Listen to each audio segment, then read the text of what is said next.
Chapter 1. The Academy of Destruction. In the realm of Dragon Ball, within the void of existence, a vile-thud continent quietly floated amidst the cosmos. At this moment, the very heart of this cosmic land was adorned with a vintage castle, its architecture predominantly draped in shades of purple. Beyond the enclosing walls of this structure, a bewildered young boy with ebony hair stood in perplexity. This bewildered youth was none other than Luo Feng, who had inadvertently traversed from the realm of reality into the world of Dragon Ball. Now, he found himself staring blankly at a grand entrance upon the wall, where 5 hastily scrawled characters proclaimed the name of the Academy of Destruction. Although the handwriting was particularly haphazard and unrefined, Luo Feng somehow recognized the characters. It was indeed peculiar. He had inexplicably arrived in the Dragon Ball universe, gazing at his flawless physique with a mixture of astonishment and confusion. Is this what it means to traverse worlds? How utterly dissimilar this was from the notions he had previously entertained through his encounters with various narratives. Wasn't it said that such journeys came with a protagonist's halo, some form of a golden finger, the guidance of a wise elder, or the opportunity to cultivate one's potential in a secure environment before rising to power? This was starkly at odds with his expectations, leaving him with a strange feeling about his presence in this place. This feeling of bewilderment had been the primary reason for Luo Feng's earlier state of confusion, but he soon regained clarity regarding his circumstances.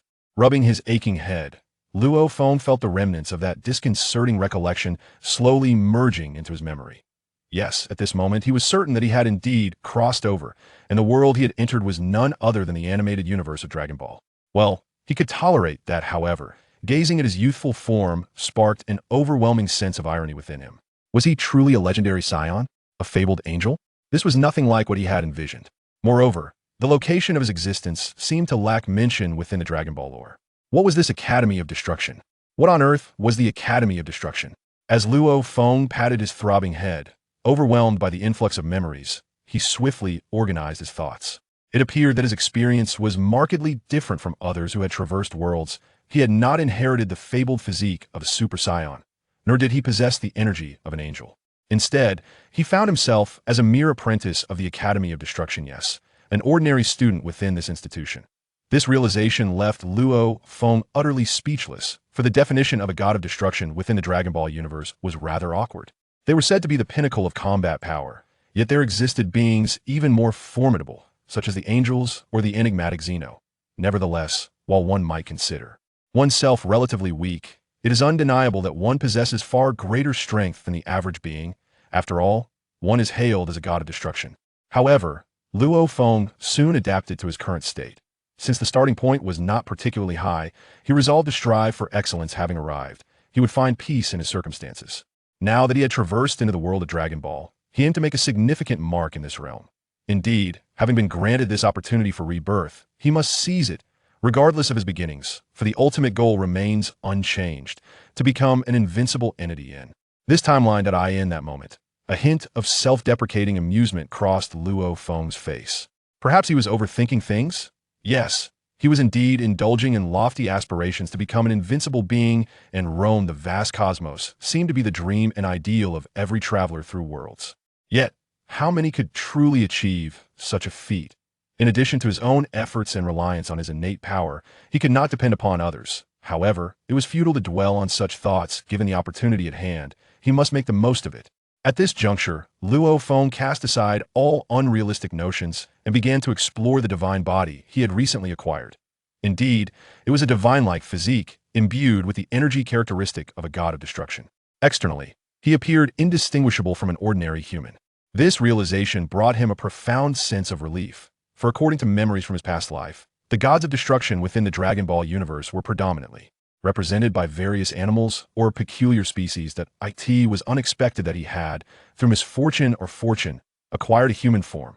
Moreover, he had attained the status of an apprentice god of destruction, which alleviated the unease that once plagued him. After all, no one wishes to possess a fragment of divine power only to transform into some bizarre creature. Yet, feeling a gentle purple aura emanating from within his being, he discovered an internal cycle forming within him. There was an inherent sense of vitality coursing through his veins. At this moment, Luo Feng felt as if he had truly crossed into a world akin to that of martial arts. The power of the god of destruction flowed within him like the internal energy described in martial arts lore, circulating endlessly. Perhaps this is the unique essence of the god of destruction's status. However, glancing at the nameplate of the apprentice god of destruction hanging from his chest, he found himself at a loss for words. It seemed he was indeed an apprentice god of destruction, perhaps explaining his presence outside the gates of the god of destruction academy. With this thought, Luo Feng fully embraced his current state, reveling in the extraordinary power of the god of destruction within him. Chapter 2. The Ambush by Zampa. In the splendid world of Dragon Ball, I, Luo Feng, have arrived. With this in mind, a sudden excitement illuminated Luo Feng's face as his eyes sparkled with golden light. He focused intently as a shadowy figure stealthily approached him, evoking a strangely familiar sensation. Luo Feng was unexpectedly aware of a sinister presence lurking nearby. How could this be? Suddenly, the elusive figure came to an abrupt halt, seemingly realizing it had been detected. Yet this was of little consequence, as the figure vanished from sight in an instant. In the next moment, a peculiar wave of energy inexplicably materialized behind Luo Feng. Accompanying this strange disturbance, a corpulent and unwieldy silhouette abruptly appeared behind him. Behold my devastating triple strike. Take this, you little brat. With 3 swift whooshes, an unusual sound of slicing air surged towards the back of Luo Feng's head, his spine, and his lower back in a relentless sequence of attacks. This rogue was audaciously attempting a sneak attack. A glimmer of determination sparked in Luo Feng's eyes as he swiftly reacted. Although he was a modern individual transported into the world of Dragon Ball, he had been an avid practitioner of traditional Chinese martial arts prior to his journey. While not invincible, he was well-versed in an array of combat skills. In his previous life, he possessed a unique internal energy technique, and in this new realm, it seemed that the power of destruction bore a resemblance to internal martial arts. However, such distinctions were now of little relevance at that moment. Luo Feng's mind raced as he adeptly repositioned himself. Whoosh, whoosh, whoosh. With 3 light and graceful evasions, he narrowly dodged the trio of piercing attacks aimed at his back. As Luo Feng elegantly avoided the onslaught from behind, his assailant muttered in disbelief. What? This is impossible. How could this brat evade my triple sneak attack? No way. How could this be? As the assailant lingered in stunned shock, Luo Feng was not the type to merely endure blows without retaliation. He had already devised a new counter-strategy. Indeed, after that brief moment of distraction, Luo Feng realized that his martial arts techniques seemed to amplify his resistance against the attacks of the destructive power in this world. With his opponent having launched a sneak attack, and now momentarily dazed, Luo Feng recognized this as a once-in-a-lifetime opportunity. Even without such a chance, his martial arts foundation would enable him to create an opening, especially given the glaring vulnerability at hand. As the bewildered assailant stood frozen in place, he suddenly noticed a size 45 shoe sole hurtling toward his face with alarming speed. This scoundrel! How dare he retaliate? At that moment, the assailant was engulfed by a sense of frustration and dismay. He had intended to surprise this young man with a sneak attack, only to find that the boy had the audacity to strike back, employing the most shameless of tactics against him. Yet, contemplating the situation further held no significance now. Before him loomed a size 45 shoe sole, crashing down upon the rotund visage of Hmph, the renowned god of destruction from Universe 6 in the Dragon Ball realm. Now, he too bore the insignia of a god of destruction, akin to Luo Feng at present. He was merely a student at the Academy of Destruction, though the reason for his furtive approach to Luo Feng's academy remained a mystery.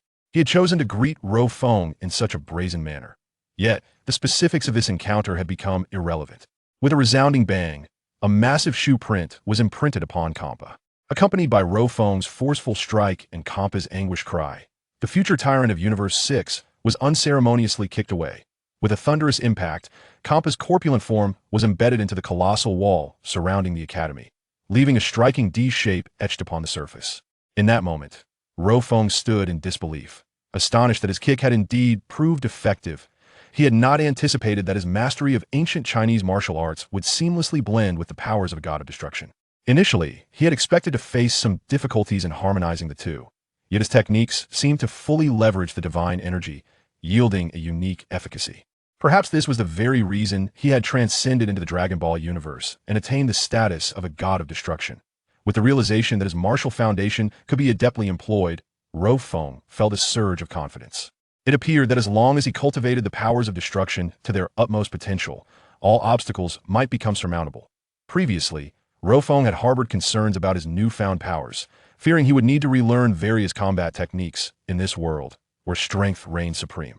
Yet, it seemed that fortune had favored him, or perhaps it was destiny. Gazing at Hmph, now firmly embedded in the wall by his forceful kick, Luo Feng could not help but smile faintly. He had not expected the future tyrant of Universe 6 to welcome him in such a manner. Although he felt a tinge of embarrassment for his excessive force, he recognized that Hmph had brought this upon himself with his ambush. Despite the less-thanable approach, it was clear that Hmph's intent lacked any lethal malice. His attack was merely a playful challenge, albeit one that disregarded the principles of martial ethics. Nevertheless, such considerations had become inconsequential. Behold how this fellow explains himself. Setting aside whether he will or will not, Luo Feng gently clenched his fist. Perhaps this is indeed a brand new opportunity. Having such a future master as a training partner may expedite the integration of his destructive power into his very being. Yet, one question remains unanswered. Why did this individual choose to ambush him? After all, he had merely just traversed into this world. However, Luo Feng's puzzlement was soon addressed by a reasonable and exquisite explanation from Hmph, who had been kicked into the crevice of the wall. With effort, Hmph extended a hand, striving to extricate his corpulent form from the narrow G.A.P. This moment. Our future god of destruction, Hmph, stood there in a bizarre yet fierce posture, hands on hips. Yet, the dissonance lay in the large imprint of Luo Feng's shoe that was indelibly etched upon his face. At this juncture, Hmph, pointing furiously at Luo Feng, shouted, "You scoundrel! How dare you disregard the principles of martial ethics? You did not even inform me where you acquired such exquisite combat techniques. Truly, you managed to best me. Hmph, you have been hiding such skills from me." Chapter 3. Challenge to Hmph. It turns out that Hmph was acquainted with him. Realizing this, Luo Feng felt a sense of relief. It appears that his soul and memories had merely traversed into this timeline, occupying the body of this future apprentice god of destruction. Thus, it seems that his arrival was not an extraordinary anomaly, but rather a fortuitous coincidence. However, upon witnessing Hmph's agitated expression, Luo Feng could only smile faintly. My apologies. I was a bit crafty just now. It was truly unintentional. Seeing this insincere explanation, Hmph's anger flared, completely disregarding his own indiscretion in ambushing Luo Feng, and instead cursed him. When did this guy learn such new combat moves? His confusion was palpable, especially for one who considered himself Luo Feng's close friend. Yet, amidst Hmph's curses, his eyelids drooped, and a glimmer of gold flickered in his eyes. Suffering was not a trait of the esteemed Hmph. Although the ambush had failed, it seemed Luo Feng had no intentions of claiming undue credit. It appeared this fellow retained his previous softness of heart. Although he was uncertain where this new combat style had originated, such details had become inconsequential. Observing Hmph's advancing posture, while he continued to grumble, Luo Feng understood that this individual, though not among the very top ranks of power in the future world, was certainly not to be underestimated in terms of cunning and strategy. That it seemed that Hmph was unwilling to accept the loss incurred from that previous kick. If indeed the judgment of Luo Feng holds true, in that fleeting moment when Hmph and Luo Feng were engaged in conversation, Hmph suddenly exerted his strength, propelling himself forward like a hungry tiger pouncing on its prey, hurtling towards Luo Feng's abdomen with a fierce intensity. But he muttered to himself, "You rascal! Do you think a mere kick would go unpunished? Hmph, this time I shall not let you escape." With that, he surged forward like a cannonball, fists clenched and cracking ominously, seemingly prepared to engage Luo Feng in a straightforward contest of raw power, adhering to the principles of combat. Perhaps in this moment, Hmph was indeed exhibiting an unexpected straightforwardness, devoid of the cunning traits he possessed when he ascended to become the destroyer god of the sixth universe. At this juncture, it seemed he was solely preoccupied with avenging the humiliation of the earlier kick. However, Hmph overlooked a critical consideration. As fellow apprentice destroyers and members of the Destroyer Academy, their strengths and comprehension of destructive power were likely comparable. The disparity in their abilities may lie solely in their techniques and application of destructive energy. Although Luo Feng had recently traversed into this realm, the ancient martial arts techniques and skills he had acquired harmonized remarkably well with the essence of destructive energy in this Dragon Ball universe, achieving an impressive degree of compatibility. Perhaps at this moment, Luo Feng, before achieving a complete fusion of ancient martial arts and the powers of a destroyer, finds himself somewhat disadvantaged against a higher-tier angel. Even Whis, fully unleashing the ultimate instinct, may not be his adversary. However, when facing an ordinary apprentice destroyer like Hmph, he navigates the encounter with remarkable ease. It is almost laughable that this fellow, who failed to best him even in a sneak attack, now dares to confront him head-on. Luo Feng begins to ponder how weak the previous incarnation of himself, the Swordheart Destroyer, must have been in close combat. Nevertheless, such considerations have become irrelevant, for it is now Luo Feng's soul consciousness that commands this body. Although mastering the entirety of this physical vessel and fully exerting his powers requires time and adjustment, having Hmph as a sparring partner presents a rare opportunity. Very well. If it is a direct confrontation he seeks, let this fellow endure a bit of suffering. Despite Hmph harboring no ill intentions, his sneak attack was a rare provocation. In the face of an enemy's challenge, Luo Feng has never been one to indulge such behavior. With a subtle shift in his stance, Luo Feng gracefully evades Hmph's fierce assault once more. As he dodges, Hmph momentarily hesitates mid-air, having initially believed that Luo Feng had merely relied on luck to evade his previous attack. Yet, in this direct confrontation, the young man did not unleash his full strength but instead employed his peculiar and agile movements to evade. Could it be that he has inadvertently acquired Whis' innate memory technique? While such thoughts flit through Hmph's mind, the consequences of his rashness swiftly descend upon him. Seizing the opportunity, Luo Feng does not remain passive. He unleashes a fluid combination of strikes upon Hmph.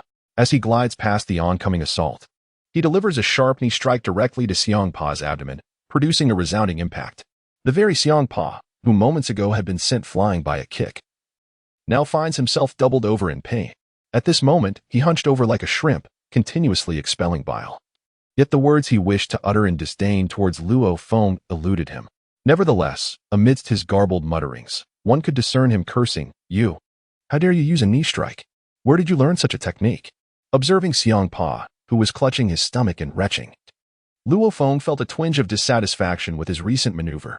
Indeed, while this knee strike had successfully toppled Hmph, he noticed a flicker of resentment and defiance in Hmph's gaze.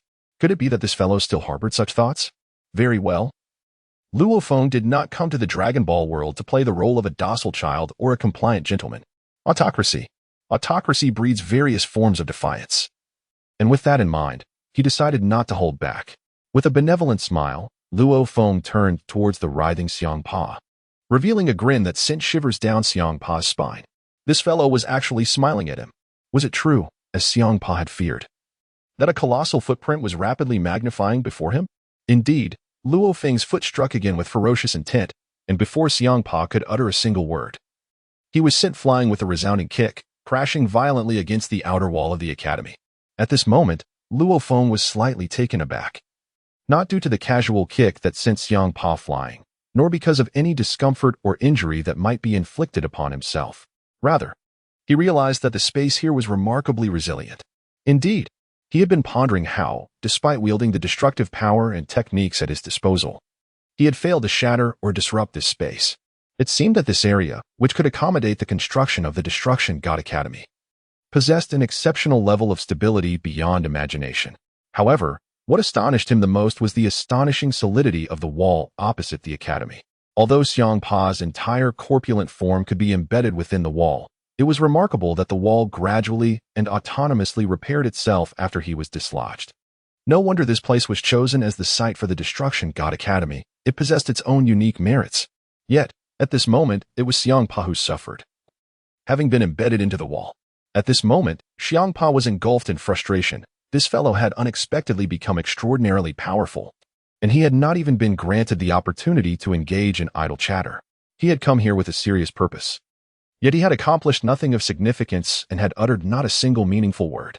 Once again, he found himself metaphorically plastered against the wall by that insufferable brat. Luo Feng. This was indeed a grave humiliation. Immediately, Hmph steadied his breath and exerted himself once more to extricate himself from the confines of the wall. It seemed this had become part of his daily routine. Chapter 4. A conspiracy. Upon this realization, Hmph felt a wave of discontent wash over him.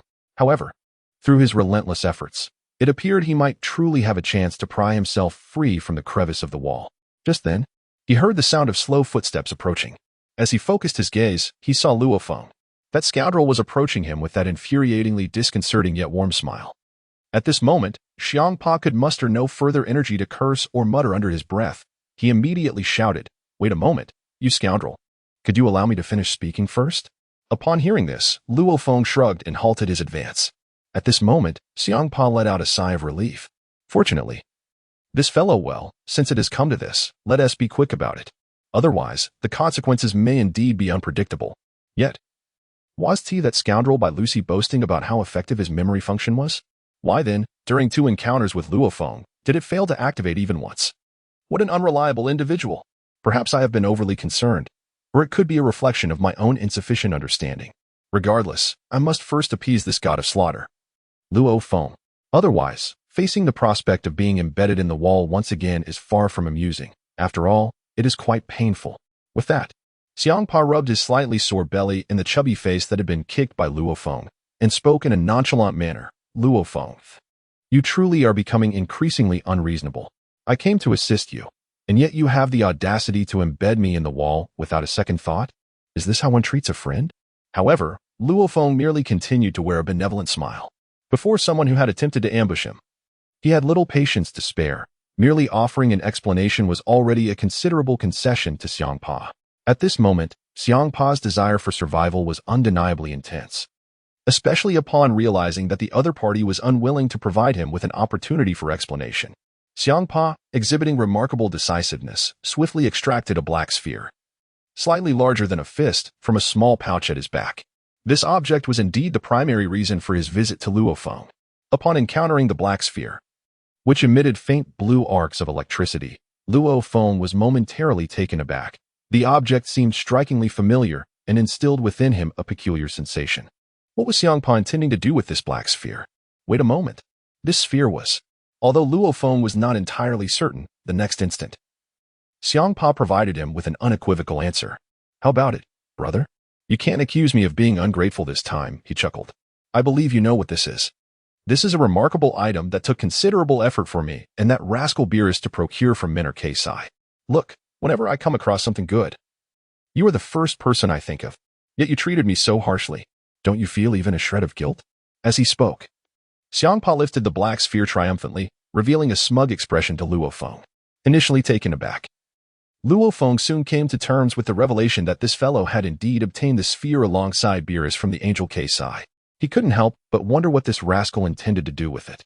Observing Luo Feng's silence, Hmph mistakenly believed that the presence of the black sphere had left Luo Feng utterly astonished. At this moment, Hmph wore a smug expression, continuing to chuckle. Who would have thought that this Beerus, that fellow, has already grasped the essence of Ultra Instinct?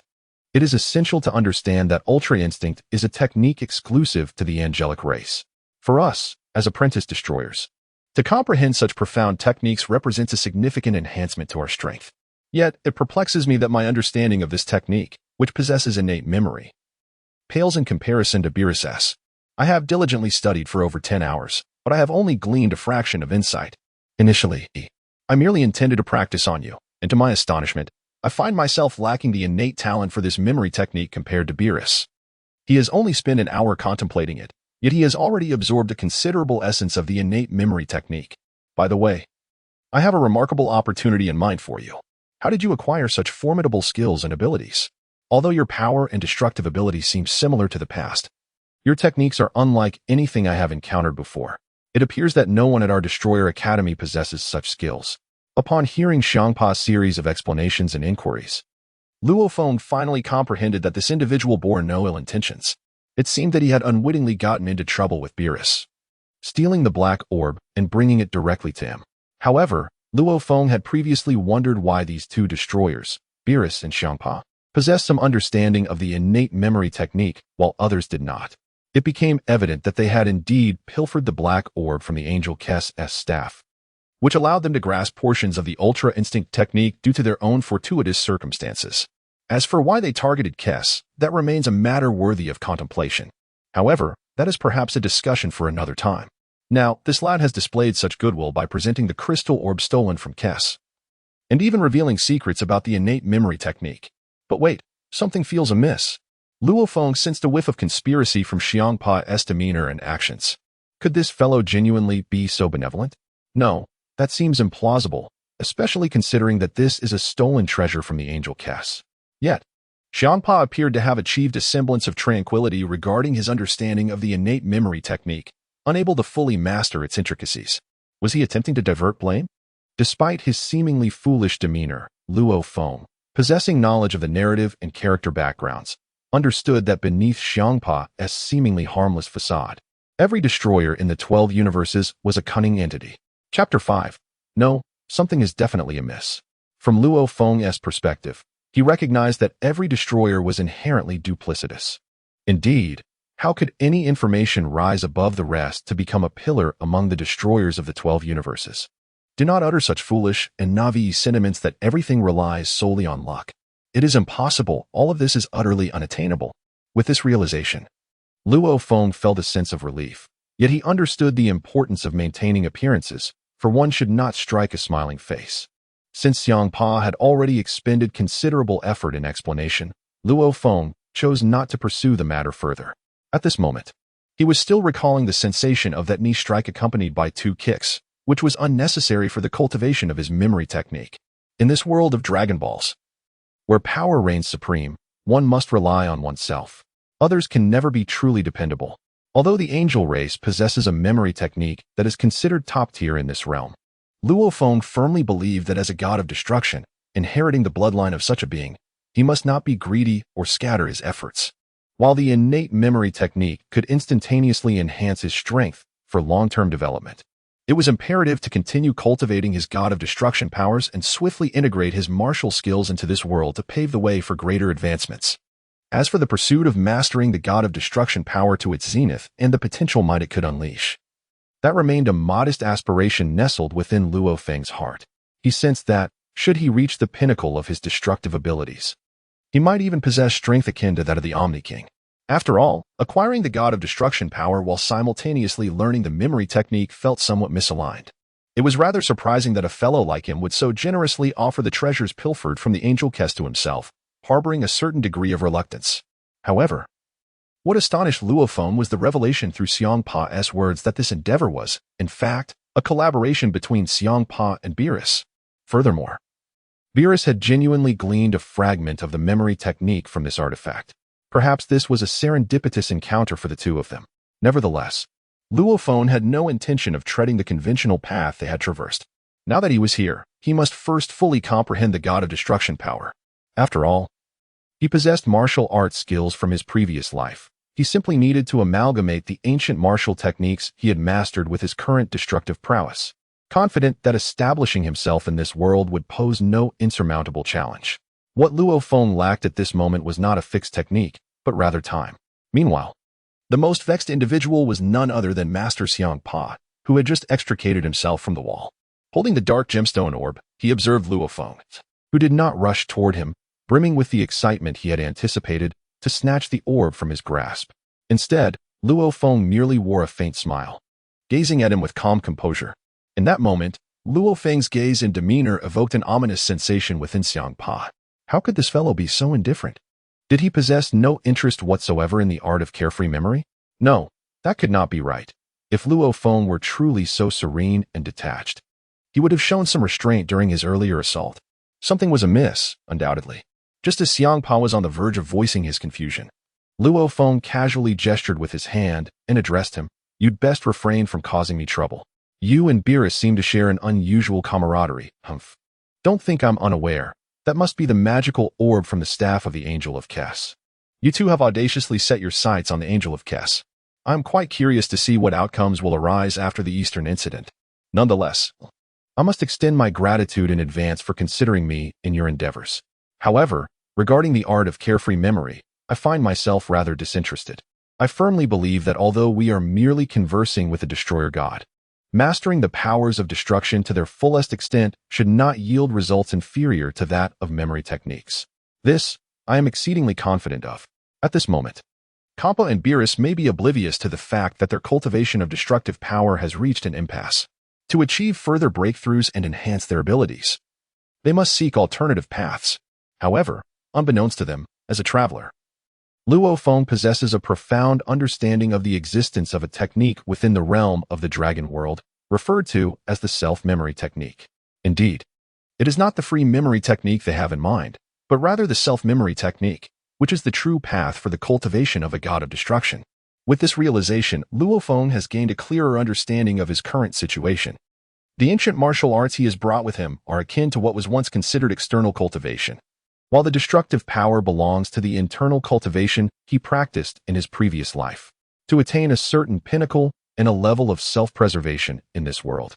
It is imperative to diligently cultivate what is known as internal power or the destructive force. Nevertheless, Luo Feng feels that his level of destructive power is likely on par with that of Hmph, indicating a similar proficiency. However, it appears that Hmph ranks among the weaker gods of destruction.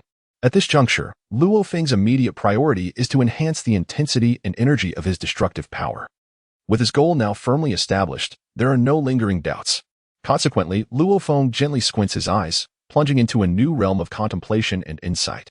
Just then, he is interrupted by Hmph's rather lewd voice. Brother Luo Feng, I have an unusual favor to ask, and I wonder if we could discuss it. Luo Feng is momentarily taken aback. This fellow, after having been beaten, dares to approach him with such a lascivious tone. Surely something dubious is afoot. At this moment, Luo Feng squinted his eyes, revealing a warm smile as he gazed at Hmph. If there is something you wish to discuss, speak up. You are my good brother and would not wish me harm. Hmph, however, wore a goofy smile and, with a hint of mischief, remarked, I truly do not know where you acquired such formidable techniques. Clearly, your strength is on par with mine, yet in terms of skills, I find myself utterly outmatched. By the way, where did you learn this? You've concealed this ability rather well. Had it not been for my surprise attack, forcing you to reveal your true prowess, we would have remained oblivious. That is quite unkind of you. With a silly grin, Luo Feng chuckled, sensing that Hmph had ulterior motives. Observing his expression and demeanor, it was evident that this rotund fellow, eager to curry favor, was likely up to no good. Soon enough, Hmph's true intentions became apparent. Chapter 6. A thief's guilt. He rubbed his hands together, wearing a sycophantic expression as he approached Luo Feng. What is the name of your technique? Might you impart it to me? It is indeed impressive. While it may not offer a significant enhancement in energy, it seems to possess unique advantages in combat. Though I may not grasp the essence of the ultimate freedom technique, I believe if you could teach me your method, I would stand a fighting chance against Katra or Beerus next time. Although I lack in energy, if my skills reach a certain height, I would not suffer such a devastating defeat as before, especially as you showed no mercy just now. My face still aches, how excessive. Seeing the goofy expression and sly grin on Hmph's face, Luo Feng finally understood the young lad's objective. He had his sights set on the evasion techniques and strikes that Luo Feng had just demonstrated. This was Luo Feng's unique secret skill. To desire its mastery was nothing short of a fantasy. However, out of respect for the treasures Hmph had provided, he could not outrightly refuse. A more pronounced smile spread across Luo Feng's face. Clenching his fist, he continued to squint his eyes and warmly addressed Hmph. If you wish to learn my techniques, it is not an issue. However, you must be prepared for a completely new mindset. He then dramatically clenched his fists, adopting a stance that suggested he was ready to engage physically. Upon witnessing Luo Feng's expression and the peculiar gesture, Hmph felt an involuntary chill run down his spine. Surely, this fellow would not resort to demonstrating his so-called technique through physical confrontation. It seemed all too real. As Luo Feng approached with measured steps, Hmph recalled the earlier encounter. While the desire to enhance his strength consumed him, as a true god of destruction in this era, he had no inclination towards self-harm. It was evident that this individual intended to seize the opportunity to teach him a lesson under the guise of imparting his techniques, an act of personal vengeance.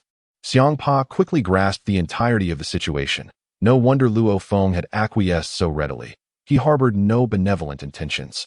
Regardless, the fact that he was willing to entrust himself to him was, for Hmph, a gesture of gratitude. However, the manner in which it was presented left him somewhat unsettled. Hmph immediately thrust out his hands in a gesture of halting, gently and warmly declining. All right, Luo Feng, I recognize your loyalty as a brother. Since you are reluctant to disclose the origins of your learned skills, your willingness to teach me would still be a noble act. However, before we delve into the martial arts and techniques you have mastered, I wish to share that acquiring this angelic gem from Kess alongside Beerus has demanded considerable effort and incurred significant risks. We must first discuss whether you intend to utilize this gem to comprehend the angelic clan's ultra instinct. After all, it is an item we have obtained through our endeavors. If you have no desire to grasp its essence, I believe I should promptly return it. Should Kes become aware of this incident, the repercussions could be dire. At this juncture, Kappa glanced around, displaying a sense of guilt reminiscent of a thief, and then, to divert Luo Feng's attention from any thoughts of reprimanding him, he waved the black gem before Luo Feng. His demeanor suggested, "You must cherish this opportunity, for once it slips away, it may never return." Observing Kappa's peculiar expression, Luo Feng merely smiled faintly. It appeared that Kappa was genuinely intimidated by him, but there was some merit to his words, while the opportunity was indeed rare. Witnessing Kappa's expression of a successful heist left Luo Feng somewhat speechless. Such a character seemed fitting for a future god of destruction of Universe 6. It appeared that he had not yet crossed the threshold of character collapse. However, upon seeing the Ultra Instinct before him, Luo Feng comprehended everything. He had little interest in mastering Kes's Ultra Instinct. For him, the paramount objective was to refine his destructive power, elevating it to a purer and more profound realm. Indeed, Luo Feng contemplated a crucial issue. Although his current strength was insufficient to contend with ordinary angels, it sufficed against the gods of destruction before him. Nevertheless, he was acutely aware of the looming threat posed by Zeno. Within the Dragon Ball framework, the abilities and powers of the gods of destruction belong to one tier, while those of the angelic clan belong to another. Yet, standing atop this world as the true threat is Zeno, the concept of devilry, seemingly an insurmountable force within the original Dragon Ball narrative, necessitates devising a strategy to overcome Zeno's so-called universal magic for survival. This became his ultimate pursuit. Even possessing Ultra Instinct and self-mastery would not suffice against such magic. Of course, all of this must remain a matter of internal contemplation, not something to be spoken of openly. Moreover, even if a discussion were to occur, it would require careful consideration. In the absence of the cognitive pathways and emotional intelligence akin to that of the young lad, it is akin to playing the lute to a cow. Perhaps. Suddenly, Luo Feng conceived an astonishingly novel idea, startling even himself with this unique epiphany. He then took a deep breath, pondering the possibility that, just perhaps, success might indeed be within reach. At this moment, Luo Feng's thoughts were solely focused on concentrating the destructive power he possessed to its utmost limit. Destruction meant dismantling everything visible to its fundamental structure. If he could indeed cultivate this force of destruction to its pinnacle, could he not obliterate the so-called magic of the omnipotent king? Imagine if his strength and abilities reached a certain zenith, complemented by the enhancements and combat techniques of ancient martial arts. If he could annihilate the erasure spell cast by the king in a single strike, he would finally possess true self-preservation and a genuine bargaining chip in negotiations with various factions in this realm. Chapter 7. Angel Kes. With this thought, a heavy burden within Luo Feng's heart was finally lifted.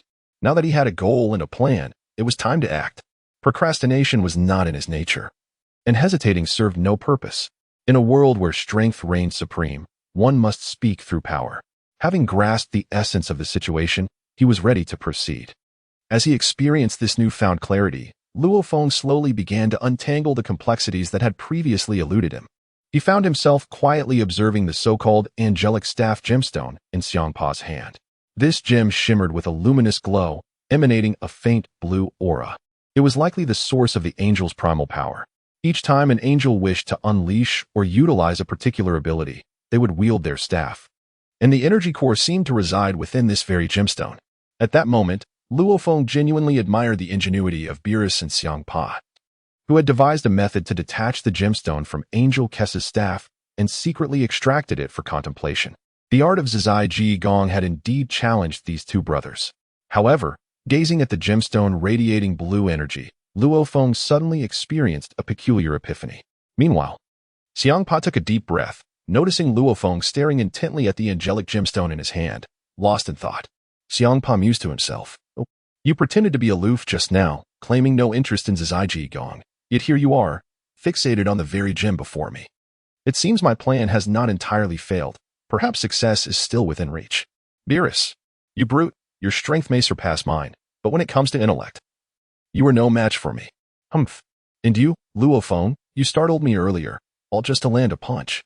I refuse to believe you have no interest in the readily accessible Zizai Ji Gong. If only you would accept the gemstone from my hand. Hiki, not only would you be obliged to teach me the sharp techniques you just employed, but should Angel Kes discover the gemstone's theft, you would become the perfect scapegoat. Yes. This way, Beerus and I can evade suspicion from Angel Kes. Truly, this is a plan that yields threefold benefits.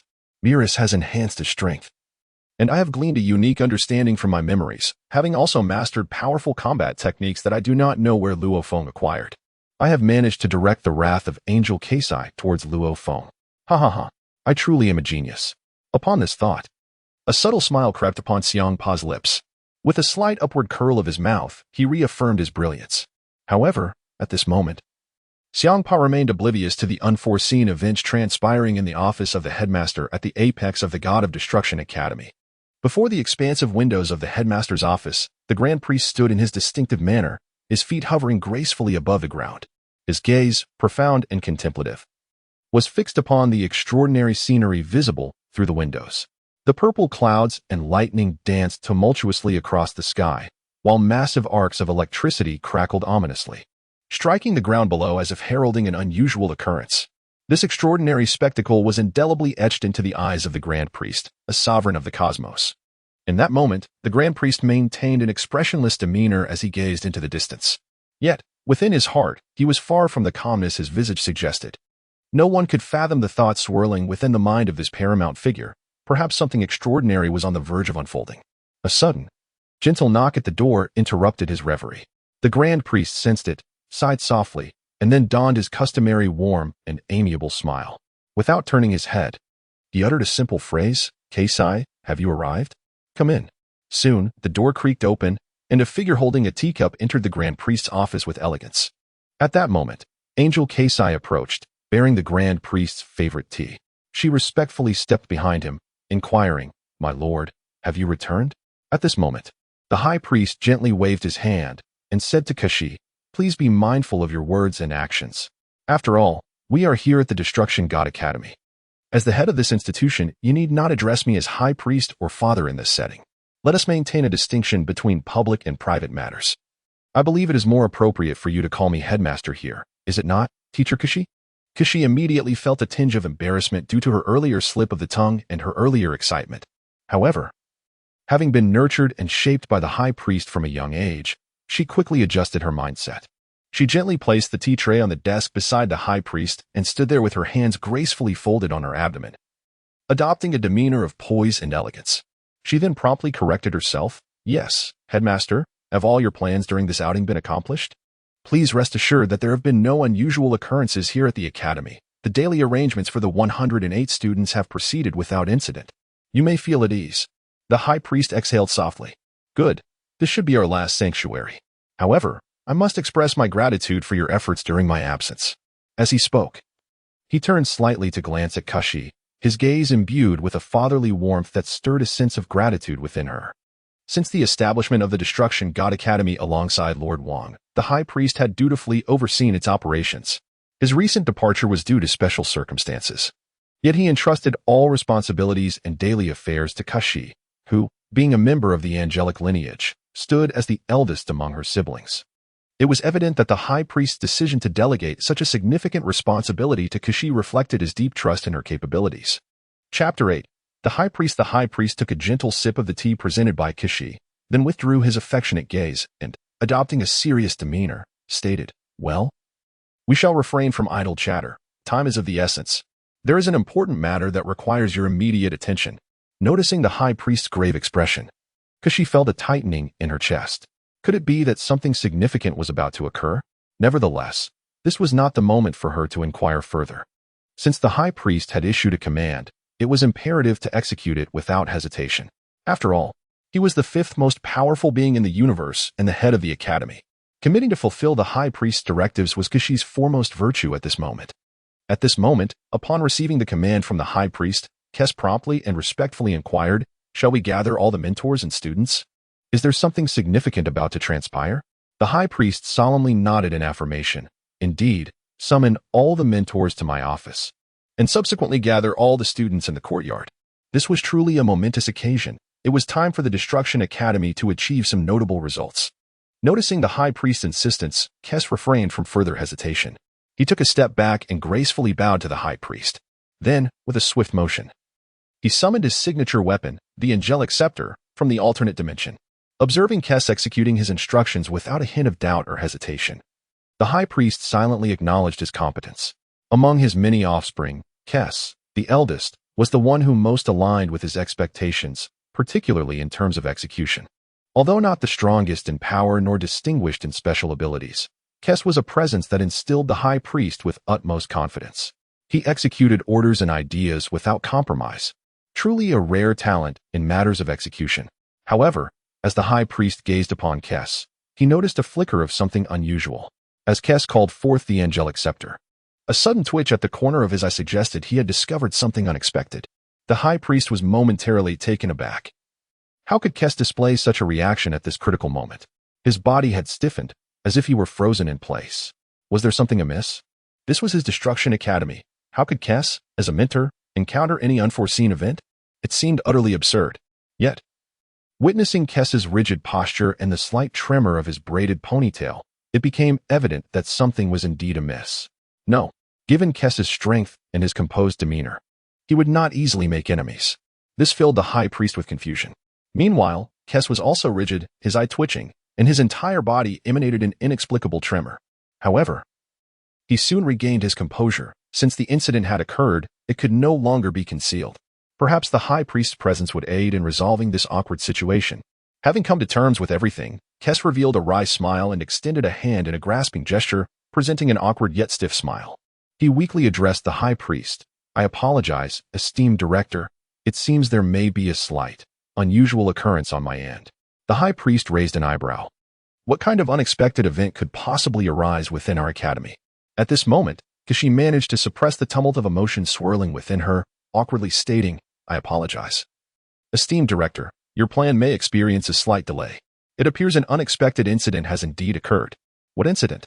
the high priest urged, his tone impatient. "Speak plainly. There's no need for formality between us." With a nervous twitch at the corner of her mouth, Kashi stammered, I seem to have been robbed." "Robbed? Is it theft? Can anyone truly be so audacious as to target an esteemed mentor like yourself? Pray, clarify the situation without further hesitation." Noticing the high priest's growing impatience, Kashi bit her silver teeth, contemplating that there was no longer any point in evasion. Thus, Kashi's previously pale blue visage deepened in hue.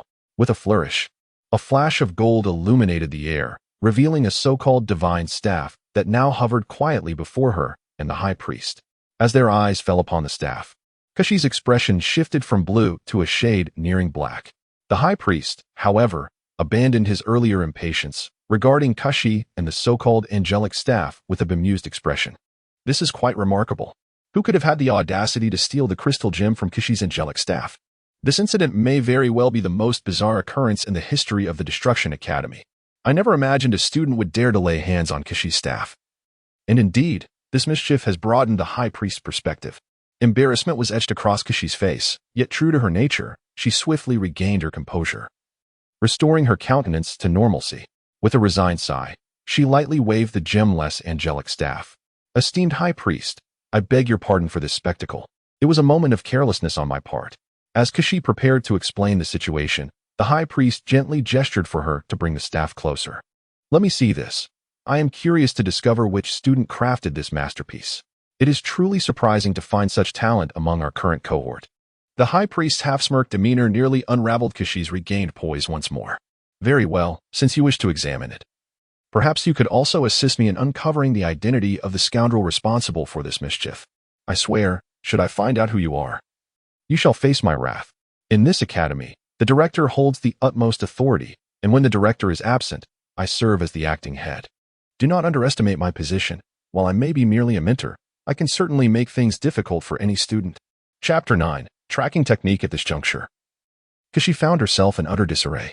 After all, any angel would consider it a grave insult to have the crystal gem from their angelic staff stolen.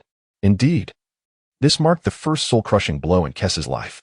At the very moment she handed the damaged staff of the celestial monarch to the high priest, she suddenly encountered a peculiar dilemma. Both she and the high priest simultaneously discerned that at the pivotal point where the gem had been pried away, there were, astonishingly, two distinct and hardened bite marks. It appeared that the thief responsible for the gem's theft was no expert, for in their clumsiness, they had resorted to using their teeth, leaving one to ponder whether any repugnant saliva had been left upon the staff. At this thought, Kes felt a shiver run through her, likely a manifestation of her indignation or perhaps sheer disgust. Gritting her teeth, she forcefully handed the staff to the high priest, suppressing the fury that surged within her. And with a clenched jaw, she implored, "Esteemed director, I earnestly hope you can assist me in uncovering the identity of the scoundrel who has tampered with my staff. This is utterly infuriating, a true embarrassment, a disgrace that has reached its zenith." At this moment, it was a soliloquy of Kess's heart. Witnessing such events unfold, Kess managed to contain her fury within a controllable range, prompting the high priest to silently nod in approval. It seemed that her recent experiences at the Destruction Academy had significantly contributed to Kess's growth. Reflecting on the decision to leave the academy under the stewardship of this acting Weisstein, he deemed it a wise choice. Had this situation befallen either Makalita or Bados, it was likely that both daughters would have been reduced to tears by now.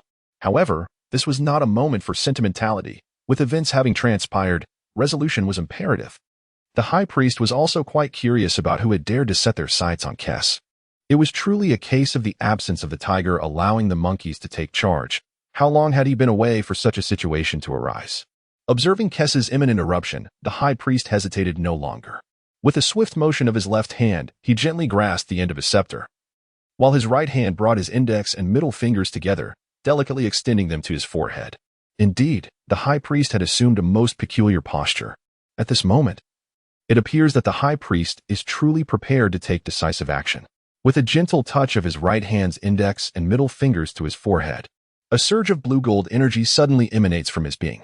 Effortlessly, this radiant orb of purple-gold energy integrates between his fingers. The high priest then softly utters a command, extracting this blue-gold energy from within himself. His brows furrow momentarily as he directs this energy to the serrated tip of the celestial staff wielded by Kess. It seems to be a novel technique of temporal tracing. However, the high priest's routine maneuvers leave Kess momentarily stunned. Could this be a synthesis of time reversal and tracking techniques? It is truly astonishing that the high priest has cultivated his abilities to such an advanced level. Yet, this is not the time for Kess to be astonished. Uncovering the true culprit appears to be his primary objective, and he suppresses his awe. He watches the high priest's performance in silence, who indeed does not leave Kess waiting long. As the blue-gold energy merges with Kess's celestial staff, a slight twitch appears at the corner of the high priest's eye, suggesting he has encountered something unexpected. A subtle smile graces his lips as he observes Kess's bewildered expression. Suddenly, the high priest's eyes shine with golden light, and a burst of blue-gold radiance erupts from them like a holographic projection. Above Kess and the high priest, a massive screen materializes, seemingly displaying fragments of memories the high priest has just glimpsed through the celestial staff. In a unique manner, he projects this memory before Kess, eliminating the need for lengthy explanations. Yet, Kess cannot help but feel a twinge of shock at the high priest's methods. It seems that time reversal, tracking imprints, and soul co-creation can be employed in such a manner. The high priest's prowess is indeed unfathomable. However, Kess's curiosity now piques regarding the content of the projection. The imagery before him resembles a legendary holographic 3D display rapidly unfolding and showcasing its visuals. It appears to be a swift rewind, intended to reveal precisely when events transpired concerning the staff.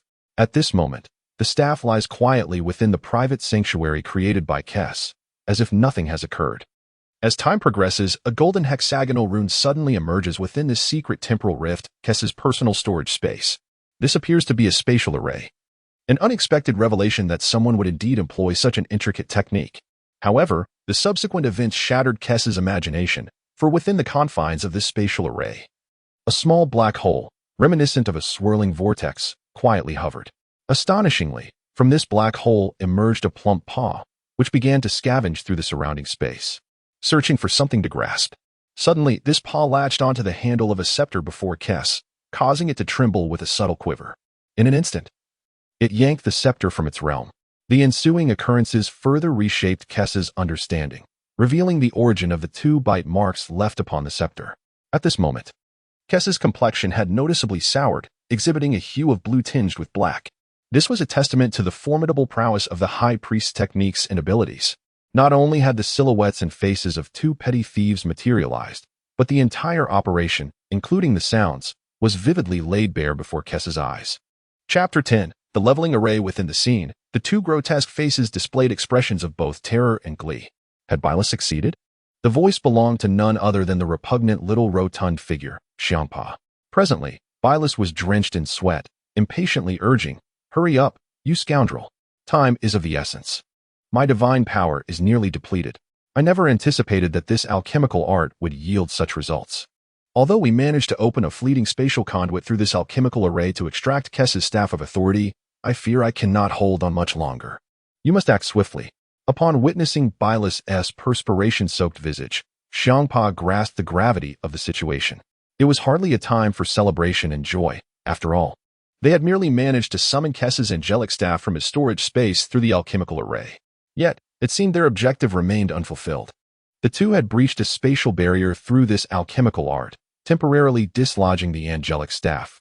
However, if they could not return the staff before Kess discovered its absence, their endeavor would be utterly futile. After all, their actions constituted a peculiar form of theft, and given Beerus's current strength, the duration for which he could sustain the alchemical array was limited. If one aspired to master the angel's sublime technique, some sacrifices were indeed necessary. Observing Beerus's pallor and his palms pressed firmly against the hexagram-shaped electric array on the ground, it appeared he was on the brink of exhaustion. Hmph hesitated no longer. With one hand gripping Kess's angelic staff, his other hand transformed into a claw, sharp and precise. He began to twist the crystalline gem atop the staff with a series of clicks, for after extensive study, they understood that this gem was the very soul of the staff. If they could completely disassemble this gem, their scheme would be deemed successful. As long as the staff returned to Kess's storage space within a short span, they could evade detection regarding any peculiar issues that might arise with the staff. In the realm of divine beings, Beerus and Hmph discovered that by placing the gem from the angel's scepter beside themselves, they might grasp the essence of a completely new form of ultimate freedom technique. This was the very crux of their plan. Once they fully comprehended the angel's ultimate freedom technique, they intended to employ an alchemical array to open a spatial rift, returning the crystal gem without detection by Angel Kess. In truth, her scepter had been tampered with, yet Hmph found himself frustrated, having exhausted all his strength in an attempt to detach the gem from the angel's scepter. Observing Beerus's anxious and impatient demeanor, Hmph recognized the urgency of their situation. Beerus, a formidable force among them, was now unable to sustain the leveling array. Was their meticulously devised plan destined for failure? It seemed implausible, and suddenly, an ingenious idea struck Hmph. If one hand could not dislodge the gem, perhaps a more forceful approach was necessary. With determination, Hmph seized the top of the scepter with both hands and feet, and without hesitation, he decided to bite the gem directly. With a powerful snap of his jaws, he managed to extract the crystal gem from the scepter. In a fluid motion, he clutched the gem in his mouth while skillfully tossing the remaining end of the scepter into the storage space. Upon completing this operation, Beerus appeared to have reached his limit, trembling and collapsing to the ground. The intricate six-pointed star array began to fade from the spatial transfer point. The two cunning thieves, having expended their energy, lay sprawled on the ground, gasping for breath. At that moment, they stood on the precipice of peril. Having successfully pilfered the crystal gem from Kess's angelic scepter without drawing undue attention, it appeared their scheme had indeed triumphed. As they exchanged breathless pleasantries, the high priest, witnessing the scene before him, could only smirk in disbelief. With a slight shake of his neck, he returned to Kess's storage space. There, the flawed angel's scepter, now devoid of its crystal gem and still bearing Hmph's twin-threaded blades, quietly hovered within Kess's storage realm. The high priest was left pondering the true intentions behind these two rascals' audacious theft of Kess's crystal gem. Otherwise, without a definite purpose, these two scoundrels would not go to such great lengths. Now that two little thieves have been located, their subsequent plans remain a mystery. The high priest, stirred by profound curiosity, did not wait for Kess's urging or pleas. Suddenly, he summoned his divine power, and a radiant light burst forth from his being. In an instant, the images of Pa and Beerus reappeared on the screen before the two. At this moment, Hmph and Beerus seemed to have caught their breath, gradually emerging from their state of exhaustion. Beerus flexed his swollen hand, letting out a resigned sigh. It was truly impressive how Master Makalita's alchemy proved to be so formidable. He never anticipated that a seemingly ordinary formation would demand such high standards from a god of destruction. They had come perilously close to reaching their limit. And had it not been for your swift actions, this plan would have undoubtedly failed. Beside them, Hmph wiped the saliva from the crystal orb and shrugged helplessly. I told you, my plan was sound. While your strength surpasses mine by a significant margin, when it comes to cunning and ideas, don't be deceived by my seemingly simple demeanor. I am no ordinary fool. Chapter 11. Fearless confidence. These two brothers were shamelessly engaging in casual banter, much to the chagrin of Kess, who stood nearby, rolling her eyes at their audacity. She had never witnessed such brazen self-promotion. What took her by surprise, however, was that the issue stemmed from her sister, Master Makalita. This angel had no other particular hobbies, save for silencing various alchemical practices. Among her diverse roles as an educator in the academy, she was particularly renowned for her expertise in alchemy. It was truly unexpected that she possessed the knowledge of alchemy sufficient to create a hexagram formation capable of pinpointing a unique spatial coordinate for storage, and that the victim of this scheme was none other than her own proxy dean, the formidable angel Kess. Nonetheless, it did not seem appropriate to hold Makalita accountable at this moment. After all, she was merely an instructor, and alchemy was a compulsory subject at every academy of destruction. The high priest, observing the brothers' antics with a bemused expression, was genuinely surprised to find true talent within the academy. Subsequently, the performances of Hmph and Beerus aligned closely with the high priest's expectations. Hmph wiped the saliva from the crystal gem onto his trousers and casually handed it to Beerus. What do you think, Beerus? You should take this and contemplate. This should embody the essence of the angelic clan's mastery of the ultimate freedom technique. I still feel a slight twinge in my teeth. Why don't you go ahead first? Your strength and comprehension are indeed far superior to mine. You are aware that the next trial competition is imminent. Although you ranked among the top 3 in our last competition, I sense that this time feels a bit different. It's not just about strength and ranking. I also feel an unsettling premonition. Perhaps I am overthinking, but securing a safeguard is undoubtedly wise. I cannot fathom why Master Whis has been reluctant to impart the ultimate freedom technique to us. Yet, I believe that once we cultivate it to a certain level, we will surely stand out in this upcoming competition. So why don't you go ahead? Regardless of prowess or comprehension, you have imparted much wisdom upon me. Were it not for your unwavering dedication, we could not have accomplished such an ambitious endeavor. However, time is of the essence when it comes to grasping the essence of the supreme freedom technique. The window of opportunity is limited, after all. The only chance to mislead the angel of Kess lies within this fleeting moment. Our ability to comprehend will determine our success. Should we exceed this time frame and fail to return the crystal gem, it will surely be discovered by our esteemed mentor, the angel of Kess, sooner or later. Without any pretense, Beerus directly accepted the crystal gem handed to him by Hmph, casually wiping it on his attire before lightly grasping it in his hand. He then settled into a meditative posture, emanating a gentle purple aura. The gem in his possession radiated a soft blue glow, illuminating the surrounding space in harmonious juxtaposition. It appeared that Beerus had seamlessly entered a state of enlightenment, earnestly absorbing the supreme freedom technique encapsulated within the gem.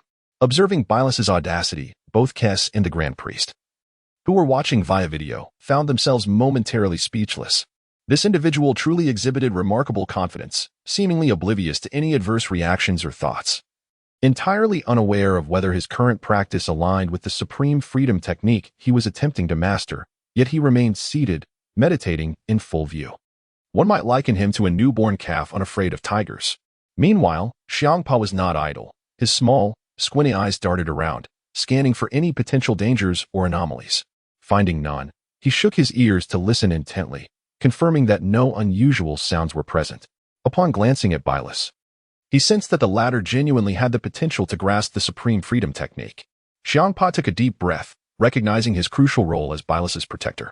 While safeguarding him, he remained vigilant. After all, the alchemical array had already been significantly dismantled, and they would need to reconfigure it to proceed. Their plan was not merely to extract the crystal gem from the angel of Kess. They also needed to return it once their endeavor was complete. Failing to do so would cement their reputation as thieves. At this moment, Hmph retrieved a small crystal vial from his pocket, containing a modest amount of pale green powder. This was presumably the alchemical key utilized for the formation of the alchemical array they had just set up, indicating that Hmph was indeed a habitual offender. Given his skills and abilities, he lacked the capacity to create such a key, which could transcend a singular space. It was likely pilfered from somewhere during Professor Makalita's class. Remarkably, Hmph exhibited no remorse or embarrassment. He gently uncapped the vial of the alchemical key, allowing the scant powder to fall to the ground.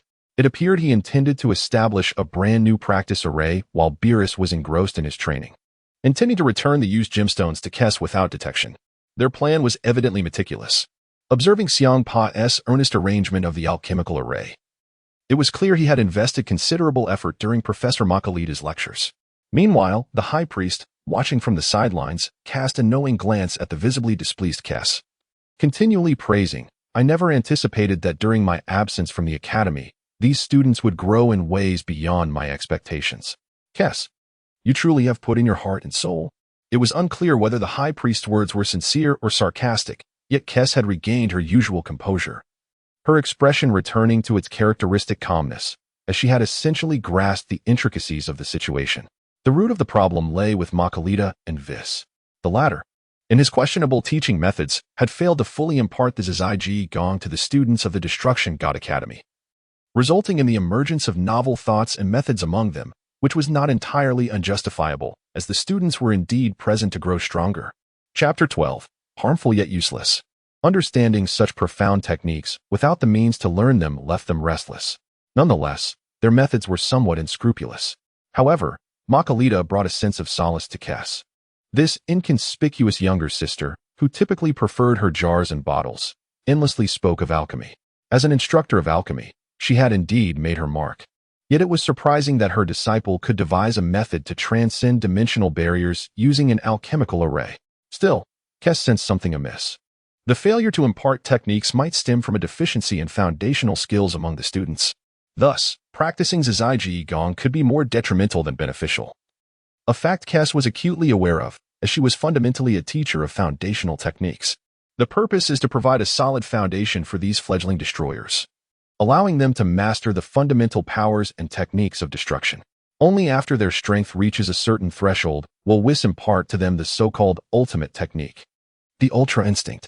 When both the Ultra Instinct and the techniques of the destroyers attain a high level, they may perhaps come to comprehend the unique destroyer technique known as Self-Ultra Instinct. This is an unwritten rule within the academy, a tacit understanding among the mentors. However, it was unexpected that these two eager individuals would resort to such measures to cast their intentions upon her angelic staff. Noticing the myriad expressions flitting across Kes's face, the Grand Priest immediately discerned her thoughts.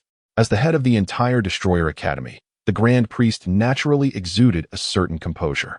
With a faint smile, he remarked that the distinction between right and wrong seemed to lose significance, as long as the students possessed ambition and strove to enhance their abilities. Albeit through somewhat unscrupulous means, it was not entirely unjustifiable. The Grand Priest found himself increasingly curious about how these two would manage the subsequent events, especially since they had devised a new circuit diagram. He was intrigued by how they intended to execute the ensuing tasks flawlessly, particularly as Kes had yet to realize that this was contrary to what Beerus and Hmph believed. If they could orchestrate this matter seamlessly, the Grand Priest would indeed regard Beerus and Hmph with newfound respect. One of these two had considerable strength, while the other possessed sharp intellect. Perhaps they were the talents he sought. After all, following his recent excursion, the Grand Priest returned with a fresh strategy. Yes, this journey had imbued him with immense pressure. The academy was a place of tranquility, yet it was also a breeding ground for talent. Were it not for the need to confront the looming crisis and challenges, the Grand Priest and the other angels would not have expended such effort in establishing this so-called Destroyer Academy. Moreover, not all within the academy would meet their expectations, as those who graduated would inevitably have to bear significant responsibilities in the future. However, this was not the moment to dwell on such matters. The ideas of the new recruits and the Grand Priest would soon need to be put into action. Nonetheless, Hmph and Beerus had indeed made a sound choice. The Grand Priest's return was primarily in preparation for the trial tournament set for tomorrow, which would be markedly different from previous years, brutal, terrifying, and exceedingly bloody. Yet, the unfolding scene swiftly interrupted the contemplation shared between the Grand Priest and Kes. The image displayed Beerus, initially seated in meditation with a crystal gem in hand. Suddenly, a subtle shift occurred within his purple aura, and a pale blue arc of electricity enveloped him, crackling with a dazzling brilliance. This fellow, could it be? Beerus's display left the Grand Priest momentarily astonished. Indeed, this young lad, Beerus, has astonishingly grasped a portion of the Ultra Instinct technique within such a brief span of time. Chapter 13. Concealed Depths has truly led him to success. Whis, equally astonished, gazes at the image of Beerus, recognizing that this individual possesses a remarkable talent in the realm of destruction. However, To comprehend the ultra instinct using merely his crystal gem reveals that I have significantly underestimated him. He is indeed a master of discretion. As the Grand Minister and Whis express their sentiments, the azure lightning surrounding Beerus intensifies. Even Hmph, who was previously engrossed in sketching an alchemical array, is momentarily taken aback. Is it possible? Beerus' innate talent and insight far surpass my own. I am curious to see how far he can progress in the ultra instinct and what level he may ultimately reach. Hmph, having been momentarily distracted, inadvertently disrupted the alchemical diagram he had been meticulously crafting. With a resounding crash, the nearly completed array was utterly destroyed. Now, it is Hmph's turn to be bewildered. Alchemy. It is indeed profound. While its power is immense, it cannot be interrupted or disturbed. This lapse in focus has resulted in the complete loss of his alchemical array. Observing the scant materials remaining in his possession, Hmph can only shake his head in resignation, realizing that he is now faced with a genuine predicament. At that moment of despair, Beerus slightly opens his eyes, exhaling a long breath imbued with a blue-violet essence. It appears this lad has genuinely mastered the ultra instinct, achieving a certain level of proficiency. With a subtle smile, Beerus addresses Hmph. It is your turn. By the way, why is your infernal array black? Hmph, with a resigned gesture, replies, just now. At the moment you broke through and learned the ultra instinct, I inadvertently lost focus. You are aware of how demanding Master Margarita's alchemical arrays are for the operator. Now, I am uncertain if I can continue to set up a teleportation array with the remaining materials, which is quite troublesome. However, Beerus waves his hand dismissively, saying, time is of the essence. Let us not dwell on the futile. You must swiftly comprehend the ultra instinct within the crystal gem, for it appears this method is indeed effective. Although my own understanding of the ultra instinct is also limited, it is certainly better than having none at all. Proceed. I shall take care of the remaining electric array. And so, the narrative continues. Beerus extended the crystalline gem in his hand and received the alchemical materials from Hmph, diligently beginning to arrange the alchemical formation. This fellow indeed possessed extraordinary talent. He had just comprehended the essence of the ultra instinct, but had not taken the time to solidify it. With a carefree spirit, he ventured into other pursuits. Hmph, aware of the pressing time, recognized that this was not the moment for hesitation. He grasped the crystalline gem in one hand and slowly settled into a meditative position, quietly seeking understanding. However, this proved somewhat challenging for Hmph. Even if Whis were to guide him step by step, he might not fully grasp it, let alone using such dubious methods. As time flowed by, beads of sweat began to form on Beerus's forehead while he arranged the alchemical formation.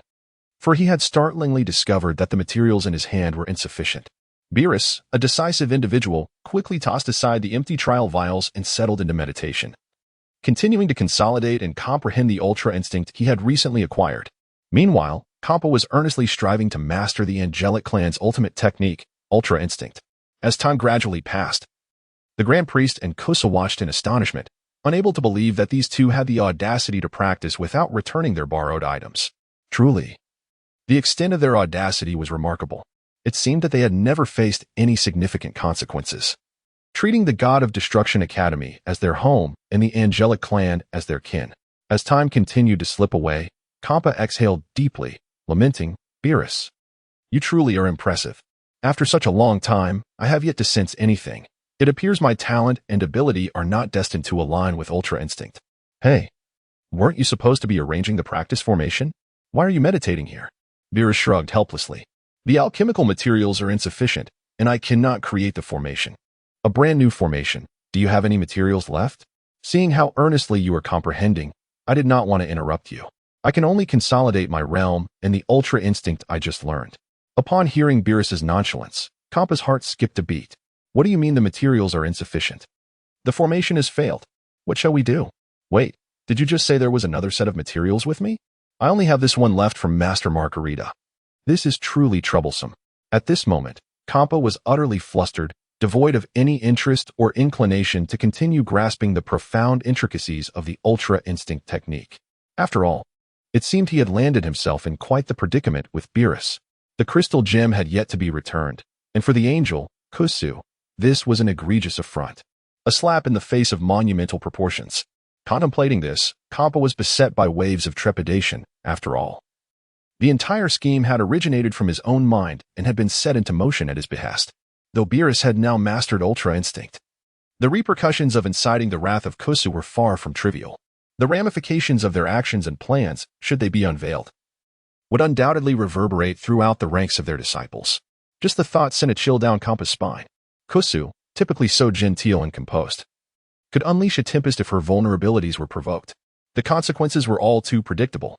Yet, his meticulously crafted plan had suffered irreparable damage due to a mere oversight. What could he possibly do now? Observing Kampa's anxious demeanor, drenched in sweat, Beerus remarked nonchalantly, "Why the rush? I've already mastered Ultra Instinct. If Kusu is to direct her ire, let it be towards me. What do you have to worry about?" Kampa, rolling his eyes in exasperation, retorted, "You don't understand. This is a genius plan devised by a mastermind. Although there has been a slight hiccup, it shouldn't plunge us into an abyss from which there is no return. Indeed, there is a plan B," Kampa continued, his eyes glinting with mischief. Beerus, momentarily taken aback, queried, "What? Are you suggesting we boldly march to Kusu and confess our transgressions?" Kampa's eyes darted about, and he chuckled, "Fear not, for I have a solution. One that should prove quite reliable." Beerus sighed, waving his hand dismissively. "Fine, I shall handle the execution. You are far more adept at strategizing, Kampa.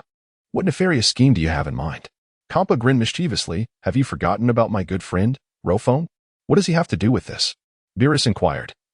Puzzled, Kampa's laughter boomed. "What does it matter? We can use him as a backup. Since we have yet to return the crystal gem, why not gift it to Luo Feng? You have mastered Ultra Instinct, while I seem to lack any affinity for it. Thus, if the gem remains unreturned, we shall find a substitute. By bestowing this crystal gem upon Luo Feng, we achieve multiple objectives and cultivate goodwill. Even if Kusu learns of this, most of her wrath will likely be directed at Luo Feng. I truly consider myself a genius." At this moment, Kampa laughed cunningly, growing even more smug. While beside him, Beerus helplessly covered his face, a frown of exasperation etched upon his features. "You, my friend, are always so chummy with Luo Feng, aren't you?" Kampa, brimming with pride, replied, "Of course, brother. Isn't a brother meant to be exploited? He enjoys the lavish life by my side, yet when the crucial moment arrives, he won't even lend us a hand in the heat of battle? I know this fellow well. His usual demeanor is rather timid, yet he harbors a desire for transformation. However, his god of destruction powers are on par with mine, presenting no significant disparity. In the realm of the God of Destruction Academy, he is not particularly remarkable. Now, with a chance to effortlessly comprehend the ultimate skill of Zizai Ji Gong, how could he possibly resist the allure of such an opportunity? Indeed, this shall be our course of action. If we both were to face the Academy's punishment, perhaps we would falter, but if we involve Luo Feng or your friend Katra, we should have a much greater chance of weathering this calamity, provided you keep the mastery of Zizai Ji Gong a secret. As for the subsequent events, I shall take charge. I refuse to believe that this fellow has no interest in becoming stronger. Once any one of them accepts this crystal gem, it will be as if we have relinquished this hot potato. Kiki, I am truly a genius." With that said, Kampa clutched the crystal ball and burst into hearty laughter. Showing no signs of distress over his inability to master Zizai Ji Gong. At this moment, Beerus displayed an expression of disdain, indicating he did not recognize the despicable, shameless rotund figure before him. The actions of these two individuals prompted both the Grand Priest and Kes to reevaluate their understanding of the Destruction God candidates. Initially, they believed these candidates were merely seeking immense strength. However, they were taken aback to discover the presence of an oddity like Zampa among them. While his might was unremarkable and his intellect equally unimpressive, his cunning tactics and eccentric ideas truly broadened the horizons of the Grand Priest and Kes. Upon reflection, Zampa indeed proved to be a genius in his own right. It was no wonder that, despite his meager abilities, he thrived in the Academy for Destruction Gods. Chapter 14. A rare opportunity at this juncture, an incongruous, melodious laughter akin to silver bells resounded at the entrance of the principal's office, echoing into the ears of the Grand Priest and Kes. Recognizing the sound even before the person arrived, Kes raised an eyebrow, aware of who it was. Soon after, a gentle and warm voice followed. "Principal, I have returned." "Grand Priest, may I enter?" The Grand Priest smiled slightly, exclaiming, "I wondered who it was. It is you, Makalita? What brings you here, my dear girl?" Accompanied by her voice, Makalita, with her twin tails swaying gracefully, entered the principal's office. Observing Kes's melancholic expression and the Grand Priest's benevolent smile, She first bowed slightly to the Grand Priest, then cast a disdainful glance at Kess, who appeared visibly displeased, and chuckled. Since the principal has returned, I thought I should come and greet you. Thanks to Assistant Principal Kess, our academy has been running smoothly during this time. Have you not noticed my alchemy course? It is thriving and has garnered significant recognition within the academy. The number of destruction gods studying alchemy has notably increased. I had thought my scholarship would go unappreciated. It seemed that Makalita had been quite suppressed by Kess during this period, as her words dripped with sarcasm. However, upon witnessing the peculiar scene before her, Makalita seemed to grasp the situation immediately. Observing the Grand Priest holding the damaged angelic staff and Kess's dark demeanor, she quickly understood that something delightful had indeed transpired. With the reflections in midair depicting the unfolding events, Makalita chuckled, her keen intellect allowing her to deduce the nature of the unexpected occurrences. This is indeed a rare opportunity. It would be prudent to mock Kess in the presence of the Grand Officer. Otherwise, the grievances I have endured within the academy during this time would be in vain. A once-in-a-lifetime chance. Kess's face was already adorned with a gloating smile. Just as she was about to unleash her taunts, she realized the situation had been exposed, making it impossible to fully conceal it. Resolving herself, Kess promptly addressed the Grand Officer with utmost seriousness. Esteemed Director, you are now aware of the situation and have investigated the matter thoroughly. What I wish to know is the whereabouts of the crystal gem atop my scepter. Recovering the stolen property is of paramount importance. As for subsequent matters, I assure you I will handle them appropriately. By the way, Makalita, do you have anything to add? Makalita was momentarily taken aback, not expecting Kess to be so decisive, leaving her no chance to exploit the situation. With a slight smile, she found delight in Kess's predicament. Although she couldn't deliver a final blow, witnessing such a prominent figure humiliated was satisfaction enough. Makalita replied with a nonchalant smile, you and the director can decide amongst yourselves. I merely passed by to greet the Grand Officer. Seeing the demeanor of Makalita and Kess's response, the Grand Officer sighed. You two sisters are truly something else, bickering over such trivial matters. Very well, let us not dwell on these minor details. After all, I have significant announcements to make upon my return. Now, where was I? Kess, are you seeking the precise location of this crystal gem? Excellent. Allow me to assist. With that, the Grand Officer emitted a radiant glow, causing the images within the office to transform dramatically, shifting from a moment in time to the present, pinpointing the location of the crystal gem on Kess's scepter. The scene in midair transitioned from Beerus and Hmph to the current moment outside the academy, where Hmph was stealthily ambushing Luo Feng. In the image, Luo Feng was intently observing the crystal gem in Hmph's possession, who, with a smug expression of triumph, raised the gem high while conversing with Luo Feng. Upon witnessing this, Kess felt a slight relief. It seems the crystal gem remains in Hmph's hands. This is manageable, as long as we can summon that rascal Hmph back. Everything will soon be resolved. Once I have the gem reattached to my scepter with a minor repair, it will be as though nothing ever happened. As for how to punish the two rascals, Beerus and Hmph, that is a matter for another time. For now, it is prudent to minimize minor losses to prevent that wretched Makkari from seizing the opportunity to revel in our misfortune. Otherwise, if Makkari manages to exploit this issue, the aftermath could indeed be quite troublesome. It seems that Makkari has grasped the current situation. It appears that her desire to stir up trouble is rather unlikely, despite her long-standing camaraderie with the esteemed Kess. However, the duo harbors differing opinions regarding the academic and pedagogical direction of the God of Destruction Academy. Chapter 15. Each with their strengths. Makkari has a penchant for her own discipline of heart refinement, advocating that students devote their utmost energy to this endeavor.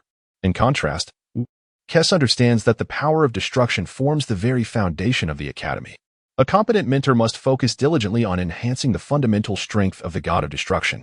While both possess their unique strengths, the High Priest, as the ultimate authority of the academy, leans towards Kess's philosophy as being more sound. Thus, during the absence of the High Priest from the God of Destruction Academy, the authority to act as acting director was entrusted to the angel Kess. Despite Makkari's considerable dissatisfaction with this decision, it is ultimately a command from the High Priest, leaving her without substantial grounds for rebuttal. Nevertheless, witnessing Kess's potential embarrassment brings her a certain satisfaction. Yet, it seems she has slightly missed an opportunity, although there is a tinge of disappointment within her. The prospect of Kess experiencing similar misfortune brings her great joy. However, The swift discovery of the crystal gem atop the angelic staff allows Makari to breathe a quiet sigh of relief. After all, from the recordings and recollections I have just reviewed, it is evident that Hmph, that mischievous scoundrel, pilfered her alchemical array materials during her alchemy class, which ultimately led to the theft of the gem from Kessa's staff. The origins of these events seem to intertwine with her own involvement, as she inadvertently finds herself a conspirator alongside Hmph and Beerus. Very well. Given this, it is best not to dwell on the matter any further. Let us simply enjoy the spectacle. Yes, it is time to observe the unfolding drama, and when the opportunity arises. Using this incident to mock Sister Kess would indeed be quite pleasurable. Observing this attitude, the high priest could only shake his head slightly. His entourage of disciples is becoming increasingly eccentric. For such trivial matters, they have stirred up an extraordinary commotion.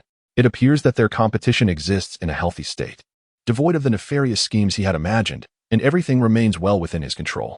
Meanwhile, the scene featuring Hmph and Luo Feng reveals an entirely unforeseen twist.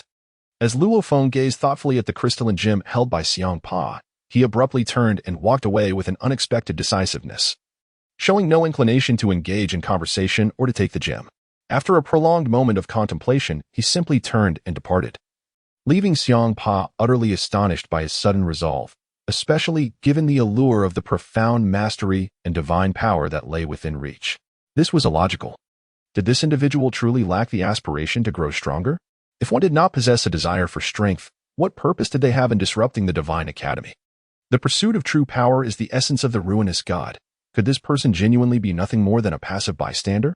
However, based on prior interactions, Luo Feng did not seem to be the sort who merely observed from the sidelines. Yet, his decisive demeanor suggested an utter disinterest in the gem. Hmph opened his mouth, only to find his throat parched, unable to utter a single sound. This individual was remarkably resolute. If he showed no interest, then Hmph would not plead with him. How could he turn down such an opportunity, despite the faint undertones of conspiracy that accompanied it? Could it be that Luo Feng had seen through the ruse? Unlikely. Hmph firmly believed that Luo Feng lacked the emotional and intellectual acuity for such insight. Since he displayed no interest, Hmph considered another option, his protege, Kara. Surely, Katra would not be indifferent to surpassing Beerus. Originally, Quitra's strength was on par with Beerus. And now that Beerus had grasped a portion of the profound mastery, it was hard to believe Katra would remain unmoved. Perhaps informing Katra could lead to the success of Hmph's plan. With this thought, a sly smile crept across Hmph's lips as he prepared to stow away the crystalline gem. In that very moment, with a crack, the crystalline gem in Hmph's hand inexplicably began to split open. Indeed, Hmph was not mistaken, and neither were the high priest, Kess, nor Makalita.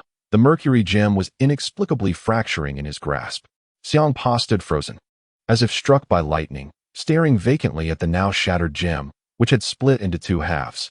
His entire being was engulfed in disbelief. This could not be real. Wasn't this gem the prized treasure of the angelic lineage? How could it possibly shatter without warning? As he beheld the cracked gem, Hmph felt as if 1,000 wild steeds were galloping through his mind. He was utterly speechless. This was a legendary artifact, one of the pinnacle treasures among divine relics. How could such a calamity occur? Even if it were to break, he might have tolerated it. But for it to shatter in his hands was a colossal misfortune. At this moment, Hmph's mind had completely plunged into a state of turmoil. The earlier intention to outsmart Luo Feng and Kitra had vanished without a trace. Now, Hmph contemplated how to explain the subsequent return of the crystal ball and gemstone to Kesai and Beerus. In an instant, he grasped the gravity of the situation.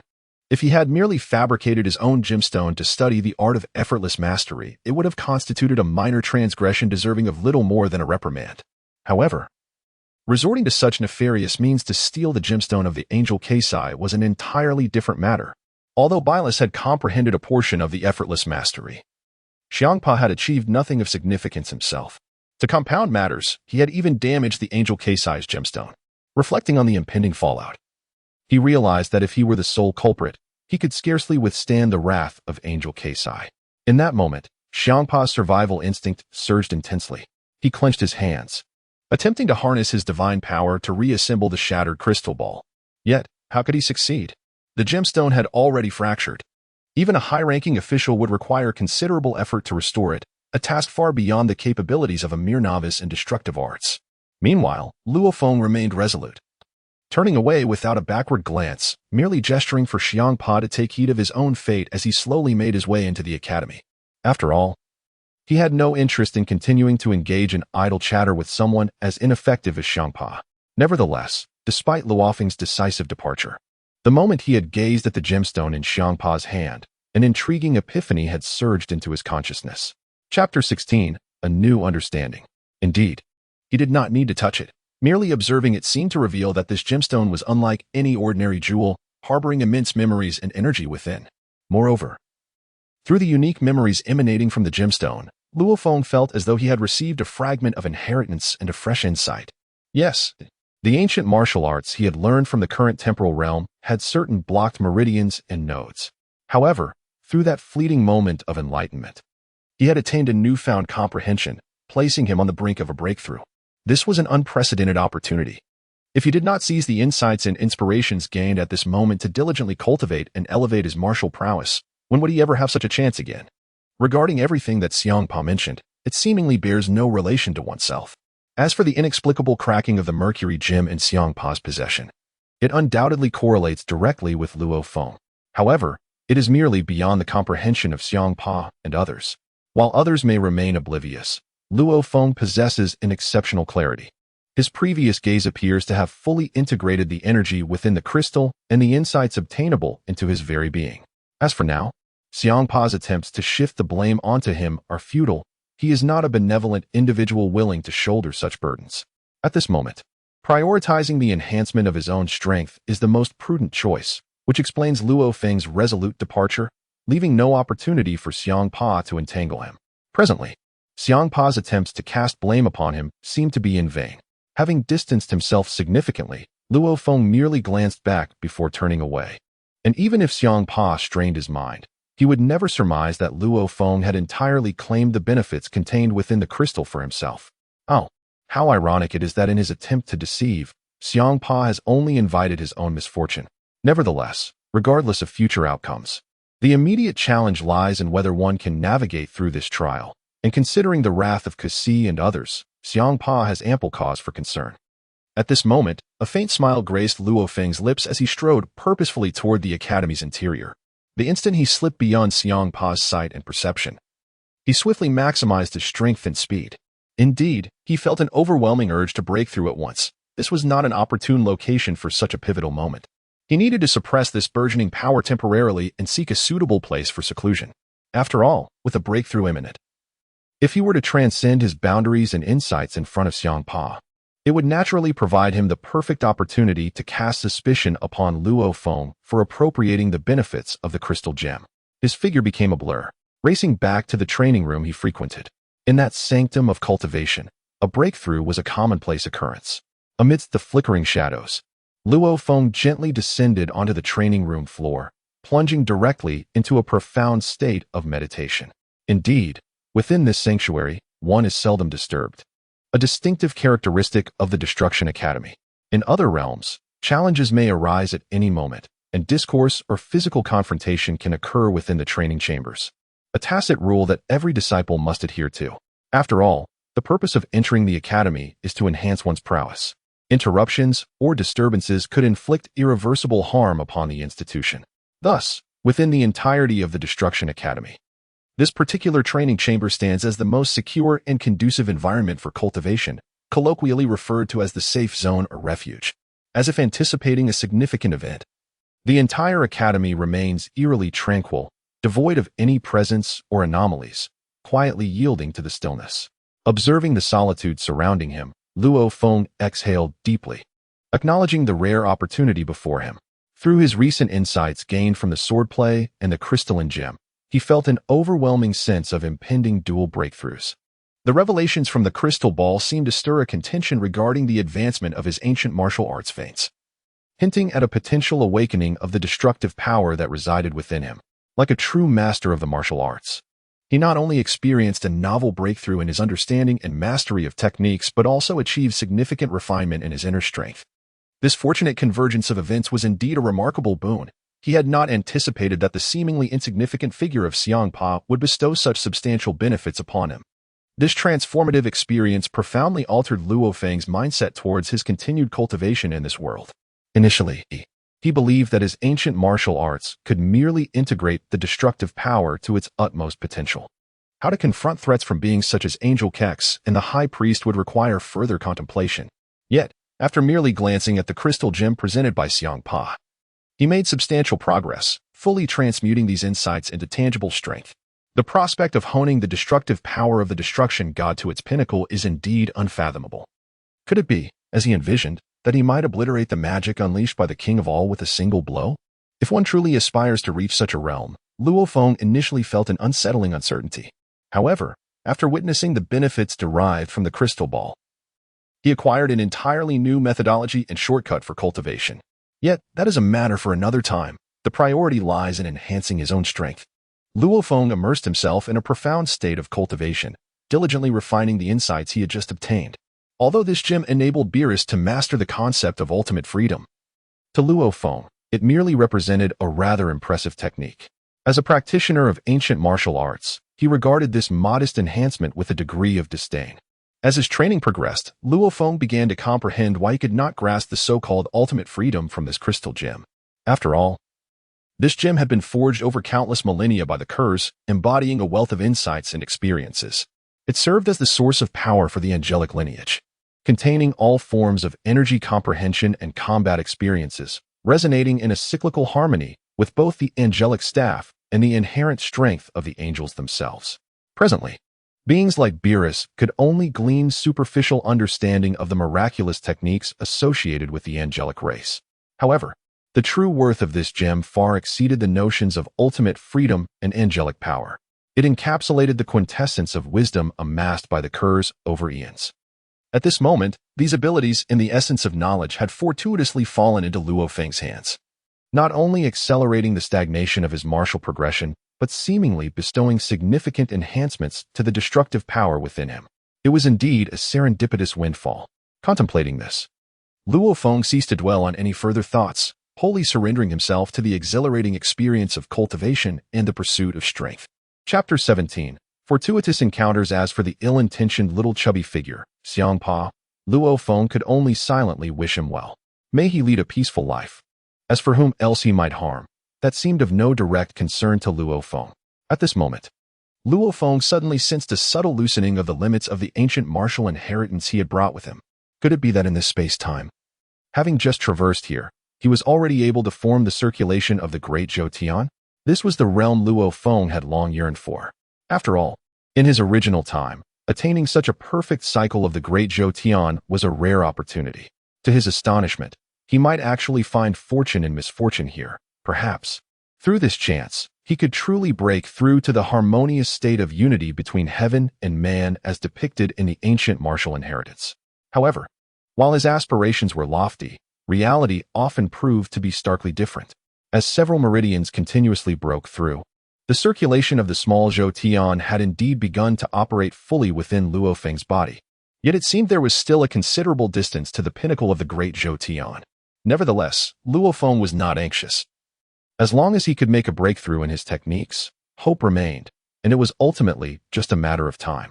Currently, he had only absorbed a portion of the energy and insights from the crystal gem atop the staff. Yet this alone had allowed him to reach the state of completion in the small Zhou, which was a delightful surprise.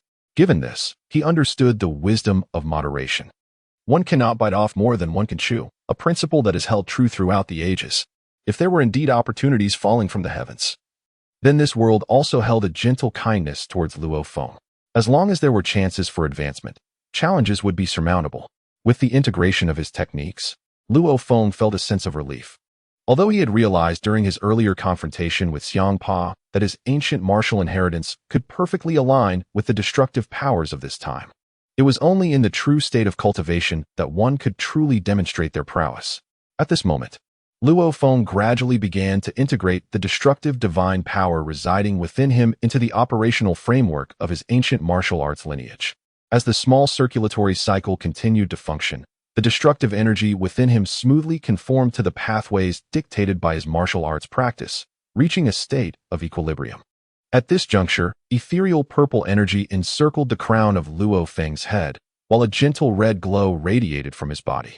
Indeed, he had completely fused the destructive divine power with the nascent reverse circulatory technique of the small circulatory cycle. Originally, the destructive divine power manifested merely as a violet luminescence. Now, Luo Feng's entire being emitted a resplendent purplish-red light, suggesting a profound transformation brought about by the harmonious amalgamation of ancient martial arts and destructive energy. Although there were subtle differences in appearance compared to ordinary destructive energy, the internal metamorphosis was monumental. At this moment, the flow of his martial arts practice was seamless, and it appeared that through his destructive divine power, he had transcended several levels. The transformation was not merely quantitative, it represented a significant qualitative enhancement.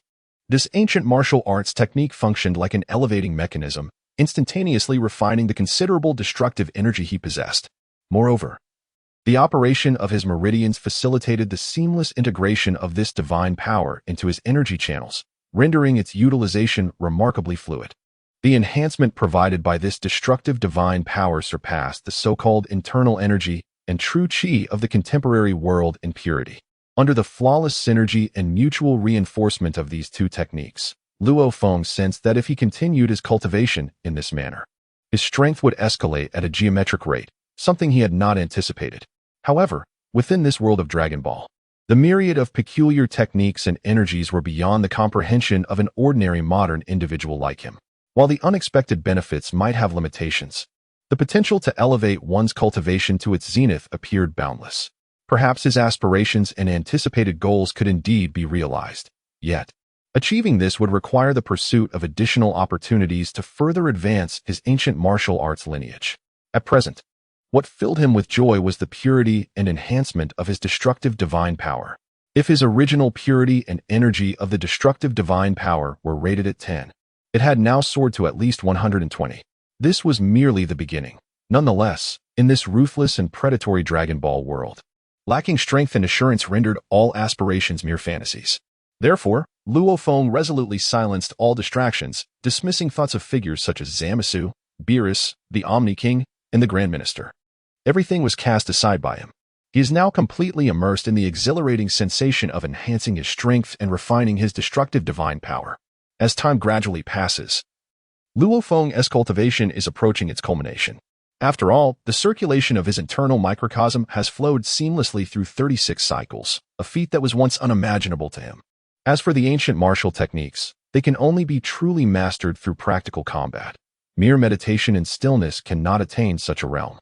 Currently, the destructive divine power he wields feels entirely different from what he experienced upon his arrival. It has undergone a profound and transformative elevation. The extent of this elevation and its unique effects can only be honed through real-world practice. At this moment, Luo Feng slowly opened his eyes and exhaled a long breath. This recent cultivation has indeed imparted upon him some unique insights. He now yearns to find a rival of comparable strength for an exhilarating battle. For perhaps such a confrontation would solidify his current realm. However, the Destruction God Academy is not a place where one can act with impunity. After all, he is here as a trainee of the Destruction God, and perhaps in the future, he will have the opportunity to spar with masters from various factions. Chapter 18. Space Barrier. After stabilizing his realm, he seeks to ascend further. Luo Feng is immensely satisfied with the power and legacy he has acquired. He gently clenched his fists, and a series of crackling sounds erupted. As he slightly activated the recently purified and elevated Destruction God power, he noticed a significant transformation in its radiant energy. The original dark purple hue had now morphed into a dazzling purplish red, likely a result of the refinement and compression of the Destruction God force. With a light flick of his fists, explosive sounds resonated, and astonishingly, as his strength and comprehension of the techniques flowed through, even the exceptionally sturdy space barrier exhibited subtle ripples. The sensation of immense power is truly exhilarating, prompting Luo Feng to reminisce about his arduous training in the real world, where he honed his physique with relentless effort. Perhaps this journey to the dragon world is a manifestation of fate. As Luo Feng was lost in contemplation of his modest achievements in cultivation, the resonant chimes of a bell reached his ears. How could there be bell sounds echoing in his ears? Could there be significant events unfolding within the academy? According to the memories he acquired upon traversing from the original Destruction God Academy, he knew that the bell does not toll lightly. Each chime signifies that something monumental is about to occur. The ringing continued to fill Luo Feng's ears. 99 tolls in total? This must be the grandest assembly within the academy. Given that something significant is happening, remaining here to cultivate seems an unwise choice. Perhaps this is an opportunity to stabilize his realm and further enhance his power. Suddenly, Luo Feng recalled that this commotion might be the result of Xiangpa's earlier antics, leading to an assembly for the public censure of Xiangpa. If that is the case, it would seem rather ungracious for him, the sole beneficiary of the situation, to remain oblivious. Since the academy is calling for an assembly, it is time to set forth. At this moment, Luo Feng felt invigorated, and with a swift motion, he vanished without a trace. In the next instant, a dazzling crimson light flickered and sped towards the academy's assembly square. Upon arriving at the square, Luo Feng noticed numerous crimson beams racing towards the Grand Plaza, indicating that students from various factions had responded to the academy's bell, converging there in droves. Observing the multitude of figures leaping forward, Luo Feng gradually retracted the crimson energy within him. After all, the brightness of his energy was somewhat ostentatious, and he understood the wisdom of not standing out too much in this environment. Although his destructive power seemed qualitatively different from that of an ordinary destroyer, it was not yet the time to reveal his true capabilities. This was one of the two key cards he possessed for his survival here. The other was, of course, his ancient martial arts heritage, which would only be sensed in combat. As he remained a student, he needed to embody the awareness of one. Luo Feng first contained the crimson energy and transformed his destructive power into a dark purple hue. In this form, his speed and aura diminished significantly, reflecting the normal strength and source of power within the Destroyer Academy. Luo Feng mused that perhaps this was indeed an opportunity for his rise. However, he was quite curious about the reason behind the gathering of students at the plaza. Soon, a few familiar figures came into his view. It turned out to be the high priest and several angels on the elevated podium. Luo Feng recognized many acquaintances from the Dragon Ball comic, just as he had imagined. The mentors and management within the Destroyer Academy were indeed members of the angelic race. It seemed that Pat had not misled him after all. Looking down from the podium, nearly 100 individuals had gathered. Could these be the trainee students of the Destroyer Academy? No, according to his recollection. There should only be 12 destroyers and 12 angels within the two-dimensional realm, along with one high priest, representing the entirety of the 12 universes' strength. Yet, here stood over 100 diverse individuals, and astonishingly, there were 18 angels on the podium. The high priest appeared unchanged, still exuding an air of authority as he floated serenely, his expression composed.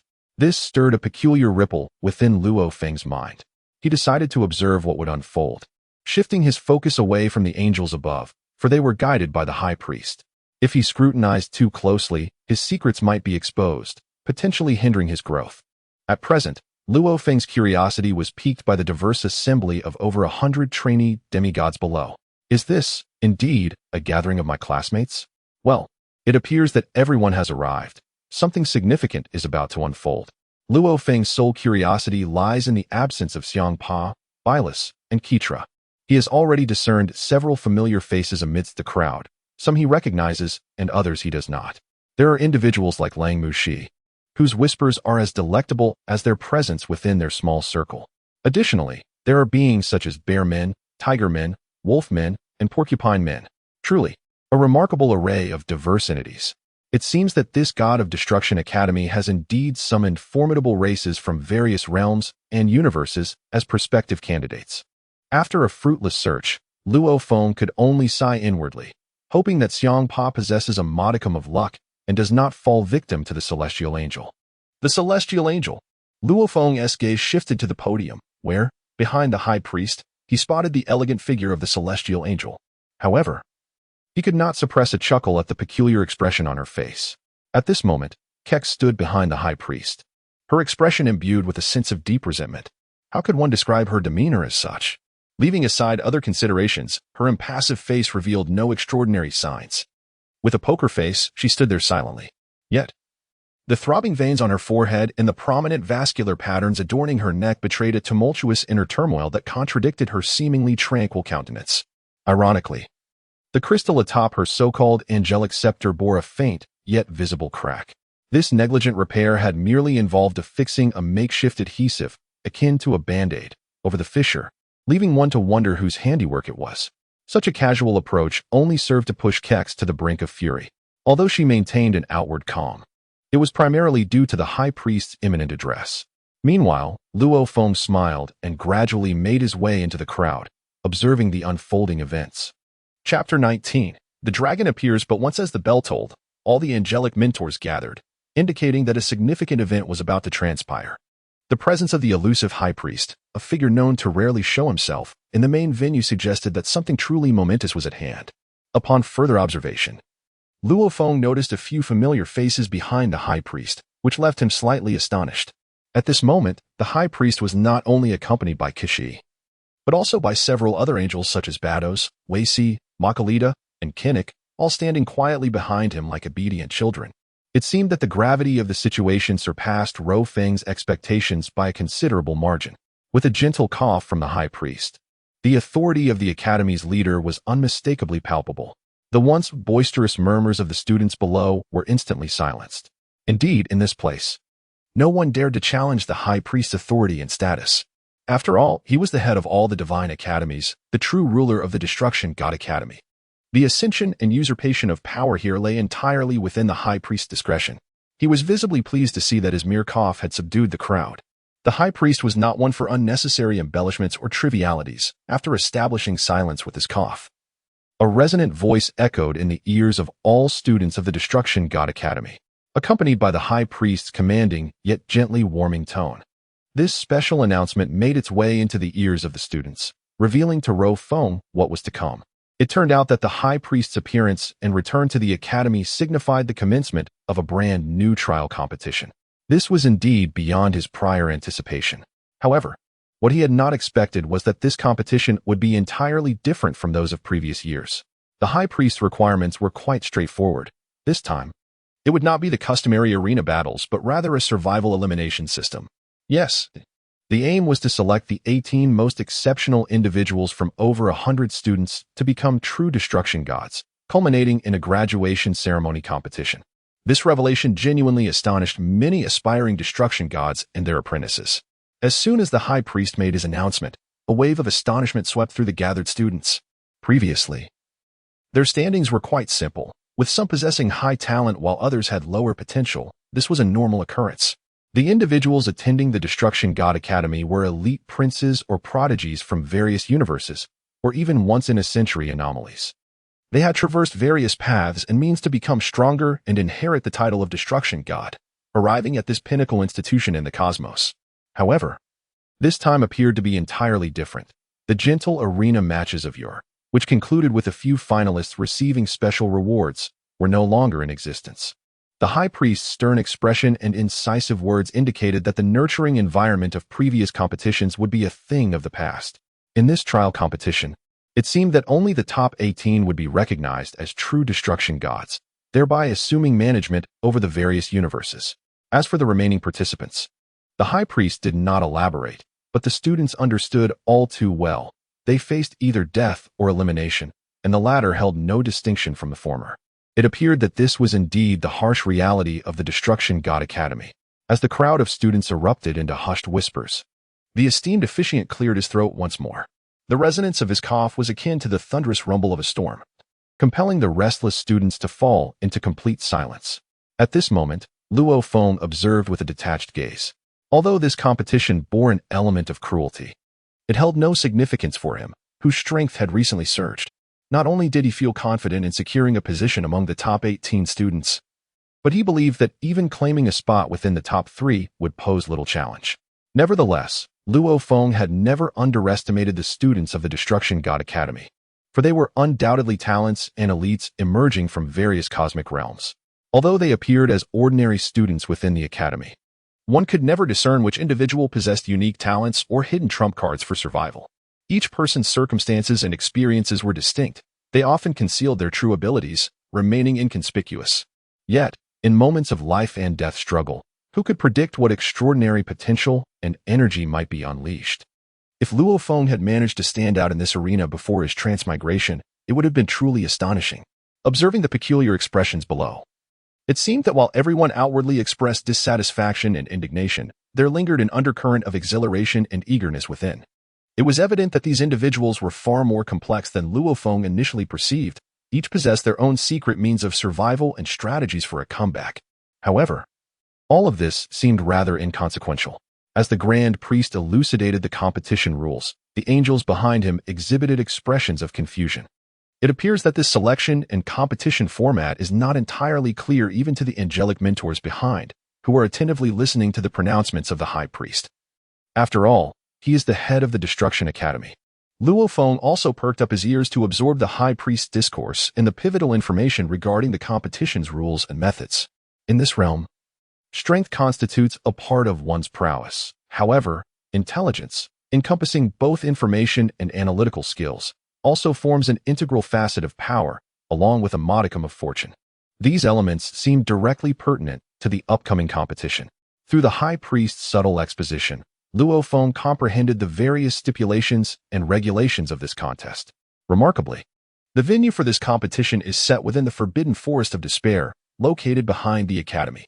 Given its ominous designation and its status as the Academy's forbidden territory, it has historically been inaccessible to students, shrouded in mystery and peril, rife with unknowns. The High Priest merely touched upon it lightly, offering little elaboration.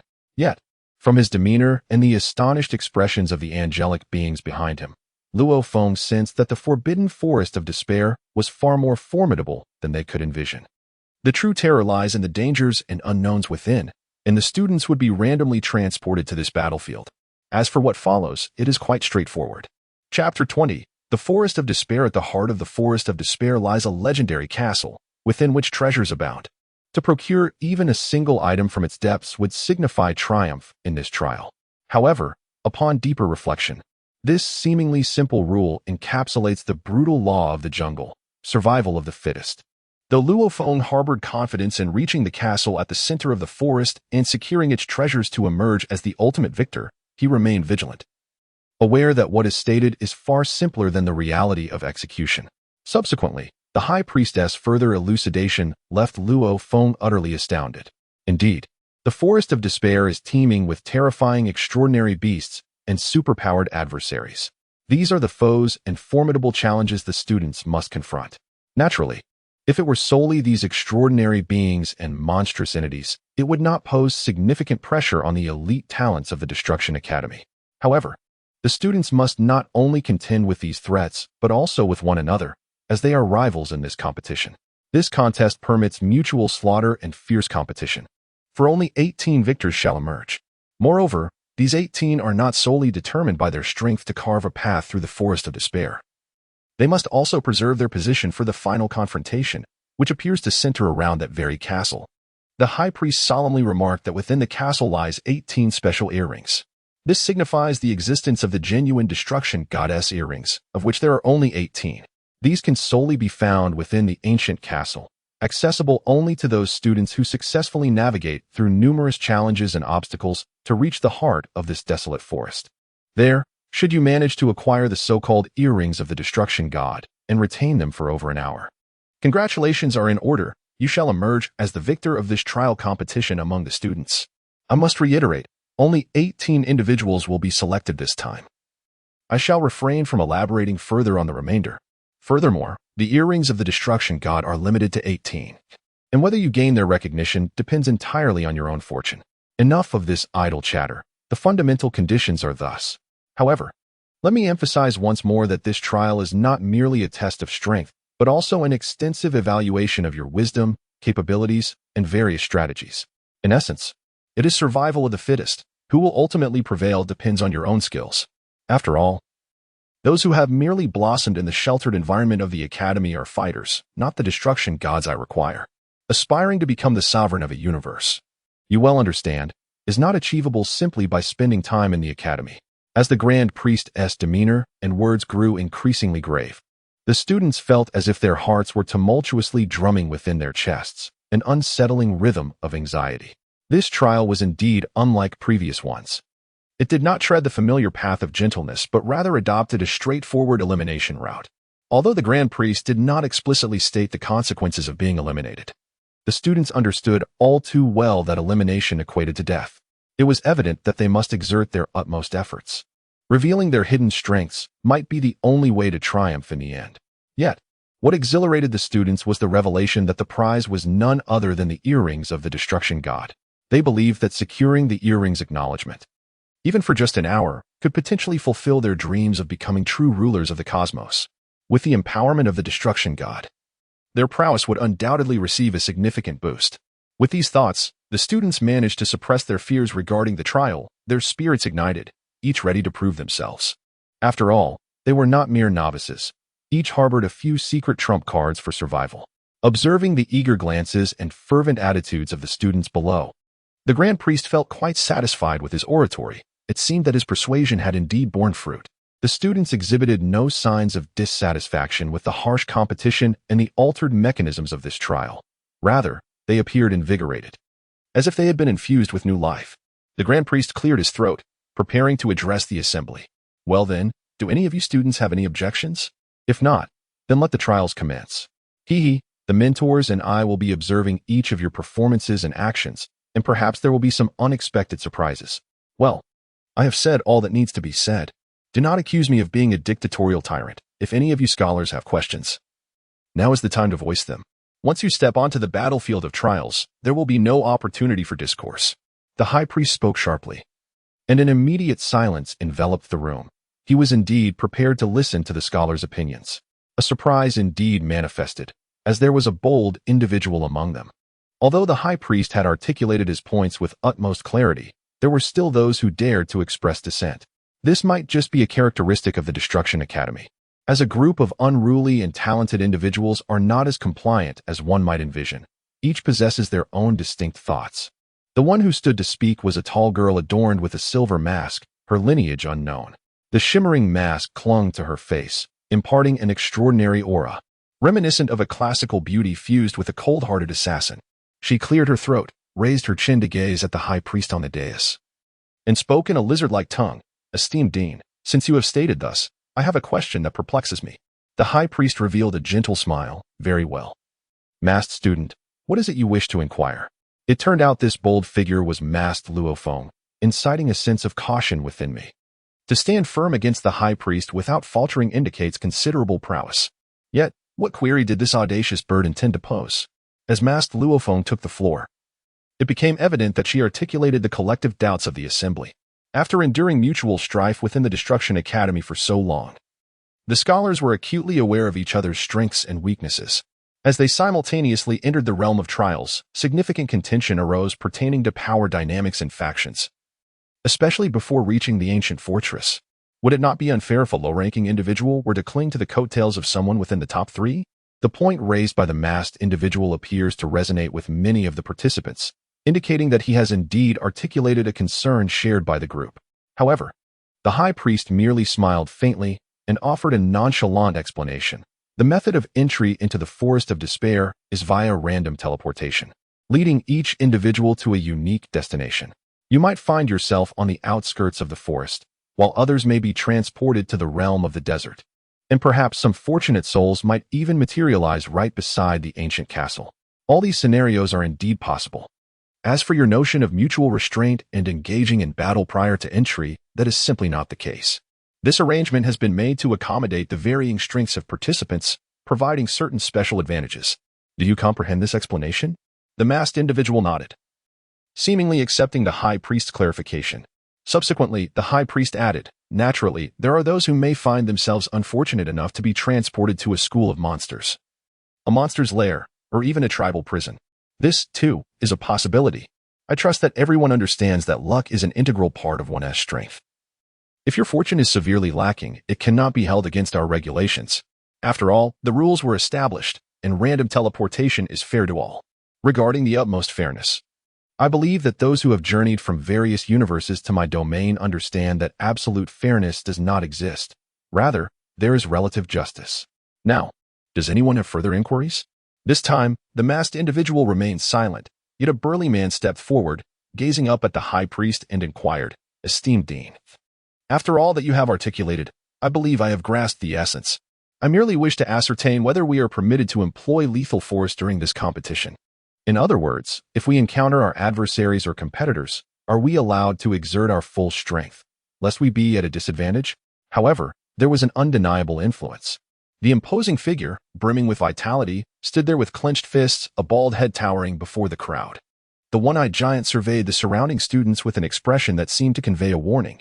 Dare to oppose me, and I shall unleash a relentless fury upon you. The high priest smiled faintly, clarifying, as I have previously stated, this is a process of elimination. There shall be no protection, no respite from injury. To be eliminated is tantamount to death. Ultimately, only 18 of you will stand before me, earning the legacy of the god of destruction. I trust my explanation has been sufficiently clear. Should you harbor any questions regarding my words, I would not hesitate to personally demonstrate the art of survival. Upon hearing the high priest's declaration, the previously fierce-looking bald man shuddered, fully aware of the director's formidable power. Beneath the high priest's seemingly gentle demeanor lay a heart of untamed violence, and at that moment, the bald figure expressed no further doubt, awaiting the forthcoming arrangements. Finally, a petite girl timidly stepped forward. She appeared to be a healer of sorts. At this moment, she gazed timidly at the angelic figures and the high priest upon the podium, posing the final question that resonated throughout the entire academy. Esteemed Dean, I am merely a stammerer. The high priest gently pressed his hand down and reassured her, there is no need to rush. Speak at your own pace. The timid girl hesitantly inquired, can we form teams? You see, as a student of the Destruction God Academy, I am merely a support type. If I could find some advanced classmates to be my teammates, would that be permissible? The high priest smiled softly. Of course, that is entirely acceptable. However, the maximum number of members in a team is 3. You 3 may form a combat unit, working together to assist one another. This arrangement ensures a relatively fair environment for all students. Do you have any further questions? Hearing an answer that satisfied her, the girl murmured softly. Almost unsure of where her newfound courage originated, the disparity in strength is still considerable. If I encounter one of the top 3 students upon entry, I would surely be eliminated in an instant. It seems that luck and strength are not closely related. Witnessing the student express her final defiance, revealing a strength that belied her outward fragility, she had posed the most piercing question. Indeed, there was a ranking among students. The fear and unusual feelings stirred within her regarding the disparity of strength and exceptional talents were palpable. Seeing this seemingly delicate girl articulate such a pointed inquiry, the high priest responded with a warm smile before addressing the assembly again. The truth is quite straightforward. The purpose of attending the Destruction God Academy is to select qualified future deities of destruction and to cultivate strong individuals. We are not obligated to serve as your caretakers or nannies. Survival of the fittest, the law of the jungle, this principle applies universally. I believe that both strength and luck are facets of power. Since you have chosen to be here, cast aside any notions of special treatment. Only those who endure until the end will truly be the talents we seek. As for anything beyond that, I can only chuckle. With a cold and piercing gaze directed at the crowd, an unsettling chill swept through them. This perhaps revealed the true nature of their dean, unyielding and devoid of sentiment. Indeed, upon reflection, the high priestess' assertions bore a semblance of truth. This was not a sanctuary for delicate flowers, but a crucible for genuine masters capable of wielding the cosmos. Nurturing true strength amid such frail mentalities was an impossibility. As the high priest resumed his gentle and refined tone, he added, I almost forgot to inform you of one crucial detail. This trial conference will take place in the Void Realm. The Void Realm? What on earth is that? The students of destruction glanced at one another, confusion and bewilderment reflected in their eyes. Was the battleground of this trial conference truly devoid of flight? If flight were permitted, it might confer advantages to certain races or individuals. However, for those unable to soar, the students adept in aerial maneuvers appeared woefully despondent. In Chapter 21, the Divine Body Experiment, the inability to fly would render half of their innate abilities ineffective. Observing the dismal expressions of the students, the high priest chuckled softly, stating, I previously mentioned that luck is a component of strength. Given these stipulations, you must confront reality. The murmurs of discontent surged among the crowd, astonished at the abrupt announcement of the competition's commencement. Did they not merit a moment to prepare? The high priest's voice resonated again. This competition will span a mere 5 days. After this brief period, we shall discern the victor. Until then, you must rely on your fortune and fend for yourselves. Vice Dean Chris has expressed much. Should you remain unmoved? The 3 individuals you have detained ought to be released. Though they have committed certain transgressions, they possess the eligibility to participate in this contest. Upon hearing the high priest's declaration, Chris gradually emerged from her tempestuous state. Indeed, while these three individuals had committed unforgivable acts against her, the competition must proceed. As for whether they would survive until the end, that would depend on their luck and fate. With that thought, Chris ceased her internal conflict, lightly waving the broken angelic staff in the air. A flash of golden light illuminated the scene, and the three figures materialized from various angles, descending swiftly onto the ground of the plaza. This display left the gathered destruction students utterly astonished, for they had initially noticed the absence of several individuals, only to discover that they had been captured by Chris. What mischief had these three engaged in? It is truly astonishing that the wrath of the Angel of Kes has led to the immediate imprisonment of the three individuals. It appears that, without the intervention of the Grand Priest and the upcoming trial competition, the fate of these three would indeed be precarious. As the three figures groaned and slowly rose from the ground, the onlookers discerned that it was none other than Beerus, and the ever-mischievous Hmph who found themselves in this predicament. However, they seemed to possess a slightly altered demeanor compared to their previous selves. As the crowd's gaze intensified, it became apparent that Beerus was the first to regain his footing, albeit with his right arm heavily bandaged, suggesting it had been fractured. Beside him, was similarly afflicted, with thick bandages encircling his right leg, indicating that he too had suffered a grievous injury. What transgressions had they committed to warrant such stringent punishment? The Grand Priest had just proclaimed that the most brutal trial was about to commence. Would these grievous wounds not impair their abilities? Yet, the spectators, recalling the Grand Priest's earlier words, found solace in the notion that opportunities are equitable, though only relatively so. Absolute fairness is a myth. Even those who err are permitted to participate in this event, thanks to the clemency of the Grand Priest. As for the potential diminishment of their strength due to injury, the crowd couldn't help but revel in the thought, for within the confines of the God of Destruction Academy, both Beerus and had consistently ranked among the most formidable. The misfortunes of these two powerful beings could only be perceived as fortuitous news for the other students.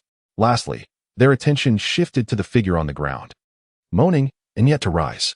Judging by the sound and breath, it was undoubtedly Hmph, though his appearance was utterly obscured by layers of bandages, leaving only his nose and eyes visible.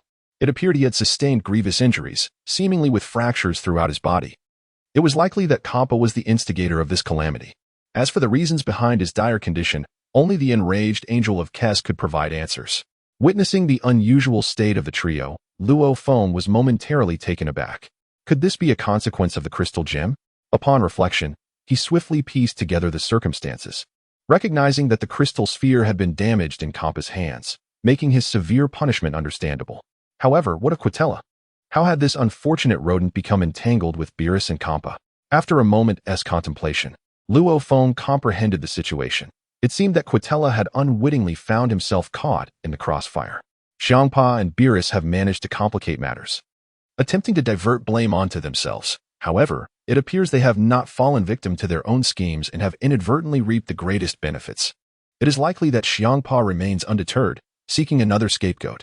Thus, has been inexplicably ensnared in this predicament, suffering severe repercussions, evident from his lost leg and the mournful gaze in his eyes, indicating a troubled psyche. Nevertheless, this bears no particular significance for Luo Feng, who is rapidly analyzing the unfolding situation in his mind. He attentively absorbed the conversation between the Grand Priest and the student, his brain swiftly drawing conclusions. It seems this may be the final trial held by the God of Destruction Academy.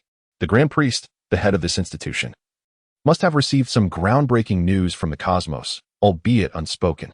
In his recollection, there are supposedly 12 universes, necessitating 12 angels and gods of destruction. However, the Grand Priest's remarks have entirely upended Luo Feng's understanding. After all, that was from the original narrative, and he has traversed into a tangible reality. In this world, one must adhere to its rules and transformations. 18 universes? It appears to be an era preceding the erasure of those 6 unknown universes. Contemplating this, Luo Feng smiled faintly, exuding confidence. Although, before his traversal, his ranking in the God of Destruction body experiment was merely 98. While not the lowest, he was still among the weakest in terms of strength and talent, especially in this unique academy where angels and Grand Priests seek out elite individuals from various cosmic realms. Being selected as a trainee at the God of Destruction Academy already signifies his potential. As a human, his inclusion in this institution is commendable, yet in this realm, Luo Feng has no inherent advantages or abilities. His sudden surge in power is solely due to his crossing over. participating in such a grand event with a rank of 98. Indeed, had he not traversed, this would have proven to be a true battle between life and death. Chapter 22. A monumental enhancement, however, that is a matter for another time. Since he has acquired methods to enhance his strength, he must confront this reality. After all, survival in this world takes precedence. Dwelling on excess thoughts serves no purpose. Upon further analysis of Dachenbei's words, Luo Feng feels quite confident regarding this trial. As for which of the 18 universes he will choose to serve as a god of destruction, that is a discussion for later. For now, he must focus on surviving, overcoming his adversaries, and facing the formidable and malevolent extraordinary beings within this trial space, as that is the immediate concern. Perhaps this challenge will also serve as a new opportunity for enhancing his power. Although I have recently undergone a unique form of training, resulting in a remarkable enhancement of my divine power and martial prowess, what I currently lack most is practical combat experience. Now, Luo Feng is filled with anticipation, eager to discover the surprises and immense growth that this trial assembly might bestow upon him. The mighty high priest gazes at the fallen Xiangpa and, in a calm tone, addresses Beerus and Ketla. You both must have heard what I just said. Now, you face two options. Either enter the trial assembly wounded or return to Vice Dean Kasai. The choice is entirely yours, and I shall not impose my will upon you. As for the injuries you have sustained, I can only say that fate will dictate your path. Your participation in the trial assembly will not absolve you from the consequences of your actions, nor will it heal your wounds. However, entering the battlefield in such a state is not devoid of opportunity. Now, the time has come for you to make your decision. At this moment, Beerus and Hmph resolutely nodded in agreement. They understood that in the pursuit of strength, sacrifices must be made. Without such sacrifices, how could one possess the conviction to persevere until the end? Deep within their souls, these brothers harbored an indomitable spirit and a refusal to yield. As for Quatela, despite his resentful gaze, he remained unperturbed by the upcoming competition, confident in his slightly superior prowess compared to Beerus, to say the least. In terms of genuine strength and hidden cards, Quatela believed himself to be the best among this group of trainees, and he was certain that no one dared to claim the top spot. Reflecting on his severed right leg, he sighed in resignation but nodded in agreement with the Grand Priest's remarks, ready to partake in the forthcoming trial. Observing that none of the students, including the 3 injured individuals, voiced any objections, the Grand Priest nodded in satisfaction. I now declare that we shall commence at 10 o'clock, with Angel Margarita leading the way. With that, the Grand Priest stepped back, allowing Angel Margarita to advance. She elegantly drew forth her angelic staff, glistening like jade. In an instant, she appeared before the assembled students and, with a gentle wave of her staff, released shimmering golden alchemical powder that descended onto the ground like a tangible substance. Gradually, a uniquely shaped hexagram and pentagram formation began to take form beneath her delicate gestures. Could it be that this was a practice array for establishing spatial coordinates? Was everything unfolding differently than anticipated? Rather than embarking on a collective journey to the trial grounds, it appeared they were to prove their assumptions correct through subsequent actions. Indeed, there was no need to queue for entry to the trial grounds. Instead, they were to utilize a peculiar teleportation array. As for where this array would lead, that remained a matter of interpretation. Perhaps this was what the Grand Priest had referred to as random teleportation, with Angel Margarita's deft maneuvers. A magnificent golden vortex-shaped teleportation array stood quietly before them. At this moment, Margarita exhaled deeply, having not arranged such a peculiar teleportation array for quite some time. It was fortunate that she did not disappoint, for among all the angels, her mastery in alchemy and teleportation was unparalleled. While Vizzy was the most adept in the transcendent art of freedom, each angel seemed to possess their own unique and remarkable strengths. As for Bados, he was renowned for his formidable healing abilities. In this regard, the High Priest was exceedingly pleased with the growth trajectories of each of his progeny. After all, where there is no conflict, there is no competition, and this satisfied the High Priest, the so-called Dean, immensely. This time, Margarita had performed admirably. Angel Vizzy stepped forward, her angelic scepter emanating a soft blue glow. In an ephemeral flash, this light surged into the golden portal of time and space. She nodded at the High Priest, indicating that the spatial framework appeared to be completely successful, with coordinates presumably pre-established by Vizzy at the designated location. As for where each individual would be teleported, that would depend entirely on their luck. The High Priest then waved his hand and proclaimed to the assembly, "Depart. Those who wish not to participate have no need to exist here." He cast a warm yet authoritative gaze upon the students, who exchanged glances with one another, seemingly unaware of the advantages or disadvantages of entering the portal first or last.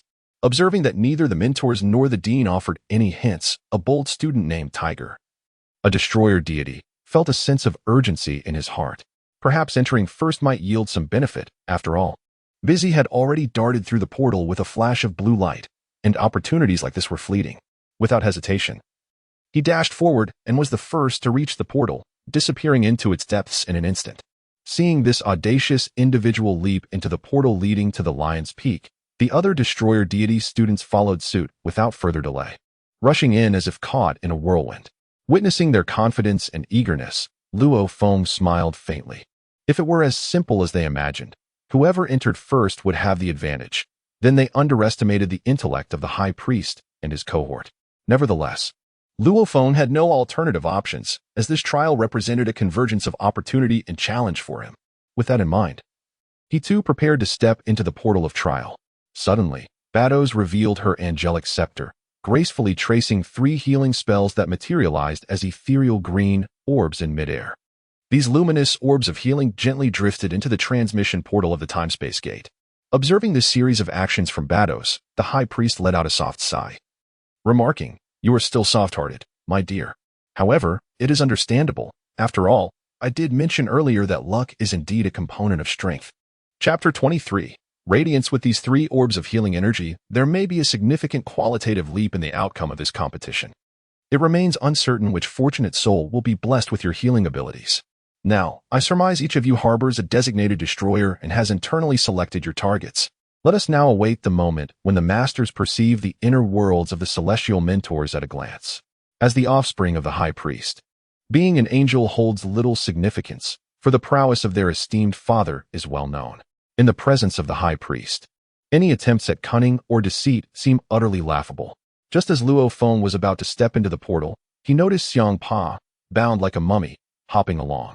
"Luo Feng, you rascal, wait for me." It's truly a complicated situation. I hope this transmission allows us to be together, with your protection. Perhaps I might survive until the end. At this moment, Luo Feng cast a faint glance at Hmph, who was truly excessive, still attempting to drag him into the mire. Did he not realize that his actions appeared as foolish as a child before the esteemed angels and archdeacons? Nonetheless, Luo Feng felt no obligation to explain himself to Hmph. He merely offered a gentle smile before stepping into the golden realm of legend. As for Beerus and Quitella's peculiar thoughts, those were their own concerns. This was a brutal trial tournament, devoid of any emotional discourse.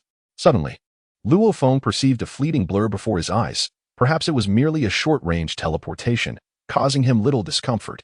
Had it been the former Luo Feng, he would have wondered what he could achieve in such circumstances. However, his soul had traversed from the reality of the mundane world into the Dragon Ball universe. After this prolonged journey, his perception of soul strength and willpower had undoubtedly intensified. Thus, he felt remarkably little discomfort from the modest teleportation array crafted by Makalita. As the vision before him stabilized, he found himself surrounded by an ancient forest. How delightful! Although the direction and position of his arrival were slightly askew. In his lucid state, he surveyed his surroundings without any significant reaction, only experiencing a peculiar sensation towards the realm of information. He never anticipated that the Dragon Ball world possessed such extraordinary abilities and ancient techniques, reminiscent of a long-lost legacy. While surveying the primordial forest, he attuned himself to the nearby energies, which bore no remarkable distinction from an ordinary wilderness, save for the remarkable stability of the space itself. Glancing at the sky, he noted the dense purple clouds and the incessant flashes of purple lightning. It seemed that the archdeacon had spoken true. This was indeed a domain of flight prohibition. For otherwise, it would have been a day of radiant sunshine. Yet, none of this mattered now. With the rules established, it indicated fairness for all involved. If flying was forbidden, then so be it. Luo Feng then sensed his surroundings, detecting no imminent danger or unusual energies. Perhaps luck was on his side, having been transported to such a safe and serene forest. However, the palpable malice emanating from the woods sent a chill down his spine. Indeed, this feeling was not something one would encounter in the ordinary God of Destruction Academy of this time and space. As Luo Feng, a modern individual who had traversed realms, he now possessed an acute sixth sense. Perhaps, he mused, his instincts were mistaken. With a steadying breath, Luo Feng surveyed his surroundings. A serene environment filled with the melodious songs of birds and fragrant blossoms. Yet, a furrow formed on his brow as he confirmed the distant destination of his trial, the ancient castle at the very heart of this realm. It seemed that this testing ground was vast, with over 100 participants scattered like paratroopers, making the likelihood of encountering fellow scholars in the near future quite slim. The palpable malice emanating from the forest might very well be the extraordinary creatures and formidable beasts referenced by the Grand Priest Dean. Reflecting on this, Luo Feng could only chuckle softly. Survival in the wilderness posed little challenge for him. As an inheritor of ancient martial traditions in the contemporary era, he not only possessed formidable martial prowess but also boasted a wealth of experience in outdoor survival. While he was uncertain as to the specific differences between the jungles of this world and those of his reality, he believed they were likely similar, as the invigorating air and the floral scents were undoubtedly genuine. As for the pervasive malevolence, it was likely an ominous aura brought forth by those extraordinary beasts and superhumans. Having established his direction, and with only 5 fleeting days at his disposal, Luo Feng recognized the urgency of his mission. He had no time to linger or indulge in the scenery, for he was not on a leisurely vacation. His objective was to emerge from the ranks of the Destruction God Academy as a true harbinger of destruction. The subsequent developments would unfold in due course. While fortune may indeed be a facet of strength, and strength a safeguard for survival, caution is the vessel that ensures longevity. Regardless of one's prowess, misfortune can strike unexpectedly, as Luo Feng had learned through deep and often painful lessons during his previous adventures. In this world, rife with malice, one could not afford to be careless. Even the mightiest beings could find themselves in peril. Upon contemplating the tragic figures from this timeline, many had met their demise due to hubris or negligence. Luo Feng had no desire to follow in their unfortunate footsteps. Chapter 24, Concealed Techniques. As Luo Feng progressed, he expanded his senses to their utmost limits. As he walked, his brow arched slightly. Whether due to fortunate or unfortunate luck, he found himself in a surprisingly lively area. Nevertheless, he maintained an outward demeanor of calm, striding purposefully onward, although he could sense the direction and position of the ancient castle at the center of the trial. The distance was indeed considerable. If he pushed himself to the limit, it would likely take 3 days of relentless travel. Furthermore, the Grand Priest Dean had indicated that this trial was confined to a mere 5 days. Within this brief window, he must overcome formidable foes, withstand diverse dangers, and ultimately survive to acquire the legacy of the Destruction God earrings. Truly, a significant challenge lay before him. As for the positioning of other participants in relation to the central castle, it is merely a matter of luck. However, I possess a unique ability that allows me to sense the presence of vigilant entities nearby. It appears that these minor characters do not warrant any regard from Luo Feng. Although he harbors certain plans and thoughts, the moment is not ripe for action. After all, the adversaries have chosen to conceal themselves, following and observing, likely deliberating whether to engage in a fierce battle upon entering the trial grounds, considering the implications for their own interests. Since they have opted for patience and stealth, I shall allow them to proceed. Suddenly, Luo Feng, striding purposefully, halted abruptly, standing silently in place. This unexpected pause startled the 3 destroyer students stealthily trailing him. What is he doing? Why has he stopped? One thought, apprehensive. Could it be that our movements have been detected? Impossible. With Viper's talent for concealment, there's no way this Luo Feng, ranked 98th, could sense our presence. Viper had just displayed a peculiar expression when his companion, a robust giant known as Leopard Bear within the Destroyer Academy, expressed his discontent. Viper, your stealth skills seem lacking. How could you be discovered by someone like Luo Feng so quickly? Adding to the critique was a figure covered in bristles, known as Porcupine, another Destroyer student in training. He coldly remarked, Viper, what is going on? Wasn't your ability to conceal your presence among the best in training? It was precisely this talent that led me and Leopard Bear to team up with you. Yet here we are, already exposed to that kid. It seems our plan to use you as a scout was rather naive. Should we take action now? Leopard Bear, pondering his own strength, along with Viper and Porcupine, concluded that overpowering the insignificant and opposing them, given his rank of 98th, should pose no significant challenge. However, he remained silent, clenching his fists, contemplating Porcupine's words.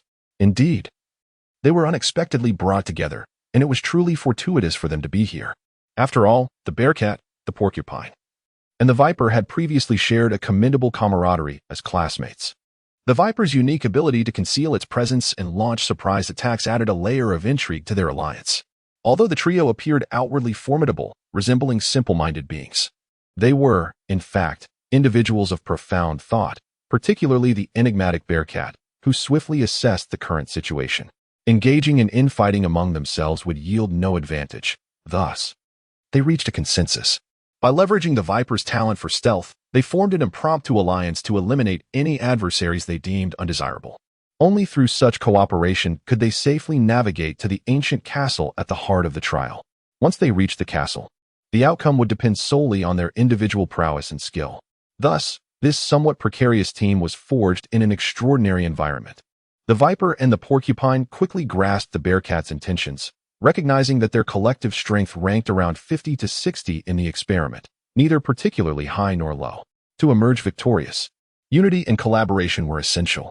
However, just as they succeeded in concealing their presence, they noticed the presence of Luo Feng not far away. How fortunate it was that this rank 98th weakling was nearby. They observed Luo Feng momentarily pause, seemingly oblivious to their presence, as he strode purposefully towards the ancient castle at the center of the trial. This development aligned perfectly with the Bearcat, Porcupine, and Viper's intentions. By concealing their presence and trailing this individual, they could benefit from having a weaker companion leading the way, even if he served no extraordinary purpose. Resolute in their decision, the trio allowed the Viper to employ his unique racial talent to mask their scents, stealthily following closely behind Luo Feng. The prospect of having someone else clear the path for them was too enticing to resist. As they neared the castle, they surmised that if luck remained on their side and Luo Feng had not perished, he would soon meet his demise at their hands. This formed the initial part of their sinister plan, which filled them with self-satisfaction.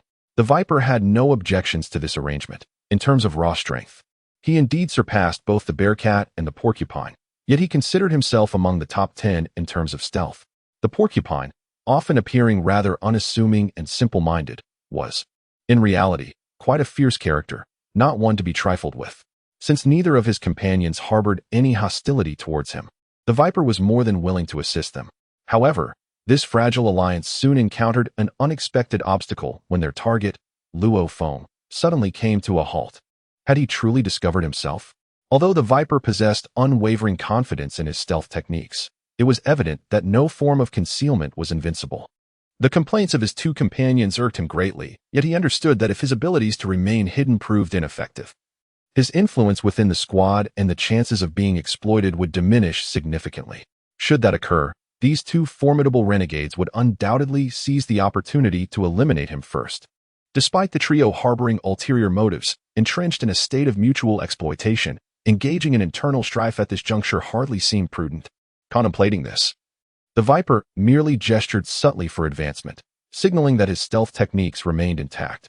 It appeared that Luo Feng had not discerned their pursuit. Rather, there must be another cause for his awareness. Chapter 25. Resilient sharpness. Observing the Viper's piercing gaze, his companions, the leopard bear and the porcupine, momentarily halted their steps.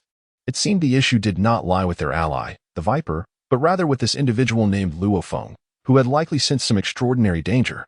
Perhaps allowing Luo Feng to scout ahead was indeed a wise decision. Since the Viper had signaled for them to proceed cautiously, there was no need for haste. After all, safety was paramount. The recklessness of the past had already claimed its due, and the trio was acutely aware of this. Meanwhile, in the heart of the forest, Luo Feng, attuned to the surroundings with intense focus, was keenly aware of the movements of the three behind him. Given his recent surge in power and heightened perception, he was not to be trifled with. The notion that the Viper could successfully conceal himself nearby was laughable. His pause was not prompted by any peculiar actions from the three behind him, but rather by an acute sense of danger emanating from the front. This threat was not one that could be attributed to ordinary Destruction Academy students. It stemmed from the indigenous beings of the forest, the extraordinary creatures referred to by the High Priest. Luo Feng gradually crouched, his gaze drawn to a faintly visible thread that flickered into view. He soon understood the source of his ominous premonition, a spider silk. How could such a peculiar silk exist here? As his index finger lightly touched the thread, he was taken aback by its remarkable strength and exceptional sharpness.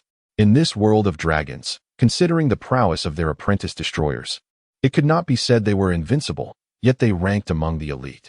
The presence of such silk suggested that its creator was no ordinary extraordinary creature, likely a massive spider. With this realization, Luo Feng felt a sense of relief. Indeed, this jungle was fraught with peril and unpredictable circumstances. It had scarcely been a short while since they set out, and already 3 inexplicable students were tailing him. How intriguing! These 3 individuals may not pose a significant threat. Yet the one weaving this silken thread before me undoubtedly represents an exceptionally formidable adversary. However, within the realm of Luo Feng's perception, it appears that the traps laid by this foe are unlikely to exert any decisive impact. Nevertheless, the enemy has yet to fully reveal themselves. The trap has ensnared Luo Feng, who is poised to advance, rendering him immobile. Reflecting on this, Luo Feng finds solace in the words of the esteemed archpriest, who remarked that this place is a realm of tranquility. Otherwise, these extraordinary beings would hold no peril for the Flying Destroyer Academy, thereby diminishing the significance of this trial. Given this reality, circumventing the challenge is evidently an impractical approach. Since fate has brought him to this encounter, he must confront it head-on. Perhaps this enigmatic weaver of threads may serve as the first scythe in his struggle for survival within this temporal domain. At this moment, on the dais of the Destruction Academy, a colossal sand table lay before the assembly of angels and high priests. This was undoubtedly the grand topographical representation of the trial arena, featuring an array of terrains, forests, deserts, lakes, swamps, and grasslands, each artfully distributed around the perimeter of the sand table. In the center stood an ancient, elegantly styled castle, which presumably marked the so-called central region of the grand city. Scattered across this vast sand table were numerous flickering purple points of light, signifying the coordinates of various Destruction Academy students who had been transported via random teleportation arrays. Each twinkling purple light also radiated its own energy intensity, gleaming with varying brilliance. Not far from them, several blue points of light danced in the air, representing what the high priest referred to as the trial grounds. These supernatural beings, whether hostile or benign, manifested as blue energy points. Although certain areas boasted particularly radiant blue lights, indicating the presence of formidable boss-level creatures, it remained uncertain which unfortunate soul might inadvertently encounter these terrifying monsters, potentially never reaching the central area and instead meeting their demise. After all, the high priest was not jesting with these individuals. This selection truly involved genuine destroyers, not the usual run-of-the-mill competition. As the high priest meticulously arranged the sand table, the angels behind him exchanged silent glances, each considering the scenarios that piqued their interest, namely, the candidates they deemed worthy of becoming true destroyers or perhaps their future disciples. Each individual had distinct developmental paths, leading to varied preferences in candidates. For instance, Whis was particularly focused on the student who had clandestinely learned from the 4th generation of mechanical engineers, Beerus. Meanwhile, Bados expressed a keen interest in the eccentric and cunning individual, Hmph, while others similarly selected their targets of interest. The alchemical prodigy, Makalita, found herself drawn to a character known as the Joker. The high priest, however, fixed his gaze upon a section of the jungle on the sand table. There, he noticed a purple mark. Although its energy was not exceptionally powerful, it evoked a peculiar sensation within him. At that moment, he observed an exceptionally brilliant blue light point adjacent to the purple one. Chapter 26. The Jungle King, noticing the high priest's focus, Crix furrowed her brow slightly, pondering which unfortunate soul had just arrived in the trial grounds only to encounter the formidable Spider Queen. It could only be deemed a stroke of bad luck for the young man. Initially, she had harbored high hopes for him. Is that so? The high priest responded with a slight pause. What about Beerus and Hmph? Are you not going to address that matter? Why is there interest in this individual, Hmph, who attempted to frame him but failed? Kess was momentarily taken aback. Indeed, why would I be intrigued by this fellow named Luo Feng? The Grand Priest, noticing Kess's expression of surprise, smiled faintly and waved his hand, projecting a colossal image that displayed the very scene where Luo Feng currently found himself. It was quite unexpected that even the Grand Priest would take an interest in Luo Feng. Kess, however, raised an eyebrow and remarked, although this lad has not succumbed to the same corruption as Hmph and Beerus, he lacks the ambition to grow stronger. I must admit my disappointment. While his foundational skills and destructive power are exceptionally solid, he has failed to seize the opportunity to learn the ultimate skill, and now, amidst this trial, he has been teleported beside this terrifying demon. It seems he will not escape unscathed, especially with 3 other students lurking behind him, eager to strike. I fear for his fate. Upon hearing Kess's assessment, the Grand Priest merely smiled enigmatically and refrained from commenting, choosing instead to observe the unfolding events in silence. Meanwhile, the surrounding angels, who had been preoccupied with their own thoughts, turned their attention to the scene. Oh, isn't that the fellow named Luo Feng? His strength appears rather mediocre, and he hasn't participated in any notable competitions. What bad luck, Barda sighed in resignation. Yet, Makalita cheered from the sidelines. Come on, lad. Although you face a formidable boss, the Jungle King, with a stroke of luck, you might yet escape.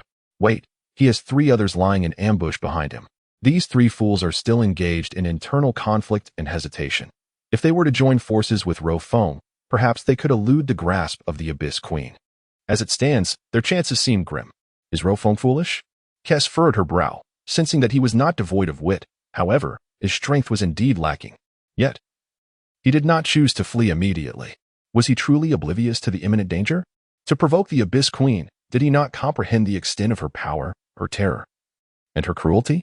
Perhaps ignorance breeds courage. Grand Priest, why have you not offered any commentary? The Grand Priest, observing the trio of angels chattering animatedly, simply smiled without responding. In response to Kess's inquiry, he allowed a subtle smile to grace his lips and said, "Isn't it clear by observing? Perhaps this young man is not as simple as you presume. In my estimation, he does not exhibit the foolishness that he currently displays. Do not hastily conclude a person's character based on superficial impressions." It seems that the High Priest holds a favorable opinion of Luo Feng, leaving Makalita and Bados momentarily stunned. After all, their previous critiques were rooted in their genuine thoughts, only to be entirely dismissed by the High Priest. Observing the discussion among the women and the High Priest, the male angels, including Whis, directed their curious gazes towards Luo Feng, who had been underestimated. They were eager to discern what extraordinary abilities he possessed that could elicit such admiration from the High Priest. Meanwhile, in the depths of the jungle, Luo Feng remained oblivious to the fact that he had become the focal point of attention. His mind was solely occupied with devising a strategy to confront the enemy before him. The presence of spider silk indicated the existence of traps. It appeared that his opponent favored a combination of strong control and agile ambush tactics. Thus, luring the adversary out would be the most prudent approach. As for the 3 onlookers behind him, their reluctance to flee or assist might ultimately save him considerable trouble. Hence, he dismissed them, focusing instead on the immediate threat. Luo Feng gazed at the spider silk, and a purplish-red light flickered gently at the tip of his finger, enveloping his right index finger in a protective film of radiant energy. With a delicate flick of his finger, he snapped the silk that triggered the trap. In response, a furious roar erupted. Who dares to provoke my territory? Have they never faced death? Upon hearing the sultry yet raspy voice, Luo Feng smiled faintly.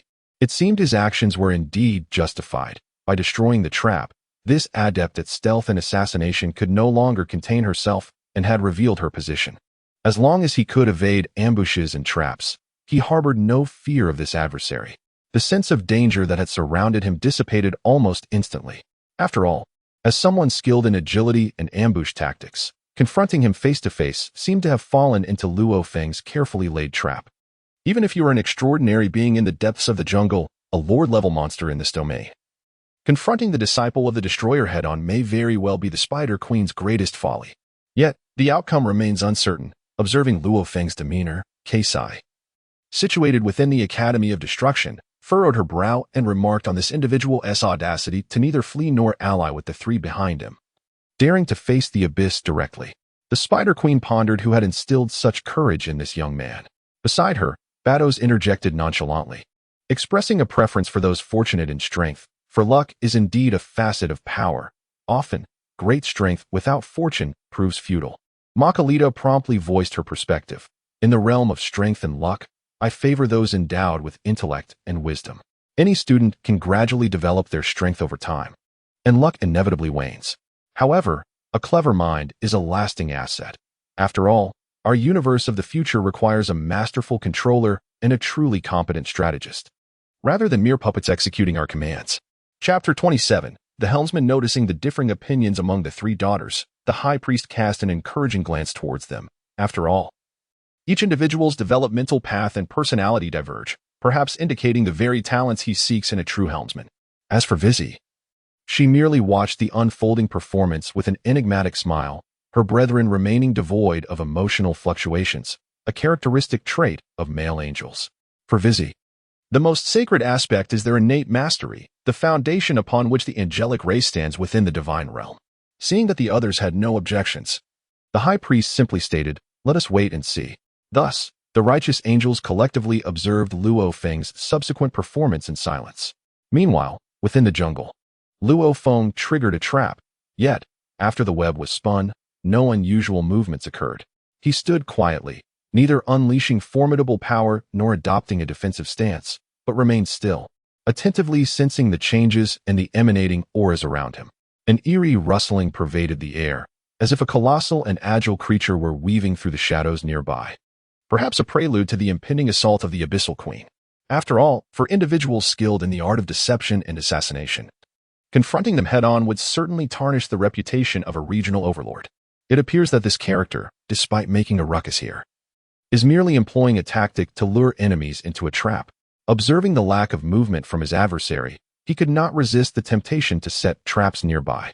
However, all of this fell well within Luo Feng's predictions. Were he an ordinary destroyer, he might have succumbed to panic or attempted to flee by now. Yet, as someone proficient in wilderness survival on Earth, Luo Feng possesses a profound understanding of the habits of arachnid creatures, and with his recent advancements in cultivation, his energy levels are incomparable to what they once were. In the face of such agility and assassination prowess, Luo Feng does not regard his opponent with undue seriousness. Why then does he grant the other party the opportunity to calmly lay traps and attempt a surprise attack? Presently, Luo Feng genuinely views the Spider Queen as a whetstone for honing his skills. Having just arrived in this time-space, his earlier skirmishes with Xiang Pa had barely registered, serving only as a peculiar reminder. Now, facing such a formidable adversary is indeed the best means for his personal enhancement. As for the augmentation of his power in this time-space, Luo Feng is quite insightful. Relying solely on meditation and cultivation to genuinely elevate his combat prowess is utterly unrealistic. Much like in the present reality, lacking practical experience and an understanding of the forces at play in this world makes mere energy cultivation a futile endeavor, akin to a decorative pillow that crumbles at the touch of a true master. For those of genuine strength, it is not only essential to possess formidable energy, but also to have ample combat experience. This is the primary reason Luo Feng allows his opponent to set traps. Seeing his adversary exerting such effort, Luo Feng takes pleasure in observing the performance. After a period of rustling sounds, an alluring yet somewhat jarring shriek echoed from the opposite side. The voice bore a distinctly feminine quality, and as it drew nearer, a colossal spider-like entity silently hovered before Luo Feng. Indeed, it was of the arachnid variety. Though this creature appeared rather peculiar, its lower half was entirely spider-like, while its upper half resembled that of an enchanting young woman. Regardless of the oddity of its appearance, the potent energy emanating from its form was unmistakably formidable, a sensation Luo Feng had sensed from the outset. Although this creature excels in setting traps and employing cunning strategies, the manner in which it swiftly shifted forms to weave webs only attests to its remarkable speed. Perhaps feeling confident in its completed traps and its own strength and energy, it dared to reveal itself in such a manner. Does it not understand that in this world, most villains meet their demise due to their excessive verbosity? However, the Spider Queen before him clearly desired to engage in a brief conversation with Luo Feng.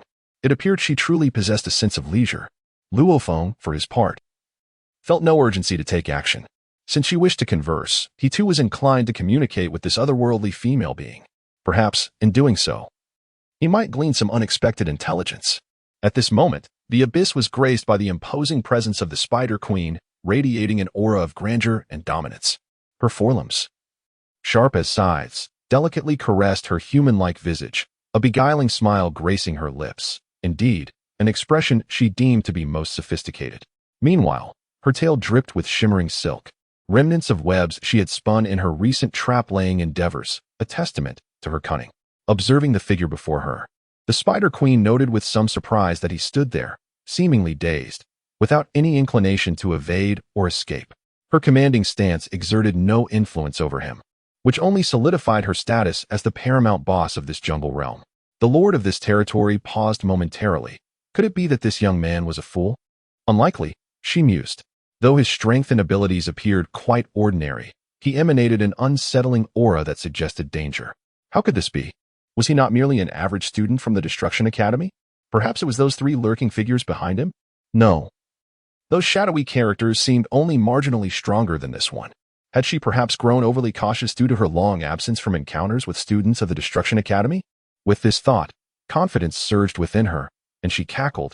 You, young man, have chosen not to flee.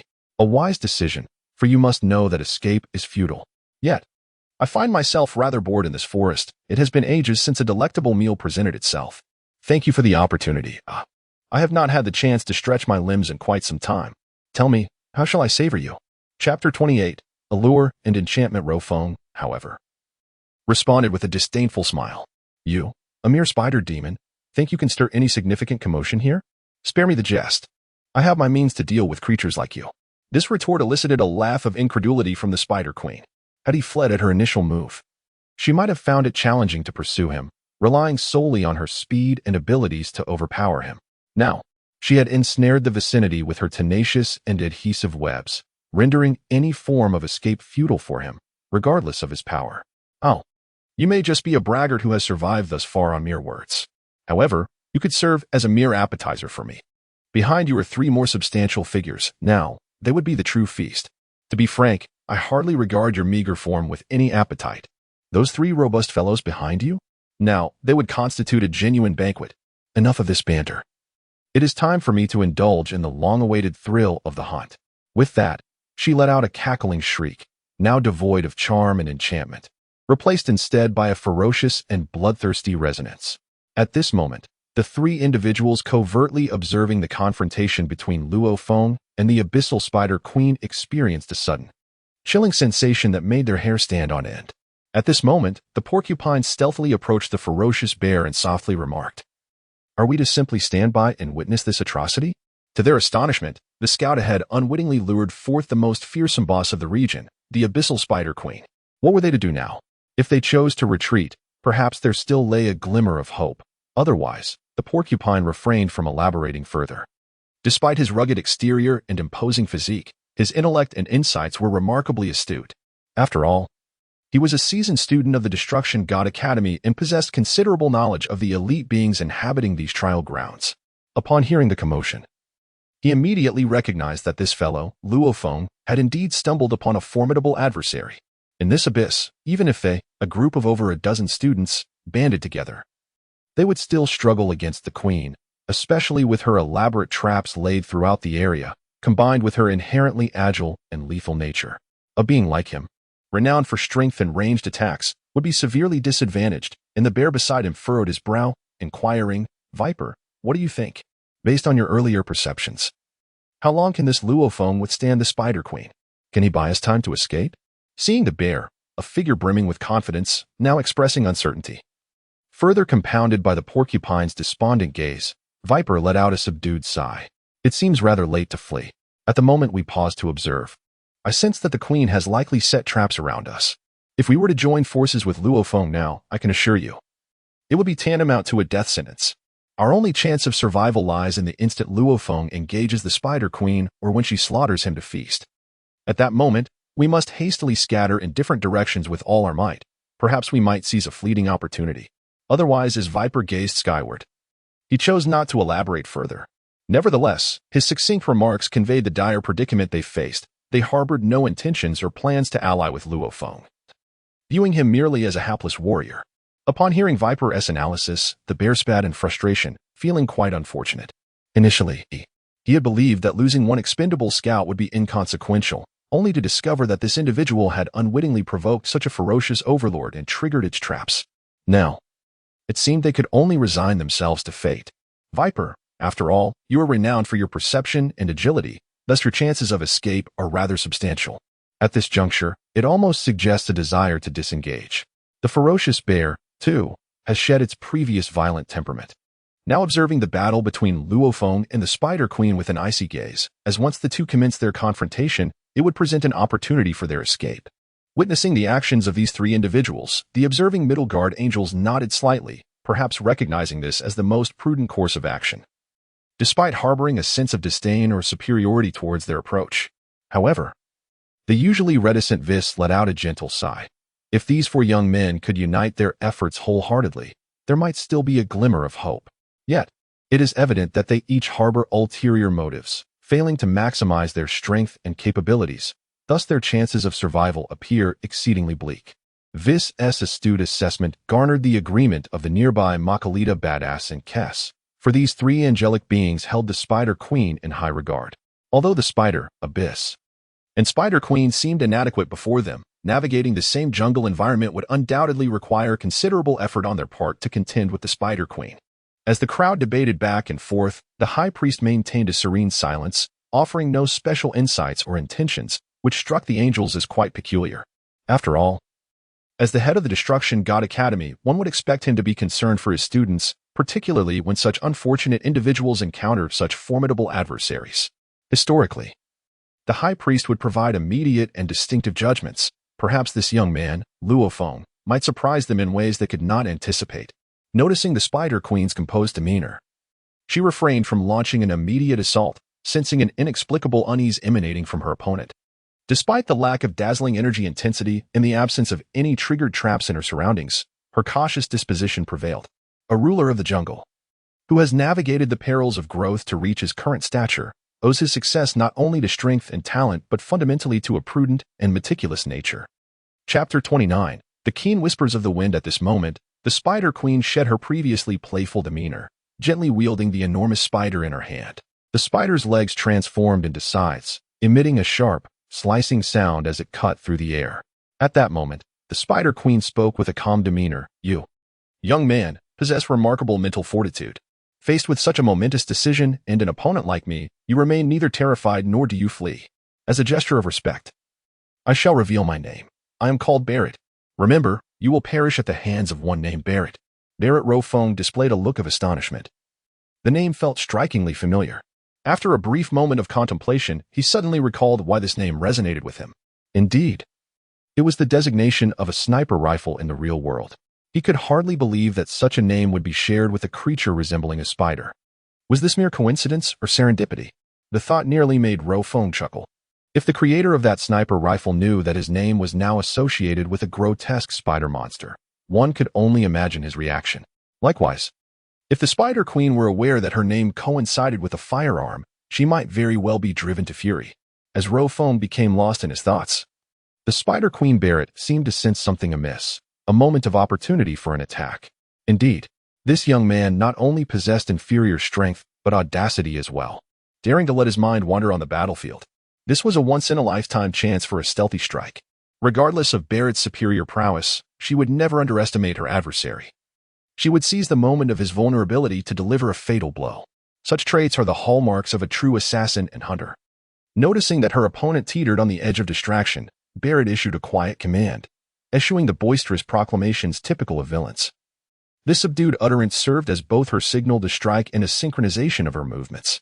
Suddenly, a powerful shockwave emanated from her vicinity.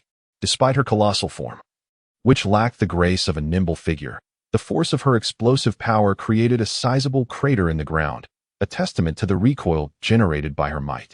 In the next instant, Beerus' immense figure lunged towards Luo Feng with blinding speed, her two appendages, sharp as scythes, poised to deliver a crosswise slash aimed at his entire body. Witnessing this full-force ambush, it was evident that the sheer strength, velocity, and intensity of the assault were beyond what an ordinary student of destructive theology could withstand. The scene erupted dramatically on the battlefield, while the spectators, Kess, Bardos, and Makalita, did not turn away out of weakness of character, but rather out of a resolute refusal to allow their disciple to be mercilessly slain before their eyes. They gently closed their eyes, unable to bear the sight of such brutality. In contrast, the High Priest and Whis did not exhibit the same peculiar reaction as the three celestial beings. Whis, in a state of utter astonishment, gazed wide-eyed at the astonishing events unfolding before her. The High Priest, however, observed the situation with piercing intensity, for he possessed a profound understanding of the circumstances at hand. Indeed, this young man did not disappoint him. It was clear to the High Priest why Whis was so bewildered. Her mastery of the ultimate freedom technique allowed her to evade such rapid assaults with relative ease. This did not imply that Whis' prowess or her technique were ineffective. Rather, it was the fact that Queen Spider Beerus' attacks were, in truth, somewhat unscrupulous, though her strikes were swift and formidable. The most terrifying aspect lay in the myriad traps woven from her silken threads. These strands were remarkably resilient and intricate, resembling a multitude of fixed throwing knives standing silently throughout the surrounding space. Any slight misstep in evasion could lead not only to being cleaved by Queen Beerus's side, but also to colliding with these nearby silk traps, thereby slicing oneself into pieces through sheer force. This was the enigmatic and peculiar nature of Queen Beerus's method of attack.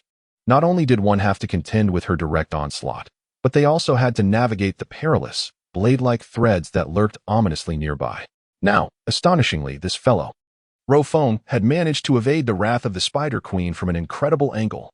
The lethal dual strike was executed flawlessly, evading the webs that had been strategically placed nearby.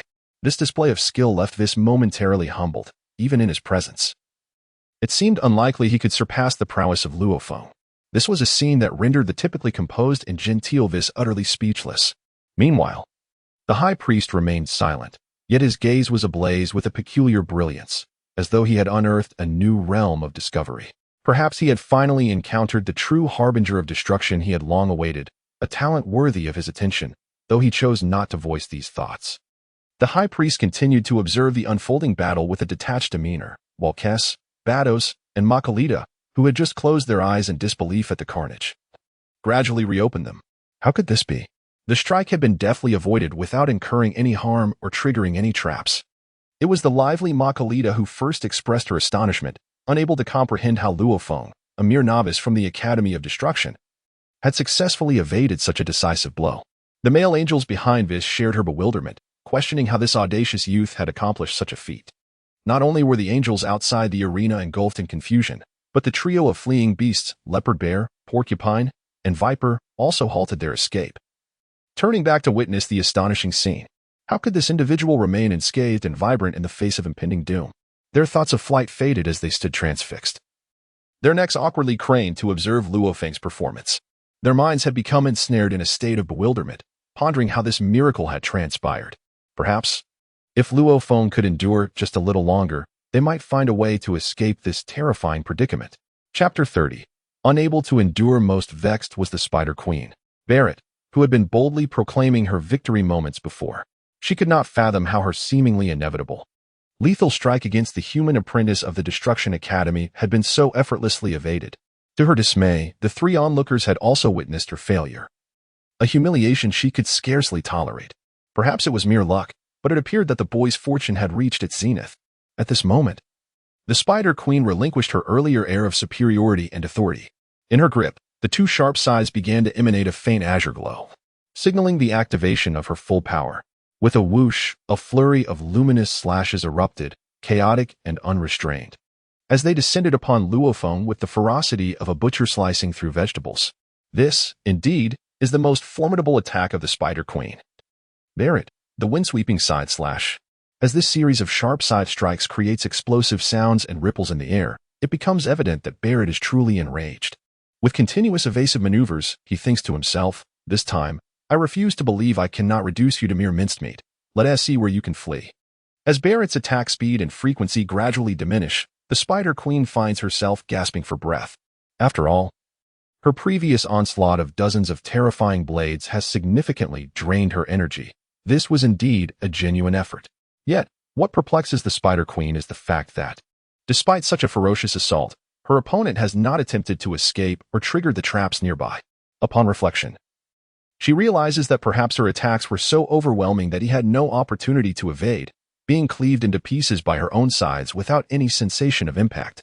Returning to her thoughts, Beerus offers himself a rather reasonable explanation. Perhaps his sides are simply too sharp, or his strength too formidable. The speed of his strikes is so rapid that his foe lacks any capacity for resistance, resulting in his being sliced into thin strips, seemingly without feeling. Yes, it must be just so. Beerus, in an act of self-hypnosis, provides himself with such a flawless and rational justification, striking a commanding pose as he silently gazes at Luo Feng, casually uttering, not even a scratch. Observing Beerus's comical display, Luo Feng, with a hint of exasperation, stretches leisurely and mutters to himself, this guy's strength is commendable, but his intellect seems somewhat lacking. Could it be rusted? Seeing Luo Feng casually stretching and engaging in various provocative gestures, Beerus can hardly believe his eyes. How is he able to remain so audaciously unscathed? Witnessing Luo Feng appear utterly unharmed, with an expression of insatiable delight, inflicts a significant psychological blow on Beerus. It dawns on him that his recent tempestuous assault has failed to graze even a corner of this fellow's attire. Perhaps this nimble lad possesses exceptional agility, rendering him remarkably elusive. This realization indeed challenges Beerus's perception and confidence. However, Luo Feng offers Beerus little time to dwell on his thoughts. After loosening his limbs, he provocatively remarks, nearly causing Beerus to choke with rage, "Though you, great spider, might be somewhat unsightly, your strength is quite impressive. That last display of speed was indeed a successful skill. If only you could maintain it a little longer. I have yet to complete my warm-up." Hey. I spoke of the great spider and urged it not to linger in idle contemplation. Continuing such provocation is intolerable. For Beerus, this is an unabashed affront. Despite his relentless assaults and frenzied output, his opponent has yet to complete the warm-up. It must be an illusion. Surely, it is just a figment of the imagination. Very well. Since you wish to court your own demise, do not blame me for unleashing my full might. In that moment, Beerus channeled every ounce of his energy into his arms, forsaking the strength of his legs, concentrating all his power into the scythe-wielding limbs before him. With a flurry of lightning-like brilliance, dozens of strikes surged towards Luo Feng, who maintained his seemingly harmless smile. This time, the onslaught appeared marginally swifter, yet it lacked the same ferocity.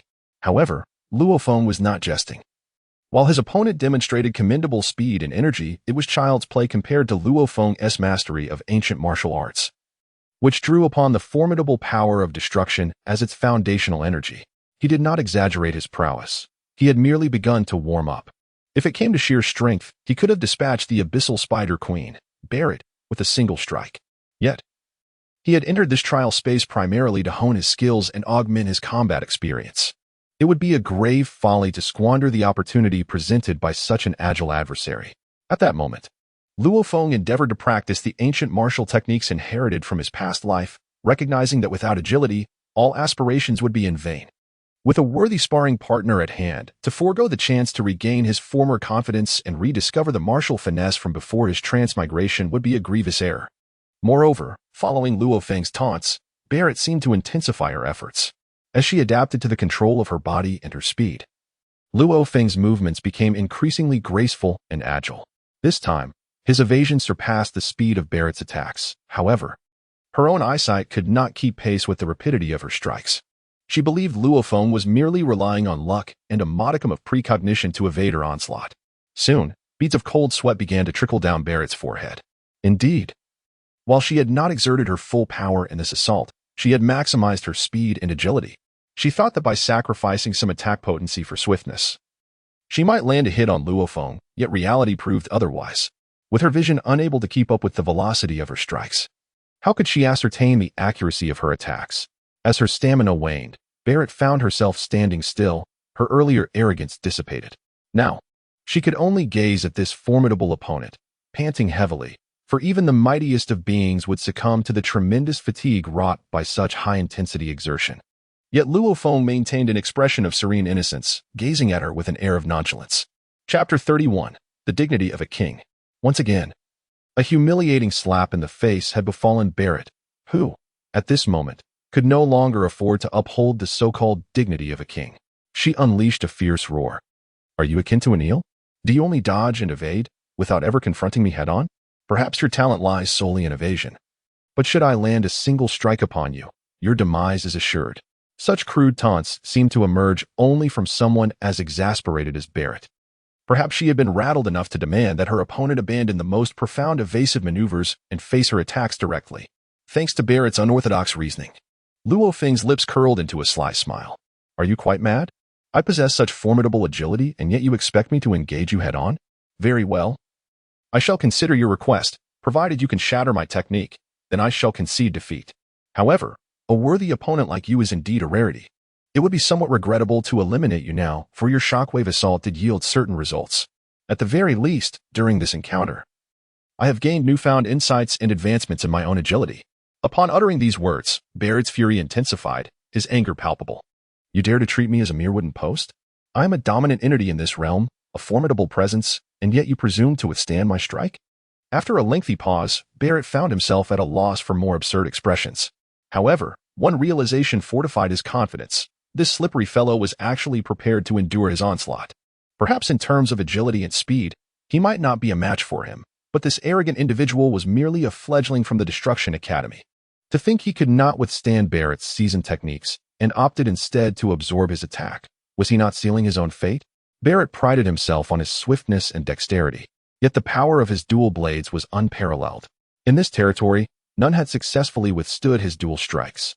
Should this individual choose to accept the full force of his assault, he would have no one to blame but himself. One must always bear the consequences of their own arrogance. At this moment, Beerus was engulfed in a whirlwind of emotions, yet his actions were swift and decisive. He tightened his grip on his weapon, recognizing this rare opportunity. If the young man ceased to evade and truly endured 2 of his fiercest strikes, it would be an affront to his title as the Abyssal Spider Queen if he did not cleave him into 8 pieces. Observing his opponent boldly assume a position inviting attack, a flash of red glimmered in Beerus's eyes as azure energy surged around him. This was likely the pinnacle of his offensive prowess. Realizing Beerus's full commitment to the assault, all his power redirected towards offense, Luo Feng regarded the situation with renewed seriousness. After all, Beerus was the most formidable sovereign creature in this realm. Under her dominion, Luo Feng could no longer afford the casual demeanor he had previously adopted, treating her merely as a whetstone. This engagement required genuine resolve as he braced himself to withstand her strike. For Luo Feng, curiosity piqued regarding the extent of his mutated destructive power and its potential to attain a new realm. He had set aside his earlier jesting attitude, understanding that facing an opponent head-on differed greatly from evading their blows.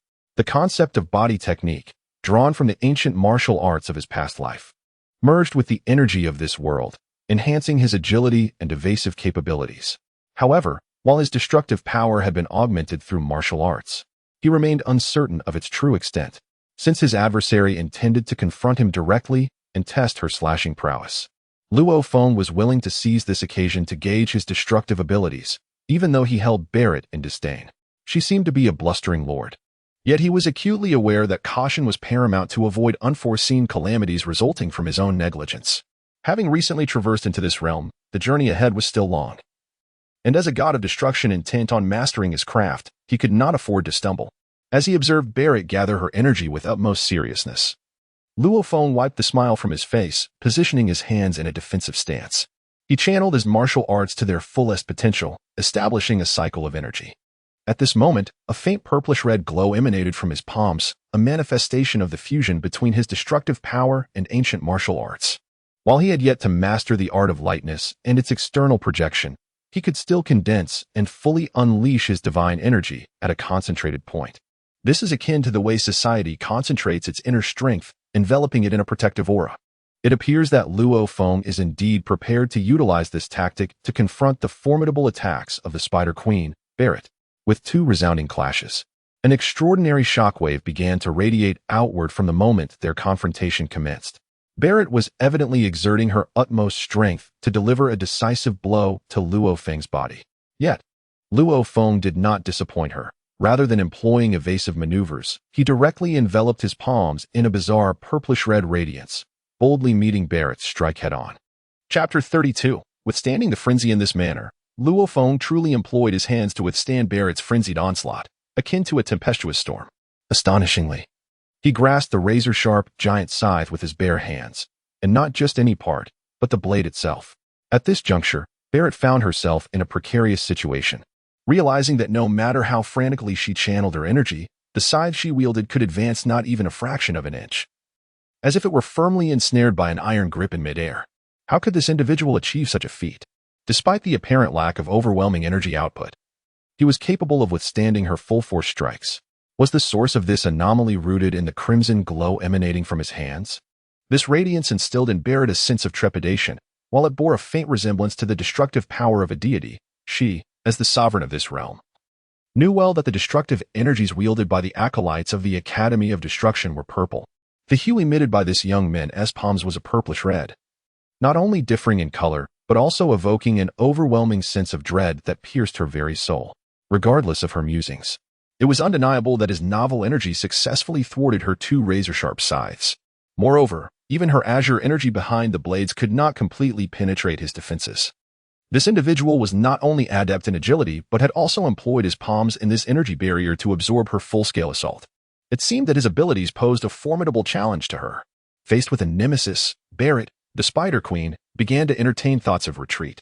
Her expertise lay in setting traps and employing agile tactics to rend her foes into fragments. Yet, now she found her pride and self-esteem severely wounded. For her opponent could see through her every move, predicting them with such clarity that they would not even trigger. The velocity at which she had established her dominance in this world was entirely eclipsed by him, rendered insignificant. Even her crude attempts at provocation to incite him into escalating his attacks seemed futile. This was indeed the most formidable attack the Spider Queen could muster. Yet it was effortlessly received by her adversary. In truth, there seemed to be no viable solution at hand. Perhaps she had inadvertently encountered an opponent she should not have trifled with, although she still possessed a few unique trump cards. It did not appear to be the moment to engage in a desperate confrontation. After all, in Beerus's eyes, this individual known as Luo Feng was merely an ordinary prey. Naturally, the Spider Queen's psyche could not bear the thought of battling with prey, and now was not the time for such recklessness. Since a surprise attack had failed and a direct confrontation was not feasible, it would be prudent to strategically retreat. There remained numerous other prey waiting, and there was no need to become entangled in a futile struggle with this mere mortal. Observing the hesitant gaze of the Spider Queen, Luo Feng couldn't help but smile slightly, instantly discerning her current mindset. This fellow was contemplating escape. How could he possibly consider fleeing after lying in ambush and attacking him for so long? Though he understood the mindset of a sparring partner, the notion of retreating after the bout was simply absurd. That was not Luo Feng's character. Even when that rascal Xiang Pa had ambushed him, he had dealt with it in a spirit of retribution, let alone this incomprehensible monster from the abyss. Having seen through his opponent's intentions, Luo Feng was not one to engage in idle chatter. He believed that actions spoke louder than words, and banter was a trait of the weak. Now was the time to test the extent of his enhanced offensive capabilities, as he had attained a profound new understanding of agility and defense. As for his attack, well, it remained to be seen whether this fellow named Beerus could withstand it. Luo Feng harbored no sentiments of pity towards this oddly shaped creature. With a slight exertion of his hands, he grasped Beerus's dual sides at their edges, producing a sound reminiscent of impending collapse. With a series of crisp cracks, Luo Feng, channeling his dual energies, completely shattered the proud blades of Beerus's massive scythes. At that moment, Beerus was utterly dumbfounded.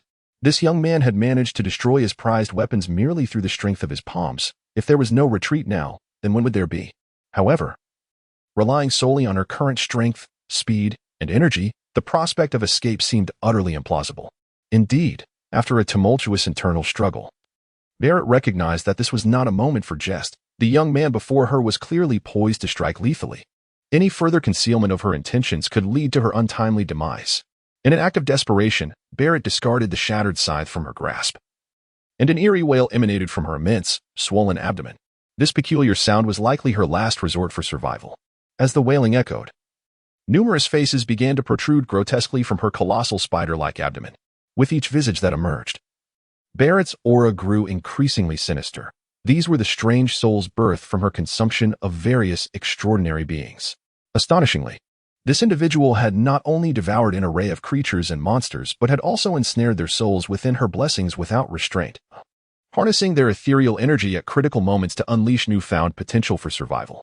This was Beerus's ultimate card to play in her quest for escape. Yet, while she possessed such a trump card, Luo Feng was not one to indulge her whims. With a slight gathering of energy in his right leg, his muscles tensed, and a vibrant crimson glow enveloped his limb. This was the harbinger of his counterattack. The fabrication of weapons was merely the prelude, as Luo Feng executed a powerful sidekick. Before Beerus could formulate a fresh defense or response, his foot struck her abdomen directly. In that instant, an astonishing spectacle unfolded. She made no attempt to shield herself or evade the blow. Instead, Luo Feng's kick connected with the junction of her abdomen and her spider-like form, producing a resounding crash. Contrary to expectations, Beerus's massive body did not go flying away. Rather, a gaping void, as thick as a barrel, manifested in the very section of her body that had been struck. Chapter 33. The Void. From this void, one could surprisingly glimpse the scenery behind Beerus's body. It was a testament to the force with which Luo Feng had delivered his kick, a strike he had not anticipated would possess such terrifying lethality. This was indeed beyond his expectations. He had never imagined that the fusion of ancient martial arts with the evolved destructive power could yield such an impactful result. Originally, His intention had been to launch Beerus into the air with a single kick, incapacitating him from resistance. To his astonishment, his attack had exceeded the limits of Beerus's defenses, piercing straight through. A twinge of regret stirred within him. Although Beerus's strength was not formidable, he seemed a competent sparring partner, a fitting whetstone for Luo Feng's skills. While his speed and offensive capabilities were somewhat lacking, the opportunity to refine his own movements and abilities was invaluable. However, he had not anticipated the opponent's defenses to be so feeble. Had he known, he would not have exerted such force in that kick.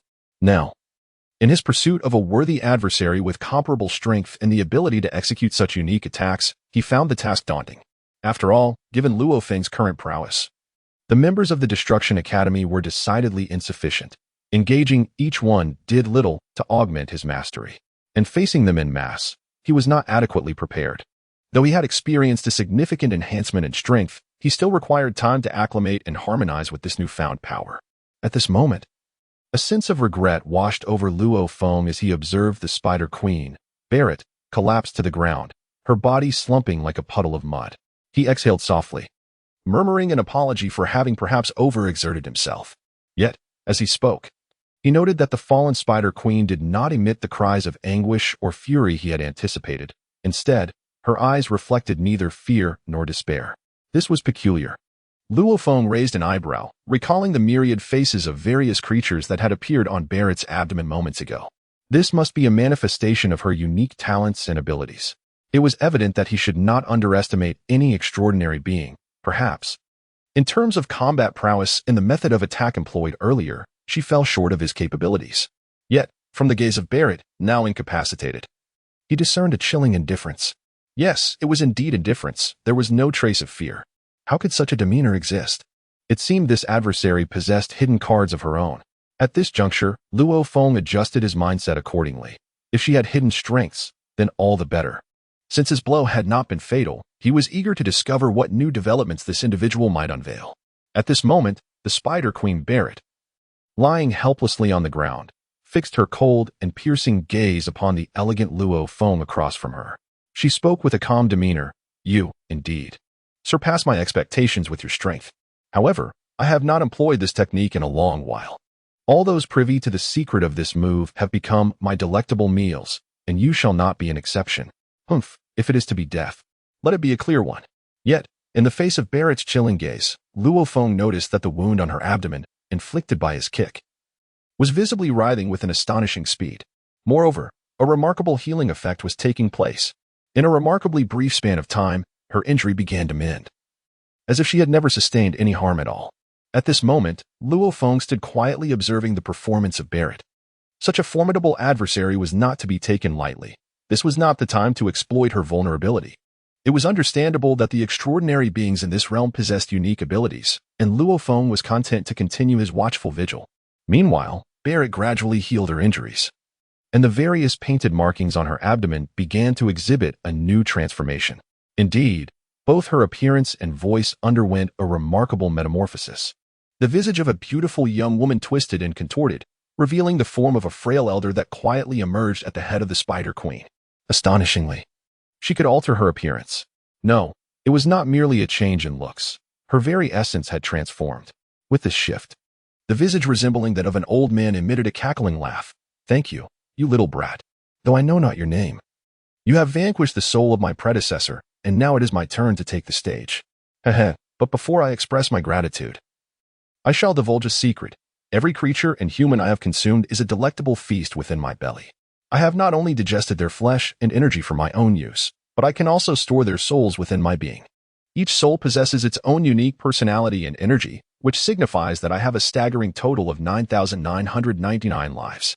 You have merely extinguished one of them. In other words, I am virtually immortal. Unless you can completely shatter every soul within me, I remain an invincible resurrection. Heh. The previous foe seemed adept in close combat and setting traps, but now I take my turn, and I am entirely different from that woman. Prepare to face my most frenzied onslaught and assault. Oh, and I forgot to mention, should you defeat me now, there are still 9,998 more of me waiting for you. How does that sound? Fear, dread, despair, what a pity. This newly transformed Beerus though her voice was now hoarse and devoid of the previous feminine grace, spoke words that would send chills down anyone's spine.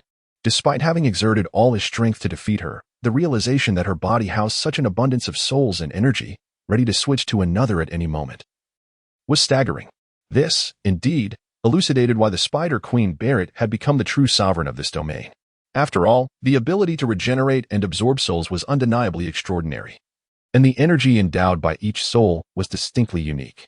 Although an elder appeared to be controlling her body, the aura emanating from him was undeniably chilling, particularly for the three Chaos God apprentices, who were merely spectators relishing the chaos. The atmosphere had turned terrifying. The earlier woman had left them feeling utterly exposed.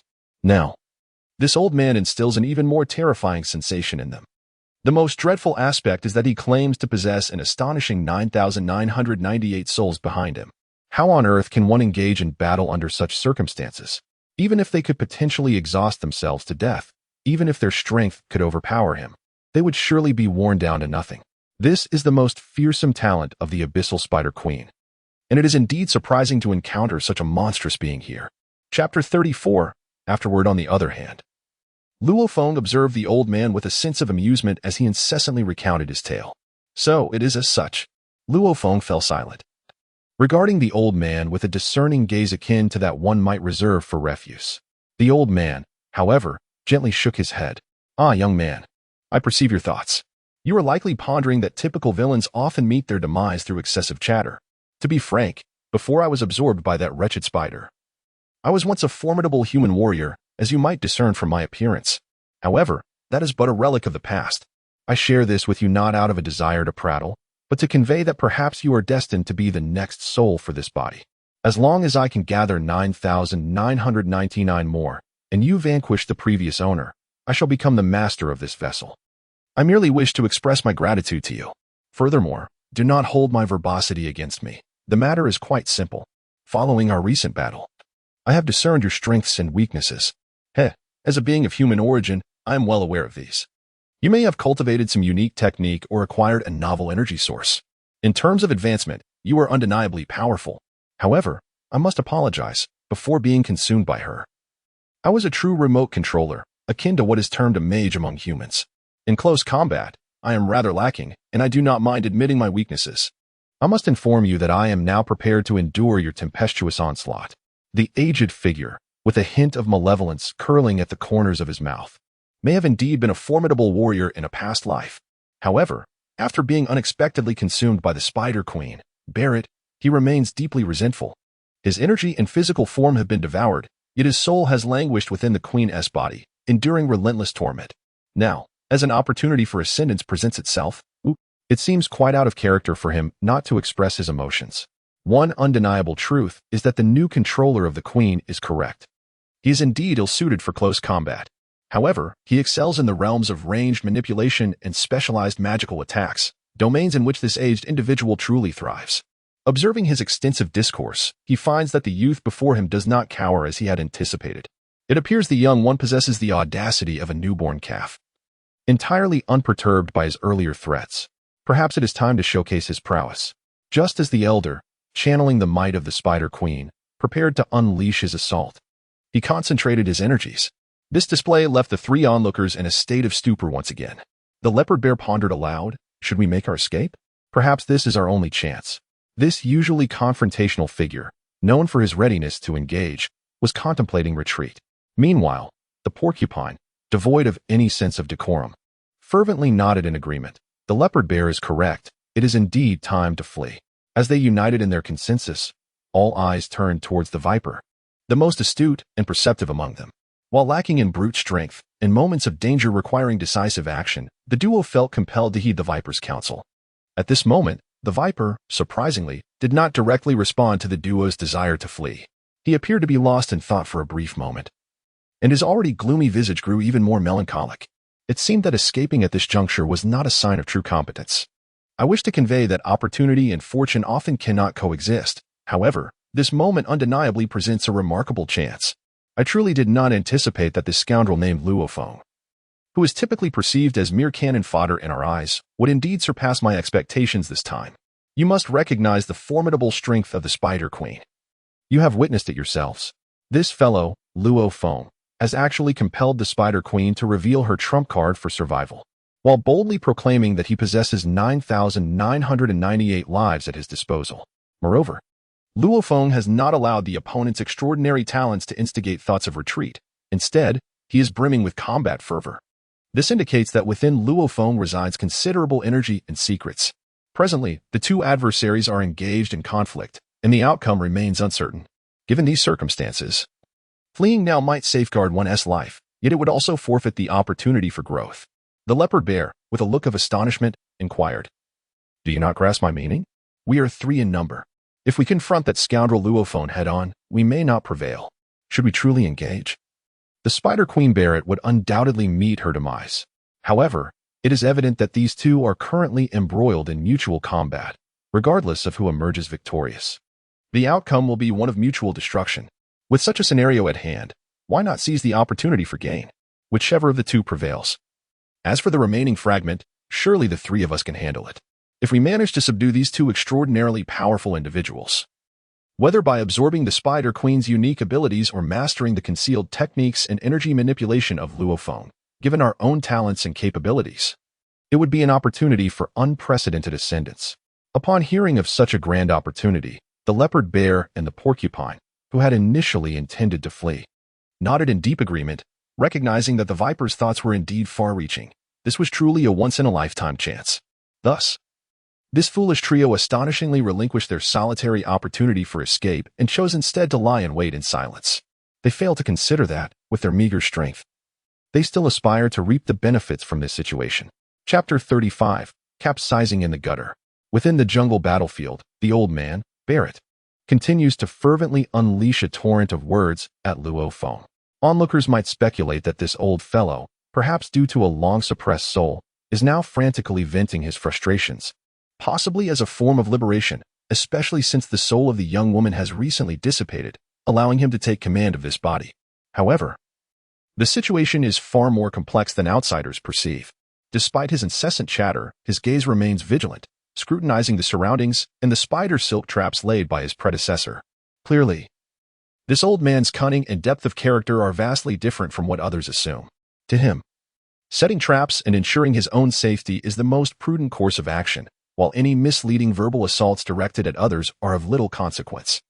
Although each soul's dominant consciousness varies, combat experience and opportunities for battle can still be shared. Luo Feng's fierce melee prowess has instilled a profound sense of dread in the very essence of the Spider Queen. Indeed, he must rely on wit rather than brute strength. The demise of the previous soul serves as a stark reminder. While he is confident that with his 9,998 souls, he can ultimately wear down the opponent, such a victory seems to bear little advantage for him.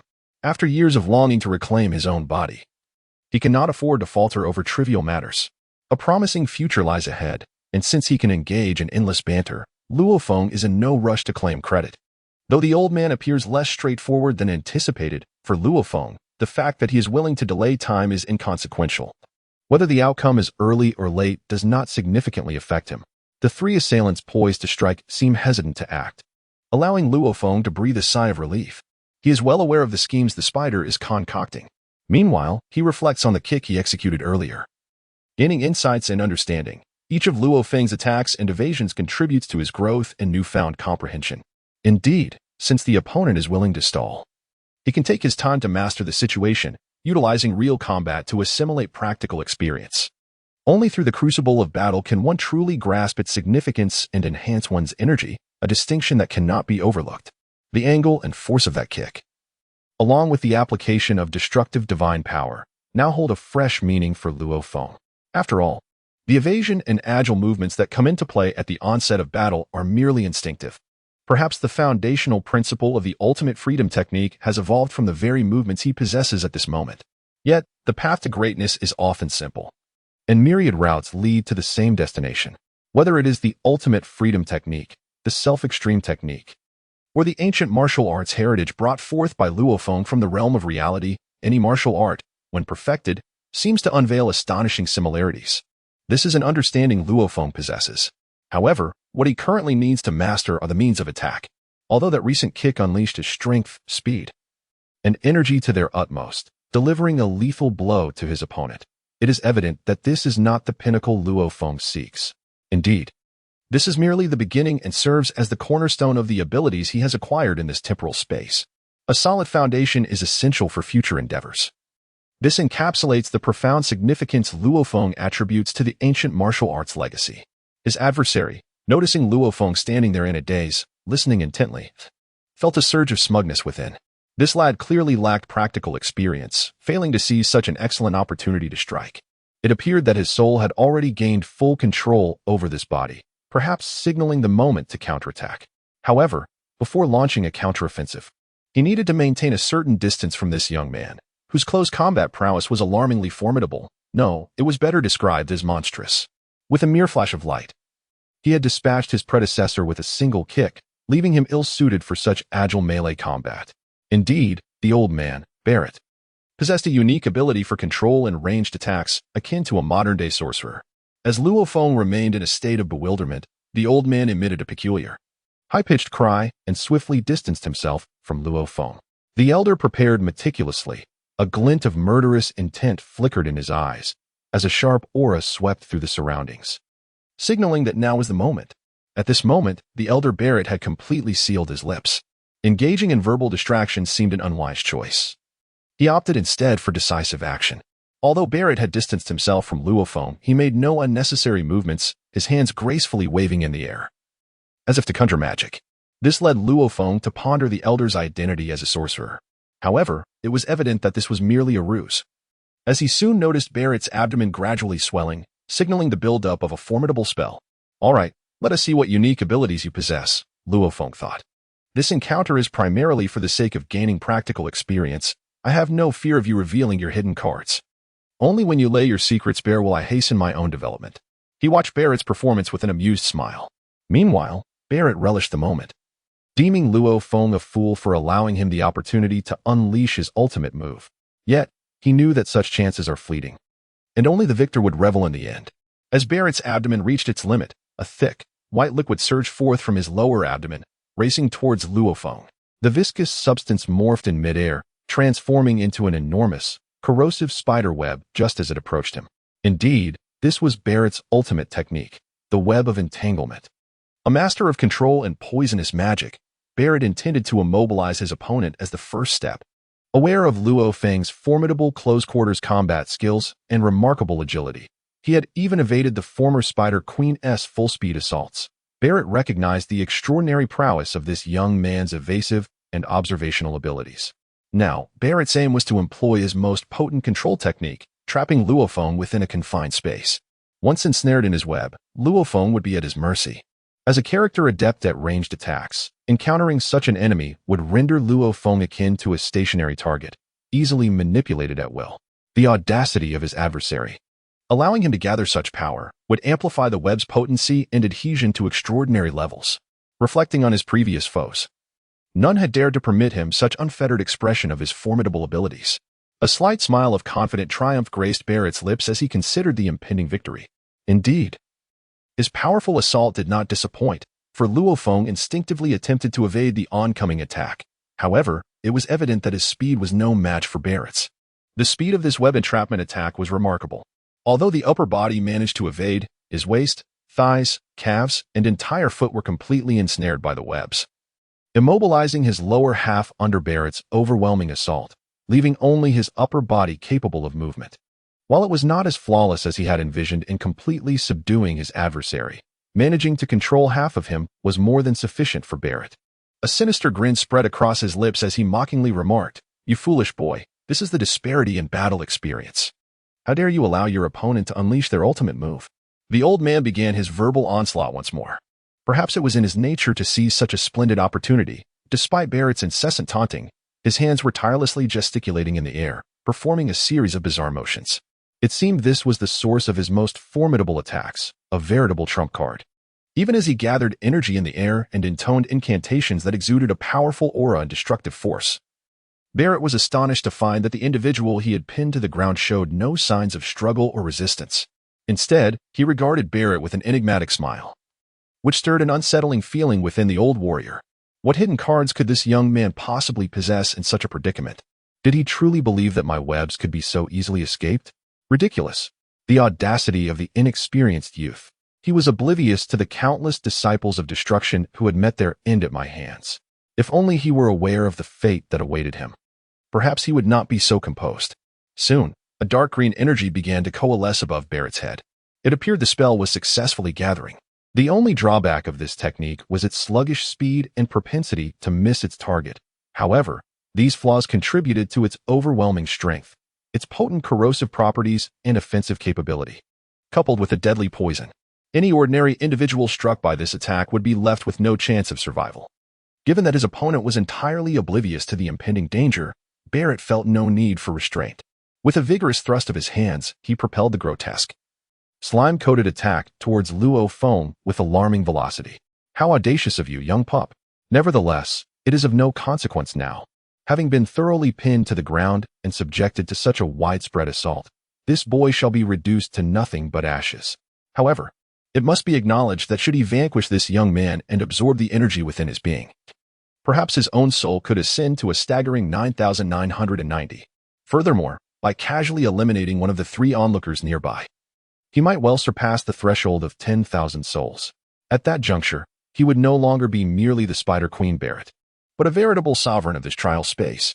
Upon attaining the formidable strength of 10,000 souls and absorbing the energy of these new Destroyer Academy students, he might indeed find himself with the opportunity to challenge the Abyssal Dragon, the ultimate boss of this world. In preparation for this climactic confrontation, the Abyssal Spider Queen Barrett has meticulously equipped herself. Whether or not she can ascend to become the most powerful overlord of this infernal realm may well hinge upon this opportune moment. With the fruits of her long accumulation now within reach. At this instant, the old man Barrett's eyes sparkled with excitement. The previous success of that woman held little significance for him, yet this present opportunity was truly rare. Meanwhile, on the podium of the Destroyer Academy, only the High Priest remained to observe this battle. His eyes gleamed with fervor as he watched the clash between Luo Feng and the elder Barrett. While the other angels seemed to have lost interest in the bout, the disparity in strength was simply too vast. An ordinary student from the Destroyer Academy stood little chance against a formidable adversary like Spider Barrett. Although Luo Feng's astonishing strike had momentarily dispatched the Spider Queen Barrett, those who governed and mentored this realm understood just how formidable this spider truly was, burdened as it was with a multitude of blood debts and lives. Luo Feng may have gained the upper hand for a fleeting moment, yet defeat was ultimately inevitable. Having witnessed the grim fate that awaited Luo Feng, the onlookers felt little inclination to continue watching their student be brutally slain by such a terrifying foe. Each angelic mentor harbored their own standards for acceptable students, their observations diverging accordingly. Thus, each wielded their staffs to scrutinize the regions and students of their particular interest. Only the High Priest, as the esteemed headmaster, comprehended that Luo Feng was far from the simpleton others perceived him to be. Despite being ensnared in a dire predicament, completely immobilized by the Spider Queen Barrett and subjected to her unique magical onslaught, the High Priest remained intrigued by how Luo Feng might turn the tide. Observing the indifferent offspring nearby, he silently lamented that this fellow named Luo Feng was likely the most exceptional among the students and indeed his favored disciple. He is indeed the dark horse he anticipated. Chapter 37. Unobtrusive yet profound. However, those around him seem oblivious to Luo Feng's potential and capabilities, merely observing others through the lens of their own preferences. Such a perspective cannot be compelled, for their time of birth and combat experiences are undoubtedly incomparable to his. It seems rather excessive to expect them to possess his discerning vision. Nevertheless, in the future, the 18 universes will rely on them as their stewards. Perhaps this occasion will serve as a valuable lesson for his cadre of celestial prodigies. During this contemplative moment of the Grand Priest, a voice of astonishment emerged from the side. "Oh dear, how could such a thing occur?"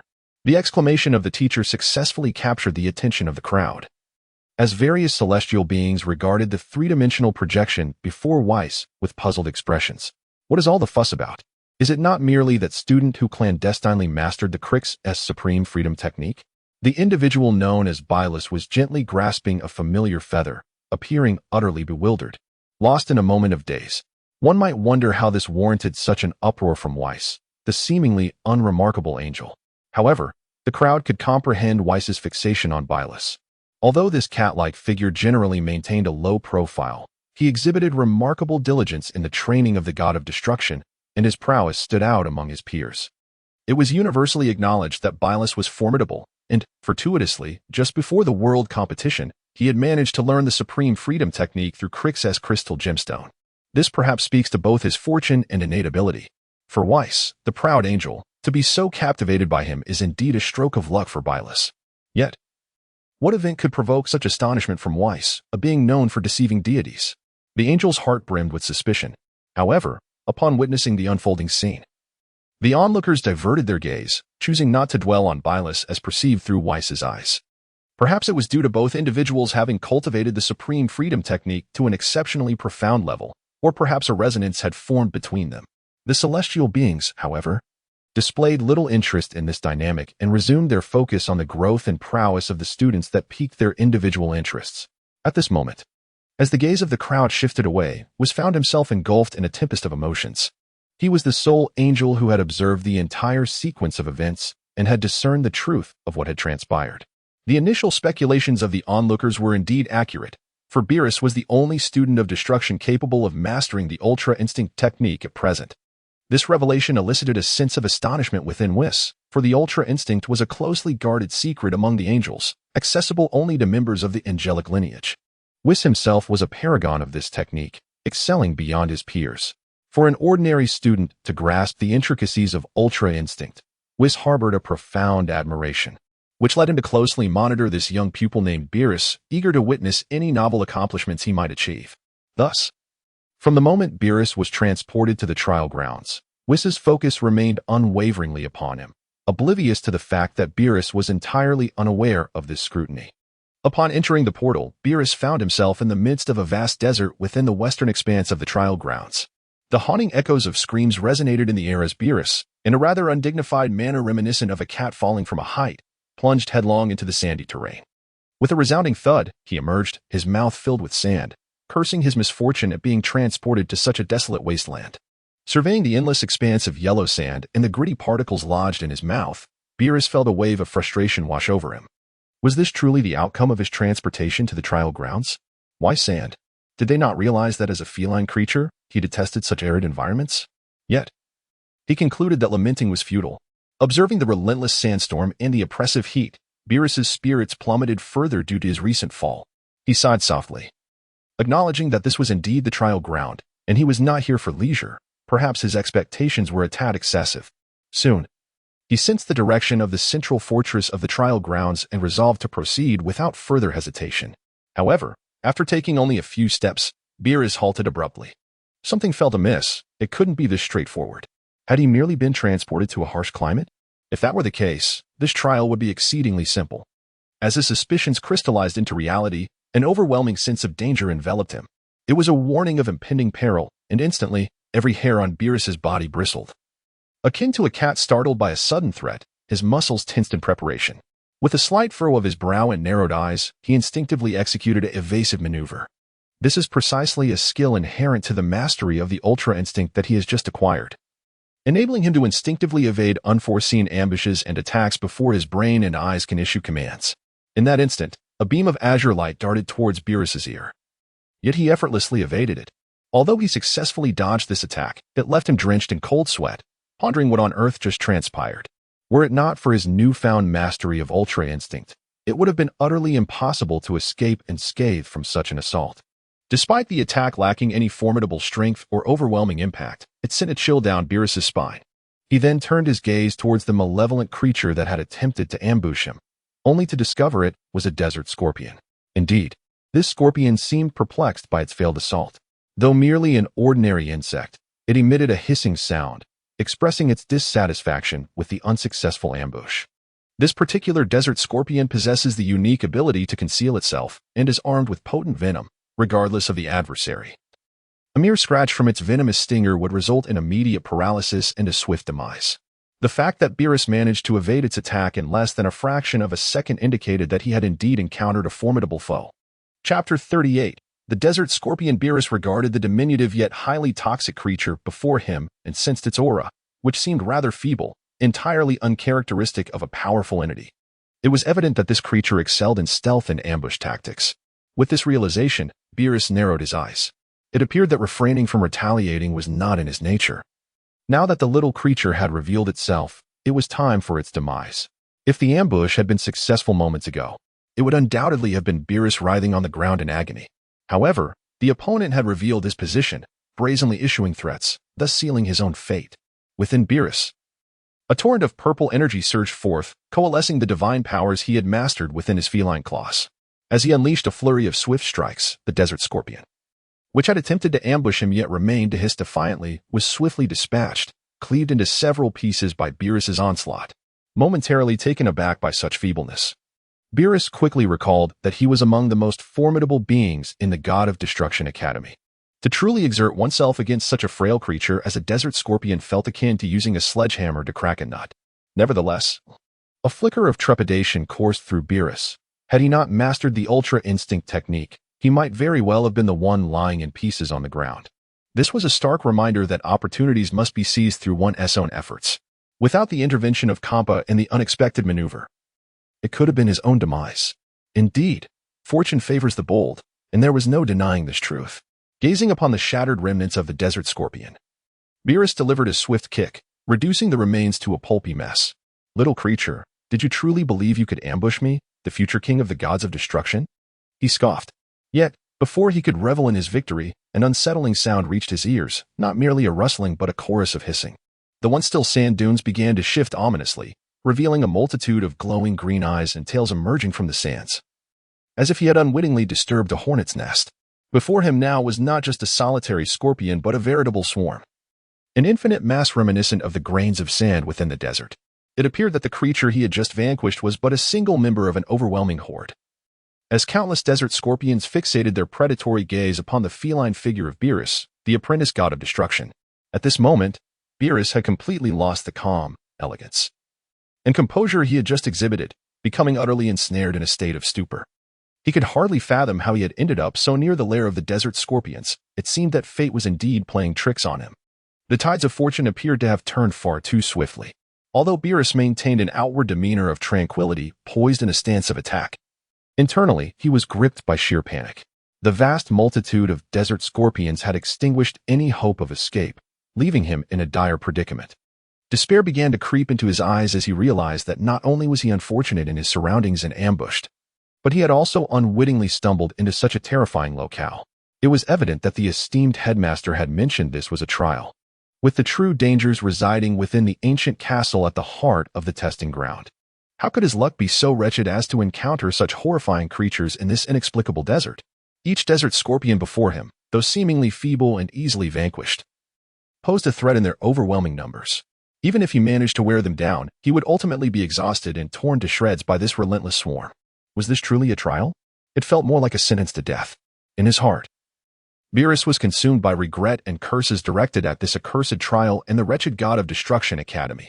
Indeed, power, opportunity, survival, and demise coexisted in a delicate balance, and he had never anticipated that events would transpire in such a manner. However, what puzzled Beerus was that this horde of scorpions merely surrounded him without launching an attack or a charge. Each scorpion regarded him with their eerie azure gaze, their tails emanating a faint green hue, a testament to their venomous nature, showing no signs of fear or retreat in response to his threatening posture. What in the world was happening? As the dune before Beerus writhed and underwent a transformation, he felt a flicker of hope that was difficult to articulate. Perhaps this was the reason the scorpion swarm had not immediately initiated a suicidal charge against him. Just as Beerus sighed in relief, his heart leaped into his throat when a massive, elongated scorpion tail emerged from the shifting sands, followed by the body of a creature far larger than the ordinary scorpions. It was the king of the desert scorpions, appearing before Beerus with a slow, commanding presence. While the multitude of smaller scorpions lacked the ability to communicate or articulate, they embodied an indomitable spirit typical of their kind. It seemed that his earlier actions, killing a solitary scorpion and crushing its body, had provoked the wrath of the ruler of this desert realm, the Scorpion King. At that moment, the Scorpion King's eyes glowed in ominous crimson, while its tail shimmered with a haunting green hue, so vibrant that it seemed as though it could drip with moisture. This was undoubtedly the true sovereign of the region, the Scorpion King. Perhaps the Scorpion King's inherent strength was not overwhelmingly formidable. However, its mental prowess was undeniably terrifying. Through his keen perception, Beerus discerned that this creature's power was hardly noteworthy. Relying solely on its army of desert venomous scorpions, it posed a significant threat. rendering any powerful individual virtually unable to survive in this domain. Witnessing the Scorpion King's gaze, filled with resentment and ferocity, Beerus found himself engulfed in despair. Chapter 39. Ineffectual resistance. At this juncture, he could only resign himself to misfortune. Under any other circumstances, he would simply ascend into the air, utilizing his speed and strength to flee this terrifying area with ease.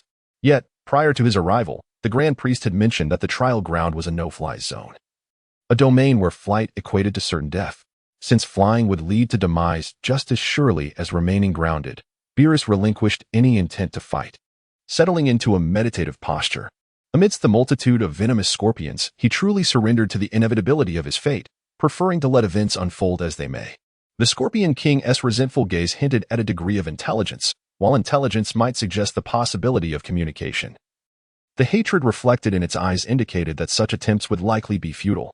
Just as Beerus was slowly closing his eyes, preparing to embrace his fate, a piercing cry of an eagle resonated above him.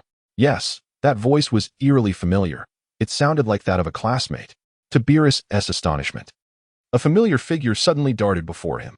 In the blink of an eye, this imposing silhouette, radiating vitality, surged toward the heavily guarded Scorpion King. With a sharp crack, the figure managed to claim the head of the commander amidst the throngs of scorpions. Remarkably, this creature was an eagle, the legendary thunder giant eagle, known as the Sky Sovereign of the Academy of Destruction, albeit not highly ranked. With an incredible angle and speed, it plunged into the swarm of scorpions, its keen gaze and sharp beak swiftly capturing the once mighty Scorpion King, crunching it between its jaws. In an instant, the ruler of scorpions met an inexplicable demise, becoming the thunder giant eagle's evening meal. This sudden twist left Beerus utterly astonished, his previous resignation to death dissipating in an instant. He swiftly abandoned his earlier passive stance, adopting a posture of both offense and defense, gazing intently at the thunder giant eagle, which was feasting on the Scorpion King not far away, murmuring, "Is that you? Little 13, your arrival is most opportune." Accompanied by Beerus's words, the thunder giant eagle, previously indulging in the exquisite taste of the Scorpion King, revealed an expression of profound dissatisfaction. "You foolish cat, how dare you call me Little 13? I saved you for nothing." This indeed confirmed that the thunder giant eagle was none other than Beerus's dear friend and classmate at the God of Destruction Academy. It was truly the thunder giant eagle. Ha ha ha. A hearty laugh followed from Beerus. "Indeed, it is you. I knew it. Heh. My fate is not yet sealed. Little 13, how did you manage this? You scoundrel. Call me Lewis, not Little 13. How many times must I repeat myself? I'm really fed up with you. But I must admit, the flavor of this Scorpion King is quite delightful." With the cry of the thunder giant eagle, Louis XIII, the vast sea of insects nearby seemed to encounter a formidable foe, retreating as if the tide had suddenly receded, leaving no trace behind, as though they had never been present. Let us not joke. Even their king, the Scorpion King, appeared utterly powerless against this flying creature, now reduced to a delectable lunch for the latter. What were these ground dominators still struggling for? Flight was their only priority. After all, the Scorpion King was their commander. With his demise, the remaining scorpions were left with no choice but to flee. In that fleeting moment, the ground was as pristine as a mirror. Louis XIII, still gnawing at the carcass of the Scorpion King, merely lifted his head, offering no expression of gratitude. Beerus adjusted his bandaged arm and sighed in resignation. Had I not been injured, I wouldn't have thought much of these venomous scorpions. Nevertheless, it seems I owe this to you." He then gazed skyward, adopting a melancholic pose at a 45-degree angle, perhaps showcasing the last vestige of his stubbornness. Observing the seemingly composed yet internally flustered individual, Louis XIII felt an overwhelming urge to refrain from further mockery. Beerus's personality appeared to be just as it always was, stubborn as a dead duck, never conceding even when a blade is at his throat. Now, because of his earlier slip, he sought excuses. Louis XIII, recognizing the value of discretion, decided to let matters lie, for after all, they were longtime classmates and friends, and he was well aware of Beerus's temperament. Yet, the flavor of the Scorpion King was indeed exquisite, and for a creature like him, naturally attuned to the skies, this extraordinary being from the ground was an absolute delicacy. Otherwise, he would have had no inclination to risk so much to save Beerus. At this moment, Beerus observed that Louis XIII did not linger on the previous question, and he inwardly breathed a sigh of relief. Fortunately, this fellow did not cling to arrogance. Otherwise, as the foremost destroyer, he would have found himself in a most embarrassing situation. However, A sudden thought struck Beerus, and he gazed at Louis XIII with alarm as he indulged in his feast. How on earth did you manage that? To strike with such lethal precision, charging into a swarm of scorpions and slaying their king, how is that even conceivable? Did not the esteemed director declare this a no-fly zone? The techniques and speed you displayed were clearly akin to flight. How could you possibly? I have made numerous attempts to ascend here, and it is evident that this place vehemently rejects any form of flight, even with all my divine power. I can barely lift myself 5 or 6 meters off the ground. How could you defy this gravitational pull? Noticing Beerus's confusion, Louis XIII regarded him with increasing disdain. His expression one of condescension. He unfurled his impressive wingspan of over 3 meters, flapping it twice in midair. You foolish creature. My abilities are not derived from the power of a destroyer, nor do I combat gravity with energy. Do not forget, I am of the lightning war eagle lineage. I possess innate skills far beyond the ordinary. Must I elaborate further on this? The words of the Thunder War Eagle clan seemed to resonate with logic. Beerus found himself at a loss for a rebuttal, realizing that this individual indeed possessed a natural advantage. Yet, another pressing concern arose in Beerus's mind. Even if you possess the ability to fly, the esteemed director has stated that this is an absolute combat zone. Will there be no repercussions for your actions?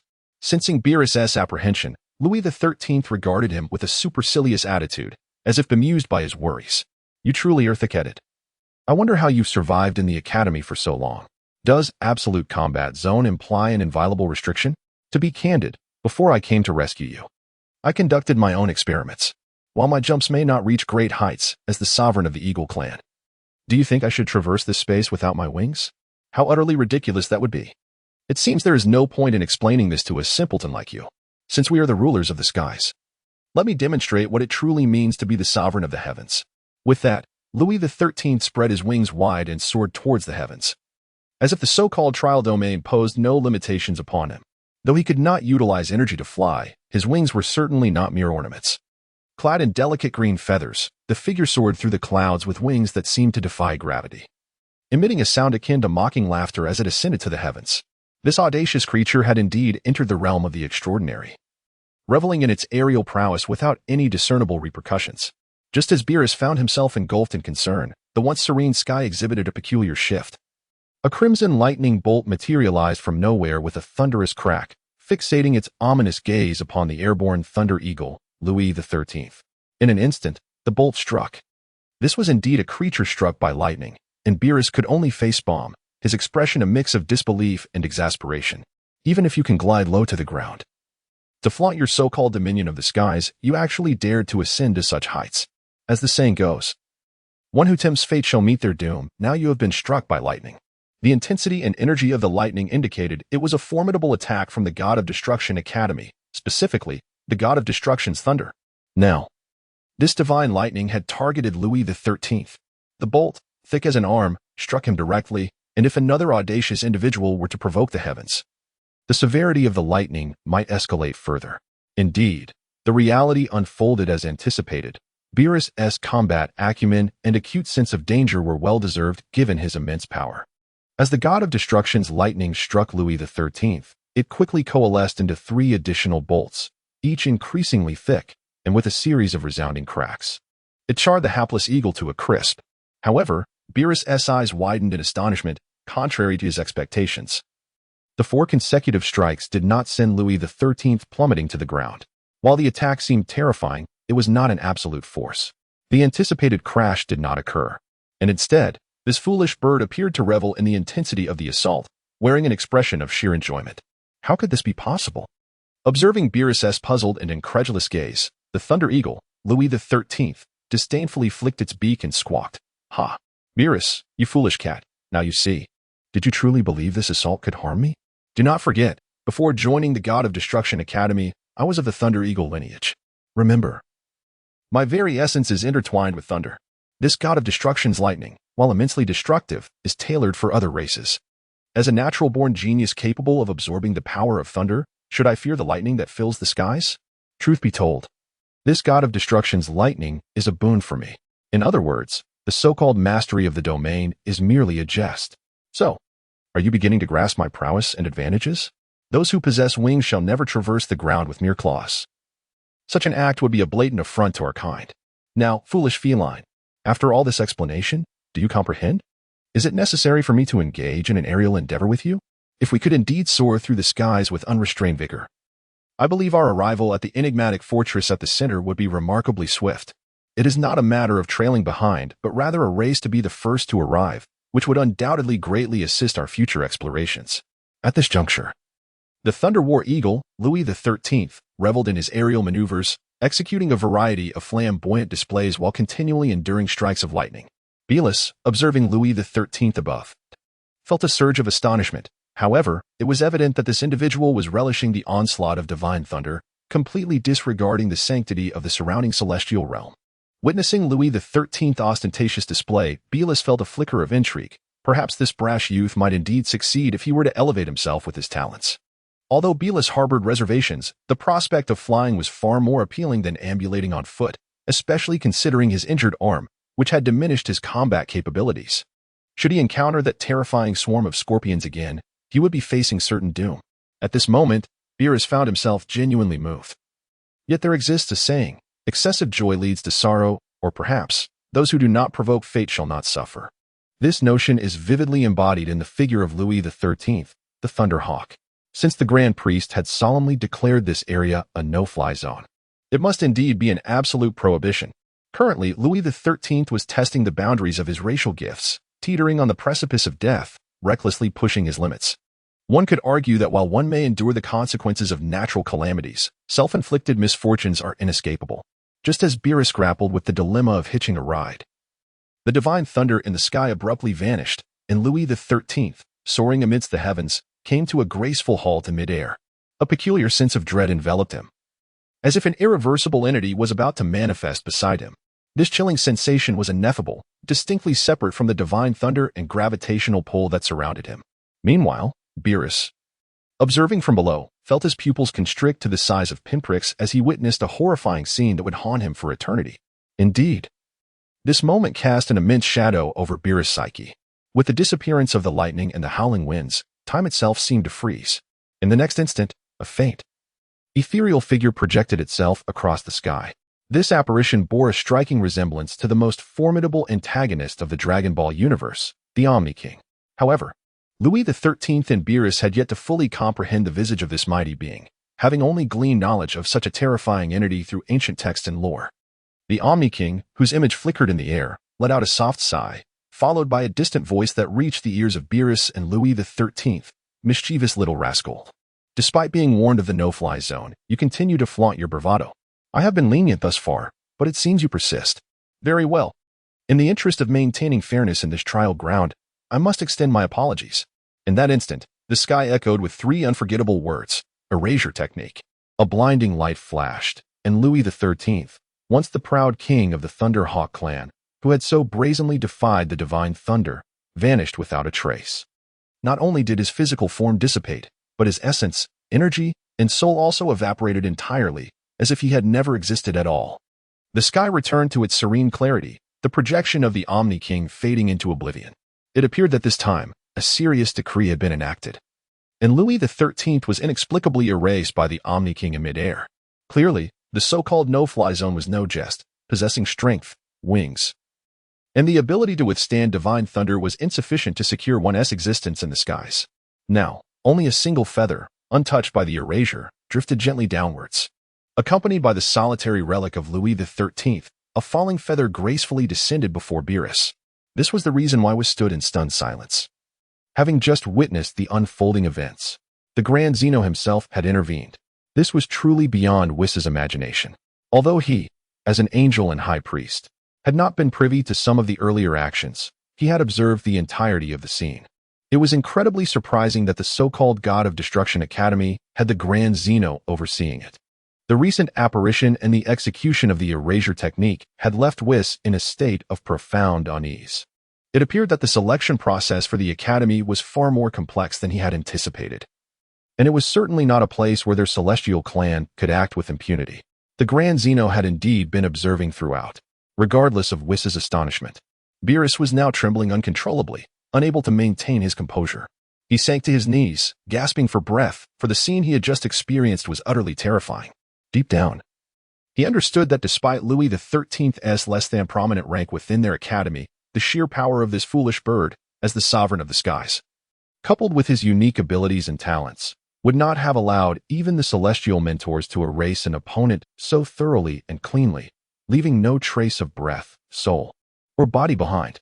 Though the bond between Louis XIII and Beerus had not yet reached the level of complete openness, it was undeniable that this foolish bird had genuinely saved his life, only to vanish without a trace. The power wielded by the Grand Zeno was thus unfathomably terrifying. This might very well be the most profound psychological shadow that Beerus had faced in his journey thus far. However, as a being determined to become the foremost among the gods of destruction, Beerus realized that his task was not to succumb to fear and sorrow, but rather to emerge from this shadow and become a truly worthy god of destruction, fulfilling the long-held aspirations he shared with his brother Hmph. It was evident that every word spoken by the high priest was no jest. The prohibition of flight was indeed serious, and acquiring the earrings of destruction was his most pressing mission.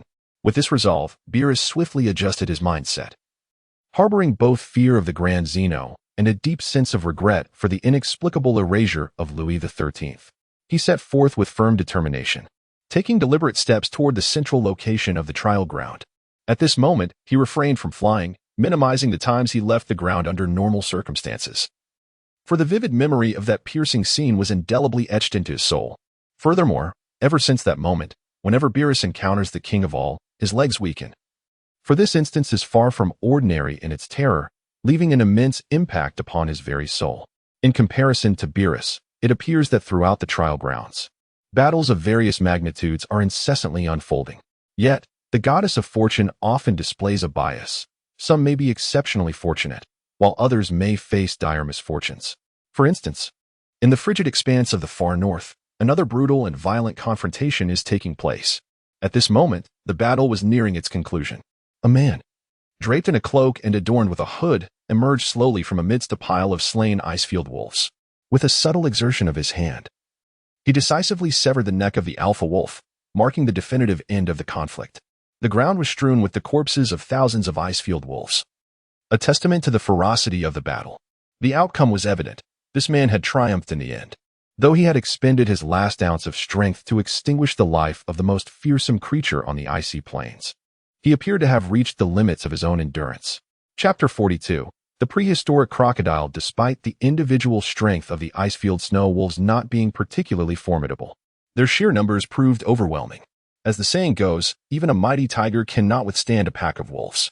Moreover, he was merely an ordinary student at the Academy of Destruction, and a mere apprentice at that. His prowess and innate talent were not remarkable among his peers. However, what set him apart was his dedication to physical combat, honing his body to its utmost potential. Originally, he presented as a jester, donned in a whimsical guise, serving as a peculiar disguise. He was the only student in the Academy of Destruction devoid of any magical abilities, relying solely on his physicality to engage in combat, lacking the capacity for area of effect spells. While this might seem to others as a sign of weakness, he harbored a different perspective. Realizing his lack of aptitude for magic, he resolved to carve a unique path in the realm of physical combat. Thus, he committed to mastering physical techniques as his lifelong pursuit. Indeed, who declared that one could not forge a new destiny through sheer physical capability? Alas, fate had dealt him a cruel hand, transporting him to the icy plains, a place he loathed for its frigid climate. The bitter cold not only chilled the air, but also deprived him of sustenance to replenish his energy, a dire predicament for one whose strength lay in physical prowess. He found himself cursing the unfairness of this trial. His once vibrant clownish nose, now reddened, glistened even brighter in the cold. Yet, he possessed his own set of survival strategies and tactics. Though devoid of magical talent or progress, relying solely on his own physicality and energy in battle, he seemed to possess a unique insight into the realm of alchemy. His aptitude and abilities in this field had captured the attention and interest of his mentor, Marcalida. In this regard, he truly acquired a wealth of alchemical knowledge from Margarita, particularly possessing unique insights and perspectives on formations and potions. Moreover, he procured numerous rare materials from his mentor, enabling him to concoct a variety of special elixirs that restore vitality. This is primarily why Waymay emerged victorious amidst the pack of wolves. Had it not been for the instant restorative potions he obtained from Margarita, Relying solely on his melee prowess against thousands of ethereal giant wolves would likely have resulted in his becoming mere sustenance for the ravenous beasts. Nonetheless, regardless of the myriad factors, luck is often an integral component of strength. Since he triumphed in the end, Wei Mei chose not to dwell further on the matter. At the moment he strangled the alpha wolf, he consumed the final vial of vitality-restoring potion, a refreshing sensation flooding his body, which had been pushed to its utmost limits. It felt as though he had been reborn. Not only had he survived a dire predicament, but despite facing thousands of colossal ice wolves, his body had reached an extraordinary threshold. Even with the restorative potions continuously replenishing his energy, the strain on his mind had brought him to the brink of collapse. At this moment, Wei Mei merely extended a hand into the air, while the rest of her body remained buried among the numerous corpses of snow wolves. This not only served to provide warmth, but also, given the overwhelming scent of blood, perhaps attracted even more terrifying creatures. Concealing herself among the bodies of the fallen wolves might indeed be the safest haven. The most pressing desire at that moment was to recover her strength and spirit. Indulging in a peaceful slumber, Wei Mei found herself in an extreme state, reflecting on her arrival at the Destruction Academy as an ordinary jester, only to discover her lack of magical aptitude and inability to diligently hone her martial skills. However, she had garnered the favor of the alchemy master, Malachita, reaping numerous benefits. Yet, her luck seemed to falter, as she had been transported to this frigid wasteland for the trial. I loathe winter, Wei Mei thought to herself. But as long as she was alive, there remained hope. Compared to those who perished immediately upon arrival, devoured by extraordinary beasts, Wei Mei felt quite satisfied with her own performance, especially considering that 5 days still lay ahead in the trial, and only a brief time had passed. Gazing at the vials and containers in her arms, Wei Mei remained optimistic about the future. She needed merely half an hour to replenish her taut spirit and exhausted strength, and at that point, she would emerge once more as a formidable being. The snowfields and the wolf pack were not as fearsome as she had imagined. This encounter was perhaps the most terrifying assault she had faced thus far in the trial. However, having survived it, her confidence had been thoroughly restored and elevated. It appeared that among the destruction gods, she was not the weakest after all. To those who mocked her inability to wield spells, she would have her day. Wait until Wei Mei ascended to true divinity.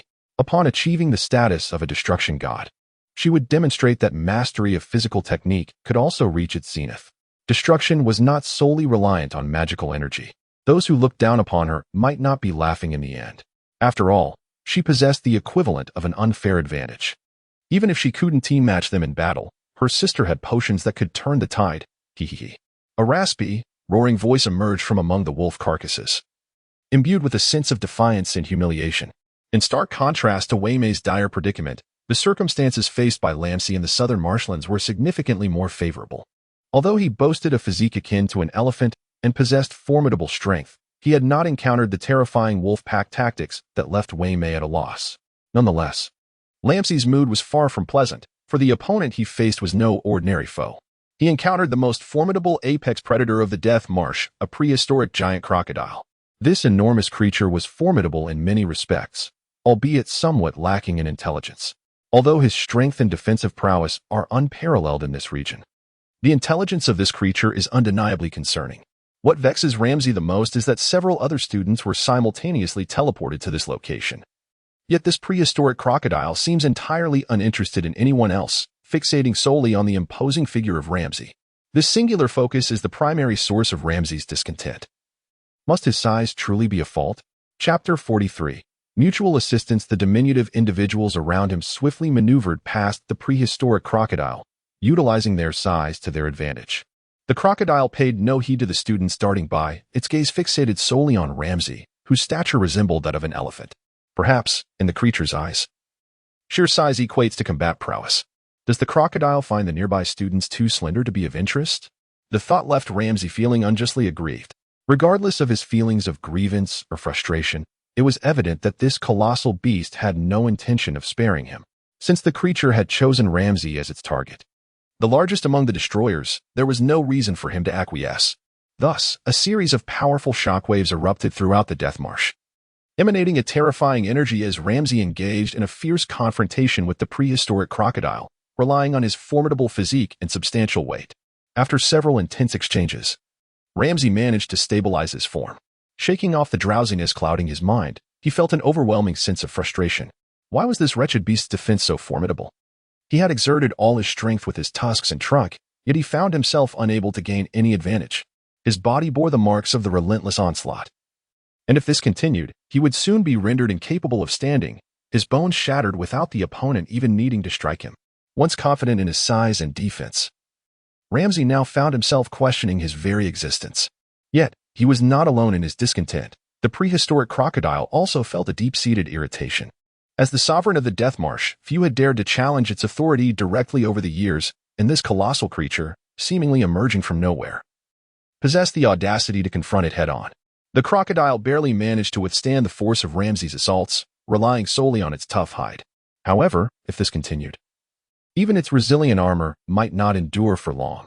In the face of such a worthy adversary, both fear and exhilaration coexisted within the crocodile. It had been ages since it had the opportunity to engage fully, and as the ruler of this death marsh, encountering such an opponent was a rare and coveted experience. At this moment, the eyes of the prehistoric giant crocodile glimmered with a chilling light, brimming with murderous intent. Perhaps the audacity and strength of Ramsay had indeed provoked the ferocity of this ancient beast. Both of them slowly shifted their stances, nursing their wounds and gathering energy, preparing for yet another fierce confrontation. Just when Ramsay was engulfed in frustration, a sharp and piercing voice pierced through the air. "Isn't that our renowned Ramsay, known for his formidable defense and strength? How amusing to find you embroiled in a solitary battle here. Do you require my assistance?" Despite the voice's sardonic tone, Ramsay quickly deduced that its owner was none other than Ketra, the second-place contender from the recent volunteer competition. "So it's you. Have you been watching me for a while?" Ketra chuckled darkly. "To be honest, I find this colossal crocodilian creature rather intriguing. What say you? Do you need help?" Ramsay, harboring suspicions, refrained from voicing his thoughts, his eyes flashing with a cold glint. "Is there any need to elaborate? It's quite evident that we are evenly matched in terms of raw power against this creature. Ketra, since you've offered so much, I can only surmise that you wish to form an alliance. However, this isn't quite your usual style. Given your status and strength, what could you possibly gain by teaming up with someone like me, merely relying on brute force?" Ketra's eerie laughter echoed once more. "Oh, Ramsay, do not doubt my sincerity. You are aware that before entering this trial, I was already injured." A sudden recollection struck Ramsay. Ketra had indeed sustained a leg injury, rendering him somewhat incapacitated for this endeavor. Perhaps it was precisely due to his condition that he sought to form a partnership based on mutual assistance. It became evident that there was likely no ulterior motive at play. After all, with Ketra's haughty nature, it was improbable he would deign to ally with someone as brutish as Ramsay. Recognizing the earnestness in Ketra's proposal, Ramsay set aside his reservations. In the face of absolute power, all schemes and stratagems hold little weight. Given Ketra's prior injury, it was only logical for him to seek a companion who posed minimal threat. Should any powerful adversary confront the wounded Ketra, he would find himself at a distinct disadvantage, left with little recourse but to acquiesce. Now that Ketra had set his sights on collaborating with Ramsay, a classmate of lesser strength, it seemed a prudent self-preservation tactic. The prospect of their cooperation appeared both sincere and promising. At this moment, having come to a profound understanding, Ramsay smiled faintly and said, "Classmate Ketra, do share your plans and thoughts with me. Here, I assure you, I will not resort to any underhanded tactics nor harbor any ill intentions due to your injuries. I pledge this with the integrity of my character as a trainee at the Destruction Academy. Are you satisfied with this assurance?" Ketra felt he had received the very oath he desired, knowing full well that Ramsay was not one to make promises lightly. However, once he did, he would remain steadfast in his commitment. This, perhaps, was an intrinsic quality of their race, the great elephants. Having obtained the desired assurance, Ketra recognized that Ramsay's sincerity in this collaboration was indeed trustworthy. He glanced down at his bandaged thigh and sighed in resignation. It seemed he had truly encountered misfortune, for with his strength, he would not have found himself in such a predicament otherwise. With a reliable ally now at his side, Ketra dispelled his doubts and declared, "In the name of Ketra, I guarantee that before the conclusion of this trial tournament, I will not engage in any actions harmful to Ramsay." Given their mutual candor, the oaths sworn among the trainees of the Destruction Academy would hold genuine weight, for failure to uphold them would result in severe repercussions. Chapter 44. A sincere collaboration with both parties demonstrating such earnestness, their temporary alliance was swiftly established. Satisfied with the response he had received, Ketra leaped lightly onto Ramsay's back. Despite his severe leg injury, he retained the vision and skill for attack. By leveraging Ramsey's mobility, his prowess in assassination and offense could indeed shine. In the realm of lethal strikes, Keitra regarded himself as second to none, with no one daring to claim the top position. Even the formidable Beerus, superior in strength, appeared to have a certain gap in pure instantaneous offensive capability compared to Keitra. This was precisely the skill Ramsey lacked, the ability to eliminate adversaries.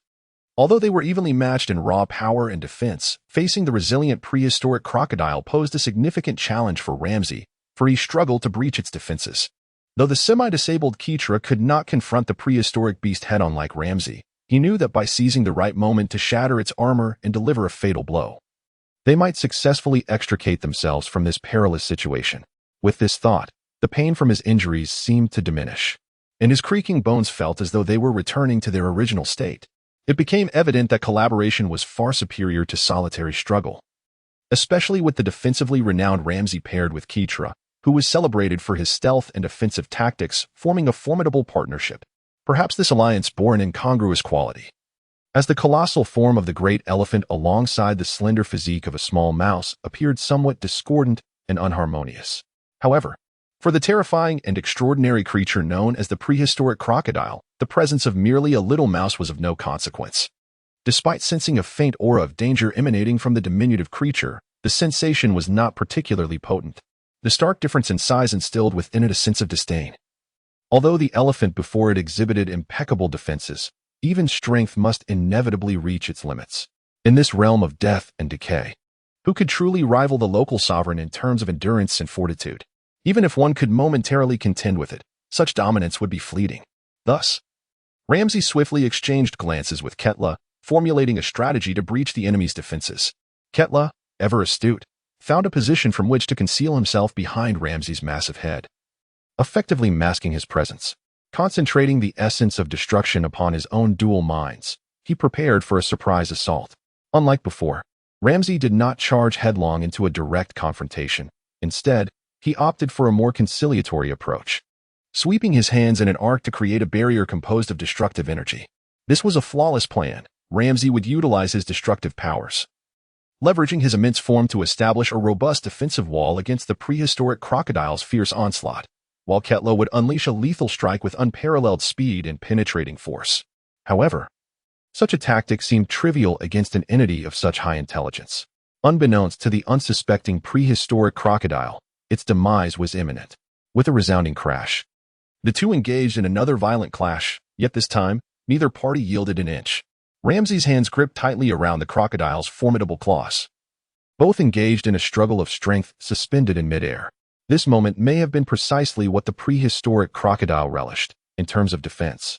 The elephant appeared nearly its equal. Yet, when pitted against sheer power, on this treacherous terrain of the Death Marsh, it was only a matter of time before this creature would be vanquished. The crocodile harbored a singular desire to utterly shred its adversary. In a sudden realization, the prehistoric crocodile noted the elephant's cunning nature. With its elongated trunk, it ensnared the crocodile's massive jaws, effectively neutralizing a significant offensive capability. Initially intent on seizing the elephant's head for a ferocious death roll, the battle concluded smoothly, though it seemed regret had come too late. Indeed, strength is often merely a fragment of combat. It is the experience and wisdom acquired in the heat of battle that may ultimately dictate the pivotal moments between life and death. At the moment when Ramsey had thoroughly subdued the primeval crocodile, ensnaring it with his trunk and leaving it with no chance of escape, it became the time for Ketral, the formidable assassin, to strike. A shadow flickered behind Ramsey, and a violet luminescence emerged, concealing within it a terrifying figure. The energy emanating from this figure was unparalleled, reaching the zenith of Ketral's potential. In an instant, this specter darted towards the head of the primeval crocodile. Although movement was somewhat hindered, Ketral executed a swift and impactful ambush with remarkable precision.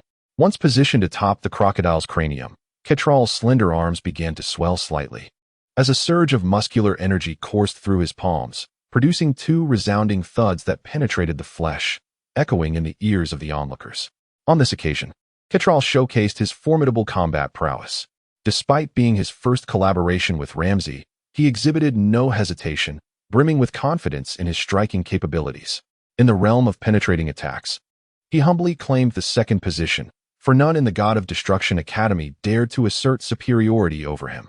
After all, mice are inherently adept at burrowing, and Catral's prowess in penetrating attacks was indeed formidable. Faced with such an overwhelmingly resilient adversary, he chose not to confront the beast head-on. Instead, he seized the opportunity to plunge his palms directly into the primeval crocodile's eyes, the most vulnerable point of any crocodilian beast. As he penetrated the eyes, reaching the brain, the tremendous destructive power within him surged forth uncontrollably. In that fleeting moment, the violet energy of annihilation thoroughly disintegrated the crocodile's modest brain matter into a pulpy mass. Just moments prior, the primeval crocodile had been animatedly engaged in a contest of strength with Ramsay. Now, its body stiffened abruptly, its power dissipating without a trace.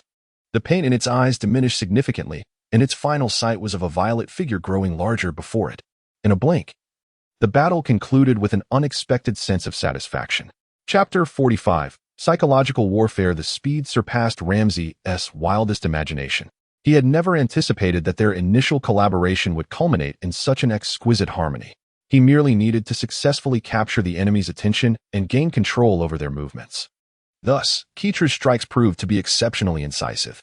Although this maneuver allowed the two to momentarily evade danger, it also instilled a considerable shadow of doubt within Ramsay's heart.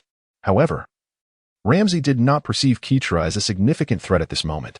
While they were currently allied, their relationship was inherently competitive, and when faced with formidable foes, this bond became notably robust.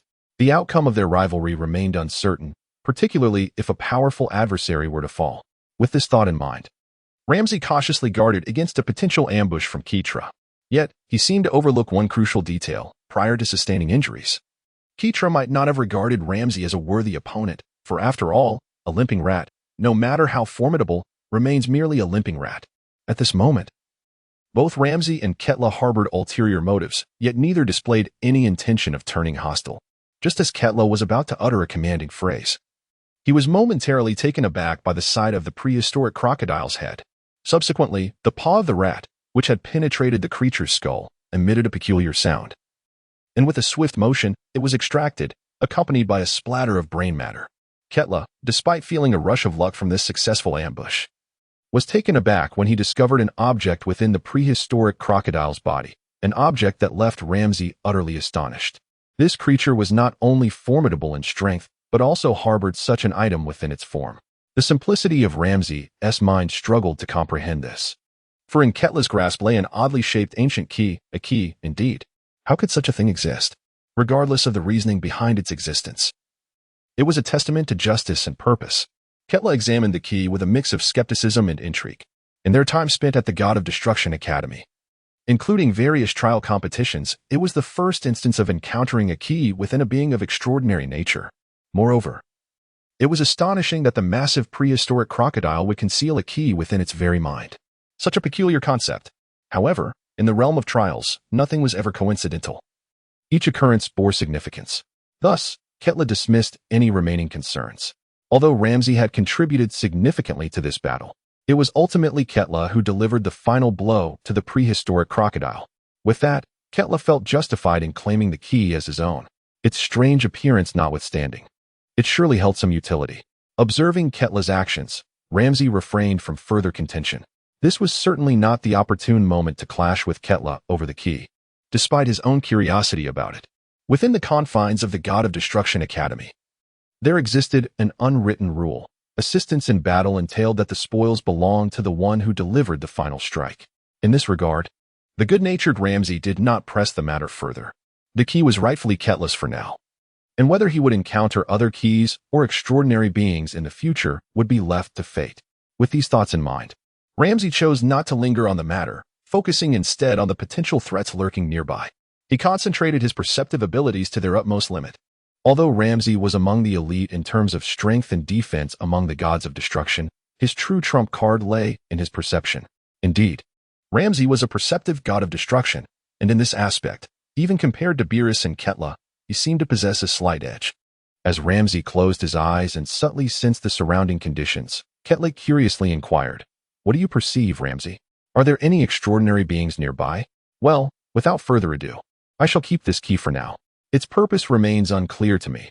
However, Should any extraordinary beings appear nearby, I shall offer my assistance free of charge. In return, any spoils or special items acquired will belong entirely to you. Hmph, I consider myself quite honorable. Upon hearing such words from Ketla, Ramsay felt a sense of relief within. Though he masked his emotions under a calm exterior, each student of the Destruction Academy possesses a keen intellect, adept at concealing their true thoughts. Through Ramsay's perception, he discerned the vastness of this trial ground, recognizing that they resided in a southern corner known as the Death Marshes, surrounded by forests to the east, deserts to the west, icy plains to the north, and the central area, shrouded in shadows, designated as the ultimate trial point.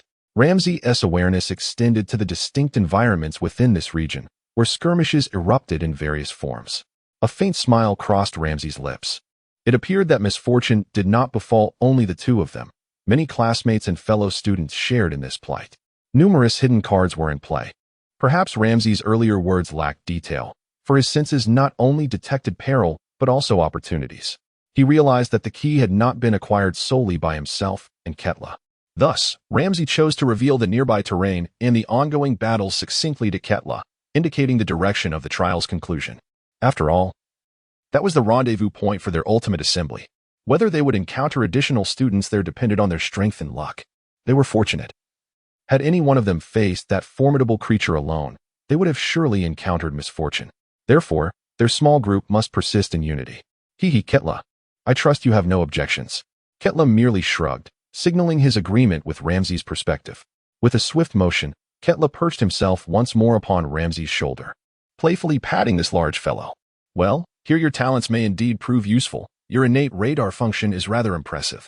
Chapter 46. The fight continues as Ramsay spoke. He cast a sidelong glance at Ketla, remarking, "You, my friend, speak of cooperation, yet you seem quite content to use me as a mount." Ketla shrugged in resignation, stating, "This time, I must rely on you. My injury is in my thigh. Were my leg unscathed, I would hardly deign to ride upon your shoulders." The two exchanged banter while attuning themselves to the surrounding terrain and conditions, gradually advancing towards the heart of the trial point. Unbeknownst to Ramsay and Ketla, their collaboration and actions, along with all the ensuing battles, were keenly observed by the angelic figure of Kes on the podium of the Destruction Academy. Ultimately, Crix focused all her attention and the vivid three-dimensional projection before her entirely upon the endearing giant, Ramsay, for he was her most cherished pupil.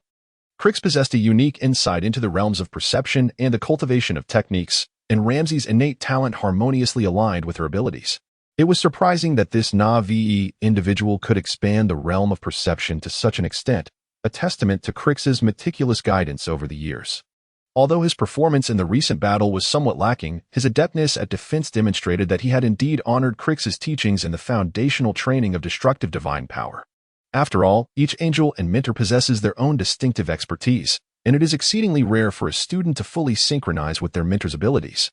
Thus, Crix directed her entire focus upon Ramsay, dismissing the diminutive mouse, Katra, as a mere attacker lacking in defense and unable to foresee danger. Meanwhile, it was Crix's companion, the angel Conic, who took an interest in Katra, his eyes glimmering with excitement at her performance. Conic, possessing profound mastery over attack, penetration, and destruction, exemplified the notion that each offspring of the High Priest embodies unique traits. Despite all being children of the High Priest and outstanding members of the angelic lineage, their methods of wielding power and the directions they chose were distinctly different. Indeed, each individual harbored their own focus on the destructive divine students, who might become their primary targets for future collaboration and synergy. Although these students remained unaware of the roles they would eventually assume, the angels, as mentors, understood the overarching significance. What puzzled this group, however, was the High Priest's uncharacteristic indifference toward these notably talented destructive divine students. As his gaze and attention remained fixed on a certain individual named Luo Feng. What was so exceptional about Luo Feng? Merely a man who had encountered the Abyssal Spider Queen at a time of dire misfortune, facing a perilous situation. Furthermore, 3 other destructive divine students were observing from the sidelines, raising the question, had they overlooked a hidden talent or dark horse? Was the High Priest truly discerning? Or did he possess some peculiar penchant? Yet, all of this seemed inconsequential as the High Priest smiled, continuing to observe the battleground where Luo Feng fought. This time, Luo Feng did not disappoint. executing a series of maneuvers that opened the high priest's eyes, showcasing an impressive display for a student. The angels who had missed witnessing Luo Feng's performance could only conclude that their vision paled in comparison to that of the high priest.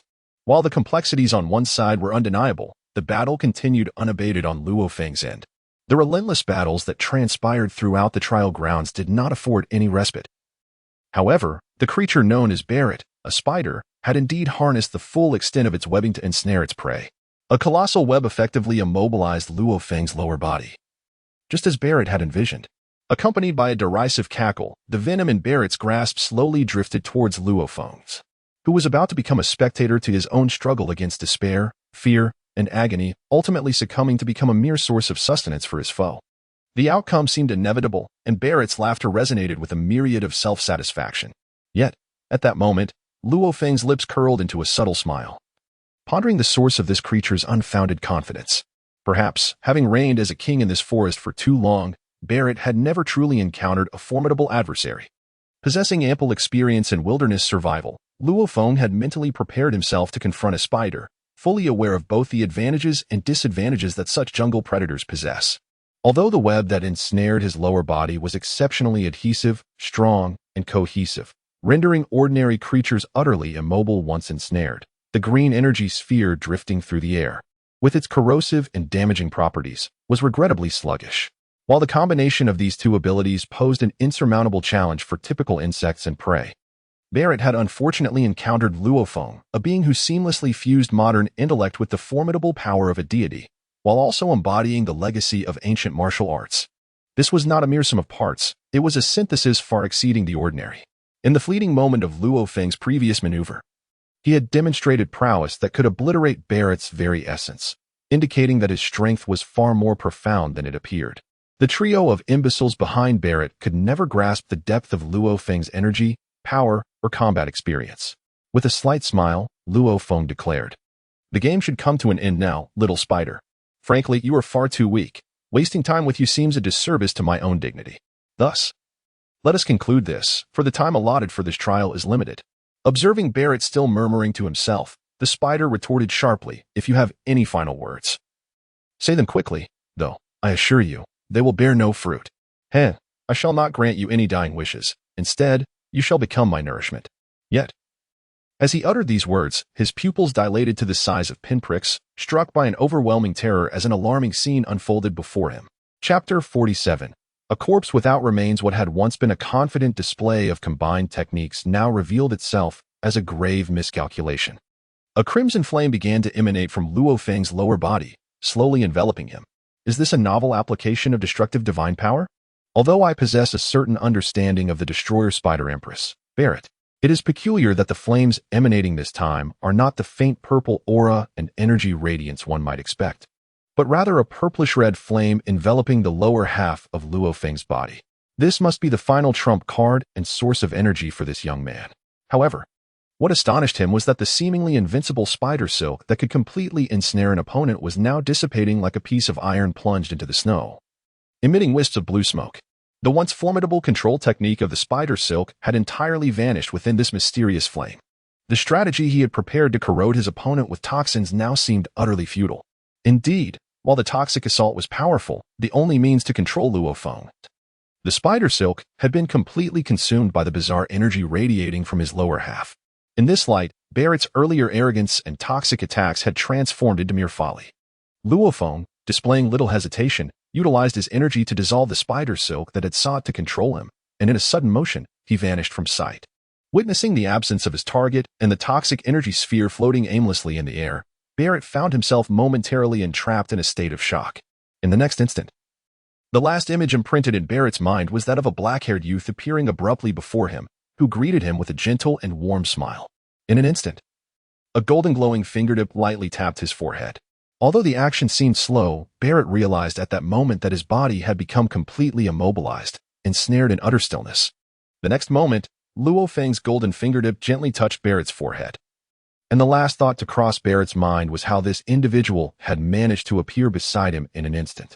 In the next moment, his entire body was firmly pinned down by Luo Feng. Subsequently, the colossal spider form shattered like a glass orb struck in the center, cracking with a cacophony as it splintered radially.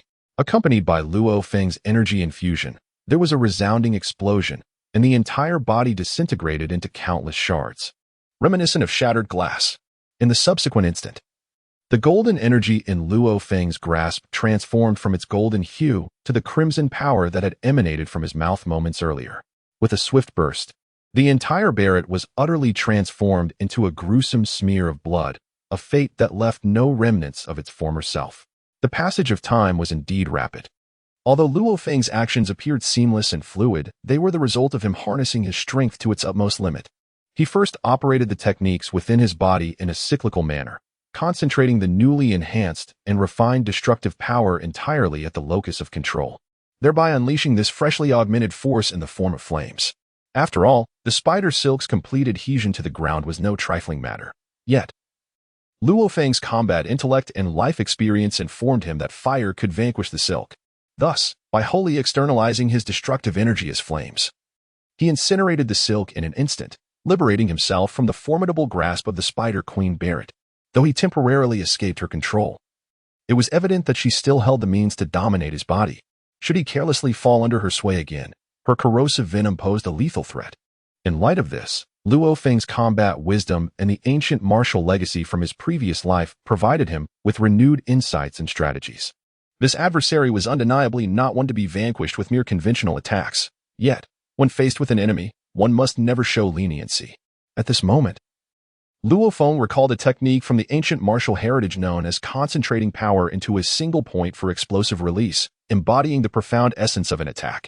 With this understanding, he resolved to concentrate his strength entirely, delivering a fatal blow to his opponent. Having already amassed energy in his legs, he aimed to exploit this advantage. In an instant, Luo Feng propelled himself to the pinnacle of speed, creating fleeting afterimages of his form. Thus, he swiftly advanced toward the Spider Queen, Beerus. Marking merely the initial phase of his assault, the true essence lay in the subsequent, meticulously aimed strikes. The final strike encapsulated Luo Feng's lethal intent. For he understood from prior encounters that although the spider's overall power was mediocre, its swiftness and ferocity in attack were formidable. The later transformations became a form of magical assault, predominantly focused on control and corrosion. However, in the face of Luo Feng's practical experience, all of this seemed negligible. The most troublesome aspect of this creature was its unique ability to resurrect infinitely. Indeed, he had earlier proclaimed that his power consisted of an astounding 9,999 souls. Relying solely on conventional attacks and brute force would prove futile. Even if Luo Feng were to annihilate all of its souls, he would still find himself utterly exhausted. Moreover, there were 3 other adversaries lurking, watching with keen eyes. Therefore, to conclude the battle successfully, a decisive, one-hit kill was imperative. How could such a feat be accomplished? The Luo Feng who had just traversed into this realm would seemingly have no viable methods, and as an ordinary student of the Destruction God Academy, he would be utterly defenseless against such a seemingly invincible foe. Yet, the current Luo Feng had absorbed some insights from the Kes crystal, and through recent training, he had refined his Destruction God power.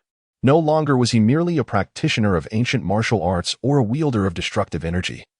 The integration of these powers had forged a new cycle within him, opening numerous previously sealed meridians and allowing his Destruction God power to undergo a qualitative transformation. In his previous understanding, destruction meant dismantling an opponent's physical structure down to ordinary molecules, a rudimentary form of destructive energy, akin to the foundational skills mastered by his peers like Beerus. However, following his enlightenment through the Kes crystal and subsequent enhancement, his understanding of destructive energy had transcended its initial stage. At this moment, an epiphany struck him, and he sensed a unique feeling. If he could concentrate this newly elevated and refined destructive energy into a single point for instantaneous release, it would transcend mere physical and material assault. Thus, Luo Feng bestowed upon this formidable new technique a name that exuded power, Soul Shatter. His attack and the concentrated energy of purification are released in a singular moment, potentially capable of annihilating the very essence of a soul.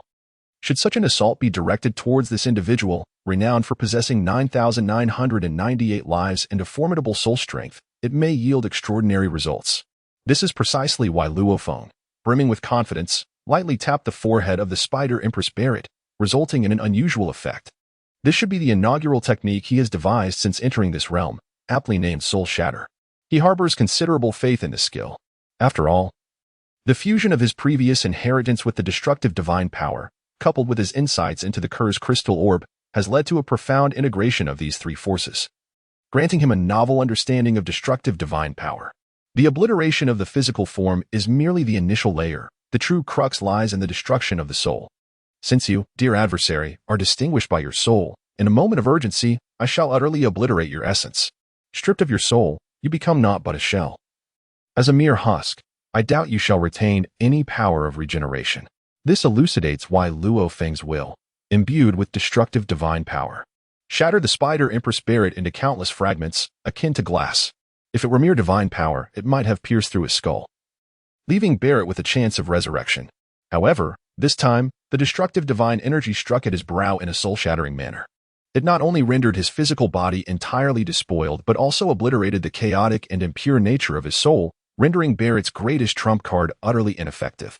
Of course, this also reflects Luo Feng's fortune and Beerus' misfortune. Had his opponent been a being of exceptional soul strength, Luo Feng's newly developed soul shatter attack would have inflicted little actual harm.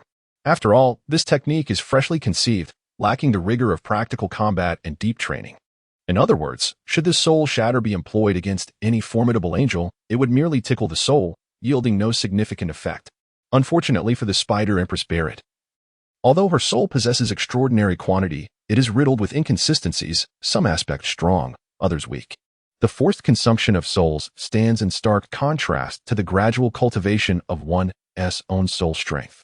In summary, whether through fortune, energy, or compatibility, Luo Feng's self-created soul shatter attack is precisely the Achilles heel of the spider empress Beerus. Her limitless resurrection energy and the pride she takes in her multitude of souls have ultimately become her death knell. With a resounding impact, her entire form shattered into glass-like remnants, instantly transforming into a mist of blood. This marks the final fate of a demon that relished in devouring the flesh and souls of others. The formidable being that had dominated the jungle for years has been vanquished by Luo Feng in a single battle, as flames raged uncontrollably and the soul was shattered, defeating a mighty foe, all of which unfolded before the watchful eyes of the high priest. At this moment, the high priest radiated in extraordinary brilliance. This young man truly surpassed my expectations in both strength and fortune. Perhaps he is the very target I have been seeking. Although luck plays a significant role, his diligent efforts indeed make fortune a component of prowess. To emerge victorious so effortlessly in the face of such a formidable adversary suggests that this dark horse may very well be him. Regardless of the high priest's admiration and praise from the sidelines, Luo Feng on the battlefield exhaled a long breath. Was it mere chance? No, certainly not. The term luck has never existed in Luo Feng's lexicon. In his eyes, victory is victory and defeat is defeat. This unwavering conviction is likely a result of his martial arts training and the inheritance he has received. Preparedness propels one forward without hesitation, devoid of any doubts. If one can vanquish an enemy in a single strike, there is no need to contemplate alternative methods. The ability to eliminate an opponent instantaneously affirms that the path he has chosen is indeed the correct one. The astonishing efficacy of destructive attacks indicates that the cultivation method he should pursue in the future is without doubt valid. The power of destruction is not as simplistic as he once imagined. For if mere manipulation of the molecules of ordinary objects could yield godlike strength, one would be foolish to think it was so straightforward. Among the many students, each possesses a unique essence. Some are endowed with special talents, and it appears that I have also discovered a path to enhancement or empowerment. Having identified this path, it is imperative to cultivate it to its utmost potential. Perhaps it is in this reality that Luo Feng has truly found his purpose. Excellent. The goal is set, now. It is time to contemplate the three lesser adversaries lurking in the shadows. These three scoundrels I am with ill intentions, waiting for the moment when he and Beerus are mutually weakened, so they might seize the opportunity to gain an advantage. Such an opportunity is hardly to be taken lightly.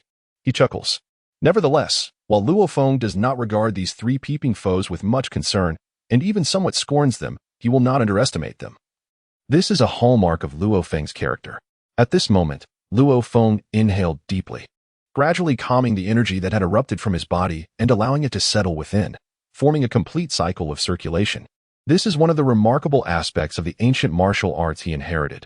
Not only must one concentrate their power at a single point for an explosive release, but after the strike, one must instantly retract all the energy back into the body, establishing an internal cycle. This encapsulates the essence of the ancient martial arts tradition. After all, every individual's energy and strength are finite. Despite the significant progress Luo Feng had made in refining his destructive divine power through recent insights, purification, and training, he had still practiced for a relatively short duration. Although his destructive divine power had become exceedingly pure, its total amount remained limited. The earlier battle against the abyssal spider empress, Beerus, might have appeared deceptively easy. However, it had indeed taken a toll on his destructive divine power reserves.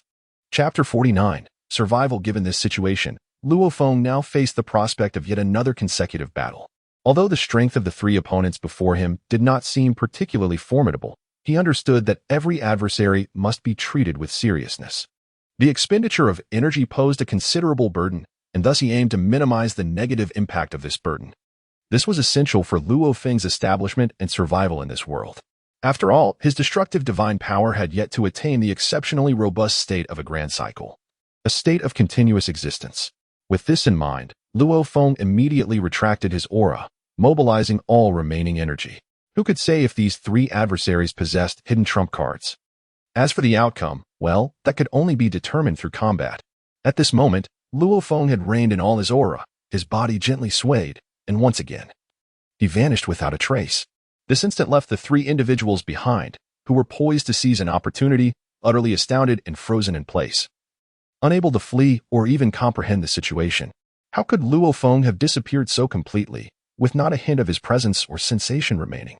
Was this an act of retreat, or did he harbor some ulterior motive or scheme? The trio stood there, utterly bewildered. At this moment, the leopard bear lowered his voice and remarked, "Perhaps now truly presents an opportune moment to escape. This fellow appears far more complex than he initially seemed. I had anticipated he would engage in a mutually destructive battle with the Spider Queen, yet he managed to withdraw unscathed. It seems our decision to remain concealed was indeed prudent." The porcupine beside him sighed in resignation. "Indeed, Leader Leopard Bear, your assessment is astute." Meanwhile, the viper, squeezed between the two, lowered his eyelids, revealing a sinister grin. Noticing the viper's demeanor, both Leopard Bear and Porcupine looked at him in confusion. "What are you smirking about now?" The viper replied coldly. "It appears that the chance to flee has slipped away. Look behind you." Following the viper's cue, Leopard Bear and Porcupine turned, only to discover, not far from them, a towering ancient tree against which a figure was leaning. It was Luo Feng, who had completely concealed his presence, now smiling warmly at them. This revelation startled both Porcupine and Leopard Bear, their hearts racing. Had this fellow already detected our presence?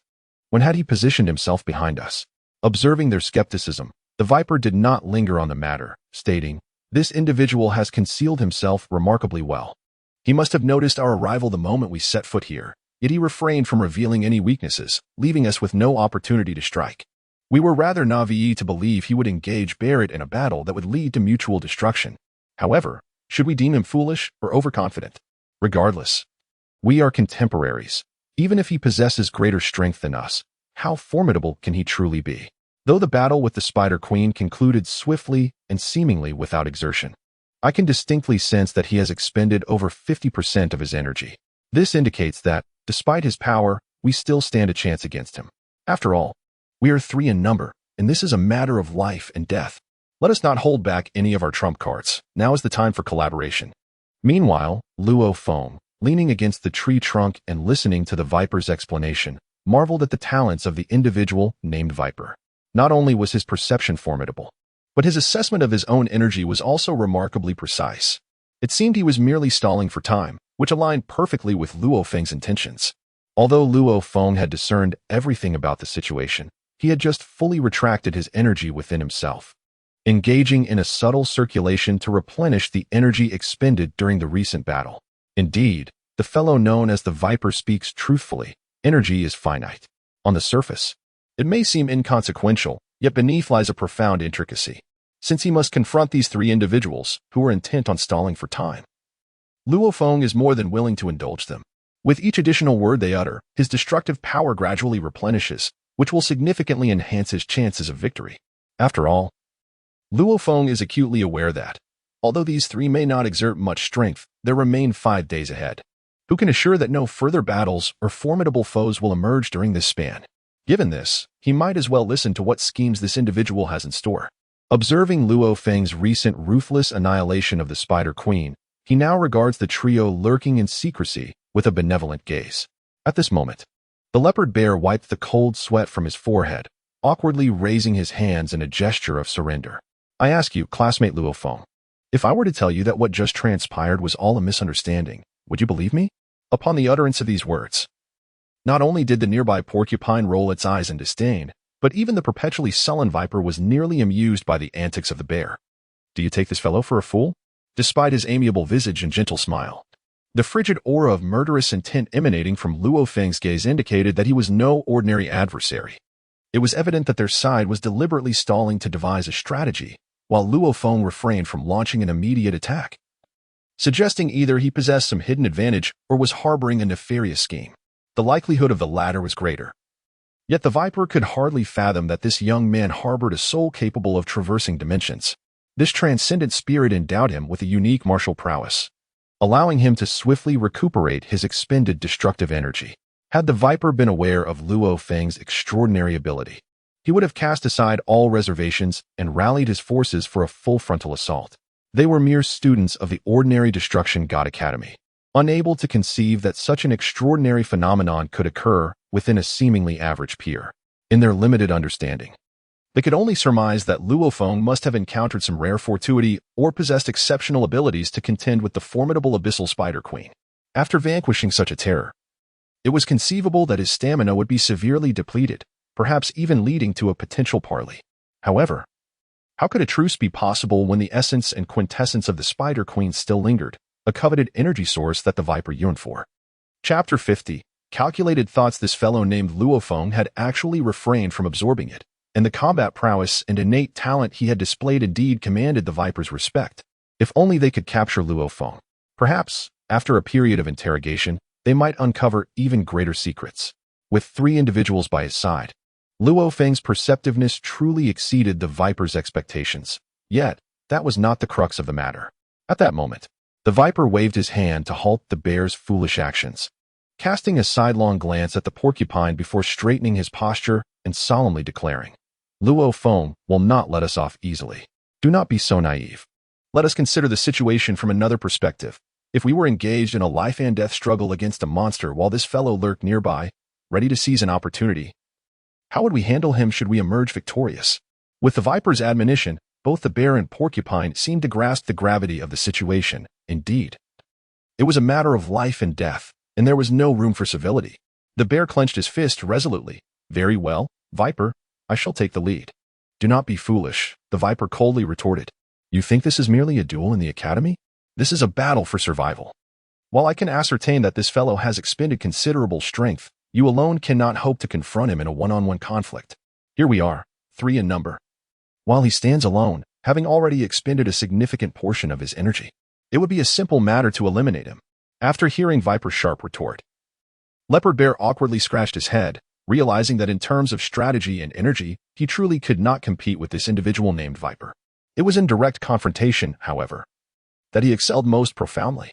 At this moment, the Leopard Bear expressed no grievances and humbly accepted, saying, Very well, Viper. You may arrange the subsequent actions. We shall follow your command.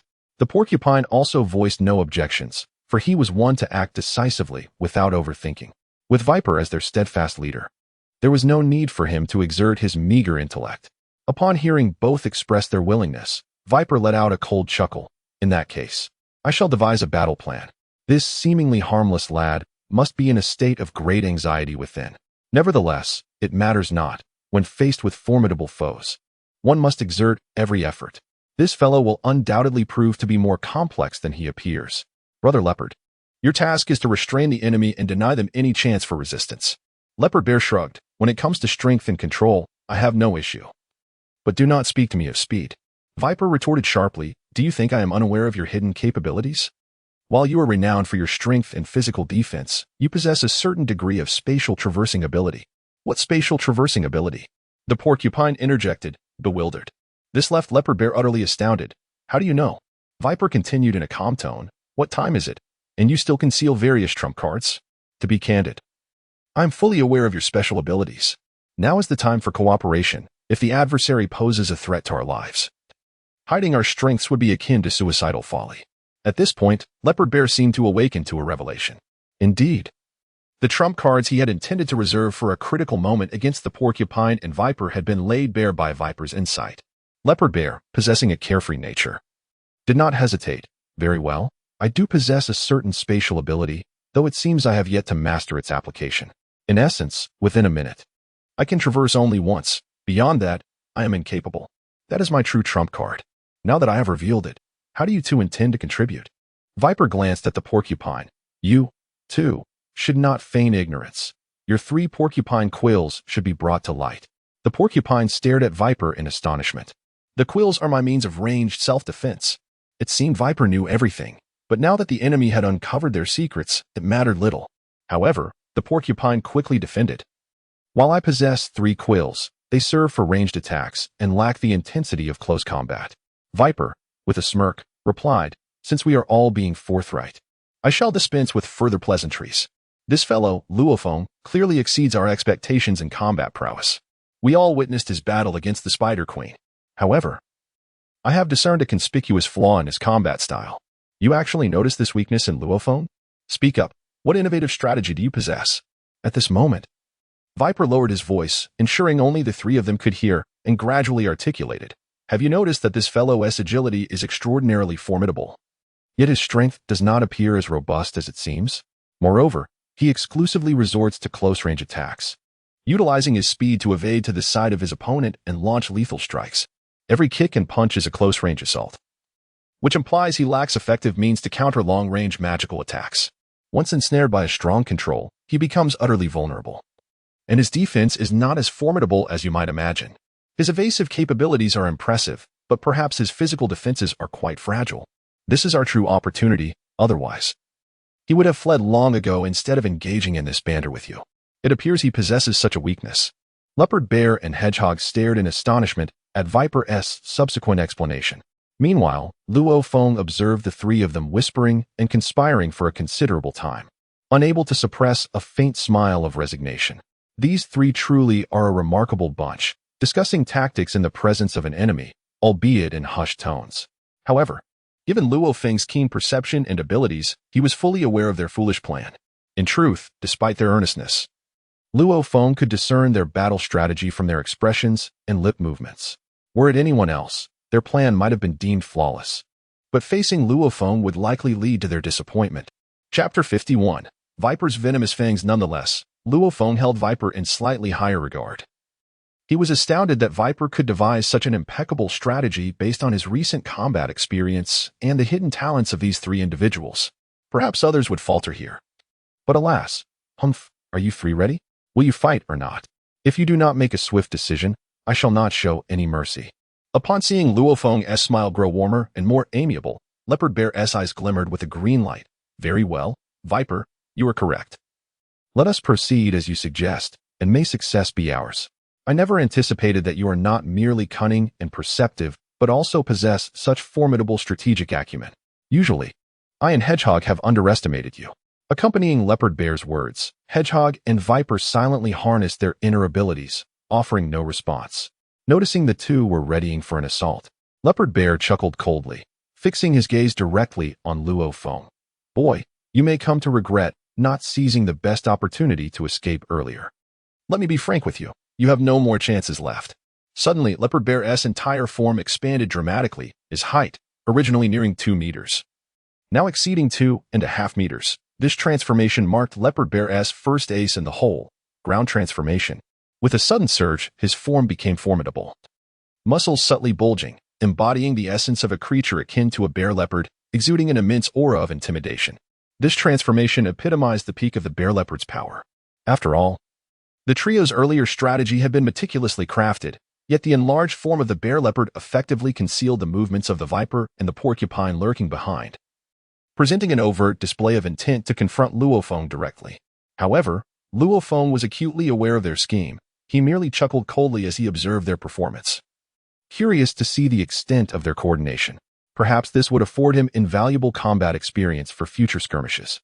At this moment, the bear leopard not only grew to an immense size, but also sprouted thick fur along its back, forehead, and limbs, seemingly as a means of enhancing its defenses.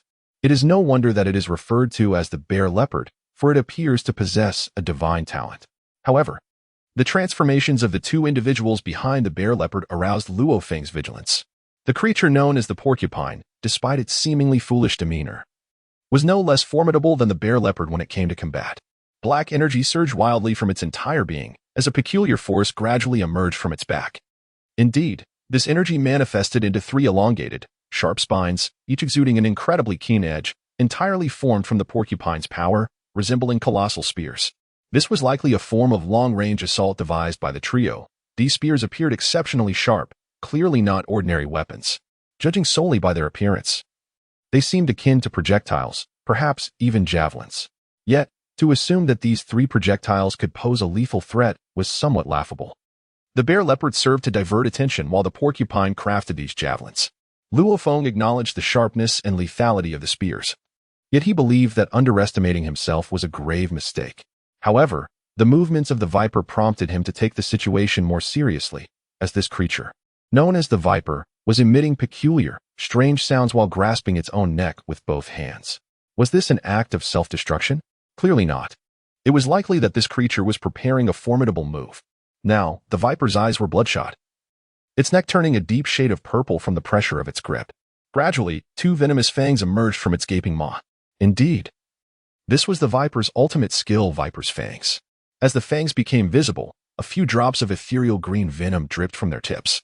This venom, glowing faintly with a bluish hue amidst its verdant essence, signified an energy and toxicity of extraordinary potency. At this moment, the viper gradually coalesced two droplets of venom upon his palm and meticulously smeared them across the three spears of the porcupine. This, indeed, should be their trio's concoction, a distinctive trump card. Observing the series of maneuvers executed by the trio, a subtle smile graced Luo Feng's lips, revealing a sense of confidence. After all, following the deliberations among the three and the ensuing delay, Luo Feng felt that the divine destructive energy he had expended was nearly replenished. At this juncture, engaging in a fervent battle with these three treacherous adversaries might significantly enhance his practical combat experience. The prospect of overcoming the enemy was not his primary concern. Rather, the essence of survival and establishing oneself in this world lay in elevating his strength and combat experience through such intense confrontations. Just as Luo Feng stood with arms crossed, prepared to face the impending challenge, the leopard bear bellowed fiercely, exuding a terrifying and sinister aura of violence. With a sudden thrust of his legs, the ground erupted with a resounding crack, reverberating outward. This rapid charge embodied the true essence of the leopard bear's namesake. The raw ferocity and strength of the bear surged forth, propelling his massive form forward with tremendous force. This, perhaps, was the primary means by which the leopard bear sought to capture his attention. At this moment, Luo Feng has assumed a combat stance, ready to confront the blustering attack of the leopard bear. Observing Luo Feng's defensive posture, the leopard bear secretly rejoices. This fellow has indeed directed all his attention towards him. Perhaps the hidden card he has cherished for so long is now truly opportune. The viper may possess average strength, his intellect proves to be remarkably effective. At this moment, the creature known as the leopard bear charged forward with unwavering determination, yet internally, it was calculating its own cunning strategies. To Luo Feng's eyes, despite the leopard bear's formidable strength, its speed appeared to him as sluggish as a tortoise's crawl. However, should it fail to adopt such a stance, it might indeed frighten off the three individuals, and pursuing them one by one would certainly be rather displeasing. Chapter 52. The movement of space in an effort to minimize complications and conserve time, and simultaneously to collaborate with its adversary in a pretense that would lower its own perceived intelligence, the leopard bear engaged in a rather lamentable gambit. If one had truly reached the pinnacle of strength, why would there be a need for such tactics? The concept of combat intelligence, after all, was mere folly. In the face of sheer power, only when strength reaches its zenith does everything flow seamlessly and become impeccable. However, that is a discussion for another time. Just as the leopard bear approached Luo Feng, a moment before contact, a smirk of disdain curled at the corners of its mouth. In an instant, it emitted a peculiar wave of energy. Just moments ago, it had appeared poised for a direct confrontation, preparing to engage in a test of strength, but then, as if by magic, its massive form vanished without a trace. This was not merely an illusion. Accompanied by a fluctuation of space, the creature had traversed dimensions, not merely utilizing speed to deceive the opponent's vision, but genuinely entering another realm.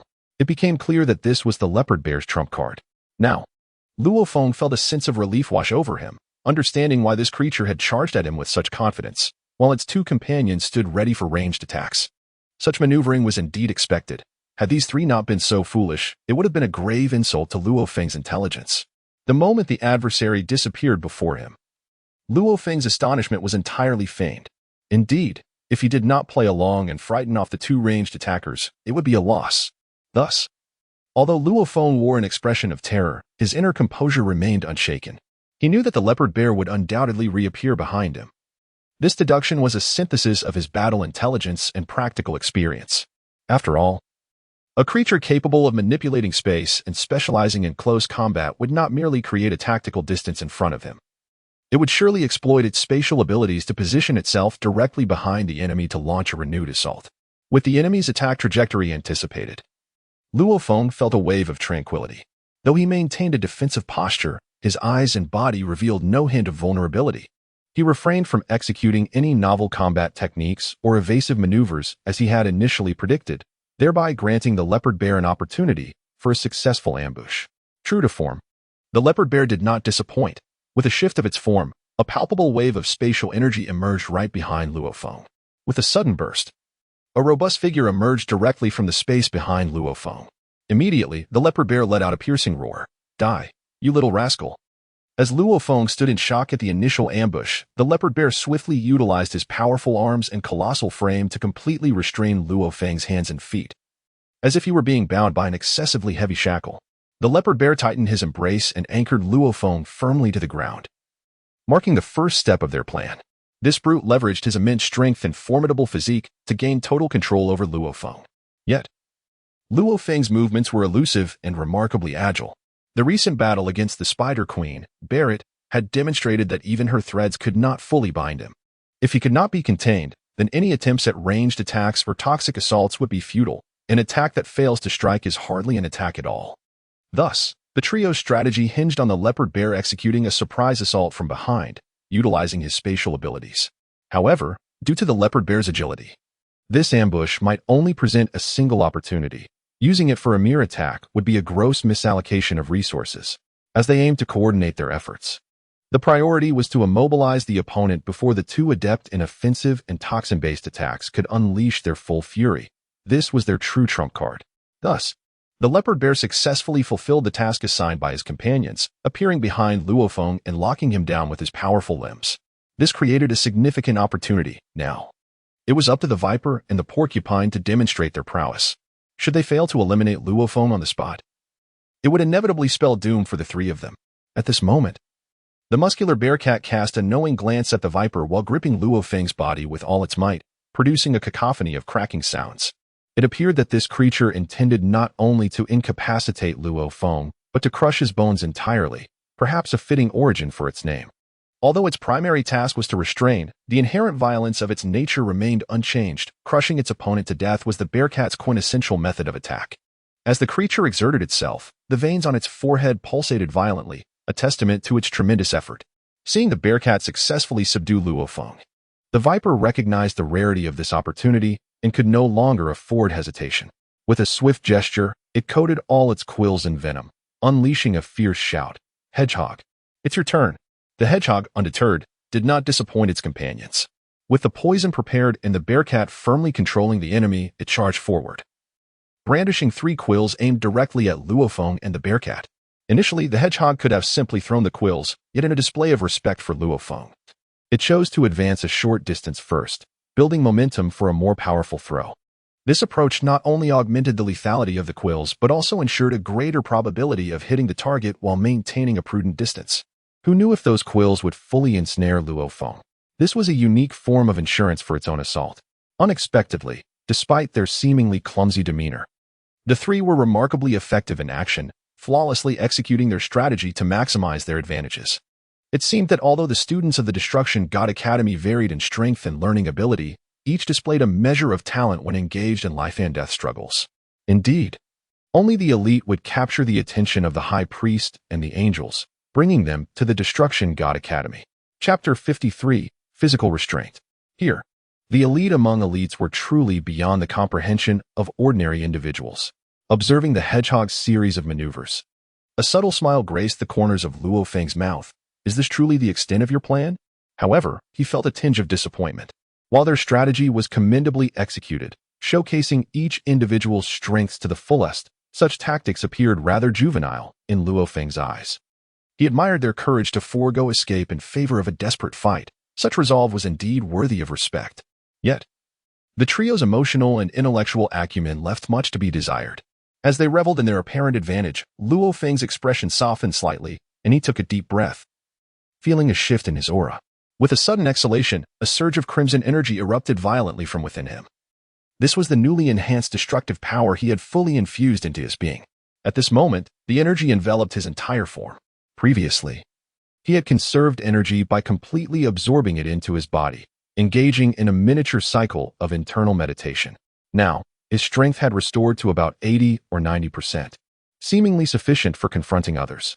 However, Luo Feng was acutely aware that without employing the destructive energy, he could not possibly break free from the grip of the leopard bear. Despite its average speed and strength, the creature possessed formidable power. The audible cracking of Luo Feng's bones under its pressure confirmed that this beast was a brute force type. Given this, it was impossible to escape the defenses of the leopard bear relying solely on his physical prowess. Yet, the leopard bear, along with the porcupine and viper, had overlooked a crucial detail. Luo Feng was now capable of wielding the destructive energy as if it were internal force. As a master of internal martial arts, he could manipulate his inner power to its fullest extent, effortlessly shattering the external force of his opponent. This intricacy might remain an eternal enigma for the three malevolent students of this world. Utilizing the destructive energy as internal power was indeed a novel approach. But Luo Feng bore no obligation to elucidate this to his adversaries. He remained mindful of the adage that villains often perished from excessive discourse. Although they could not perceive many facets of his capabilities, he found no inclination to engage them in idle chatter. Instead, he unleashed the destructive energy, manifesting it on the surface of his body, transforming into a figure engulfed in crimson flames, releasing a powerful burst of energy. With 3 sharp whooshes, the spear in the porcupine's grip felt as if it might slip from his hands. At this moment, the porcupine had pushed its speed to the utmost limits. In an instant, it aimed 3 spear-like weapons directly at the forehead and heart of Luo Feng, executing a triple strike with the intent to eliminate him. At this juncture, Luo Feng's energy had completely enveloped his body. Upon witnessing the porcupine's attack, a glint of cold light flickered in Luo Feng's eyes. He had initially intended to toy with them, but to his surprise, the 3 dared to strike with lethal intent. This alone indicated that these 3 individuals were no strangers to bloodshed, contrary to their seemingly innocent and benevolent demeanor. Given this, he would not hold back any longer. With a soft exhale, Luo Feng expanded his body significantly. In an instant, the previously triumphant leopard bear found itself momentarily stunned. What kind of power was this? It was astonishingly formidable, effortlessly breaking free from the tightly bound hands and feet. This could not possibly be mere physical strength. Just moments ago, Luo Feng had not exhibited such overwhelming power. He appeared merely agile. Yet, where did this extraordinary force originate? As Leopard Bear observed the energy radiating from Luo Feng's body, he felt a surge of astonishment. Could it be that he had mastered the ability to fully externalize the power of destruction? No. That was a power reserved for those who had achieved true divinity in destruction. This young man was merely a trainee, much like themselves. Did he possess some unique opportunity or innate talent? As Luo Feng instantaneously freed himself from Leopard Bear's grip, the watching Viper felt a jolt of alarm. This is bad. This guy has been concealing his strength. My flawless plan is doomed. Indeed, Viper, although belated in his realization, reacted far quicker than Leopard Bear or the porcupine. After all, he was the strategist and architect of their scheme. Observing Luo Feng's swift maneuver, he immediately comprehended the situation. This was a trap. A trap set by Luo Feng to ensnare all 3 of them. Given that Luo Feng had effortlessly escaped Leopard Bear's confinement, it was evident that had he chosen to act before they made their move, he could have eliminated Viper in an instant. In such a scenario, Leopard Bear and the porcupine might have had a chance to flee. It was clear that Luo Feng aimed to capture all 3 of them, just as they sought to eliminate him. It appeared both sides were determined to bring the other to ruin. With this understanding, there was no room for hesitation.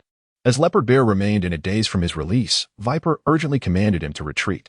However, it was painfully evident that this warning had come too late. Watching Leopard Bear's bewildered expression, Viper felt an overwhelming sense of frustration. This individual's combat awareness was alarmingly low. How could he still be dazed at such a critical moment? Surely, he could not fathom why his formidable strength had been thwarted by the enemy. But was this truly the time for such contemplation? Since the opponent is capable of breaking free from your formidable energy restraints, it signifies that they possess a level of strength that surpasses yours. Given that their power can overpower you, you are no stranger to their speed, which is equally daunting. Engaging in close combat with such a terrifying adversary would be tantamount to courting death. However, discussing this seems futile, as the Viper swiftly redirected its attention towards the porcupine, seeking to halt its assault. Yet, it appeared to be entirely beyond the Viper's control, for the 3 poisoned javelins wielded by the porcupine had already been launched, and they were mere meters away from striking their target, Luo Feng. Chapter 54. The Javelin. At this moment, the Viper harbored a glimmer of hope. Perhaps his adversary would reveal a slight flaw. He no longer anticipated that the 3 javelins wielded by the porcupine would strike directly at Luo Feng's vital points. Rather, he hoped that even a mere scratch might enable his venom to play a pivotal role. This time, the Viper had truly invested heavily. The venom he had applied to the porcupine's javelins was not of the lethal and aggressive variety. Instead, it was a newly developed concoction that utilized destructive divine energy, targeting paralysis of the nerves and body. A mere graze would not inflict any fatal injury, yet the toxin could incapacitate formidable skills for a full 30 seconds. Indeed, this 30-second paralysis represented the Viper's ultimate trump card, death for 30 seconds. Given the prowess and innate abilities of their destructive divine students, any opponent paralyzed for 30 seconds would face a dire fate. Should they fail to annihilate the body and soul of their adversary within that time frame, the chances of resistance would be non-existent. An opponent rendered helpless, unable to assume any defensive posture, could be toyed with for the entirety of those 30 seconds, allowing the 3 of them to indulge in their whims. This, perhaps, was the Viper's sole hope, to strike even the slightest blow that would result in total paralysis. Luo Feng observed the porcupine's movements keenly, and the Viper did not intervene. Thus, the javelin soared towards Luo Feng's form with a piercing whistle. How could Luo Feng be unaware that these javelins were laced with venom? Regardless of the toxin, any contact or even a minor abrasion would undoubtedly prove troublesome. Moreover, the venom was a culmination of the Viper's utmost efforts, likely a desperate measure for survival. Such a technique should not be underestimated. Just as the spatial traversal of the leopard bear and the porcupine's venomous spines were formidable trump cards, this was no different.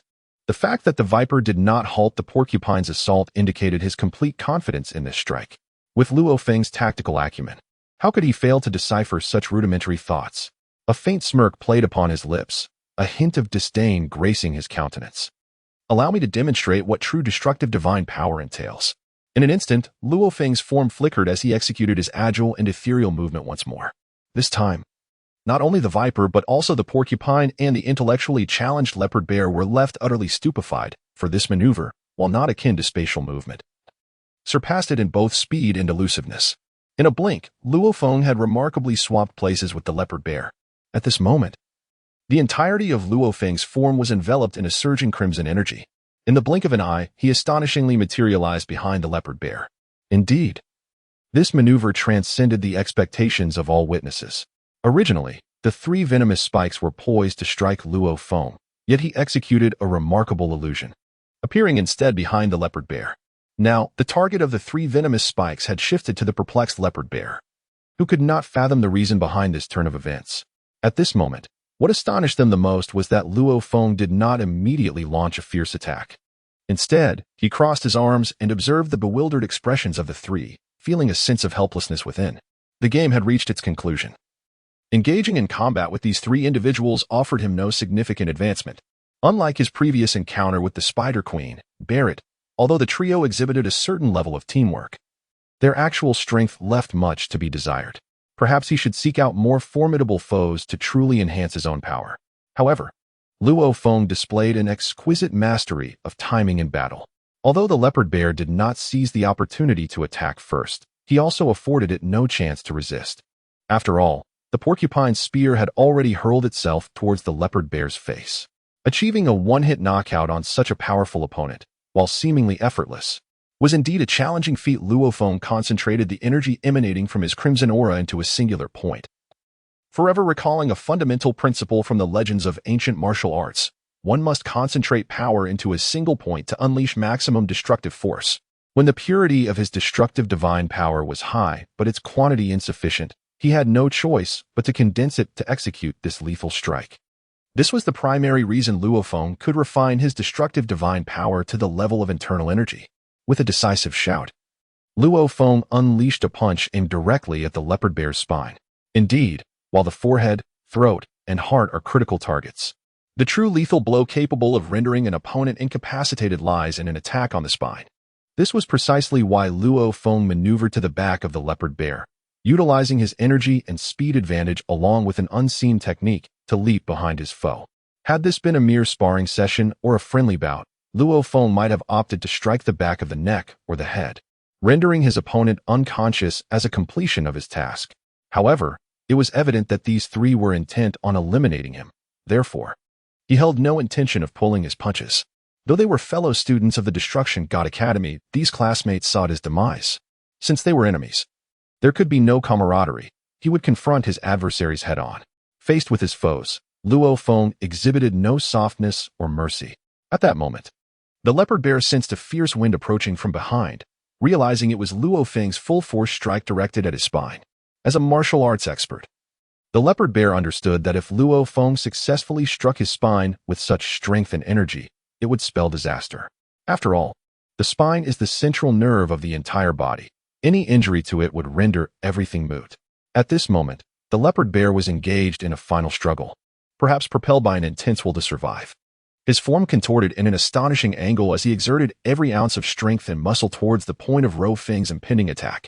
Although his body could not evade the full force of Luo Feng's strike, he sought to withstand the lethal assault with his formidable defenses and powerful musculature. His muscles and fur surged towards the direction of Luo Feng's attack. Despite the disparity in their strengths, both were students of the Destruction God Academy. Having studied the divine powers and foundational abilities of the Destruction God in the same manner, this meant that the likelihood of instantaneously annihilating a fellow student with a single punch was exceedingly low. Moreover, each student was an elite of their respective races, often endowed with unique talents, which bolstered the audacity of these three in their 3-on-1 attempt to collectively eliminate Luo Feng. Though Luo Feng was undeniably powerful, he was primarily agile in movement and unpredictable in his attacks. Nonetheless, the three maintained a dismissive attitude towards the prospect of defeating him with sheer strength. In his fervent defense against Luo Feng's deadly punch, the leopard bear overlooked a crucial detail: 3 poisoned spears, traversing at velocities beyond the ordinary realm of time and space, were hurtling towards him. This was a pivotal element of Luo Feng's strategy. Only by completely dismantling the leopard bear's defenses and evasion capabilities could his strike achieve the effect of instantaneous annihilation.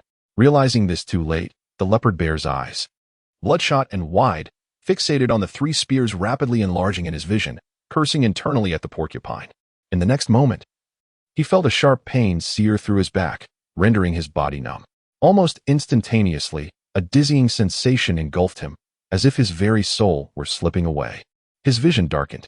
Thus, he met his demise, collapsing lifelessly to the ground, 3 spears embedded in his front, having undoubtedly struck his core. At the instant of impact, the venom of the viper took full effect, causing the muscles and fur that had attempted to defend against Luo Feng's rear assault to relax entirely. Losing all semblance of defense, Luo Feng's punch landed with exquisite precision upon the leopard bear's spine, accompanied by the ominous sound of shattering bones. The force of his divine power infiltrated the leopard bear's central nervous system, and with a series of bone-cracking echoes, the leopard bear lost all control over his body. In that fleeting moment, Luo Feng's impeccably directed divine power surged along the leopard bear's central nervous system, wreaking havoc upon his heart, brain, and throat. This was the primary reason the leopard bear was instantaneously vanquished by Luo Feng. As he witnessed the light fading from the leopard bear's eyes, the once vibrant figure slowly transformed into a cold, lifeless corpse. At this moment, the viper and the porcupine were filled with disbelief, their eyes wide with astonishment.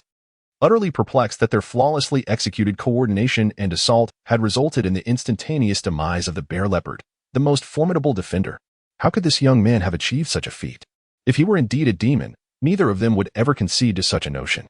In their eyes, Luo Feng had transformed into nothing less than a monster, a creature of sheer monstrosity. At this moment, as Luo Feng approached them with measured steps, both the viper and the porcupine exchanged a glance, each reflecting profound fear and despair in the other's eyes. It appeared that the sudden demise of the leopard bear had entirely shattered their confidence. However, in a moment of desperation, both the viper and the porcupine shouted in unison, "Block him, I have a plan." Yet, the very next instant, their actions utterly upended Luo Feng's perception. These two allies, who had once shared a common enmity, turned on their heels and fled without a backward glance. The notions of camaraderie and loyalty were cast aside, as their sole priority became an urgent escape from the terrifying figure of Luo Feng.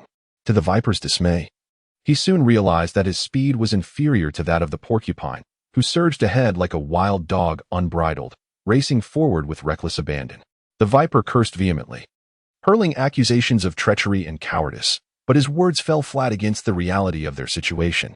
He soon understood that in the dire moments of escape, it mattered little whether one could outrun the adversary. What truly mattered was outpacing one's companion, for it was certain that the one left behind would meet a grim fate. Yet, the harsh truth struck him painfully. The viper indeed lacked the explosive power and endurance of the porcupine and leopard bear. After all, he was a creature of cunning and venom, and his frail physique had become his greatest vulnerability. At this moment, witnessing the nearly vanishing figure of the porcupine, the viper retracted its venomous words, letting out a slow, resigned sigh as it lowered its form. Observing Luo Feng, who was steadily approaching from behind, it sighed helplessly. Some confrontations must be faced. However, the prospect of submission was utterly inconceivable. Let us settle this once and for all. Accompanying this desperate thought, the viper's hands moved towards its mouth. With a sharp crack, it extracted its two signature fangs entirely. In this manner, the fangs glimmered ominously in the viper's grasp. This must be the viper's ultimate gambit, relinquishing its fangs in a final act of defiance. The viper hunched low, preparing to pounce. This creature, despite its cunning nature, demonstrated a commendable bravery, unlike that treacherous porcupine who fled without a shred of shame. Although the viper harbored deep scheming, its courage at a critical moment was admirable. Yet, in terms of raw power, it was no match for Luo Feng, who had inherited ancient martial arts and harnessed the destructive divine energy. In a swift motion, Luo Feng appeared before the viper, and just as the viper was poised to make a desperate stand, Luo Feng's hand seized its neck. At that moment, the viper's eyes bulged, bloodshot and filled with fury, muttering curses, whether directed at its own greed and failed schemes or at the porcupine for its cowardly escape was uncertain. Yet, no matter how the viper flailed its fangs in midair, they could not breach Luo Feng's skin. If its defenses were futile, what could it hope to achieve in offense? Luo Feng's eyes radiated a chilling intent. This creature must not be spared. With the hatred emanating from his gaze and the viper's insidious nature, any excessive action could lead to dire consequences, a scenario Luo Feng sought to avoid. Moreover, the viper's apparent bravado might be a ploy to exploit Luo Feng's chivalry. Even when facing its demise, this wretched creature continued to scheme. With a decisive grip, Luo Feng's hand crushed the overconfident viper, extinguishing its life in this verdant wilderness. Chapter 56. Roasting the whole pig indeed. The law of the jungle dictates that the weak are devoured by the strong. To kill another, one must be prepared to be killed in turn. Alas, the viper was rather unfortunate, encountering the ultimate boss right at the outset. Truly, its fate was rather grim. Meanwhile, the porcupine reveled in secret satisfaction. How fortunate it was, it never expected that although the viper possessed a keen mind, its physical prowess was indeed lacking, unable to outpace itself. With the viper delaying behind, it should quickly escape the clutches of the formidable Luo Feng, regardless of the porcupine's vivid imaginings. It certainly lacked the courage to confront Luo Feng head-on. After effortlessly dispatching the viper, Luo Feng gradually regulated his breath. In every aspect, he was formidable, the only flaw being his endurance. Endurance appears to be somewhat lacking. Seizing the opportunity while the adversary flees, it may be prudent to regulate one's breathing before resuming the pursuit. Should the three individuals indeed opt for a collaborative mental strategy, it is conceivable that Luo Feng might find himself embroiled in a grueling battle. Nonetheless, the battlefield is devoid of hypotheticals. The confrontation between life and death often transpires in the blink of an eye. Although the porcupine escapes with remarkable swiftness, the scent it leaves behind is firmly anchored in Luo Feng's senses, rendering its chances of evasion rather slim. Luo Feng initiates a subtle circulation of the residual destructive divine power within him. Surprisingly, the expenditure is less than anticipated. Could it be that the intensity of the previous two fierce battles has catalyzed an enhancement of his own capabilities? If so, it would be splendid. Engaging in practical combat may indeed contribute to the elevation of his prowess. After all, this is a contest among trainees, not yet a dire confrontation with formidable ancient beings. Having firmly locked onto the porcupine's scent, and noting the gradual decline in its speed, likely due to the exertion of some secret technique during its recent escape, Luo Feng dismisses any concern regarding the porcupine's flight. He steadies his breath and swiftly pursues the direction in which the porcupine fled. At this moment, Luo Feng feels an unexpected lightness in his body, as if the enhancement of his agility is also benefiting his speed. It appears that real combat is indeed the most effective avenue for rapid improvement. With this realization, Luo Feng is resolute about his future training direction. Merely sitting cross-legged for meditation is the simplest foundation. To swiftly elevate one's strength, one must rely on genuine life and death struggles to break through their potential at the precipice of existence. Following the trail left by the porcupine's scent, Luo Feng steadily pursues it. Suddenly, a cliff appears in the forest ahead, momentarily startling Luo Feng. He had not anticipated such a formation. Before him lies a basin. Though the basin is modest in size, the alteration in terrain heightens Luo Feng's vigilance. As he gracefully ascends to a branch to survey the distant landscape, he considers that the porcupine may have left behind some traps. He discovers that the porcupine's scent has ceased moving ahead, its presence becoming increasingly faint, as if it has concealed itself. Observing the direction of the porcupine, Luo Feng ponders whether it might have laid some ambush, given its prolonged association with the viper. As a peculiar sight unfolds before Luo Feng's eyes, he is taken aback, for at the cliff's base, he spots several tents and a campfire. How could such a scenario arise? Has he encountered some primitive tribe? He had not heard of any tribes existing in the trial grounds, only tales of extraordinary creatures. At this moment, Luo Feng refrained from recklessly entering the tribe. After all, existence is justified. The very fact that they could brazenly ignite bonfires and erect tents in the heart of this extraordinary forest indicates that the tribe is not as simplistic as outsiders might perceive. At this moment, Luo Feng meticulously observed the diverse creatures within the tribe, only to discover that they were a species of red-skinned goblins. Moreover, each individual wore a peculiar layered mask upon their visage. However, their weaponry was rather disheartening, primarily consisting of primitive tools such as stone spears and stone axes. An even more astonishing scene unfolded before Luo Feng's eyes. The scent of the porcupine he had been pursuing for quite some time abruptly diminished and vanished. This disappearance was not due to any dealings or traps set by the porcupine with these so-called natives.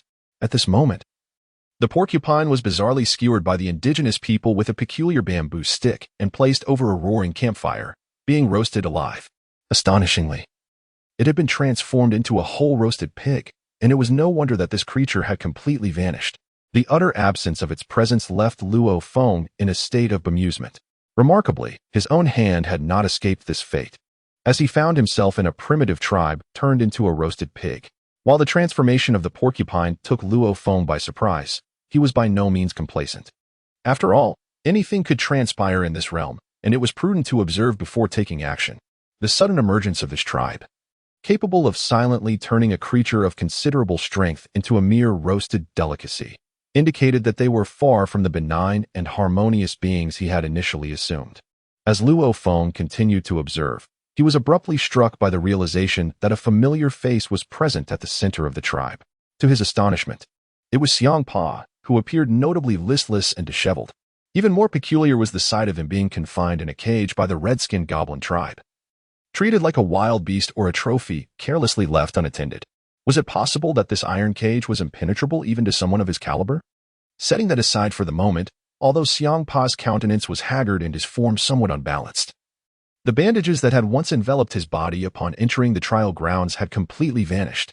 This indicated that his injuries had been thoroughly healed, which was perplexing considering he had sustained severe fractures from Keisai's attack not long ago. Could it be that this young man had encountered some fortuitous event?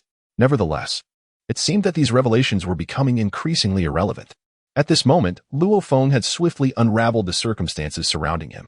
Perhaps the fool, the porcupine, had unwittingly stumbled into this cannibalistic tribe and was destined to become their meal.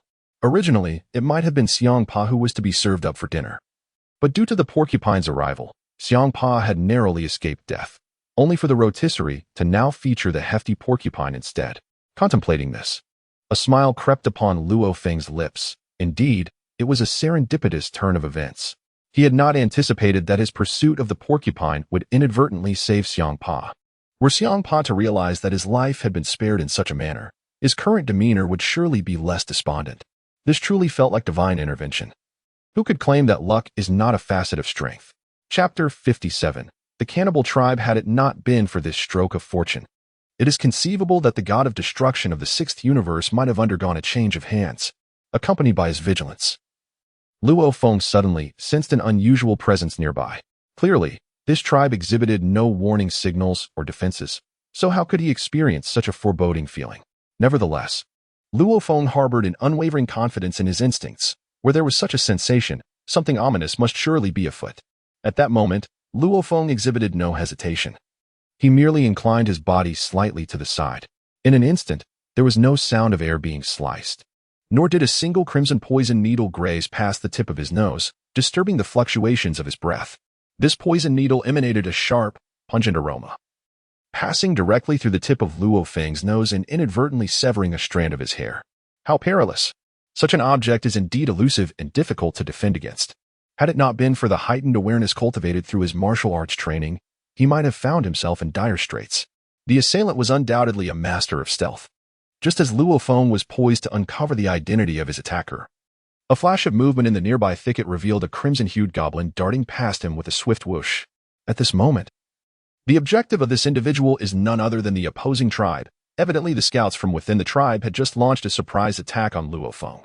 Indeed, this represents an exceptionally lethal weapon within the jungle, striking without a sound or any prior warning. However, had Luo Feng not possessed such innate intuition, he would have undoubtedly fallen victim to this ambush, and it is likely that the unfortunate porcupine met its demise by this very tactic. Furthermore, the adversary's ability to detect threats is remarkably acute, stealthily approaching Luo Feng's side before executing a fatal strike. Yet, this individual's combat awareness is decidedly extraordinary. Upon failing the ambush, he swiftly retreated, embodying the distinctive talent of both an assassin and a tribal hunter. After all, one glance at his physique reveals he is not a close combat fighter, and upon failing to land a hit, he sought assistance from his tribe. Clearly, these individuals pose a formidable challenge. With the retreat of the one who ambushed Luo Feng, the goblin returned to the tribe, emitting a peculiar screech. The previously tranquil atmosphere of the tribe shifted dramatically, as those deceptive maneuvers seemed to serve as a lesson in trickery for Luo Feng. Accompanied by this alarming sound, the tribe members realized the failure of their hunting ambush. It appears that a direct confrontation with their prey is now inevitable. At this moment, the tribe's men and women, young and old, swiftly grasped their stone axes and spears. It appeared they were far from satisfied with merely roasted suckling pig and the elephant trunk as their prey. Any creature that ventured near their tribe could easily become a delectable feast. Observing the adeptness and harmony among the tribe members, it was clear that this was not their first encounter with such endeavors. Luo Feng inwardly lamented his misfortune, having encountered these red-skinned goblins. It was evident that they were not a congenial lot. Moreover, they operated in groups of 10. With combat seemingly inevitable, he resolved to press on. Without further concealment, Luo Feng steadied his breath and leaped down from the great stone. Faced with this primitive tribe wielding an array of rudimentary weapons, he exhibited neither hesitation nor courtesy. At this moment, Luo Feng had assumed a combat stance, swiftly channeling all external energy back into his body. With his intuition and innate combat talent, he sensed that this battle would be the most arduous he had encountered since entering the trial grounds. The strength of his opponents remained indeterminate, however. Their primitive and rudimentary weapons suggested a lack of sophistication. Yet, the seamless coordination exhibited by each individual in facing their adversaries revealed that this tribe was accustomed to cooperative hunting, indicating that their combat skills and experience were far from ordinary. Given this insight, Luo Feng was reluctant to underestimate them. Additionally, he gleaned from Xiangpa's performance in captivity that this tribe was not to be taken lightly. After all, despite the considerable disparity in strength, the porcupine had been swiftly overpowered and transformed into a roasted delicacy. Furthermore, Xiangpa, who was no weakling in the Destruction Academy, had also been captured. Witnessing this, Luo Feng understood the gravity of the situation regarding this tribe. At that moment, Hmph, upon seeing someone rush into the tribe, initially felt a flicker of hope, wondering if salvation had arrived. However, as he beheld Luo Feng, whose aura was completely concealed, his excitement gradually faded. It turned out that only Luo Feng had come to his aid, and he felt a profound sense of hopelessness. Such dramatic fluctuations in fortune were overwhelming for Hmph. Just moments ago, he had believed the porcupine's arrival heralded reinforcements, but he was soon disillusioned as the porcupine met a swift demise, meeting the same fate as he would if not for a miracle. Clearly, once the porcupine was dispatched, Hmph would be the next to face the flames. The rapid onset of hope, only to be extinguished just as swiftly, plunged Hmph into despair. Now, with Luo Feng, an enigmatic figure, standing alone against an entire tribe, his heart sank further. Although the tribe's weaponry was subpar, their personnel were well-equipped and formidable, not to mention the hidden threat of their chief, who had yet to reveal himself. Hmph was acutely aware of the terror that the chief of this cannibal tribe could instill, given his own agility and abilities. He felt a chill run down his spine at the thought of facing the chief. As Luo Feng concealed his aura and took up a combat stance, Hmph refrained from calling out, silently sweating for Luo Feng's success. His survival hinged entirely on whether Luo Feng could effectuate a successful rescue. Yet, a nagging doubt plagued Hmph's mind. Could Luo Feng truly be here to save him? Was he genuinely so benevolent? Chapter 58. The Rescue in the Next Moment. Several burly figures wielding massive axes and stone spears charged at Luo Feng, launching a fierce assault. At this moment, Luo Feng exuded an air of calmness and confidence, engaging in close combat with remarkable agility, reminiscent of his legendary techniques. Meanwhile, the elders, children, and women at the rear of the tribe subtly retrieved their bows and blowguns, lying in wait to ambush him at any moment. The coordination displayed by this tribe was indeed as harmonious as Luo Feng had anticipated, revealing an uncanny synchronicity in their actions. Now, he found himself in the role of a formidable adversary, besieged by the collective efforts of his opponents. Amidst the chaos, Luo Feng stole a glance at Hmph's expression. Oddly, given the latter's nature, he would have expected him to vocally implore for assistance upon their arrival at the tribe. Yet, he remained silent. From the look in Hmph's eyes, Luo Feng gleaned further insights, realizing this confrontation was merely a prelude, perhaps a harbinger of a more formidable adversary lurking in wait. With this realization, Luo Feng dismissed any thoughts of prolonged testing or restraint. The understanding he derived from Hmph's gaze suggested that a powerful leader within the tribe was poised to strike, ready to deliver a potentially lethal blow. Hence, it was imperative to act decisively before this leader emerged, eliminating his minions to preserve any chance of survival. Otherwise, the peril would be insurmountable. Resolving himself, Luo Feng hesitated no longer. His palms and legs ignited with a crimson glow as he channeled his energy outward, enhancing his offensive capabilities. With a flurry of strikes, he sent several burly opponents reeling backward. From the periphery of the battlefield, Hmph's astonishment was evident, witnessing the remarkable advancement in Luo Feng's agility and strength. He was no longer the same as before. Unlike the previous encounter where the porcupine was swiftly overwhelmed, Luo Feng was now engaging the formation with an impressive back-and-forth exchange. Perhaps there was indeed hope for victory. At this moment, Hmph clutched the iron cage beside him, its creaking echoing his tumultuous emotions. Perhaps he truly was a child of destiny. Arriving in this world, he was grievously injured, yet fortuitously stumbled upon a vial of healing potion that restored him to full health. However, misfortune struck when he encountered the tribe's chieftain on patrol and was captured by the cannibal tribe. Now, as someone came to rescue him, he narrowly escaped becoming a roasted pig. A close friend, Luo Feng, had also arrived on the scene, engaging the enemy with fierce resolve. Hmph hoped that Luo Feng would discern the urgency in his gaze and not linger any longer. In the meantime, he silently prayed to the divine officials or the esteemed king. Perhaps Hmph's prayers played a crucial role, for Luo Feng, no longer holding back, exuded an intimidating ferocity.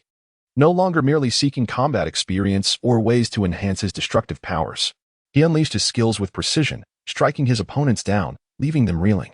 Yet, these tribal warriors were not as easily vanquished as outsiders might perceive. They possessed unique defenses against vital strikes and some peculiar weaknesses. Despite suffering numerous lethal blows from Luo Feng, they remained undeterred, continuing to fight fiercely. If this persisted, the tribal chieftain himself might descend to join the fray. A glimmer of green light flashed in Luo Feng's eyes, and a golden glow swept across the scene, revealing that these divine race goblins were unlike ordinary humans or creatures. Attacking their hearts, brains, or throats might not yield any fatal damage. Their physical defenses exceeded Luo Feng's expectations. However, Luo Feng had seemingly mastered a new combat mode during his battle with the Spider Queen Beerus, known as Soul Breaking Attack, which targeted the essence of the soul. Since his destructive powers did not inflict significant harm on their bodies, he promptly resolved to employ his Soul Breaking Attack, hoping for extraordinary results. Without hesitation, he shifted his stance, his hands shimmering with an erratic brilliance. The originally purplish-red aura intensified, reminiscent of the energy he wielded against the Spider Queen. His palms and fists transformed into pointed fingers, striking with swift precision. With each relentless assault, tribal members fell to the ground, the robust warriors wielding stone axes. Upon being lightly prodded by Luo Feng's finger, astonishingly offered no resistance or cries of anguish, collapsing lifelessly onto the earth. This maneuver surpassed the tribe members' expectations. They had not anticipated that Luo Feng could so effortlessly incapacitate their mightiest warriors with a mere gesture. This left the remaining archers and blowpipe wielders in a state of alarm, instantly adopting a heightened sense of vigilance. Before their eyes, the skin of the warriors flushed a deeper red, and their gazes sharpened with a heightened sensitivity as they sought opportunities. It became evident that the individuals within this tribe were not merely the few formidable warriors at the forefront, but even the elders and children lurking in the background seemed to possess remarkable prowess.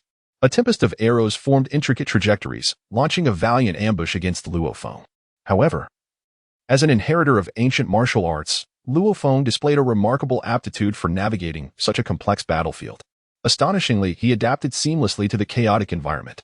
With a fluid and erratic movement, he evaded the cleverly angled crossbow bolts and blow darts that rained down upon him. Meanwhile, the warriors armed with long spears before him fell victim to his strikes, leaving only the peripheral archers and common soldiers. The valiant fighters had been utterly vanquished by Luo Feng's devastating soul technique, rendering their spirits devoid of resistance. Externally, they bore no visible wounds.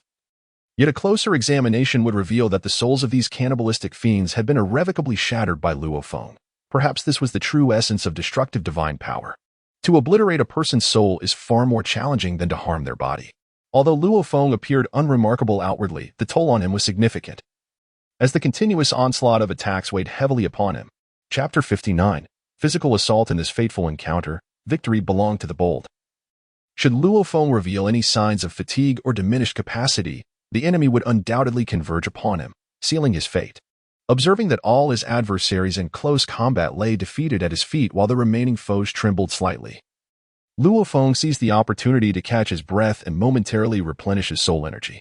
After all, it seemed that the soul energy was his only path to triumph against such a race. In that tense stalemate on the battlefield, a piercing roar resonated from the largest tent in the distance, its echoes stirring the air. As the tent flap was lifted, a colossal figure emerged, wielding two massive leg bones, revealing himself as the tribe's chieftain, the mightiest warrior, the ultimate adversary, standing before Luo Feng. At this moment, his skin radiated a vivid crimson hue, seemingly indicative of extraordinary fury. The mask atop his head was grotesque and fearsome, and it was perplexing that he had not acted immediately. It was evident that he had squandered the optimal opportunity to join his fellow warriors in launching a collective assault on Luo Feng. Perhaps he had underestimated his opponent or had been preoccupied with some pressing matter, but such considerations were now trivial. With a mighty roar, he commanded the ranged attackers surrounding him to gradually withdraw from the fray, encircling Luo Feng instead. Meanwhile, the tribal leader advanced with deliberate steps, unleashing a cacophony of furious growls and howls. The immense drumstick in his grasp was waved gently, a display of his strength and status. From his gaze, Luo Feng perceived only savagery and violence. This adversary was indeed more formidable than he had anticipated. However, since the opponent relished in posturing, Luo Feng decided to indulge him for a moment, seizing this opportunity to restore his destructive powers. As the leader approached, Hmph, confined within the cage, glimpsed a flicker of genuine hope.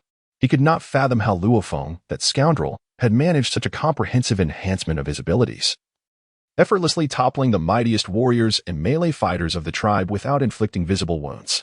Though no external injuries were apparent, Hmph, as a student of destruction, sensed the terrifying nature of Luo Feng's techniques through the opponent's eyes. He could annihilate souls. How was that possible? Yet, such concerns had become irrelevant. As long as Luo Feng possessed the capability to rescue him, there remained a chance for further dialogue. Now, with the emergence of the tribal leader, the surrounding ranged attackers began to withdraw from the encirclement. Renewed hope ignited within Hmph, who urgently shouted, "Luo Feng, be cautious.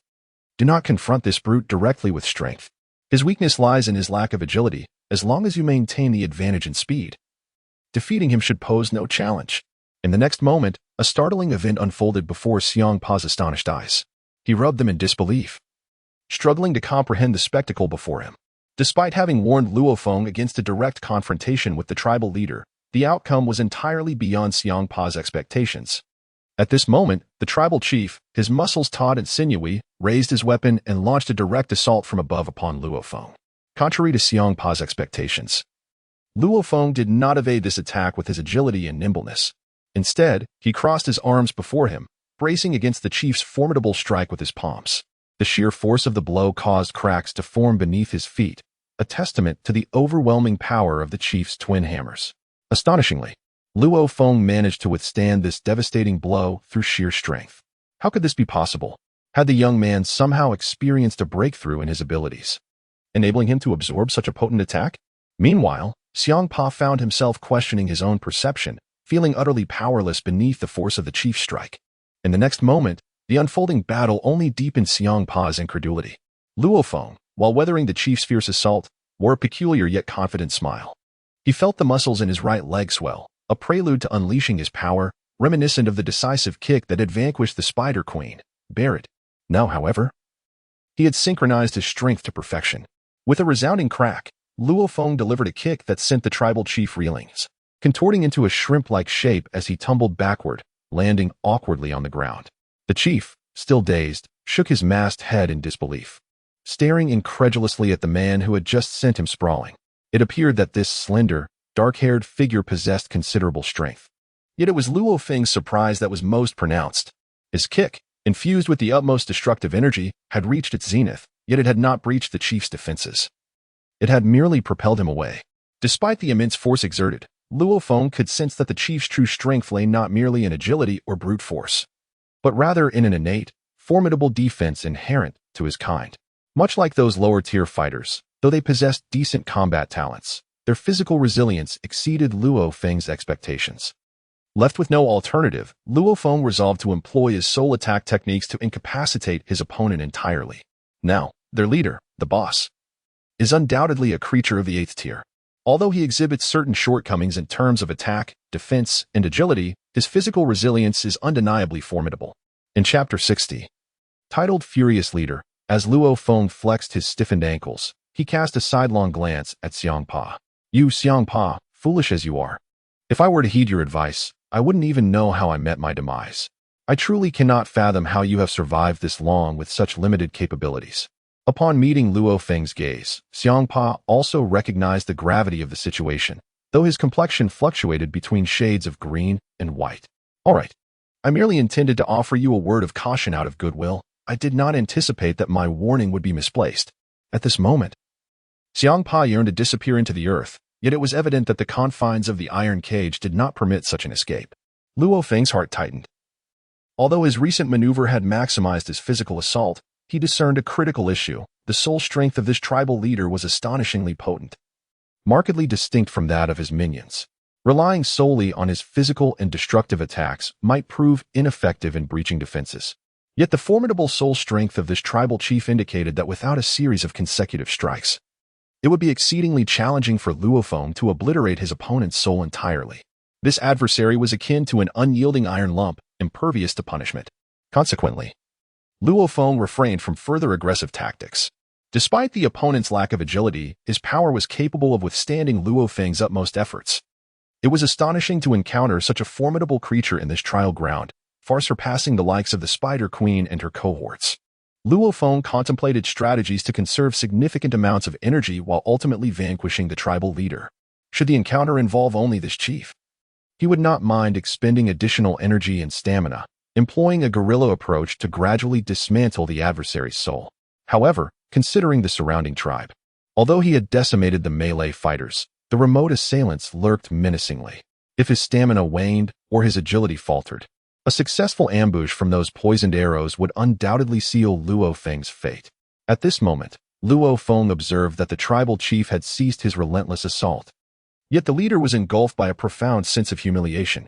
In a sudden outburst, he unleashed a furious roar towards the sky, murmuring in an unintelligible tongue that Luo Feng could not comprehend. Perhaps it was a primitive dialect native to their tribe, accompanying the chief's fervent howls and mutterings. The other tribal members responded with low, melodic chants, suggesting a ritualistic homage that was difficult to define. Before Luo Feng and Hmph, a remarkable scene unfolded as the members of the tribe, along with those stationed at a distance with ranged weaponry, gradually lowered their bows and blowpipes. What was happening? The situation was utterly perplexing. Had they truly surrendered merely because their chief had been toppled by a single kick? It seemed implausible. For the murderous aura emanating from the leader did not suggest a man easily swayed. In the next moment, the chief's roar morphed into a deep, ominous curse, as if he were reciting an arcane incantation, while his kin relinquished their weapons. Their skin began to undergo a strange transformation, turning a vivid crimson, with wisps of white vapor rising from their forms. This was unmistakably the sensation of life or vitality being consumed. What on earth did this leader intend to achieve? The ensuing events quickly elucidated the situation for Luo Feng, as the distant enemies poised for attack had transformed into a swirling mist of blood. Indeed, they had sacrificed their bodies and souls, converting their very essence into this sanguine fog. Moreover, under the influence of the chief's enigmatic chants, the blood mist began to coalesce around him. Without further hesitation, the tribal chief opened his mouth wide and, with a powerful inhalation, absorbed the essence of his kin, drawing the mist entirely into his being. At this moment, the tribe leader's physique had more than doubled, and his overall aura and presence had inexplicably intensified manyfold. It was at this juncture that Luo Feng comprehended the unsettling truth. The inhabitants of this cannibalistic tribe were not merely his subordinates and foot soldiers. They were also the sustenance for their chief. One could not fathom how such a bloodthirsty race had managed to survive and perpetuate throughout the ages. Whenever they encountered a formidable opponent, they would drain the essence and spirit of their own kin, transforming it into their own combat strength. A truly repugnant tribe indeed. With this realization, Luo Feng cultivated a resolute intent to eliminate the tribe leader. After all, a being who would turn against their own kin deserved no mercy. Despite Luo Feng's grim resolve, the tribe leader exhibited an astonishingly formidable presence. With a thunderous stomp, he created two immense craters in the ground, suggesting that the absorption of his kin's power and souls had endowed his physique with extraordinary strength, one that was leagues beyond his previous state. Moreover, his agility seemed to have received a tremendous boost, though the most alarming aspect was the apparent enhancement of this creature's defensive capabilities. Yet, Luo Feng, through a fleeting moment of intuition, discerned that he indeed possessed the means to vanquish this terrifying beast on the spot. While Luo Feng harbored a plan, the onlooker Hmph trembled in fear, his legs quaking as if he might lose control. Just moments earlier, before the tribe leader had transformed and absorbed power, Hmph had found himself utterly powerless before him. Now, this creature appeared even more formidable, and considering that Hmph had previously been on par with Luo Feng, he surmised that the tribe leader could crush him with ease, akin to squashing a mere insect. Alas, Hmph lamented his fate, pondering the irony of potentially meeting his end here. Had he known better than to engage Luo Feng in conversation, perhaps he could have prolonged his life. Instead, his earlier outburst had seemingly drawn considerable ire, and now, as he awaited Luo Feng's impending demise at the hands of this beast, he was certain he would be the next to fall. In his moment of regret, Hmph could not fathom the turmoil and anguish that occupied Luo Feng's mind. With a subtle smile, Luo Feng shifted his form, moving with an elegance that belied his status as an ordinary student. In an instant, he appeared before the frenzied tribe leader, who regarded him with a look of disbelief. Did he truly remain unaware of the newfound strength and form he had acquired? To launch an assault first against this foreign intruder, whom he regarded as mere prey, was utterly perplexing. In the next moment, an unforgettable event unfolded before Hmph's eyes. Suddenly, a crimson light flickered in Luo Feng's hand, and with a swift motion, he pointed directly at the forehead of the transformed giant chieftain. With a gentle yet decisive touch, his fingertip made contact with the chieftain's brow. At this moment, the chieftain was attempting to retaliate, only to discover that his body had become immobile, ensnared by the mere touch of his adversary. This was precisely why Luo Feng had dared to take the risk and advance boldly, pointing his finger at the chieftain's brow. In his heart, Luo Feng had already devised a comprehensive plan to eliminate this chieftain. Had the chieftain not absorbed the souls and energies of his tribe members moments ago, Luo Feng could have devised a method to gradually wear him down, but achieving a decisive strike would have been impossible. However, this fool had foolishly utilized some arcane methods to absorb the life force and spirit, including the very souls, of his kin. This act had unwittingly placed the blade directly in Luo Feng's hands. After all, the energy was foreign and could not be fully digested in such a short time. While this absorption had significantly enhanced the chieftain's strength, agility, and defenses, it had also rendered the soul energy within him patchy and inconsistent, creating glaring vulnerabilities in his previously resilient spirit. Had Luo Feng not acquired methods to disrupt souls, the current chieftain would have been an invincible force to him. Yet, for Luo Feng, who had already mastered techniques capable of damaging souls, the chieftain's actions were nothing short of a death wish, an endeavor that was akin to striking his own foot with a stone, making him an easy target for Luo Feng's relentless assault. At this moment, Luo Feng did not squander the splendid opportunity before him.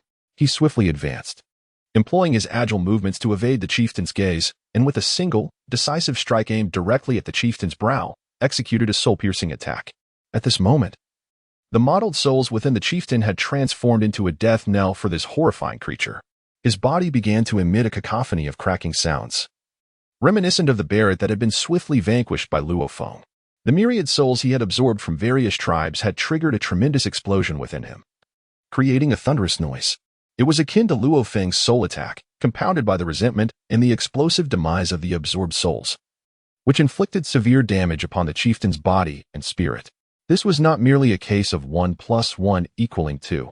Rather, it was a scenario where 1 + 1 equaled an unfathomable number.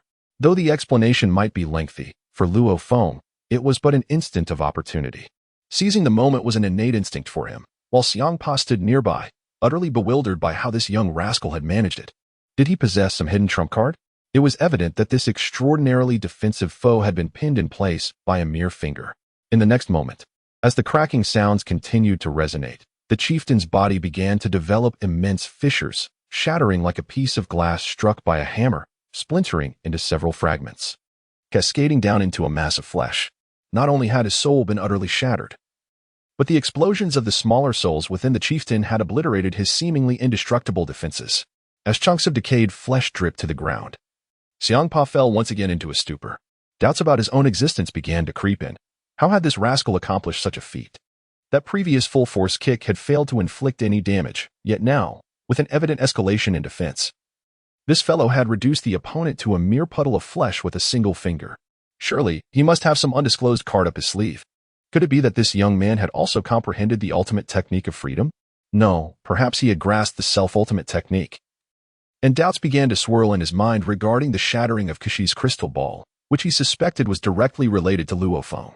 Though Luo Feng had not touched Kashi's crystal ball, it was the insight he had gained upon witnessing it that had led to its shattering. Now, Hmph harbored deep suspicions that he had unwittingly become Luo Feng's scapegoat. It seemed that this young man had reaped immense benefits from the crystal ball he had pilfered. Otherwise, how could he single-handedly annihilate such a terrifying beast? It appeared that the ultimate beneficiary was indeed Luo Feng. Despite the convoluted logic, Hmph instinctively knew that he had become the unluckiest scapegoat.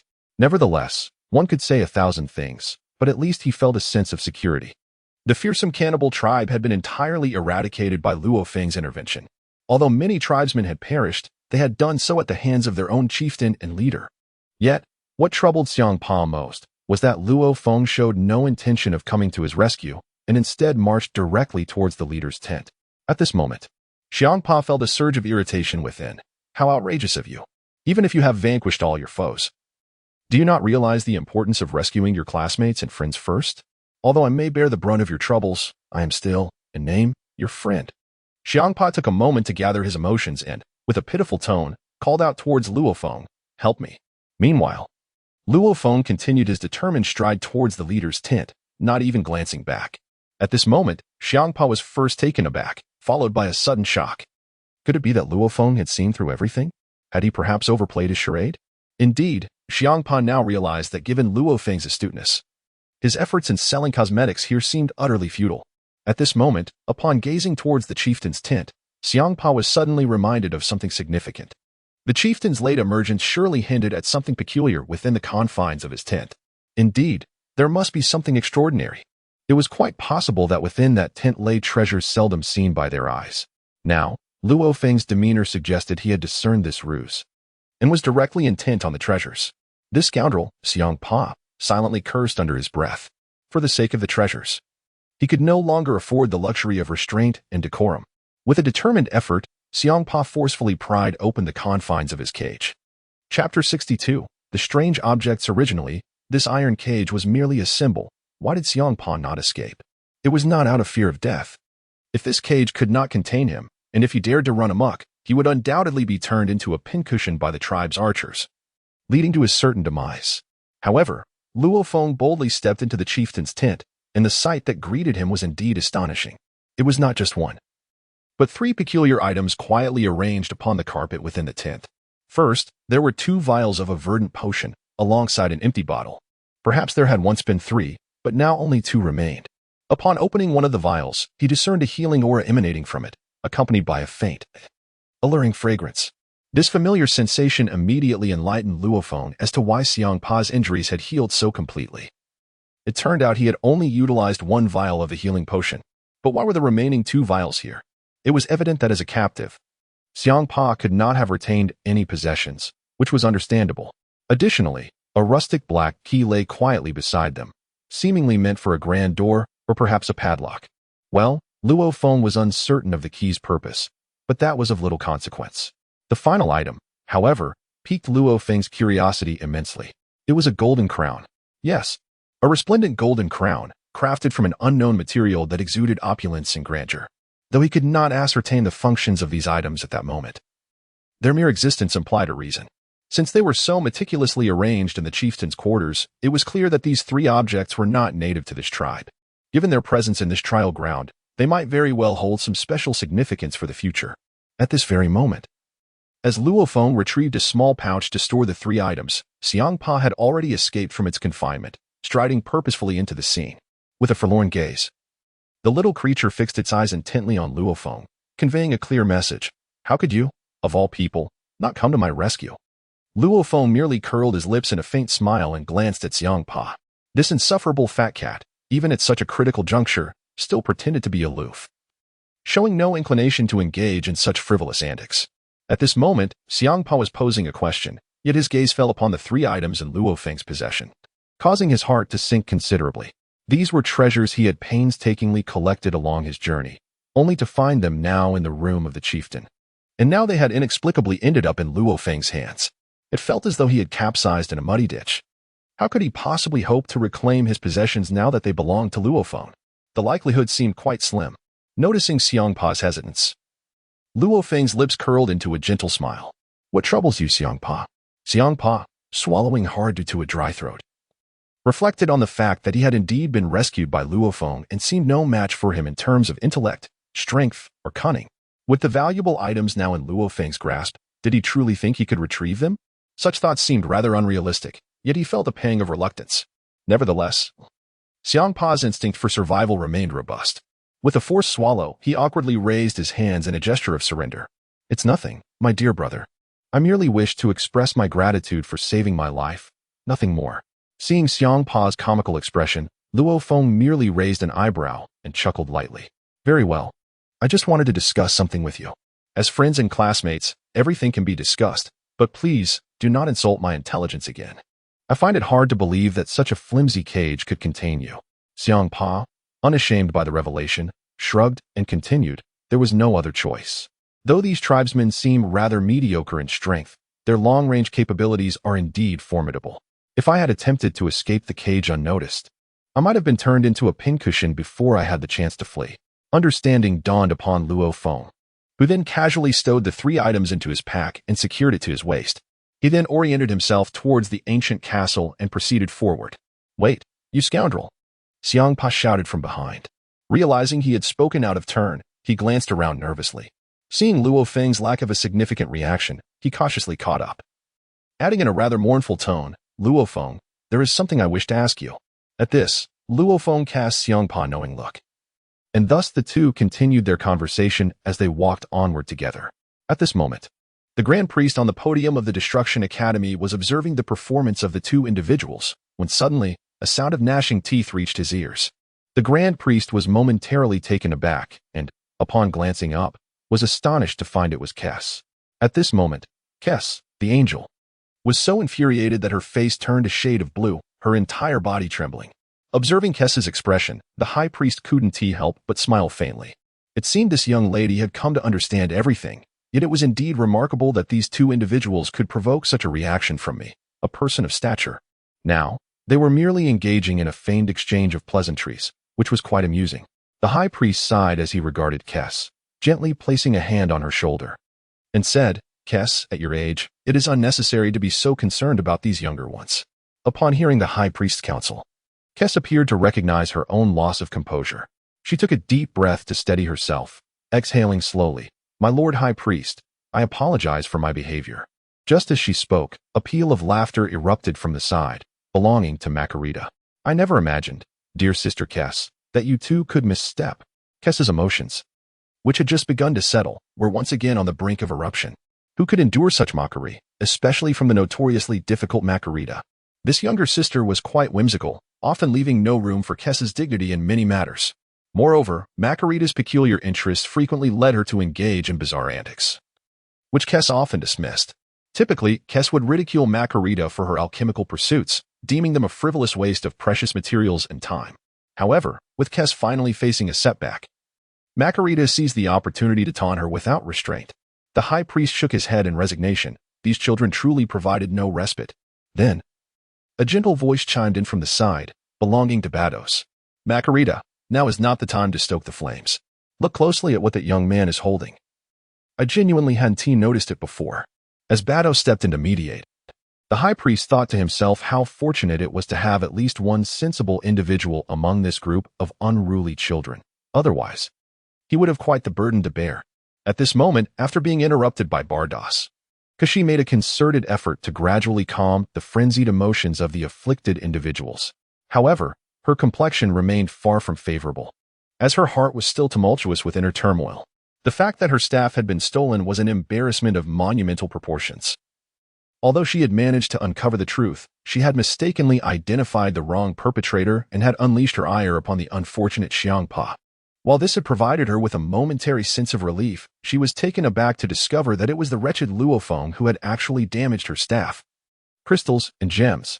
At this juncture, Kashi realized that she had merely dealt with 3 unfortunate scapegoats, while the true culprit remained at large. What was most shameless and utterly intolerable was that this entire debacle had been laid bare for outsiders to see.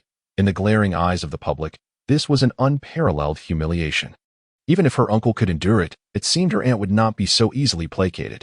As she observed the sardonic expressions on the faces of Macarita and Beerus, Kashi's eyes flared with indignation. Yet, the Grand Priest merely shook his head and said, "Kashi, do not dwell on such trivial matters any longer. Have you not noticed a peculiar issue?"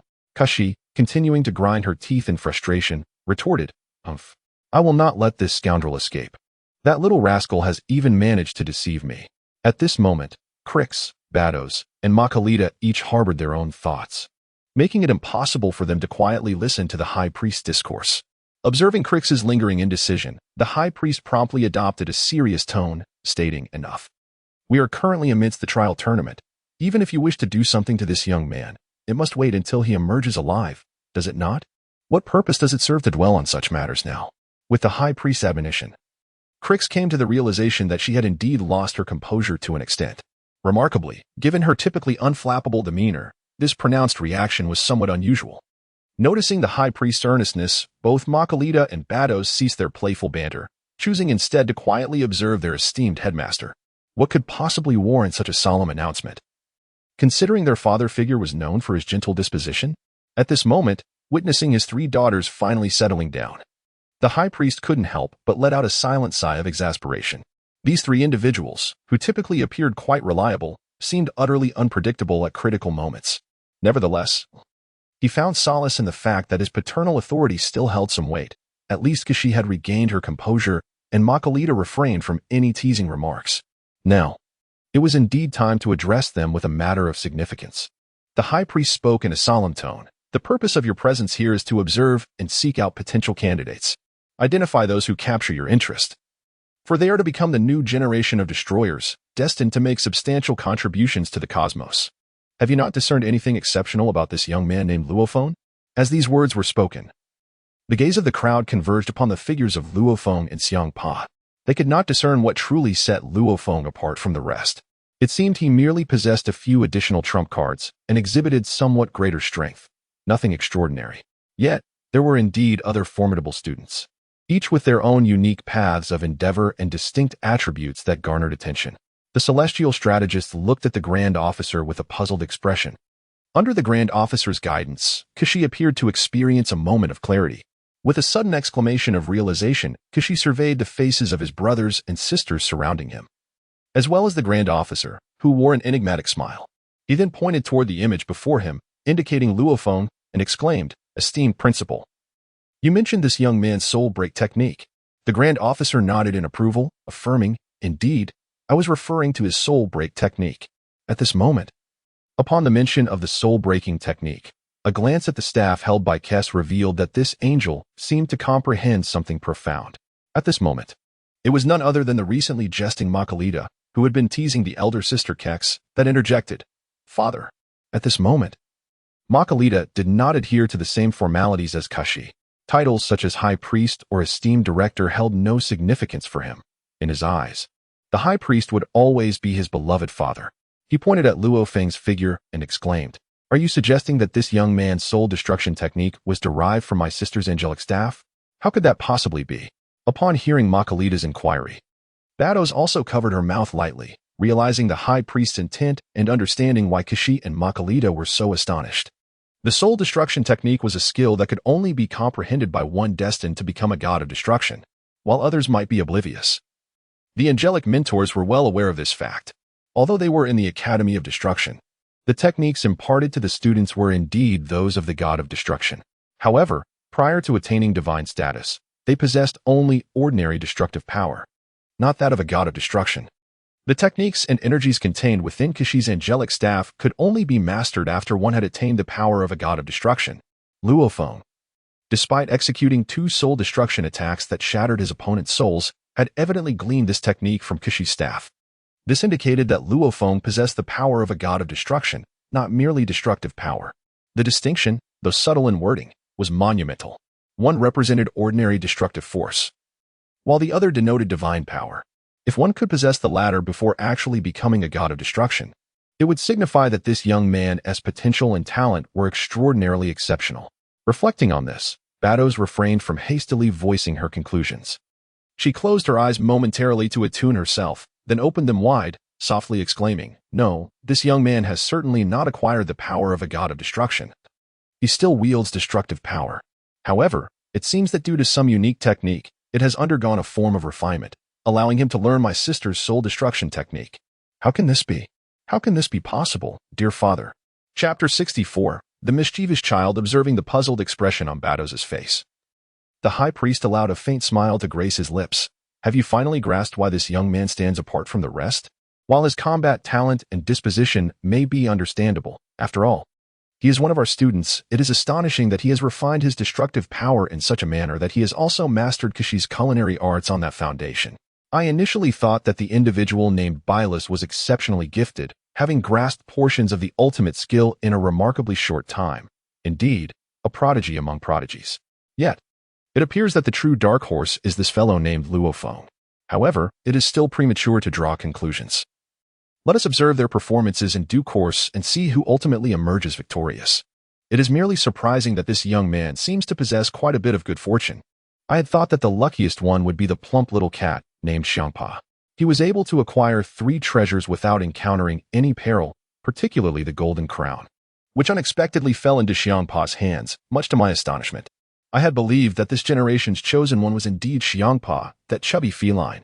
Yet, such unforeseen circumstances arose. Well, there is no point in discussing it further. Let us continue to observe. By the way, Makalita, have the little gifts you prepared for them arrived? Upon meeting the gaze of our esteemed father, Makalita chuckled triumphantly. Of course, you need not worry about that. As soon as Nefarian heard that the trial grounds would feature the legacy of the god of destruction, he eagerly rushed off to bear witness. Father, you can rest assured about this. Suddenly, an unsettling thought crossed my mind. Noticing Makalita's frown, the high priest's eye twitched slightly, as if sensing that something unfavorable was about to transpire.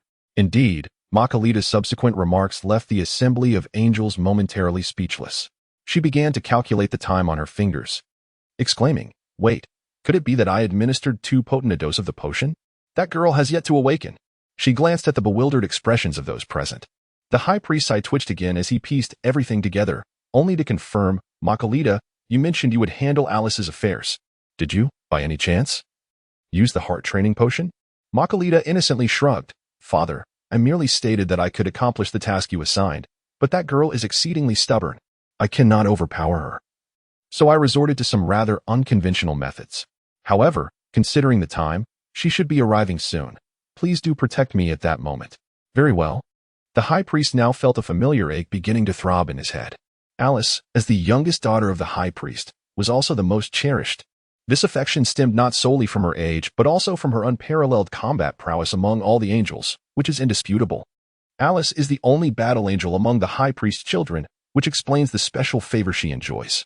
Yet, this particular indulgence may have contributed to some of her character flaws, her willfulness and capriciousness. Perhaps this is a result of the high priest's leniency. But it does not diminish her combat talent and abilities. Nonetheless, she often engages in antics that leave the high priest both amused and exasperated. Though all of this falls within the tolerable limits of her siblings. From Makalita's earlier words, the high priest had already surmised that some irreparable mischief might soon unfold. As Makalita volunteered to pursue a pet left behind by the god of destruction, namely Nefarian, from Alice, it became evident that this little creature had been regarded as personal property by Alice. However, the upcoming trial required Nefarian's involvement, and astonishingly, Makalita declared her intention to effectively perform Alice's duties by successfully retrieving Nefarian and casting him into the trial's arena. The nature of Makalita's words suggested that her thoughts were far from ordinary. It appeared that this elder sister had indeed administered some form of potion to her younger sibling. The dosage must have been considerable, for otherwise, Alice would have already graced the podium of the Academy of Destruction. As for what would transpire when Alice finally appeared on the stage, that was a matter open to interpretation. Thus, the high priest felt his scalp begin to tingle, as if burdened by an immense weight. It is notoriously difficult to arbitrate familial disputes. At this moment, the high priest found himself silently cursing, lamenting that none of these troublesome youths were a source of peace. At this moment, in the central region of the trial grounds, Hmph was laboriously trailing behind Luo Feng, moving forward with a noticeable limp, while Luo Feng showed no intention of continuing their conversation. Calmly, he made his way toward the heart of the jungle, where he glimpsed a remarkably ancient castle standing majestically at the foot of a distant mountain. This was undoubtedly their ultimate destination, the castle of the trial grounds. Observing Luo Feng's silence, Hmph, dragging his arms in resignation, feebly inquired, "Luo Feng, shouldn't you provide me with an explanation?" At this moment, Hmph's heart was in turmoil, despite his outwardly calm demeanor. Each conversation with Luo Feng invariably instilled an inexplicable pressure within him. However, this time he could no longer contain himself, for he still could not comprehend how Luo Feng managed to absorb the powers and talents encapsulated within the Kashi crystal gem, leaving no trace behind. Ultimately, he found himself bearing the brunt of the blame, suffering grievously at the hands of Kashi, resulting in shattered bones throughout his body. Although he had undergone a peculiar adventure, his injuries had now healed. Yet, curiosity, as they say, can be perilous, and as a member of the hairless cat lineage, Hmph's curiosity burned intensely. He was relentlessly driven to seek the answers, but seeing Luo Feng's lack of willingness to elucidate, he had no choice but to voice his inquiries. At this moment, Luo Feng heard Hmph's inquiry and turned around, his gaze gentle as he looked at Hmph. "What is it? Hmph, do you truly wish to know?" Upon witnessing Luo Feng's expression and movements, Hmph's face suddenly froze. However, whenever Luo Feng displayed such a benign smile, Hmph knew that trouble was surely at hand. Yet, he also contemplated that, given his current strength, he was certainly no match for Luo Feng. Engaging him directly would undoubtedly lead to a confrontation that would leave him questioning his very existence. The prowess and tactical acumen of this young man were far beyond his own. Previously, he could not compete, and after the battle with the tribe, Hmph realized that he was entirely destined to be subdued by Luo Feng. Chapter 65. The castle's barrier. In light of this, Hmp's survival instinct became exceedingly strong. His expression momentarily stiffened before he promptly adjusted his demeanor. Oh, what explanation is needed? It was merely a jest. Then, upon witnessing Luo Feng's sincere gaze and warm smile, Hmph shuddered and swiftly moved ahead. We are nearing our destination. I shall scout ahead, he declared, and without looking back, he vanished from sight. It was evident that this so-called scouting was merely a pretext. He had sensed the dangerous aura emanating from Luo Feng. This scapegoat appeared intent on redeeming himself in Luo Feng's presence. Perhaps only by later achieving the status of a destroyer would he have a chance, but at this moment, such thoughts were too audacious. It was wiser to distance himself from this perilous individual, otherwise, the outcome was uncertain. As Luo Feng observed Hmp's disappearing figure, a subtle smile graced his lips. The little chubby cat was quite quick on his feet, although he could not express his gratitude in words. He acknowledged that it was indeed thanks to Hmph that his strength had experienced significant enhancement. Luo Feng mused that he would never repay kindness with malice. His principles were grounded in a clear conscience. As for the morality of the situation, that was another matter entirely. However, if Hmph lingered here to prattle on, Luo Feng would not hesitate to teach him the virtues of proper conduct. Seeing Hmph depart in such haste, Luo Feng chose not to dwell on the matter and continued his leisurely pace. There was ample time ahead. He had not come here for leisure or sightseeing. As the ultimate destination was the ancient castle, suddenly a peculiar sound echoed, a series of thuds followed by another strange noise. At this moment, Luo Feng's pupils constricted sharply. For Hmph, astonishingly, was retreating at an even greater speed than he had advanced, and the target of his retreat was none other than Luo Feng himself. What mischief was Hmph up to? Luo Feng merely shifted his stance, showing no inclination to assist Hmph in cushioning the impact. Suddenly, Hmph, cradling another individual in his arms, rocketed backward like a cannonball, crashing into the stone face of the cliff behind them. A thunderous cacophony erupted as the two of them became completely embedded in the rocky precipice, leaving Luo Feng at a loss for words as he observed the bewildered expression on Hmph's face and the agonized demeanor of Beerus. However, it was evident that with Hmph's cushioning, Beerus seemed to have escaped any serious injuries this time. He extended his feline claws and clawed himself free from the massive rock wall. Noticing Luo Feng's bemused expression, Beerus sighed helplessly. So it's you, Luo Feng. I apologize for the spectacle.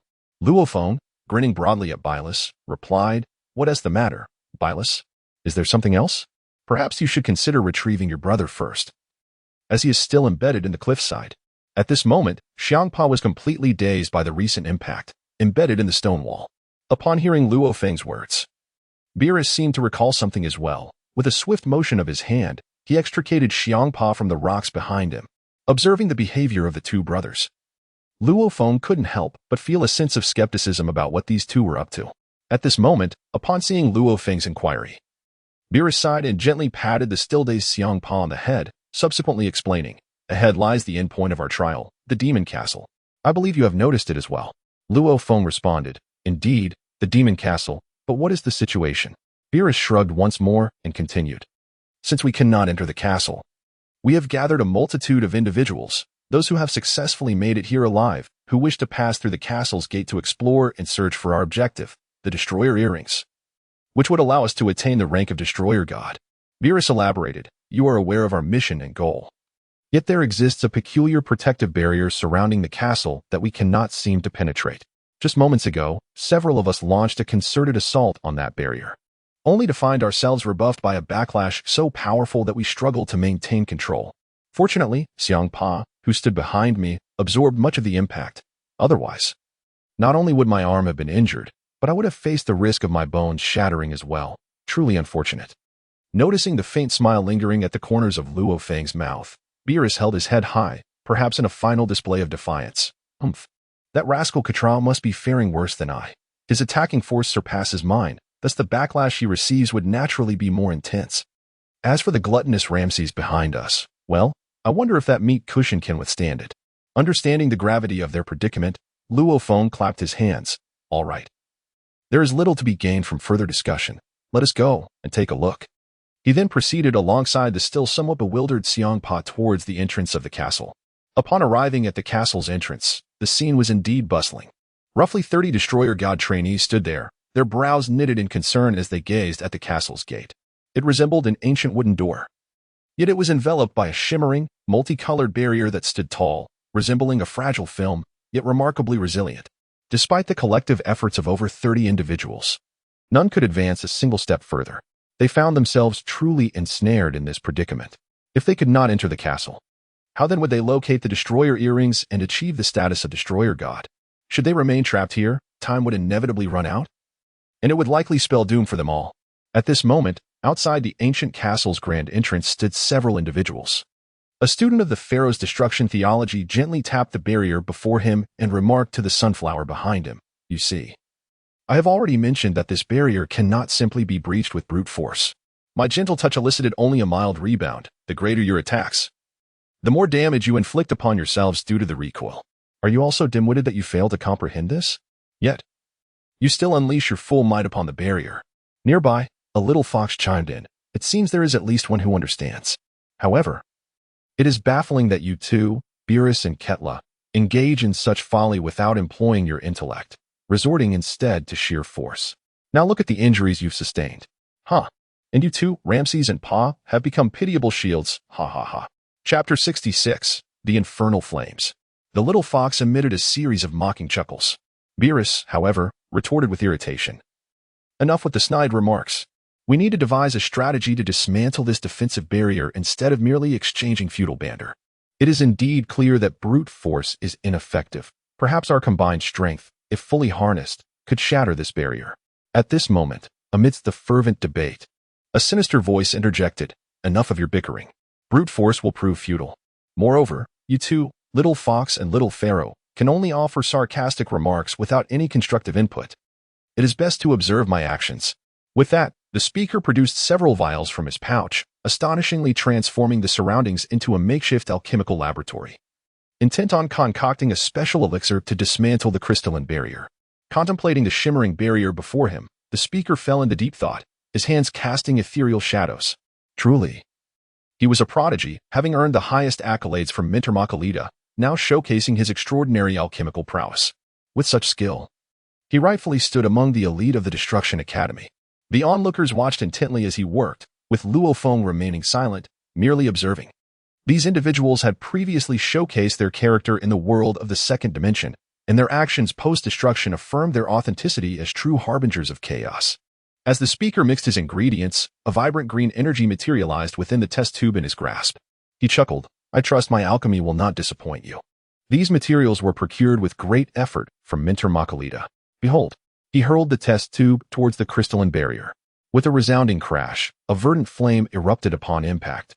As the crystalline vial shattered and flames ascended, the speaker's once pallid visage radiated confidence. "This is the nether fire, capable of incinerating all. This represents the pinnacle of my alchemical mastery. What do you think, fellow students? Do not be alarmed. This flame poses no threat. While it can consume anything, it is directed at fixed targets."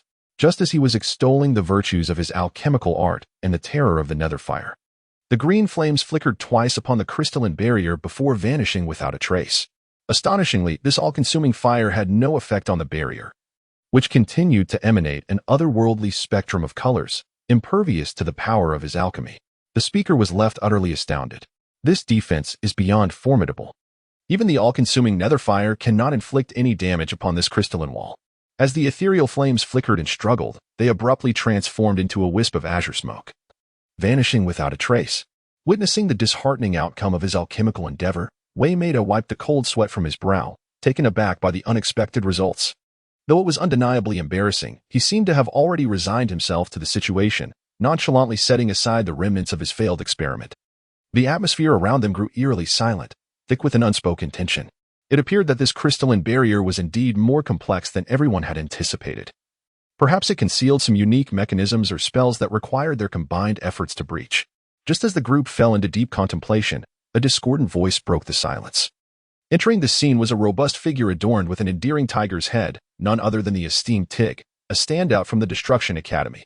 He ambled into the crowd, flexing his tiger paw, and proclaimed, "Well, I still advocate for unity among our remaining group. If we continue to act independently, none of us will have the strength to shatter this crystalline barrier." Tig's assertion held merit. Despite everyone exhausting their individual methods, they had failed to dismantle the barrier. Therefore, The need for solidarity was indisputable. However, it was highly unlikely that Tig's intentions were purely altruistic. Ramsay raised an eyebrow and inquired, "What exactly do you mean, Tig?" With a mischievous grin, Tig replied, "What I mean is, our presence here signifies that we are all among the elite of the academy, as the weaker ones have already been eliminated. Since we, the strong, have gathered, we must first elect a leader. Without unified command and coordination, how could we possibly overcome this challenge?" Upon the utterance of these words, everyone comprehended Tiger's intentions. This young man harbored aspirations of usurpation. Indeed, he had a scheme. By exploiting the crystal barrier, he aimed to position himself as the leader of this group, thereby wielding control over their fates. Although the participants varied in strength and intellect, it was only Tiger, the so-called king of the jungle, who could propose such a notion during this critical juncture. Despite the disdain etched on their faces, the group could not conceive a more effective method to dismantle the crystal barrier. As Tiger prepared to continue his oration and subsequent plans, he discerned three discordant figures approaching from a distance. It was Luo Feng, accompanied by Beerus and Hmph, leisurely making their way beside the barrier. While Tiger did not fully regard the trio as formidable, he acknowledged that Beerus ranked among the most destructive forces.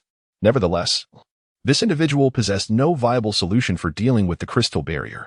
His companion, Hmph, along with the newcomer Luo Feng, had only just arrived and, with their meager abilities, paled in comparison to Beerus and Quitella.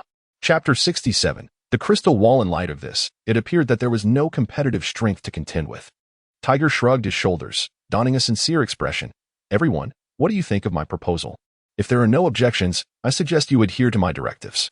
Perhaps under my unified command, we might navigate this perilous situation. Otherwise, when the time comes, we shall all meet our demise."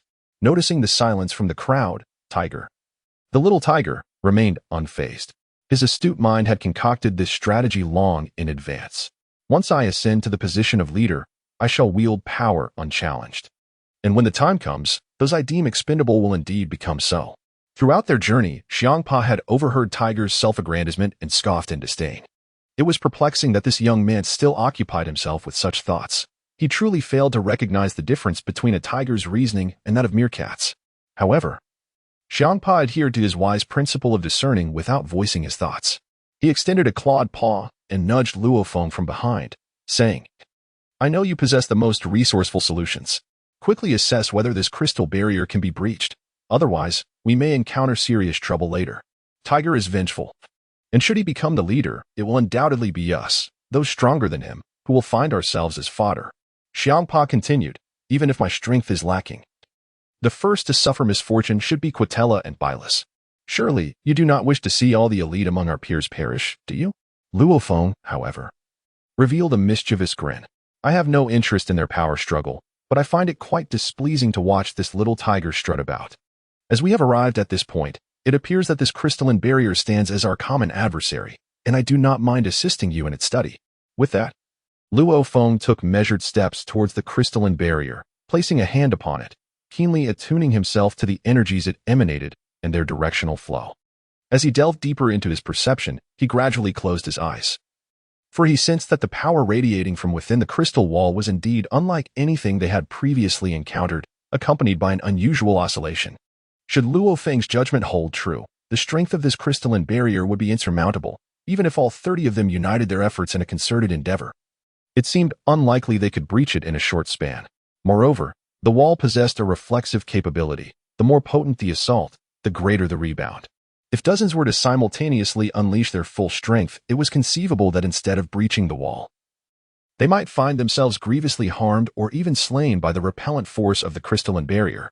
Although Luo Feng held no reservations regarding the power struggles of the so-called team leaders, the crystalline barrier before him was an undeniable impediment. Should they fail to enter the ancient castle within a certain time frame, he too would likely meet his demise at that very spot. Thus, Luo Feng continued to explore the intricate patterns and energy fluctuations of the formidable crystalline barrier. Only by comprehending its vulnerabilities could one hope to dismantle this crystalline wall with a single decisive blow. Observing Luo Feng's apparent disregard for his suggestion as he silently pondered the peculiarities of the crystal wall, Tiger crossed his arms, refraining from further outbursts. After all, as long as someone could devise a solution, it was but a matter of time before he would ascend to the role of team leader. At this moment, Only Xiang Pa gazed at Luo Feng's performance with gleaming eyes, while the others harbored no hope for his actions. After all, this fellow was among the least capable of the students, lacking both skill and strength.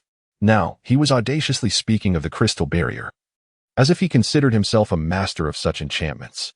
It was nothing short of absurd. The few adept barrier practitioners in the group were equally baffled by this enchantment. Just as the crowd erupted into chaos and commotion, Luo Feng suddenly opened his eyes as if he had made a significant discovery. At that moment, Tiger squinted at Luo Feng, questioning whether the lad possessed any unique insights. He now assumed a self-proclaimed leadership role among his peers, daring to challenge Luo Feng. Luo Feng merely cast a fleeting glance at this foolish individual, choosing to disregard him. With that, Luo Feng began to slowly traverse the outer perimeter of the barrier, all the while attuning himself to its nuances. Remarkably, the construction of the barrier was indeed exquisite. For instance, while the underground portion was invisible, he could sense that the spherical shield enveloped the ancient castle profoundly. This was indisputable. However, every barrier must possess a weakness, albeit one that had yet to be uncovered. Although brute force and petty tricks would not suffice to breach it, the entire barrier possessed an energy source, its very essence. Discovering this foundation might well be the key to dismantling the barrier. Luo Feng chose to ignore the murmurs of the crowd and the provocations of Tiger. If it were not for his personal stake in the matter, he would have no desire to waste breath on them. Nonetheless, those present were all elites. In a one-on-one or even one-against-two scenario, Luo Feng had no need for these fools. He truly had no inclination to squander his combat prowess on them. Thus, he dismissed their taunts and continued his exploration of the ancient castle. To his surprise, he uncovered a peculiar aspect, directly in front of the castle's grand entrance. There existed a circular void within the barrier. While this void appeared unremarkable at first glance, his perception revealed that all the barrier's energy emanated from this opening, continuously radiating outward before gradually seeping into the castle through the air and other unique mediums. This created an internal cycle, which perhaps held the secret of the barrier's design. The multicolored energy demonstrated that the energy level constituting the barrier was exceedingly advanced, exhibiting a perpetual internal circulation. It was evident to Luo Feng that this was not a force that could be torn asunder by the mere strength of the 30-odd individuals present. Even if they were to attack relentlessly for 3 days and nights, it seemed utterly improbable that they could shatter this so-called crystal barrier. At this moment, Luo Feng found himself captivated by the small black hole before him. A sudden flash of insight struck him. Could it be that the crown he had discovered was the key to breaking through this crystalline barrier and a laser device? Chapter 68. The disappearance of the barrier. As Luo Feng stood in contemplation before the barrier, Tej, lacking patience, called out and abruptly struck Luo Feng's shoulder. An act that could certainly be deemed a sneak attack. Yet, he proclaimed grandiloquently, "Are you capable or not? Is there any flaw in my suggestion?" Thus, Tej brazenly extended his wicked claws towards Luo Feng's back, internally berating him. "You fool, lacking both strength and intellect, and yet you dare to put on airs before me? This will surely end poorly for you. You must understand that I, Tej, am not someone to be disregarded. While I can tolerate your words of praise or criticism, this blatant disregard is the utmost insult to me." Just as Tej's hand was about to make contact with Luo Feng's back, he suddenly noticed an accumulation of energy forming behind Luo Feng, inexplicably generating a protective energy shield. This shield seemed to possess a degree of retaliatory power. With a resounding bang, Tej staggered back, his claws, now numbed from the impact, unable to feel anything as he retreated several steps. How could this be possible? This fellow had managed to withstand Tej's assault through mere instinctive defense. Although on the surface, Tej appeared to be greeting Luo Feng, any discerning observer could tell that the situation was far from simple. Tej had indeed launched a serious sneak attack on Luo Feng. Had it been any other student, they might have sustained significant internal injuries by now. Yet, Luo Feng, relying solely on his physical and energy defenses, had forcefully repelled Tej's attack. Could it be that he was truly a concealed master? This display of strength sparked a stir among the students, revealing that this seemingly unremarkable classmate was, in fact, the true dark horse among them. Judging by the expressions of Beerus and Hmph, it was evident that this young man was not as simple as others might perceive. Those few who had previously considered voting for Tej quickly fell silent, realizing that perhaps remaining observant would be their wisest course of action. At this moment, Tej remained oblivious to the injuries inflicted by Luo Feng, for as a student, he acknowledged a distinct disparity in strength between himself and Luo Feng. Yet, the old classmate found his thoughts drifting to the cavern and the crown he had stumbled upon, a trophy of which the origins remained a mystery. However, the energy emanating from the crown appeared to resonate with that of the barrier, suggesting a shared source. Furthermore, the crown and the barrier were identical in diameter, achieving a perfect fit. Perhaps this crown he had acquired was the key to unlocking the barrier. As these thoughts crossed Tai's mind, Luo Feng ceased to conceal his abilities. A spark ignited in his eyes as he retrieved the crown from the small bud at his waist, an object whose purpose he had yet to comprehend. As Luo Feng unveiled the crown, the onlookers gazed at him in astonishment. Could it be that this crown was the mechanism to breach the crystalline barrier? The crowd remained skeptical. Without hesitation, Luo Feng embedded the base of the crown into the circular opening on the exterior of the barrier. A resounding click echoed as the crown emitted a fiery orange blaze, seemingly vaporizing into the air. It was indeed effective. Hmph clenched his fists, confident that this young man would not disappoint him. Tai, the fool, dared to challenge Luo Feng here, unaware of how the latter had vanquished the leader of the divine tribe. Yet, Hmph soon found solace in the thought that allowing Tai to face some adversity was a small measure of revenge for himself and Beerus. After all, in their days as students, Beerus, Tai, and Ketla had held significant power and had engaged in fierce competition and intrigue amongst themselves, though Tai was Beerus's brother. And despite their outward disdain, their bond remained strong. In an instant, the spectacle provided a new revelation for all present. The golden crown in Luo Feng's hand seamlessly melded into the black void, radiating an aura that seemed to disrupt the energy of the crystalline barrier. The vibrant, multicolored barrier flickered and struggled momentarily before, with a resounding pop, it vanished like an ordinary soap bubble. The golden crown inexplicably disappeared before the eyes of the crowd. Some exhaled in relief, others were enveloped in confusion, while a few regarded Luo Feng with scrutinizing gazes, acknowledging the extraordinary fortune of this young man. He had shattered a barrier that had eluded so many of them with a mere crown. Amidst the murmurs and excited expressions of the onlookers, Tai felt an overwhelming urge to sink into the ground, as his earlier display had transformed in their eyes into that of a jester. At this moment, the enraged tiger, filled with indignation, sought to unleash his fury once more. However, upon noticing the unsavory gazes of Papyrus, Ketla, and Ramsey nearby, he could only reluctantly pat his tingling palms and clear his throat, saying, "I never expected you, Luo Feng, to create such a miracle. Very well. I shall consider my previous suggestion as unspoken. Nevertheless, on behalf of everyone here, I sincerely thank you." This fellow's survival instincts and thirst for power were undeniably formidable. Yet his emotional intelligence in assessing the situation was equally impressive. Luo Feng, having no intention of further engaging with this fool, recognized that the barrier at the entrance had been shattered. It appeared that the crown served as the key to dismantling the barrier. Existence itself justified its presence. With this thought in mind, Luo Feng no longer hesitated. He pushed against the colossal wooden door before him, which creaked open slowly. This was merely the first step into the ancient castle. Although breaching the crystalline barrier had not incurred significant costs, Luo Feng sensed an overwhelming malevolence emanating from within the castle. It was unlikely to be as simple as he had envisioned. However, having arrived, he resolved to face whatever challenges and traps lay ahead. Evasion was not an option. The 30-odd individuals behind him now turned their gazes towards Luo Feng, seemingly ready to follow his lead. After all, this individual had managed to break through the confounding crystalline barrier, establishing himself in the minds of the group as the leader of the warriors, a fact that infuriated Tiger, who gritted his teeth in resentment. Yet, it appeared that now was not the moment for an outburst. When the opportunity arises, I shall surely eliminate this Luo Feng, he thought bitterly.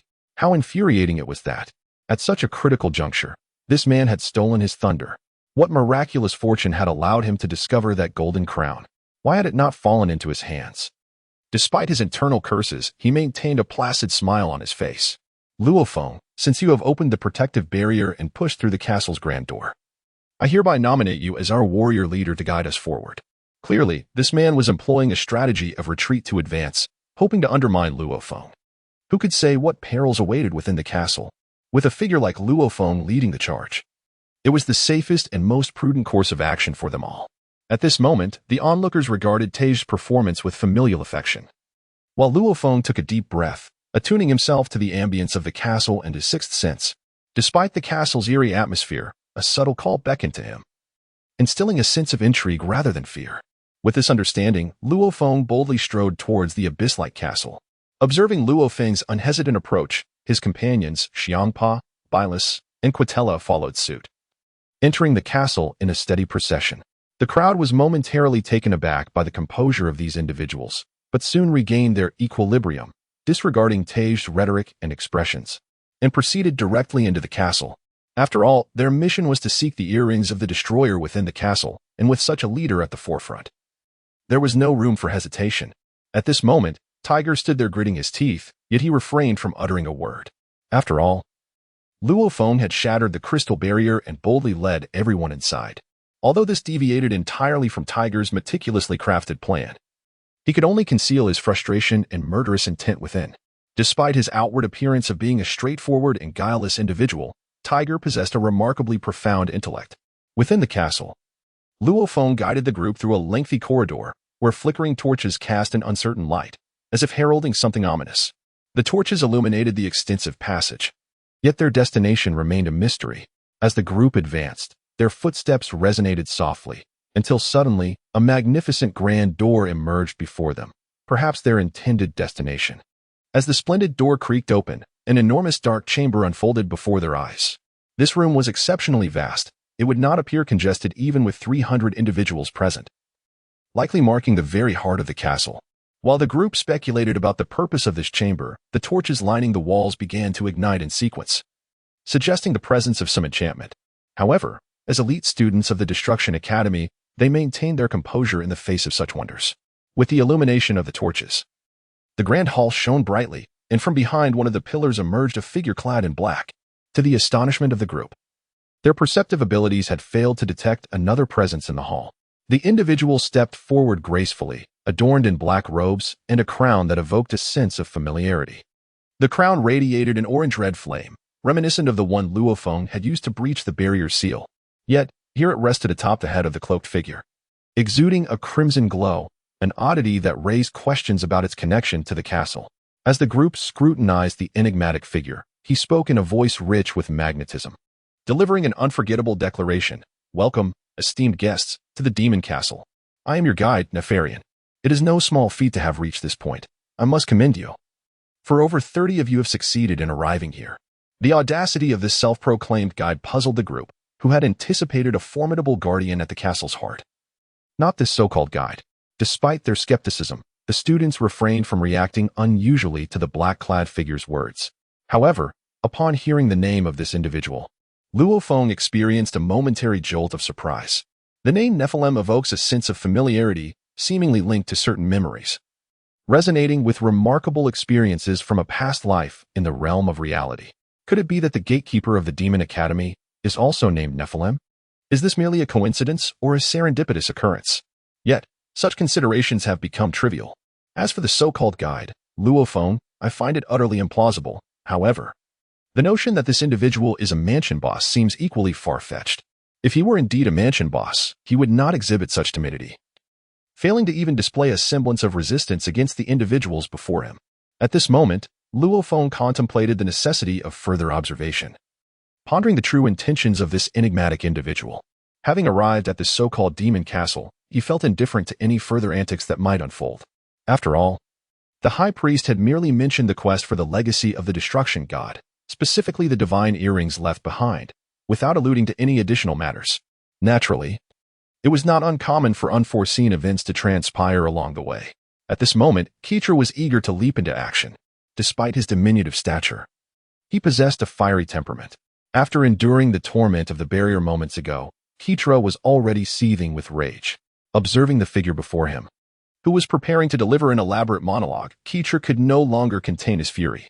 With a swift motion, he surged forward, akin to a cannonball, directed at the dark-robed individual known as Nefarian. However, to his dismay, his attempts at assault were utterly futile, resulting in nothing but empty air. The dark-robed figure emitted a self-satisfied cackle, remarking, "You little ones are quite impatient. I merely serve as a guide, not as the gatekeeper boss. Do you lack even this modicum of patience?" Keitra, bewildered, glanced at the air he had struck, realizing that this individual possessed spatial abilities, which was beyond his expectations. With Keitra's initial foray, the other destroyer trainees refrained from any reckless actions, recognizing the risk taken by their comrade. Chapter 70, Fortune Suddenly. Keitra's body seemed to be ensnared by dark, silken strands. With a resounding bang, the dazed expression on Keitra's face transformed into one of excruciating pain. As he appeared to be engulfed by these dark threads, which inflicted a corrosive effect upon him, it became evident that this dark-robed figure was not to be underestimated. Although this attack did not inflict significant harm on Keitra, it did subject him to the backlash of his audacious attempt. Nevertheless, this mattered little, as the dark-robed figure dismissed Keitra's assault with indifference. Casually, the dark-robed figure seated himself upon the lone stone bench in the center of the grand chamber, stroking the armrest with a leisurely air, and spoke softly. What I mentioned earlier is indeed true. This place is the final destination of your journey, the Demon Castle. I trust you have all come here in pursuit of the Destroyer's legacy, the earrings. Regrettably, the earrings are neither within my possession nor under my control. Continuing. The dark-robed figure revealed, now I must share a secret with you. The legacy of the Destroyer's earrings comes with certain prerequisites. It is not enough for you to simply arrive alive at the Demon Castle to gain the earrings' acknowledgement. He gestured toward the ancient, massive door behind him. This door is the sole passage to the second floor. If you truly aspire to become the next destroyer and seek the sacred relic of the Destroyer's legacy, you must enter through this door. Rest assured, I am not your enemy. I am merely your guide. Now, you must heed every word I utter, for any ensuing trouble shall be on your own head. With that, Nefarian adjusted the fiery crown upon his head, seemingly indifferent to the peculiar gazes and astonished expressions of those around him. His voice then reverberated slowly throughout the grand hall. This door leads to the second floor, which boasts a total of 18 chambers. Within each room may lie the legacy of the Destroyer's earrings, or perhaps you will encounter malevolent beings awaiting your arrival. The nature of your encounters is purely contingent upon your fortune. However, there are only 18 vacant doors, and each door may admit only a single individual. No more than one is permitted. Remember, this is the Demon Castle, governed by its own rules. He continued, indeed, should you successfully traverse your designated door, you must also gain the castle's approval. Yes, the so-called approval manifests as a lock upon each door. I believe that those who have arrived at the Demon Castle will, through various serendipities, acquire ancient keys. Yes, these keys serve as the sole means to unlock the great doors. Without them, entry is impossible. Of course, entering the doors is merely the initial step. The subsequent challenge lies in the possibility of directly receiving the legacy of the Destroyer's earrings. If you succeed, congratulations. You shall ascend as the next destroyer. Nefarian further elaborated, however, there exists a probability of encountering the guardians of the earring legacy. Should you vanquish them, you too shall earn the earring's recognition. This is subject to personal interpretation. As for what follows, it hinges upon whether your fate aligns with that of the Destroyer's position. Naturally, you are aware that the 18 destroyer positions are fixed, neither more nor less. Whether you can achieve your respective accomplishments depends solely on your cultivation and luck. Well, I have conveyed my message, and my duty as the guide is fulfilled. Now, the choice rests with you. He added, if you wish to evade danger or risk your life in pursuit of glory, you may remain here and await the demise of the 18 destroyers. The remaining souls shall traverse the ancient demon castle and return to your destroyer academy. Thus, I have said all that is necessary. Very well, students. The moment of your performance has arrived. The figure clad in a black robe emitted a series of peculiar, chilling laughs. My duty is complete. Now, I shall assist you in opening the door to the second floor passage. I wish you good fortune. With that, he transformed into a cloud of black smoke, gradually merging into the grand door leading to the staircase of the second floor. The door creaked open, revealing a staircase leading to the second floor before the astonished onlookers. The enigmatic figure in the black cloak had vanished, leaving the crowd in a state of bewilderment. They had anticipated a formidable guardian of this domain, yet were instead met with an ostentatious display, a mere gatekeeper who spoke at length only to disappear, akin to a dog watching over its territory. However, Luo Feng cast a contemplative gaze upon the grand door above, refraining from the idle chatter characteristic of the other students. He found himself reflecting deeply. So it was. The so-called inheritor of the god of destruction's earrings was indeed not as straightforward as he had presumed.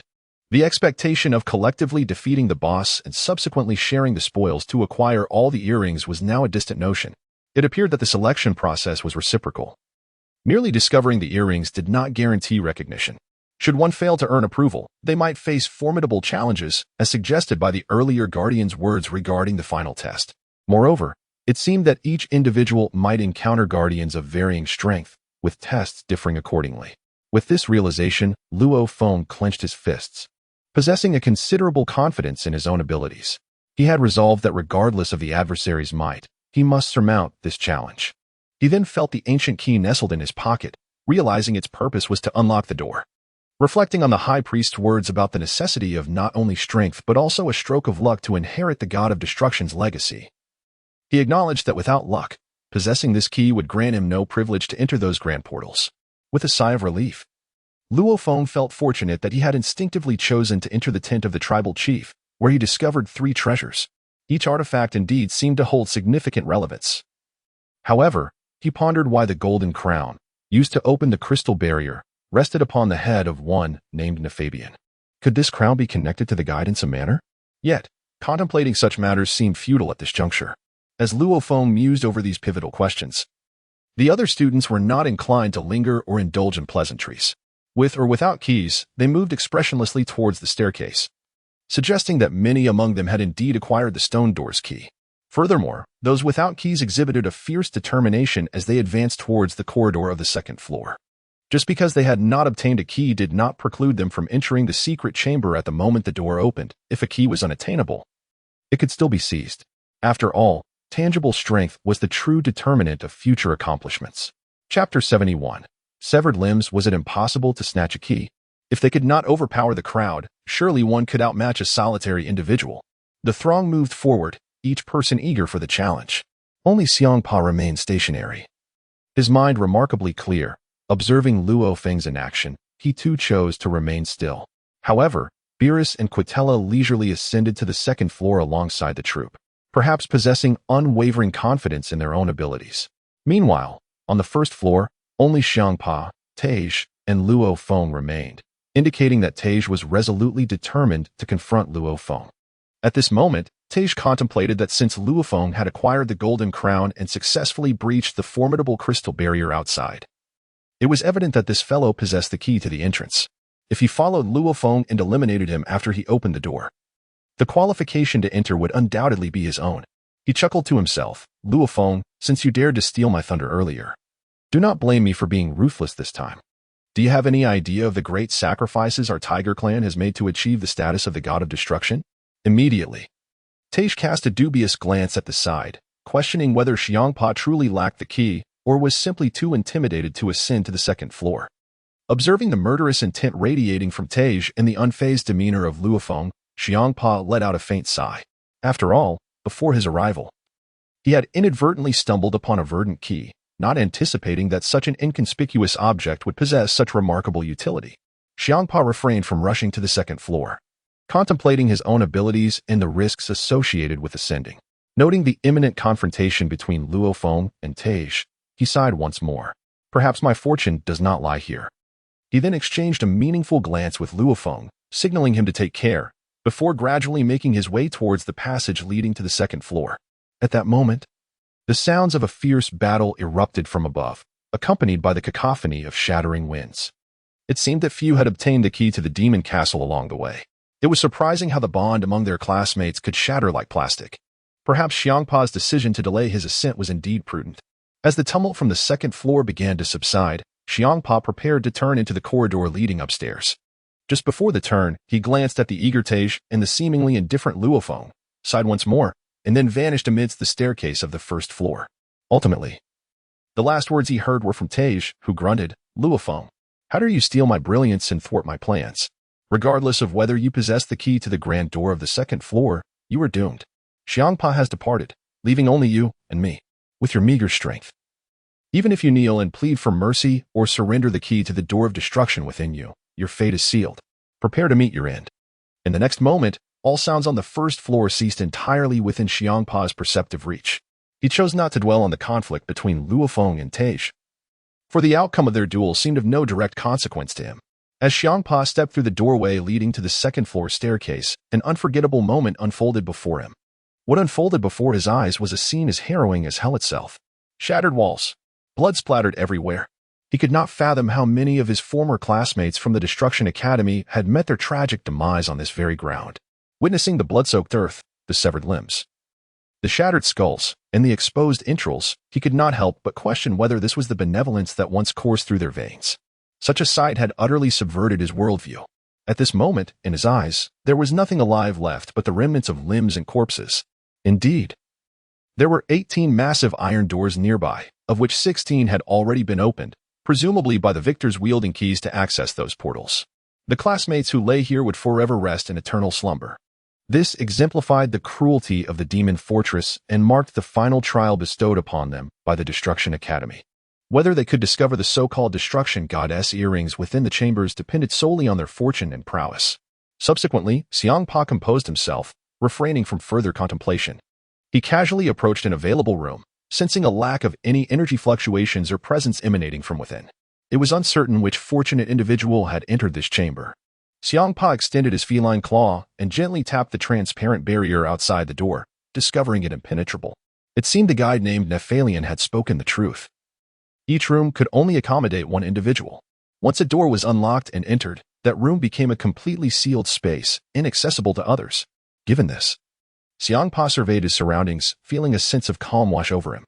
Yes, there were still 2 grand doors ahead, suggesting the existence of 2 keys. He possessed one.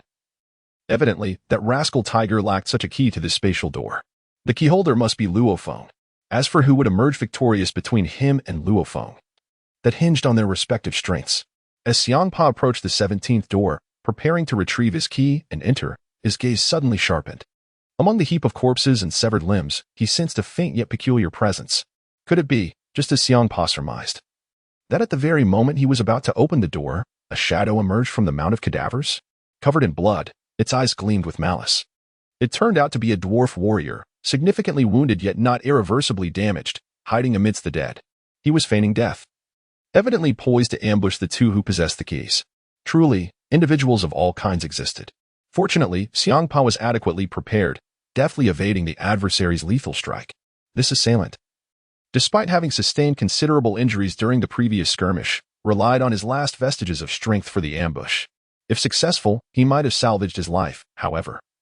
His attempt failed, resulting in Hmph retaliating with a swift and incisive swipe of his claw, cleaving the attacker into several pieces, adding more dismembered parts to the ground. Hmph furrowed his brow slightly. It was astonishing the variety of encounters one could have. He could only wonder what awaited him behind the door. Just as he was about to enter the room, he heard rapid footsteps echoing from the second-floor corridor. Had the 2 finally determined a victor? I truly cannot discern whether it is Luo Feng or Tiger, yet all of this has become inconsequential. Chapter 72, The Crimson Ring. As Hmph stepped through the doorway, only the final grand portal remained for the victor among the 2.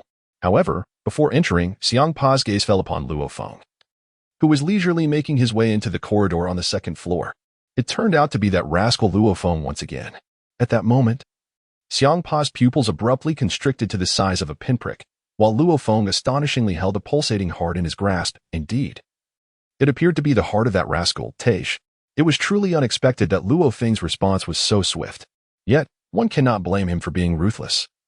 After all, within the Destruction Academy, it is a matter of either your demise or mine, a truth that Hmph was acutely aware of.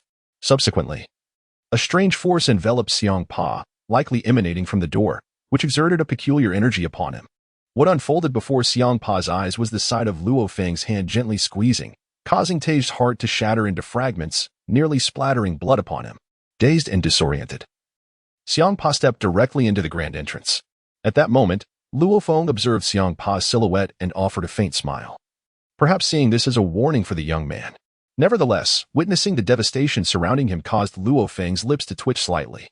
Perhaps this was merely the inception of hell, for those who could enter the grand doorway were ostensibly the so-called elites of the Destruction Academy.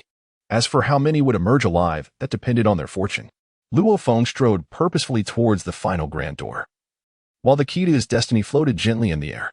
With a crisp crack, a certain forbidden zone seemed to unlock, imparting an odd sensation to Luo Feng. Yet, having come this far, retreat was not an option. It appeared he might indeed be the climactic force in this narrative. As the wooden door creaked open, a void as dark as a black hole revealed itself before Luo Feng. In that moment, he sensed that the space within the door required a brief moment of transmission. True to his expectations, he found himself wholly engulfed by the abyss before him. A whirling sensation engulfed his mind, yet Luo Feng steadied his thoughts. Unaffected by this minor teleportation, perhaps this was a testament to his prowess. Soon, the dizzying sensation dissipated, and as Luo Feng surveyed his surroundings, he realized he was confined within a small chamber. The room was ancient and devoid of any distinctive ornamentation, with stone walls that lacked windows. Within the stone enclave, there stood a modest wooden table and a small stone chair, upon which flickered a solitary, dim candle casting a faint, mystical light, indicative of a study or bedroom belonging to someone. Due to the candle's feeble illumination, Luo Feng struggled to discern the details.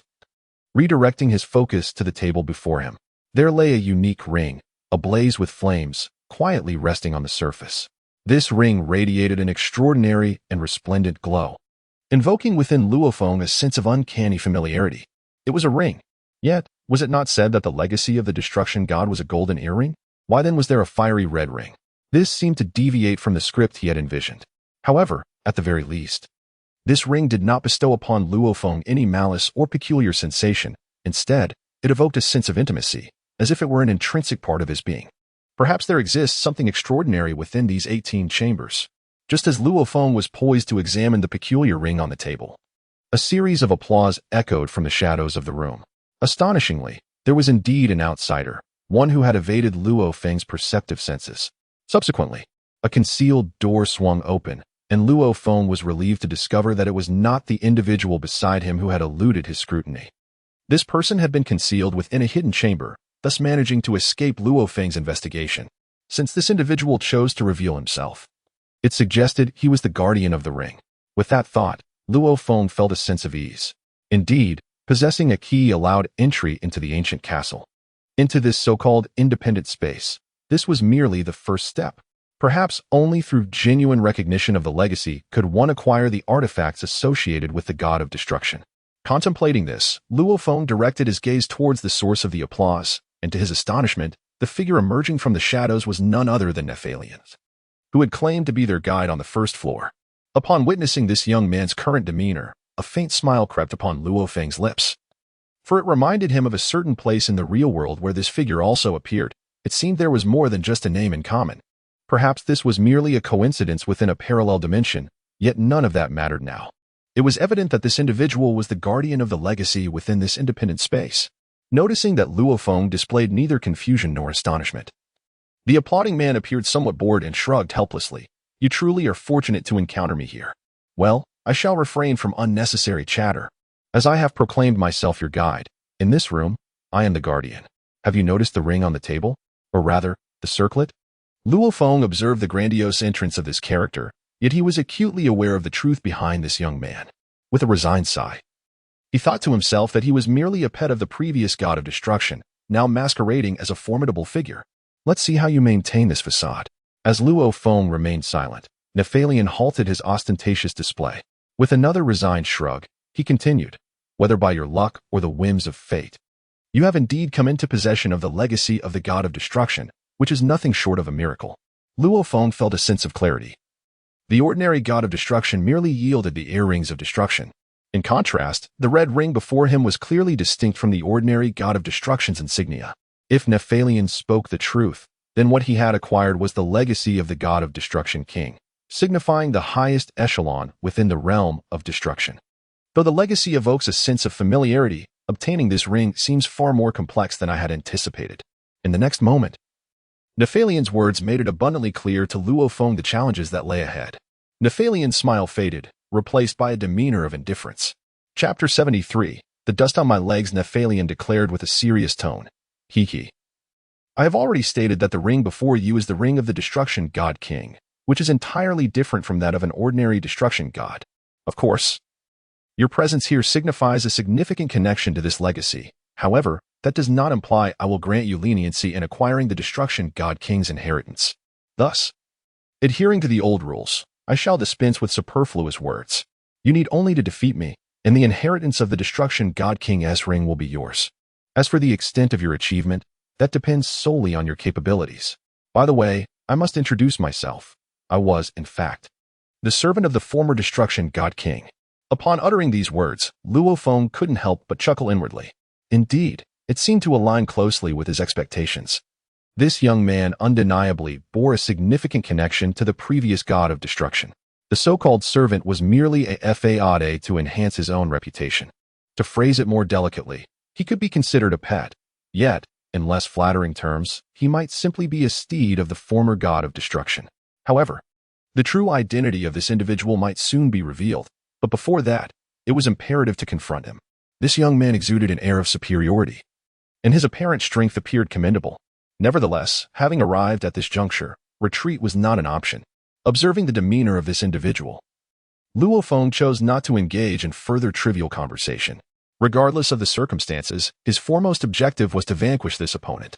No matter his identity or the profound connection of the ring on the table, action would take precedence over words, a principle that Luo Feng staunchly adhered to. Although this individual exhibited no overt malice, it was evident that failure to defeat him would preclude the acquisition of the God of Destruction's legacy. Without the divine status, all aspirations would be rendered futile. With this thought, a faint smile graced Luo Feng's lips, radiating warmth. In the next moment, a circle of explosive kinetic waves erupted around Luo Feng's feet, propelling him forward with great force. On the opposing side, Nefarian was momentarily taken aback. He had not anticipated that the inheritor of the God of Destruction would act with such decisiveness, launching into action without any inquiries or superfluous dialogue. Such behavior was indeed befitting of the God of Destruction's essence. Perhaps he truly was the heir to this legacy. A subtle smile crept onto Nefarian's lips. After enduring humiliation and hardship for so long, he had finally witnessed the emergence of the artifacts belonging to the current God of Destruction, alongside what could potentially be a new figure of this generation. Perhaps all the indignities and sufferings he had endured during this time were not in vain. Provided that this young man possessed sufficient strength, he might indeed forge a new legend. Since the demise of the last God of Destruction, Nefarian had endured immense torment. Now was the perfect opportunity to test his skills against this young contender and release the pent-up resentment and fury accumulated over the years. However, the next moment presented a shocking scene before Nefarian, as the young man undergoing the trial completely disregarded conventional tactics. In a swift motion, he evaded Nefarian's powerful punch aimed at his face. Immediately thereafter, this individual executed a peculiar maneuver, launching a direct kick towards Nefarian's abdomen. Nefarian was momentarily stunned. This brief lapse in concentration cost him all his advantage and initiative, for he could hardly fathom how this young man had so effortlessly sidestepped his mighty blow. Could it be that after so many years of not engaging in combat as a human, Nefarian's prowess had diminished? However, such a scenario is inconceivable. Given the inherent physique and strength of the Abyssal Dragon clan, it should be impossible for an ordinary Destroyer Academy student to evade him. Yet, fate dealt a resounding slap to this notion as his formidable punch was effortlessly sidestepped by Luo Feng, who then launched an unrelenting counterattack against this guardian. With a swift and powerful kick, Luo Feng struck directly at Nefarian's abdomen, causing the ostentatious guardian to be propelled backward like a cannonball, hurtling through the air before crashing into the stone wall behind him in an awkward, contorted shape. Perhaps the spatial environment here differed greatly from that of the outside world. Although both Luo Feng's and Nefarian's powers surpassed the capabilities of an ordinary Destroyer Academy student, the structural integrity of this chamber remained remarkably stable.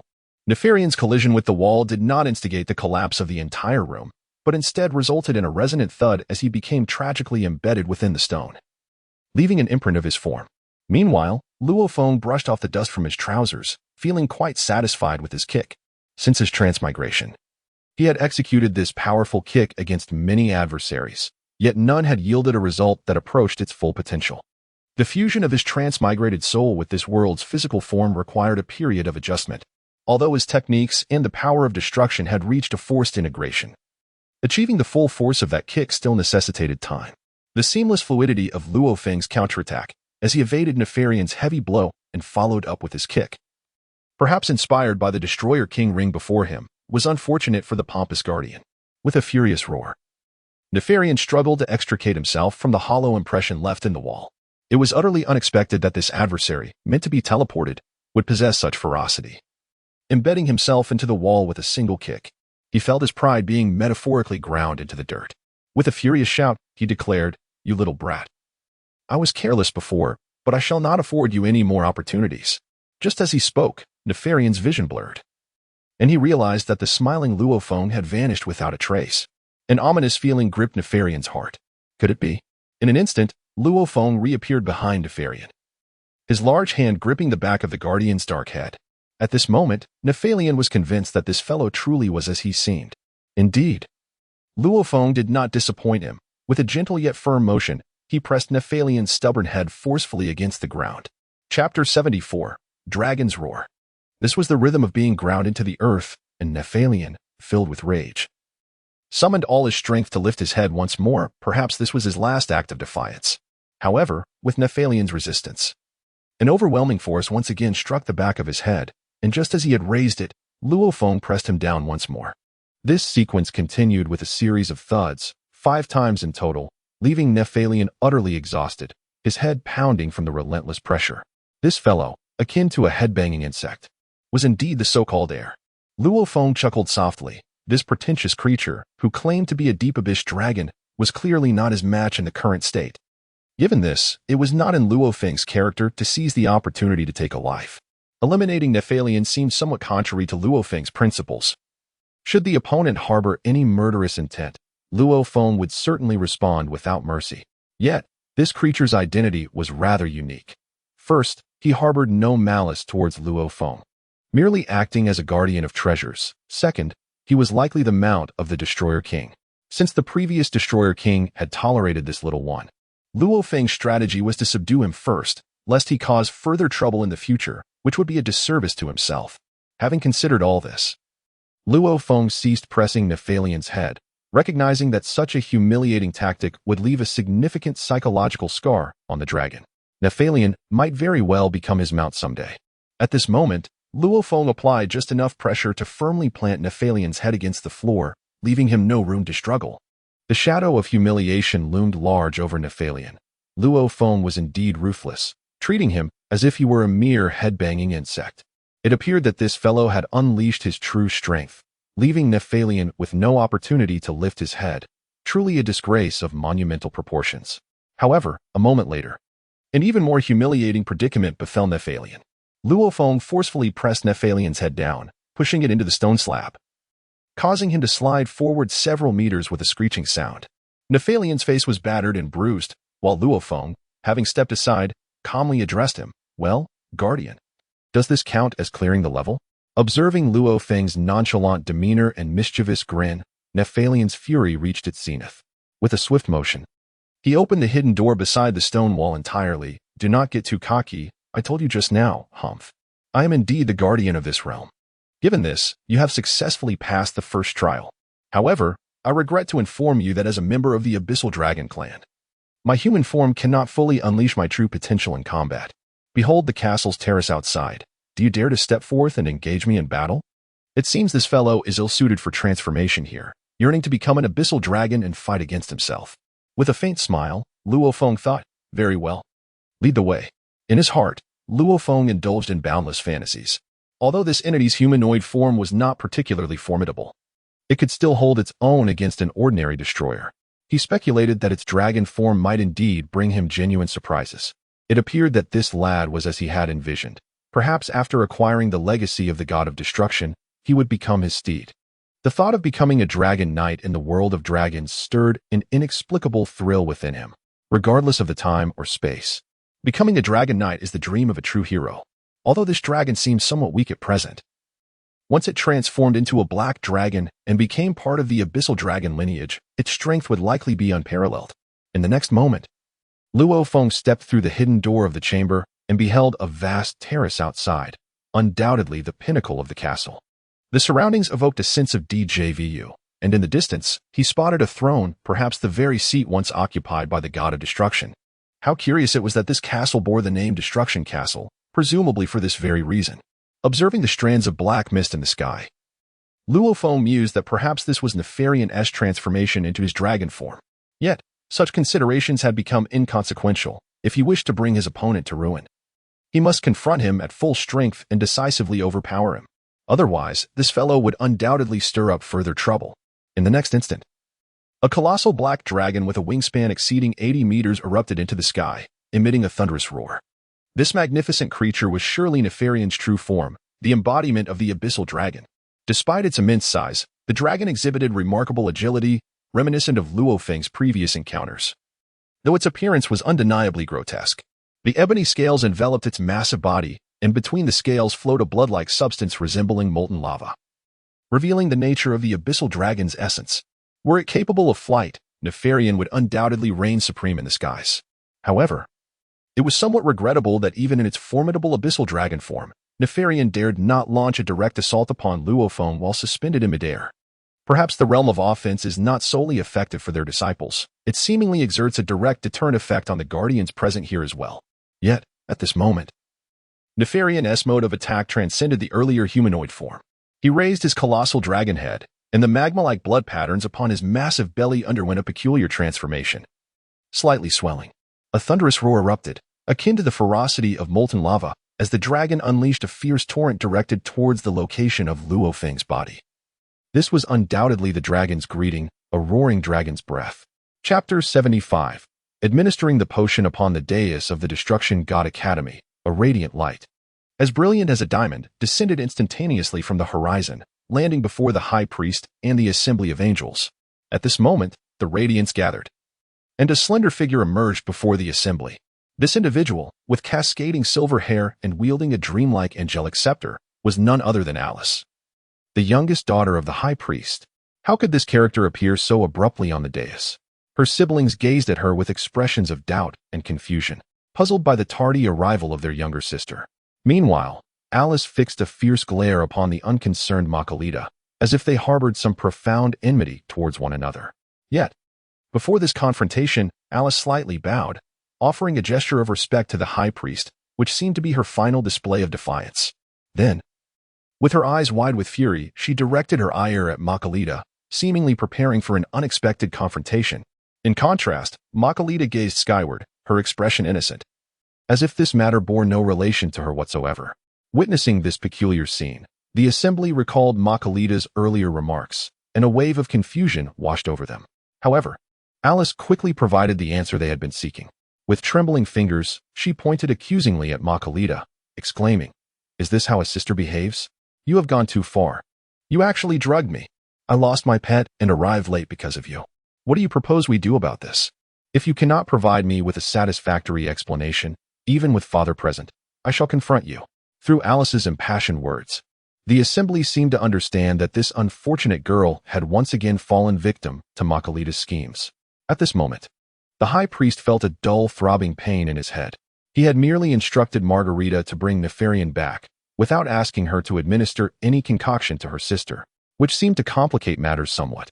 Meanwhile, Margarita, wearing an innocent expression, retorted, "Do not wrongfully accuse me. I did not give you any drug. That was an alchemical reagent I prepared, simply shaped into a lollipop. Who could blame you for your gluttony, rushing in to snatch it without even inquiring? Indeed, you brazenly claimed it as yours without my consent. Pray tell, who can you blame for this? My alchemical reagent is not meant for casual consumption." Hmph. At this moment, Alice's silver teeth clacked ominously. "Very well, even if I did indulge in your alchemical elixir, I acknowledge my fault. However, what is the explanation for your seizing my beloved pet, Nefarian, while I was unconscious?" Upon mentioning Nefarian, Makalita grew even more audacious. This cannot be blamed on me. I was merely following my father's orders to retrieve this little darling from your abode for a brief loan.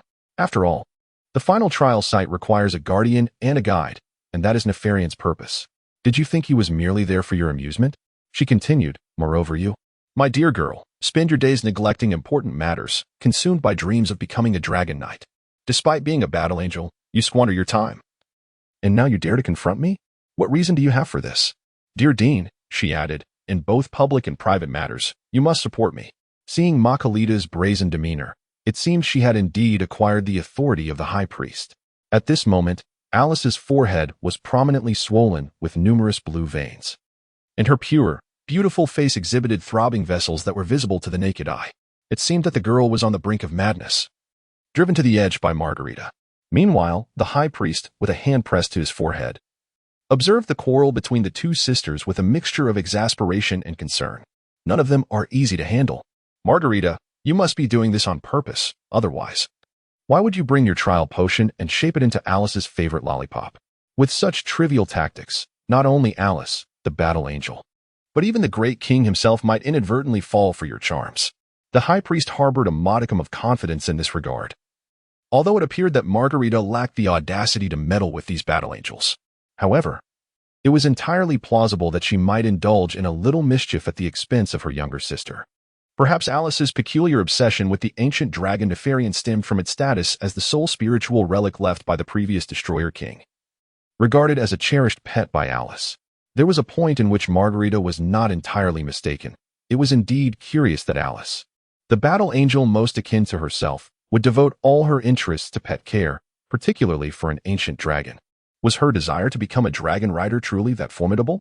Observing his younger daughter, who bore the most resemblance to himself in both talent and combat prowess, the high priest felt a wave of helplessness.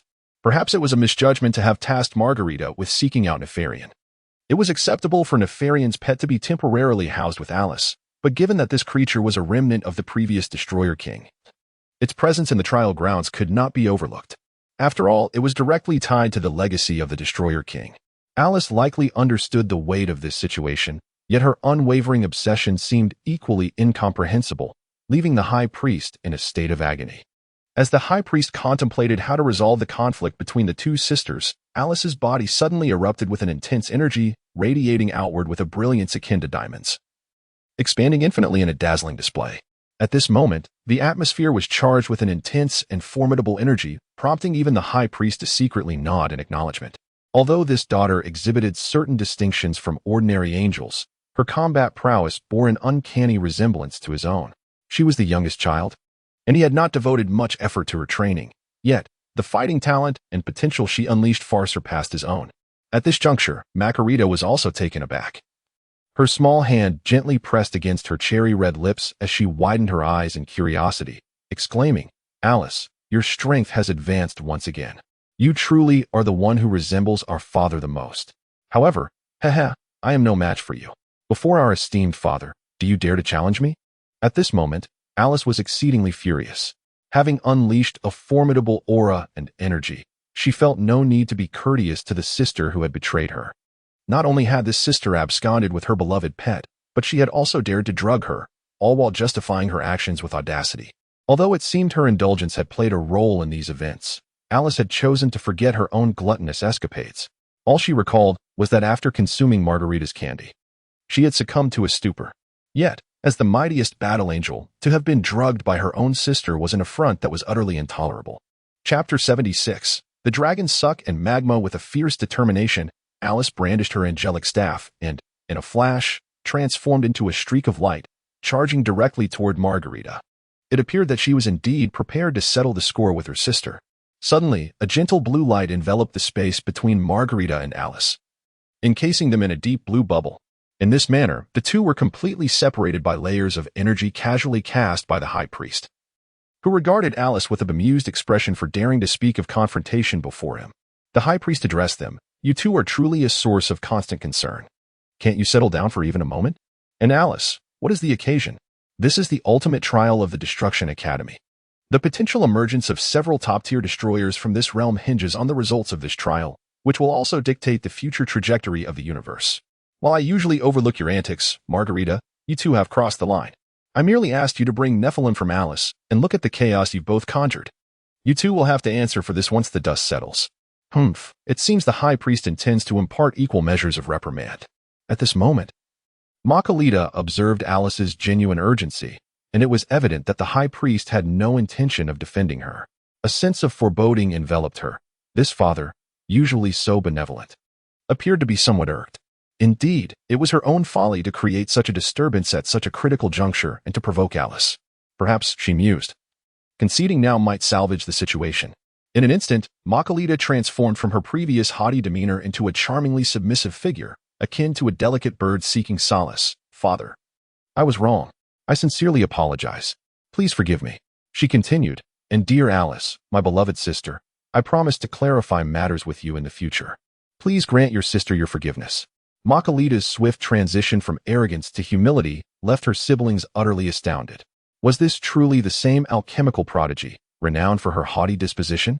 How could she exhibit such a lack of dignity? At this moment, Alice was nearly driven to roll her eyes by her sister's outrageous antics. However, the sudden display of meekness from Margarita left Alice with little inclination to persist in an argument with her unscrupulous sister, especially with their father present. Moreover, when it came to prowess, Margarita was undeniably no match for Alice, yet it was evident that this was not the appropriate time to prolong the discord. At this moment, Alice took a deep breath, gradually withdrawing her energy and desire for battle. She then turned her gaze towards the high priest, presenting a pure and charming smile. Her eyes narrowing like the crescent moon, exuding an air of playful innocence. At this moment, gazing upon the countenance of his two daughters, the high priest found himself in a state of exasperation. Was it not just moments ago that they were clamoring for violence? What sin had he committed to warrant such chaos? All he sought was to find a few worthy destroyers. Was it truly necessary for matters to escalate to this extent? Furthermore, young Alice had indeed been indulged far too much. To create such a tumult at the trial assembly over a mere pet was quite beyond comprehension. However, as the high priestess' mind began to churn with sudden clarity, he noted with surprise that Nefarian could transform into a colossal dragon. It had been years since he had witnessed it revert to its primal form as an abyssal dragon, and it seemed that this time, young Luo Feng might be in for quite a predicament. With the high priest's unexpected interjection, Alice and Makalita ceased their playful antics. The nearby sisters, Xerbados, understanding the unspoken cue, went to comfort Alice while admonishing Makalita. Following the high priestess' words, the onlookers once again directed their attention to the battleground atop the ancient castle, observing the clash between the abyssal dragon Nefarian and the destroyer student Luo Feng. This confrontation had indeed piqued the interest of all the angelic mentors, for they had never before witnessed a student of destruction engaging in battle against a demon-like abyssal dragon. Although Nefarian was a creature of the abyss, once serving as both steed and pet to the previous generation of the Destroyer King, he had been under Alice's care for an extended period, leaving his true combat capabilities shrouded in mystery. Ancient legends spoke of him as a formidable being. Yet he seemed to fall short of such renown at this moment. As Nefarian transformed into a dragon, his breath attack astonished the onlookers. In their recollections, the most potent magical assault from the dragon lineage, beginning with the dragon god, was known as the dragon breath, with its most formidable variant belonging to the abyssal dragon clan. Their dragon breath was not only the most powerful area attack, but also the mightiest magical onslaught. For any ordinary human, even one who had not yet ascended to the status of a destroyer, withstood the full force of a dragon breath was inconceivable.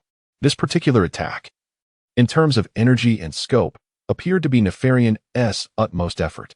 As an elite of the abyssal dragon lineage, trained under the legacy of the Destroyer King, his offensive capabilities would certainly not pale in comparison to those of the angels, though any disparity would be minimal. After all, angels merely wielded their staffs against one another. Yet, Nefarian's choice to deploy such a lethal skill against a mere student seemed akin to using a sledgehammer to crack a nut. Nevertheless, Nefarian's thoughts diverged significantly. He was incensed that Luo Feng had dared to insult him so brazenly, even going so far as to rub his head against the ground. With a huff, he resolved to reduce Luo Feng to mere cosmic debris with his ultimate technique. Regardless of Luo Feng's fortunate acquisition of the Destroyer King's crown, Nefarian felt no fear. However, having been compelled to reveal his true form, he saw no reason to extend courtesies. If one wished to become his master or inherit the legacy of the Destroyer King, they would first need to withstand the onslaught of his dragon breath. At this moment, Nefarian was exuberantly unleashing his breath of fire and magma, reveling in the sheer satisfaction of such a long-awaited display. He thought to himself that it was a pity his opponent had positioned himself so advantageously. Yet, in the next instant, as Nefarian directed his fiery breath towards Luo Feng, he watched in disbelief as Luo Feng merely waved his hand. The flames parted as if cleaved by an unseen force, surging explosively past Luo Feng's sides and turning everything on the nearby platform into scorched earth. However, right before Luo Feng, an enigmatic energy seemed to split Nefarian's breath apart completely. How could this be possible? His breath, having lain dormant for so long, was malfunctioning. Chapter 77. Unfathomable turbulence. Nefarian's eyes widened, shrinking to the size of pinheads as he beheld the crimson ring adorning Luo Feng's finger. The very ring passed down from the Lord of Destruction. Astonishingly, it had found its way onto Luo Feng's hand. Could it be that his transformation and attack had allowed the sole relic of the Lord of Destruction to recognize a new master, subsequently aiding Luo Feng in deflecting his breath attack? In that moment, not only was Nefarian's mind in a state of shock, but Luo Feng too was taken aback. Pondering when this ring had inexplicably slipped onto his finger, he had sensed an overwhelming crisis looming. Yet he believed he could counter it utilizing the power of the Lord of Destruction behind him to momentarily thwart Nefarian's assault, before leveraging his agility to confront this abyssal dragon. To his astonishment, he had merely executed his first move and had completely severed Nefarian's breath with his bare hands, an outcome far beyond his wildest imagination. Yet, curiously, the ring had previously been resting quietly on a table within the room. He had neither touched it nor had time to examine it. Could it be that the ring had sensed the imminent peril surrounding Luo Feng and autonomously sought to encircle his finger, manifesting an instinctive protective effect? Such occurrences were indeed beyond anyone's expectations. Not only were the two involved in this bewildering event stunned, but the high-ranking officials and angels observing from outside were equally rendered speechless. Among them, it was Alice who broke the silence, exclaiming, "Nefarian, you rascal! I told you to transform into a dragon for me to ride, yet you refused to listen. Soft persuasion failed, and now, faced with an ordinary student, you've turned into a dragon and are battling an enemy. Had you allowed me to ride you, I would have lost interest." At this moment, she was not concerned with why the Lord of Destruction's ring had ended up on Luo Feng's hand, nor that it had shielded him from Nefarian's lethal attack. At this moment, the esteemed high priest, along with the angels Bados, Kes, and Whis, collectively inhaled deeply. Could it be that Luo Feng is indeed the prophesied individual? After all, it was he who discovered the crown of the God of Destruction's legacy and utilized it to unlock the ancient demon fortress. Now, confronted by Nefarian, the former pet of the last God of Destruction, the crown had transformed into a crimson ring. And the one who had taken the initiative to protect its master was also named Luo Feng. How had he achieved this? Could it be that he is truly the new God of Destruction? As these thoughts crossed their minds, the angels began to recall Luo Feng's various actions. Finally, they grasped the underlying reasons. Yet, there was a lingering sense of loss in the heart of the angel Kes, for from the moment her scepter encountered misfortune, the one who had benefited the most was that insufferable brat, Luo Feng. Moreover, prior to this trial, he had been quite unassuming, lacking any remarkable qualities, and his prowess within the academy ranked among the lowest. Nonetheless, this unexpected turn of events was indeed rather extraordinary. After all, her secret technique, the soul-shattering art, had been mastered by Luo Feng, a technique Kes had learned from the high priest, who himself had acquired it from the God of Destruction. This was indeed a closely guarded secret of the God of Destruction.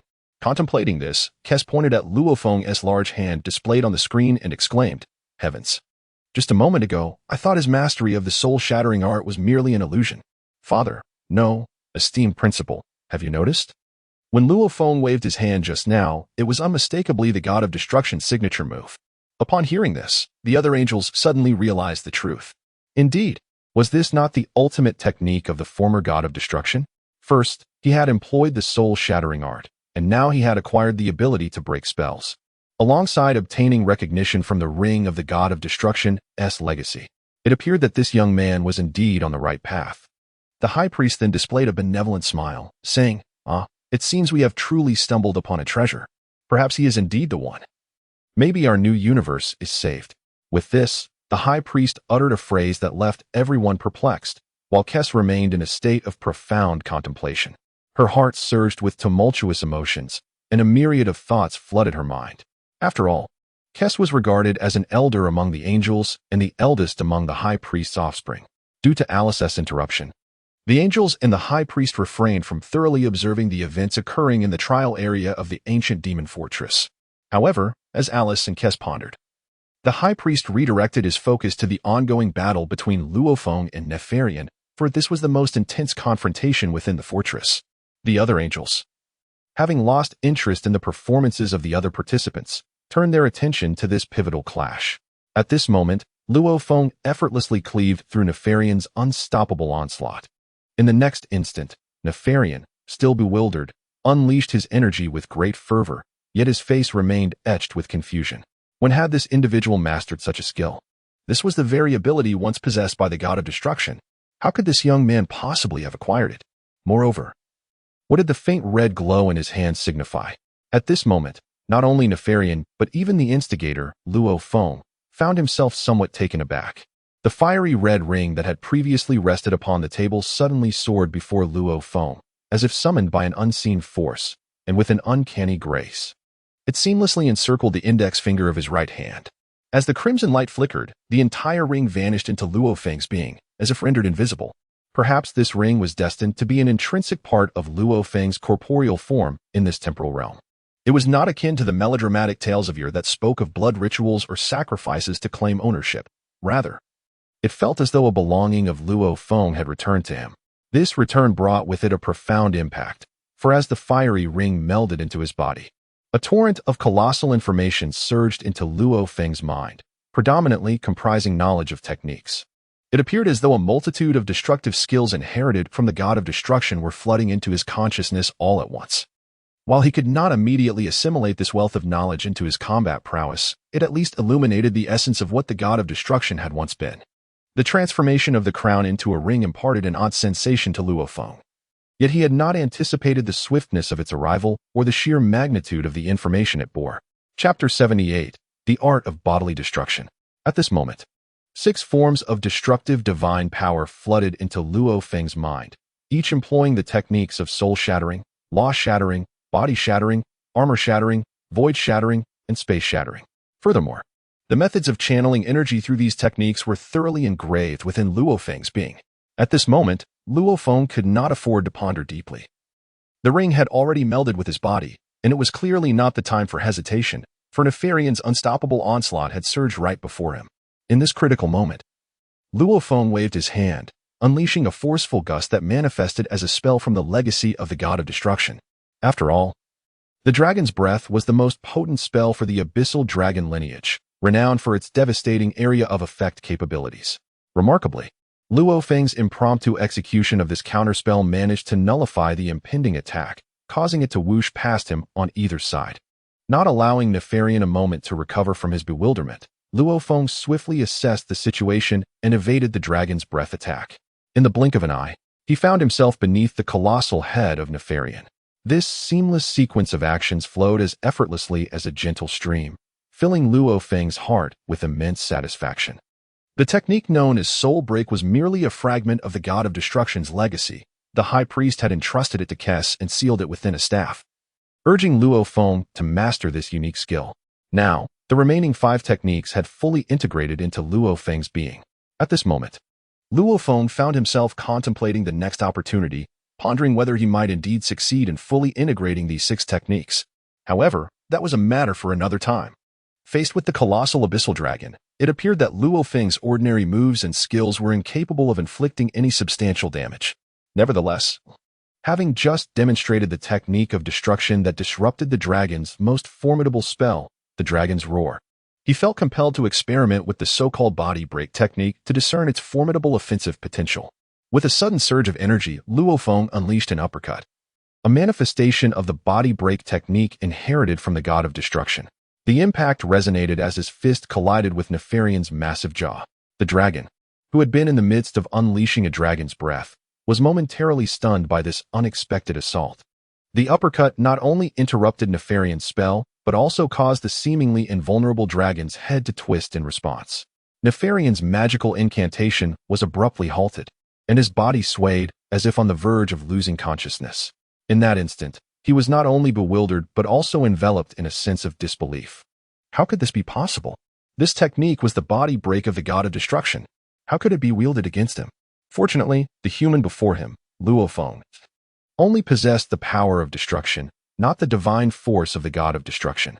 Were it otherwise, if he were to wield the full might of the god of destruction along with these extraordinary techniques, Nefarian would undoubtedly face his demise here. Shaking his head to clear his thoughts, Nefarian took a step back but quickly regained his composure. This young man seemed to have stumbled upon extraordinary luck. Despite possessing powerful techniques, his energy had yet to undergo transformation. Although he had gained recognition from the ring of the god of destruction and acquired these techniques and knowledge, his fundamental energy had not fully converted into the divine power of destruction. There remained a glimmer of hope for him. While Nefarian felt a nascent sense of subservience towards Luo Feng, it was merely a recognition of the legacy of the god of destruction. It did not evoke the intense animosity he once held. His sentiments towards Luo Feng oscillated between acknowledgement and skepticism. Whether he would ultimately acknowledge Luo Feng as his master depended on the young man's performance in the next moment, regardless of the ferocity of battle or the intelligence quotient. No matter how formidable his power or how profound his mastery of techniques may be, if a person's combat intelligence is lacking, he is unworthy of being a servant to Nefarian. With this thought, Nefarian swiftly adjusted his mindset, recalling the insufferable battle angel, Alice. Despite her immense strength, it was absurd that one so distinguished among angels could fantasize about becoming a dragon knight. Only the Lord of Destruction was deserving of such an esteemed position. Others need not even entertain the notion. What was particularly exasperating was that this little angel, Alice, had the audacity to entice him with candies and delicacies, while brandishing her staff to threaten and intimidate him, truly treating him as if he were a mere 3-year-old dragon. This was utterly outrageous.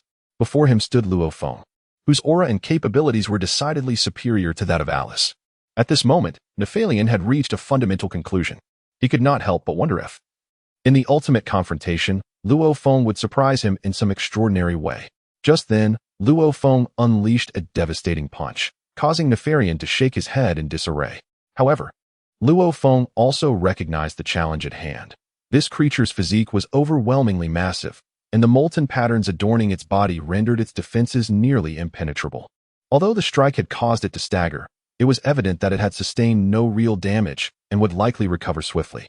At this moment, Luo Feng realized that it was not the techniques of the Taoist inheritance that were lacking in strength, but rather that his current power was merely destructive force and had yet to transform into the divine power of destruction. This distinction was indeed worlds apart. Nevertheless, Luo Feng had always adhered to the principle that when quality is insufficient, one must compensate with quantity. If a single punch proved inadequate, then he would unleash several more. For problems that a solitary strike could not resolve, multiple blows would ultimately yield an unexpected outcome. At this moment, Luo Feng's figure swayed once more. Having already reached the belly of Nephalion the dragon, perhaps your head and neck possess formidable defenses, but now, attacking your abdomen should target the very heart of the dragon. Here, Luo Feng harbored considerable confidence in his strength.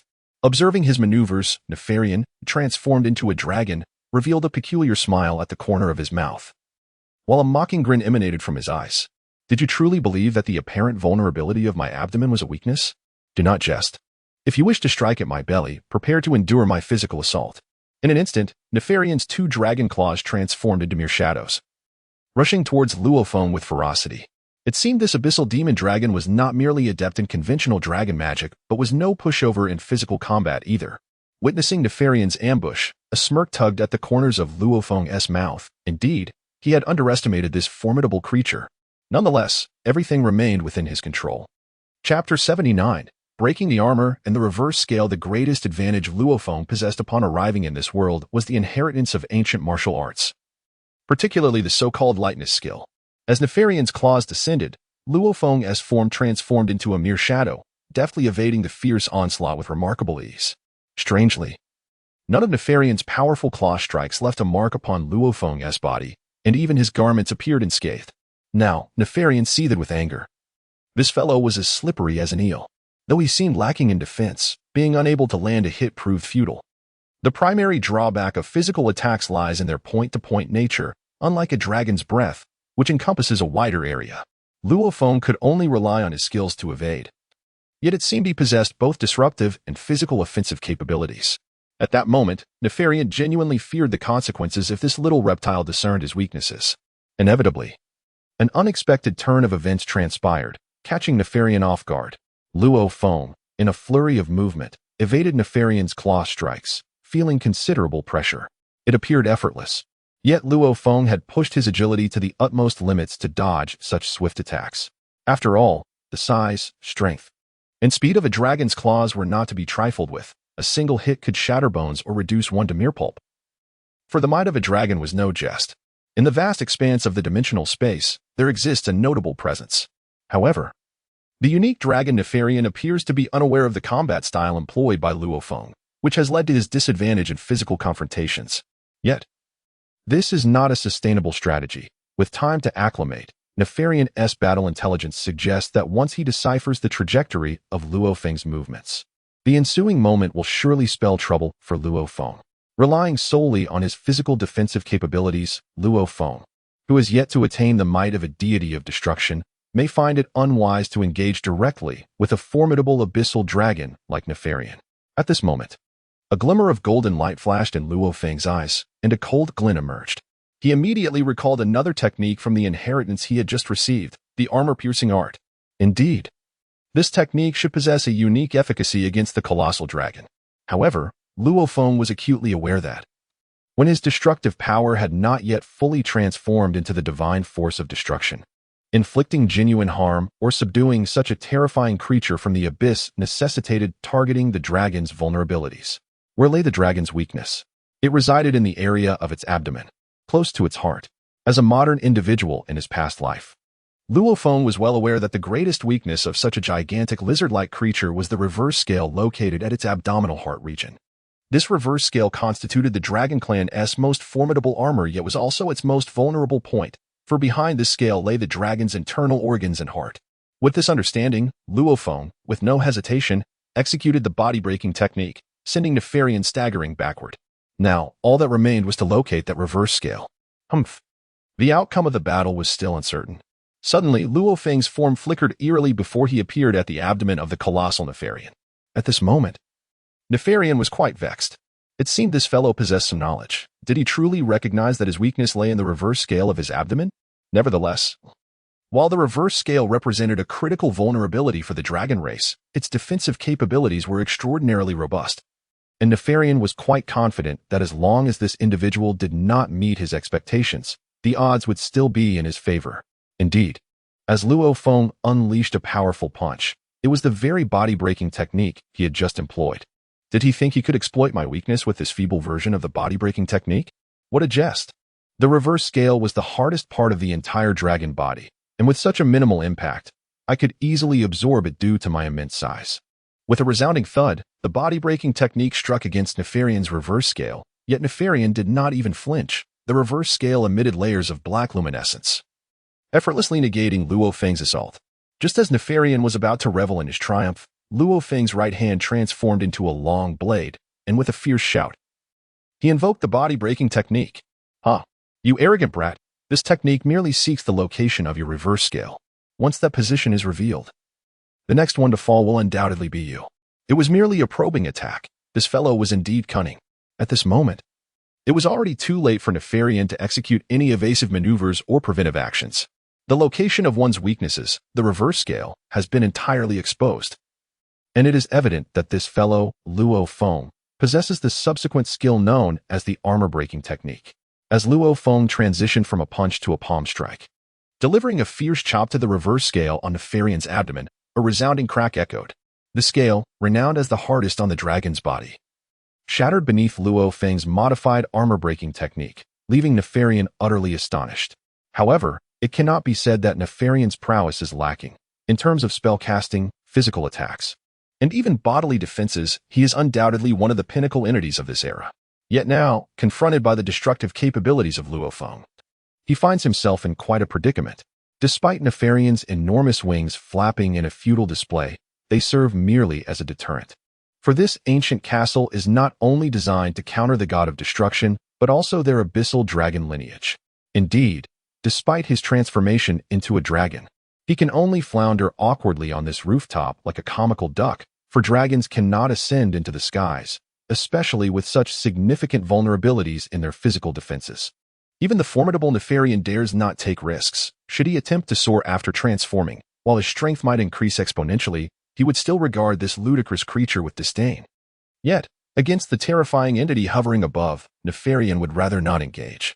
He is reluctant to be inexplicably erased from existence in the air, which adds to his sense of frustration and fear. Luo Feng, having discerned this situation, actively sought the location of Nefarian's reverse scale and employed his newly acquired armor-breaking technique to shatter it. In the next moment, it is time for Luo Feng to showcase his prowess. The exhilaration of pinning a legendary dragon to the ground is undeniably delightful. The potency of the armor-breaking technique is indeed formidable, as such thick dragon scales and reverse scales shattered with a single strike. However, Luo Feng currently harbors no murderous intent. Otherwise, a series of lethal strikes could easily eliminate this terrifying apex predator of the biological hierarchy. Yet, eliminating his enemy is not the most prudent choice at this moment. Perhaps taking advantage of this powerful opportunity to refine his skills would be a wise approach. Luo Feng attempted to utilize the last two techniques bestowed by the god of destruction, Void Break and Illusion Break, but quickly realized that these techniques were beyond his current mastery. He must wait until the entirety of the god of destruction's legacy ring has fully integrated into his being, allowing him to convert his destructive power into divine might. Only then will the ultimate techniques manifest their true potential. Nevertheless, that is a matter for another time. For now, the four techniques he has mastered, Soul Break, Spell Break, Body Break, and Armor Break, if executed with precision, should suffice against Nefarian. In the next moment, Luo Feng's battle intelligence and attack methods surpassed Nefarian's understanding. Initially, Nefarian believed that after losing his reverse scale, this seemingly frail individual would relent. However, observing Luo Feng's relentless assault, it became clear that he harbored no intention of sparing him. Although Nefarian's previous dragon's breath and claw attacks lacked lethal intent, they nonetheless posed a threat. With the realization that he could not take to the skies, Luo Feng seized the opportunity to strike decisively. Indeed, at this moment, Luo Feng sought to seize the opportunity to thoroughly deal with his arrogant opponent. With a decisive grip, he clutched the nearly shattered scale of the dragon, known as the reverse scale. With a sharp crack, he astonishingly tore it from Nefarian's body, causing the dragon to nearly faint from the excruciating pain. Although the reverse scale boasted impeccable defense, it also represented the most sensitive part of Nefarian's anatomy. This audacious young man dared to rip off his dragon scale. Yet Nefarian found himself powerless in the face of this assault. His massive form, unable to take flight, exposed the vulnerable reverse scale to Luo Feng. The agility and spectre-like swiftness of Luo Feng were beyond Nefarian's reach, even as he attempted to chase him down with his draconic might. After all, the skills of a flying dragon were primarily suited for aerial magical assaults and claw strikes, making close-quarters combat a realm in which the abyssal dragon was not particularly adept. Now, Luo Feng seized the moment to press his advantage, prying open the defensive space of the reverse scale with one hand while employing a technique that had previously proven ineffective against the dragon to deliver a rapid succession of strikes to the ordinary flesh behind the scale. Bang, bang, bang. Each punch infused the destructive power within Luo Feng into Nefarian's body. This was no mere discomfort. These were life-threatening injuries. After all, behind the reverse scale lay the dragon's most vulnerable heart, and should it be harmed, Nefarian would be on the brink of demise. However, it was evident that Luo Feng harbored no intention of dispatching Nefarian with a single blow. As a bearer of ancient martial traditions, he showed no mercy towards his adversaries, only delivering lethal strikes. Yet, considering that Nefarian was to become his future steed, or perhaps the sole legacy bestowed upon him by the previous god of destruction, relinquishing the opportunity to slay him was not a prudent choice. Luo Feng understood that having achieved the divine heritage of the god of destruction, his next step lay in experiencing life across various universes. To do so, he must first subdue his opponent. Perhaps this would grant him a period of tranquility. Luo Feng possessed a profound understanding of the Destruction Angel clan, including the entirety of the King clan, due to the established worldview and framework of his previous existence. Although some details eluded him, the general situation was crystal clear. Without a capable subordinate, his future would be exceedingly dull and monotonous. Thus, there was no compelling reason to eliminate this valuable ally. Despite Luo Feng relentlessly targeting Nefarian's vital areas with his destructive martial arts, the latter, being an accomplished practitioner of ancient martial traditions, deftly maneuvered to evade critical strikes. Each attack landed precisely on the weak points of the reverse scale, yet somehow, Nefarian managed to skillfully avoid direct blows to his heart, instead suffering impacts to the organs behind it. While his life was not immediately threatened, Nefarian was now enduring the pinnacle of suffering. Although the dragon's innards were more resilient than those of an ordinary human, they were far from impervious to the devastating effects of Luo Feng's technique. Even though his heart remained intact, the onslaught of blows had inflicted significant distress upon his liver, spleen, kidneys, and stomach. At this moment, Nefarian found himself regretting his transformation into a dragon form. Just as the high priest and the angels were intently watching as Luo Feng mercilessly struck the colossal dragon Nefarian, suddenly, the scene before them distorted and transformed into a vast black vortex. At this moment, Whis exclaimed this. Someone has successfully inherited the legacy of the god of destruction. Is it about to be transmitted? The scene before them had entirely cut off, and the black vortex was growing larger. The high priest had completely focused his attention on this temporal gateway. It seemed that Whis' judgment was quite accurate. It was truly unknown who the first inheritor of the god of destruction would be. As the spatial gate gradually stabilized, a peculiar wave of energy suddenly emanated outward. In the next moment, a figure, exuding an imposing presence, stepped forth from the portal. To everyone's astonishment, it was Beerus. Who would have thought that this fellow would be the first one to emerge from the temporal gate? It appeared that this individual truly was a prodigy within the academy. Immediately, everyone's gaze shifted to Beerus's left ear, and to their surprise, they discovered a resplendent golden earring adorning it. This earring represented the legacy and recognition of the god of destruction, indicating that Beerus had indeed achieved a significant success. Upon closer inspection, it seemed that Beerus's complexion had slightly altered compared to that of a typical god of destruction. He appeared more gaunt, perhaps a consequence of the divine inheritance. At that moment, the angels collectively exhaled a sigh of relief. After such a lengthy period of training and cultivation, at least one individual had successfully inherited the title of god of destruction. It seemed their efforts had not been in vain. The most gratified among them was the high priest, who had always held a favorable view of Beerus, and now, to his delight, the young man had truly succeeded. Noticing the warm gaze of the high priest, Beerus scratched his head, feeling somewhat bashful under the collective scrutiny. Whis then stepped forward and said, "Congratulations, Beerus. You are indeed the first to successfully inherit the position of god of destruction. However, we can no longer simply call you Beerus. You have become a qualified god of destruction. Henceforth, should we not address you as Lord Beerus?" This remark, which Beerus had anticipated would provoke hearty laughter from the angelic mentors, instead resonated deeply with the sentiments of the angels. Beerus awkwardly scratched his head and replied, "Minervis, that seems a bit excessive. My success in inheriting the earring and becoming a god of destruction was merely a stroke of luck. What does it have to do with being called Lord or not?" The Grand Priest cleared his throat lightly and took over the conversation from Whis. "Beerus, you seem to be unaware of this, since you have embraced the legacy of the god of destruction and have become a true deity of annihilation. It is only fitting that you be addressed with respect here. After all, you will soon find yourselves in your respective universes, tasked with overseeing the evolution and equilibrium of the cosmos. In this realm, you are but a student. However, once you descend into your designated universe, you shall emerge as the ultimate sovereign and ruler." He continued, "Even the angels accompanying you are merely there to assist your existence. You must understand that once the angels arrive in the lower universes, their combat prowess will never surpass that of you so-called gods of destruction. In the realms below, angels will never be able to unleash their full potential.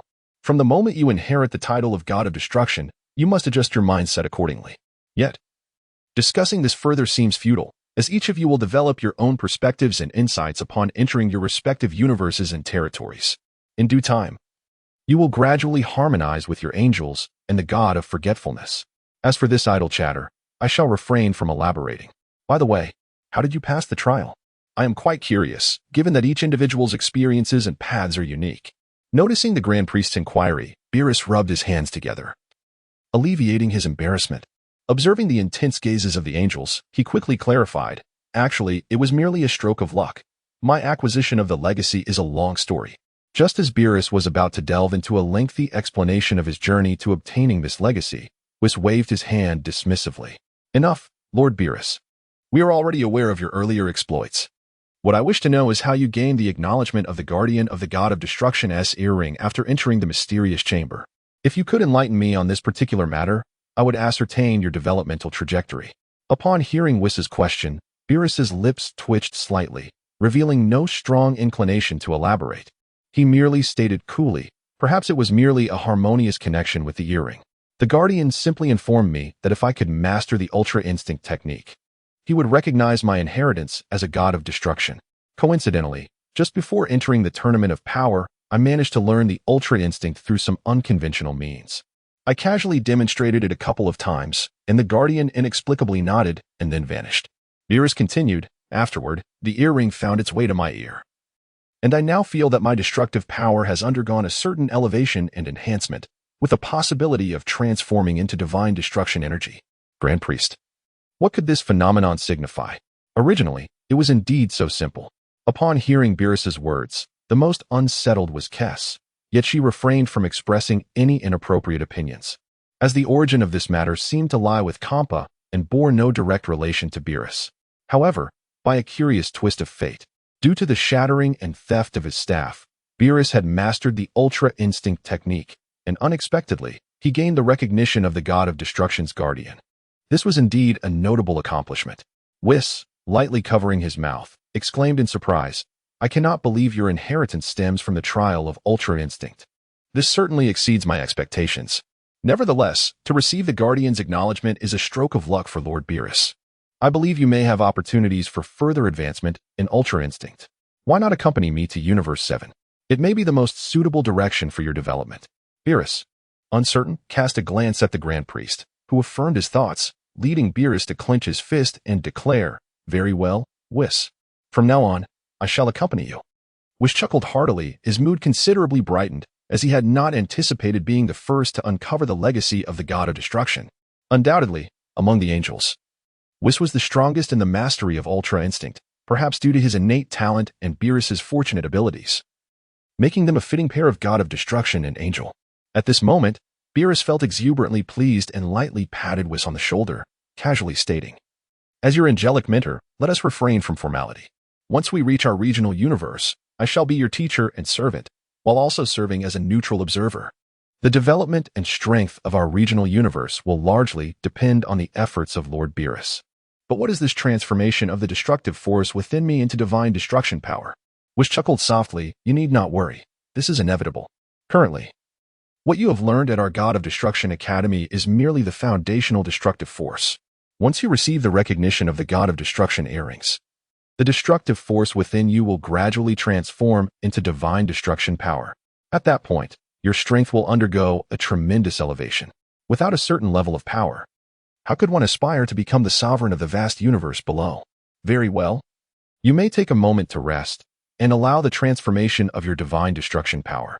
As for how far your power can ascend, that will depend on the contributions you make to the universe. The better and stronger the universe develops, the more your strength will rise accordingly. As for any uncertainties, we shall discuss them further in the depths of this universe. To my surprise, I have become the first to achieve this cosmic milestone." Observing this, reveling in his triumph, Makalita and Alice bit their tongues in restraint, eager to voice their thoughts, yet were silenced by the high priest's piercing gaze. Just as Whis concluded his remarks, an unusual ripple emanated from the time-space portal before us. Who might be the fortunate soul to inherit the destructive god's legacy? My anticipation was palpable. Yet the next figure to emerge was a rather rotund foot. A murmur of skepticism swept through the crowd. Could it possibly be that plump individual? Indeed. As fate would have it, the second to appear was none other than Hmph. Unlike Beerus, who stepped forth with unwavering determination, Hmph emerged from the portal in a state of bewilderment, gently cradling his impressively ample belly as he wobbled out. Chapter 82. The Rise of the Glutton. Witnessing this bewildered fellow, the angels could hardly contain their amusement. This lad always seemed to be the comedic relief wherever he went. However, upon noticing the destructive god's earrings adorning his ears, a collective sigh of relief washed over the onlookers. Regardless of the circumstances, it appeared that he had indeed earned the acknowledgement of the destructive god's legacy. Thus, we now welcomed another Lord Hmph into our ranks. It seems fortune has smiled upon us this time. Perhaps, as the high priest predicted, we might indeed witness the emergence of more than 10 destructive gods. Yet, each individual's journey is uniquely their own. Noticing the unified gaze of the crowd, Hmph felt a twinge of self-consciousness. What could be the cause of such scrutiny? Upon spotting Beerus nearby, he exhaled a sigh of relief.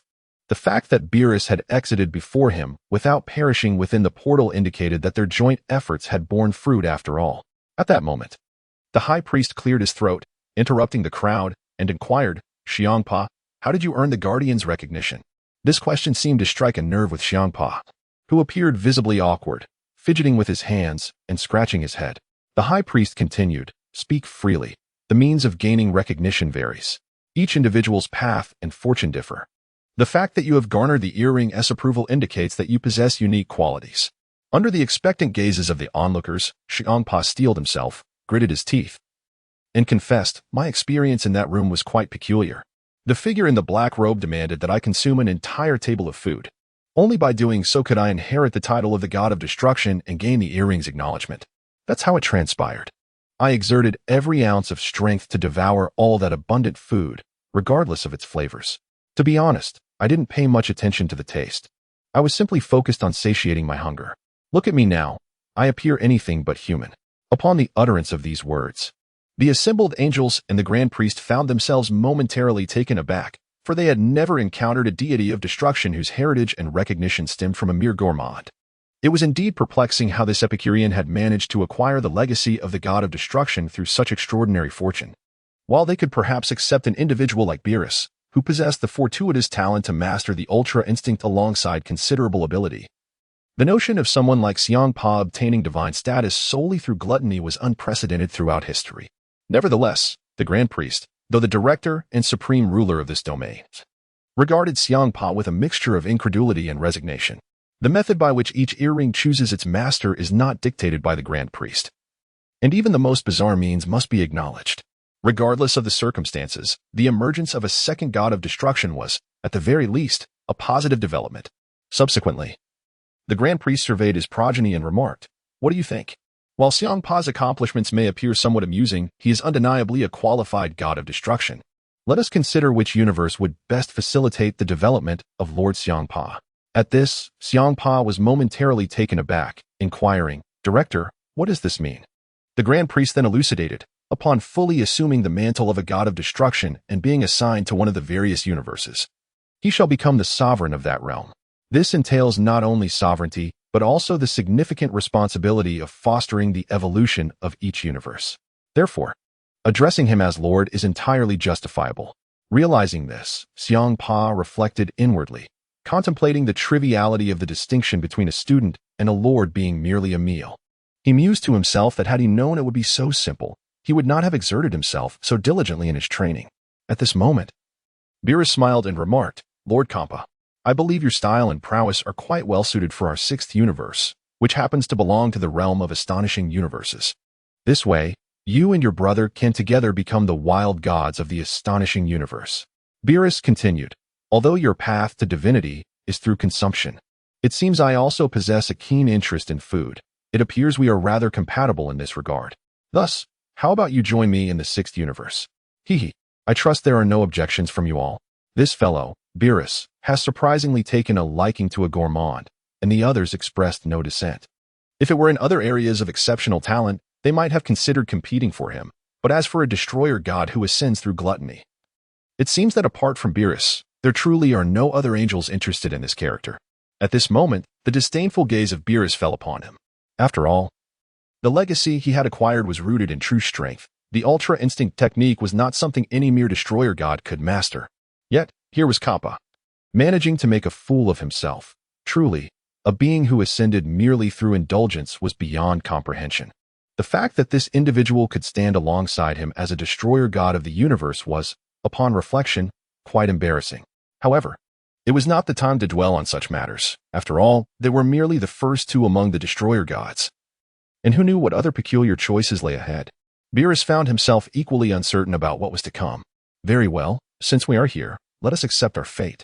Now is not the time to deliberate on such matters. We must swiftly transform our destructive powers into divine destruction, as the esteemed High Priest has mentioned. Only by elevating one's divine energy to its utmost potential can we steer the universe back onto its rightful course.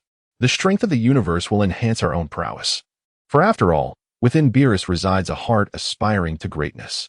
Thus, the two continued to ponder why the title of Lord was necessary, and why it seemed that the angel race could not unleash their full might in the lower universes. However, these queries felt distant. Perhaps, when they reached their respective universes, they would uncover the answers they sought. In this manner, Whis and Beerus each selected their desired god of destruction, while the angels nearby felt a twinge of anxiety. Who could say how many would emerge from the portal as qualified gods of destruction, perfectly aligned with them? This uncertainty weighed heavily on everyone's hearts. Once a suitable god of destruction was chosen, they would embark on a journey within the lower cosmic realms to forge their destinies. However, should they fail to find a worthy companion, they would have no choice but to return to the Omni King's palace with the High Priest. Yet, all of this hinged on fate. One cannot force what is not meant to be. The angel race maintained a commendable mindset regarding this truth. They fully understood that a forced fruit is never sweet.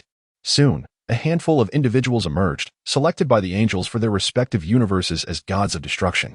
It appeared that this selection had yielded promising results, and the High Priest nodded approvingly in his heart. Initially, he had anticipated that 6 to 8 qualified gods of destruction would emerge, and with 9 already having succeeded in inheriting the divine title, it seemed his ambitions for this academy were being surpassed. Chapter 83. Ramses and Lord Katra. After all, the ultimate limit for inheritors of the God of Destruction title was 18. Now, witnessing half of the students succeed filled the High Priest with exhilaration. He wondered if there would be more surprises. Just as this thought crossed his mind, a colossal figure suddenly emerged from the portal, marking yet another success. How fortuitous. He mused as he counted 10.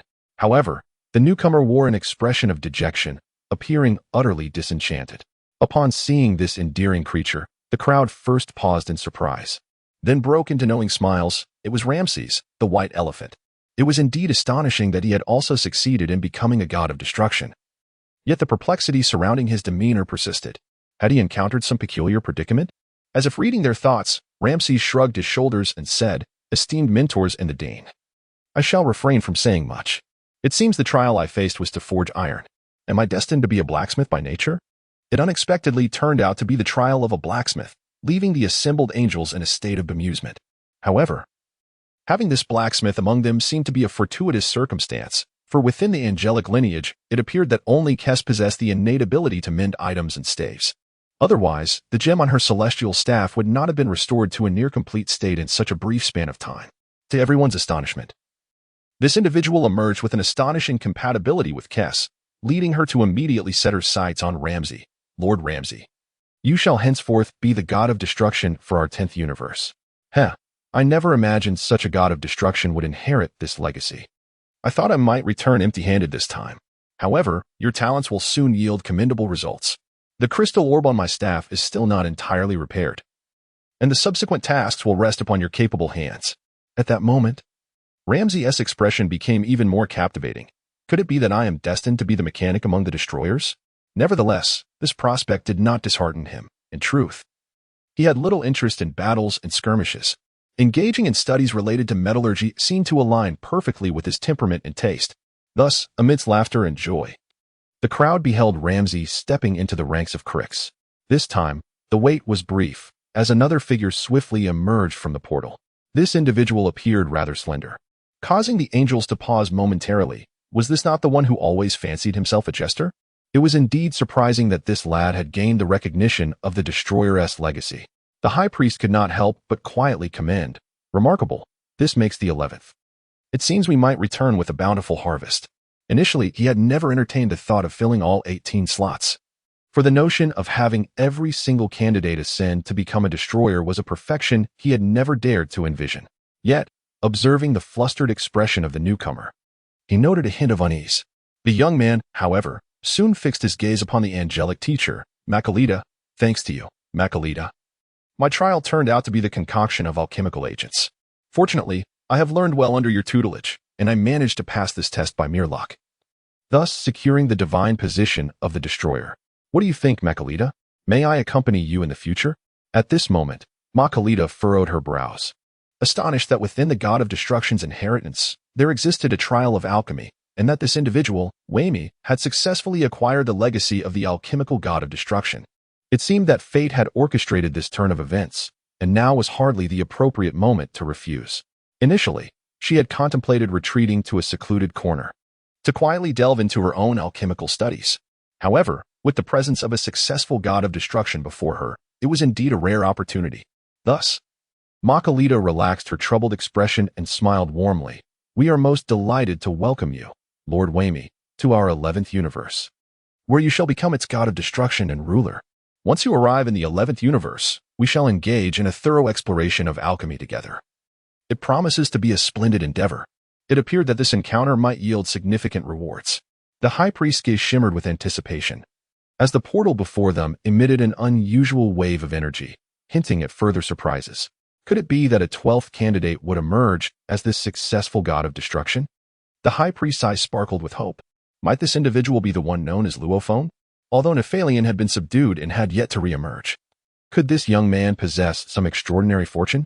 Just as this thought crossed his mind, an astonishing scene unfolded before the high priest. The being emerging from the portal was not Luo Feng, but rather an unexpected little mouse, none other than Ketrelara, one of their own students. At this moment, Ketlara adorned his ears with the earrings symbolizing the deity of destruction, and a collective sigh of relief swept through the assembled angels. At last, another deity of destruction had successfully inherited the divine legacy. However, the diminutive figure of Ketlara exhibited some peculiar behavior, pointing towards the portal and muttering under his breath, entirely devoid of the demeanor one would expect from a deity of destruction. What bizarre encounter had he stumbled upon? The high priest's lips twitched imperceptibly before he inquired, "What troubles you, Lord Ketlara?" Noticing the gaze of the gathered crowd upon him, alongside several others who had successfully embraced the legacy of the deity of destruction. Ketlara sighed in resignation and remarked, "What on earth is this? Who devised this inheritance test? It is utterly perplexing." Observing Ketlara's expression of discontent and his irritable muttering, the other deities of destruction became intrigued. Did this individual truly encounter something extraordinary? With Ketlara's arrival, amusement began to ripple through the group.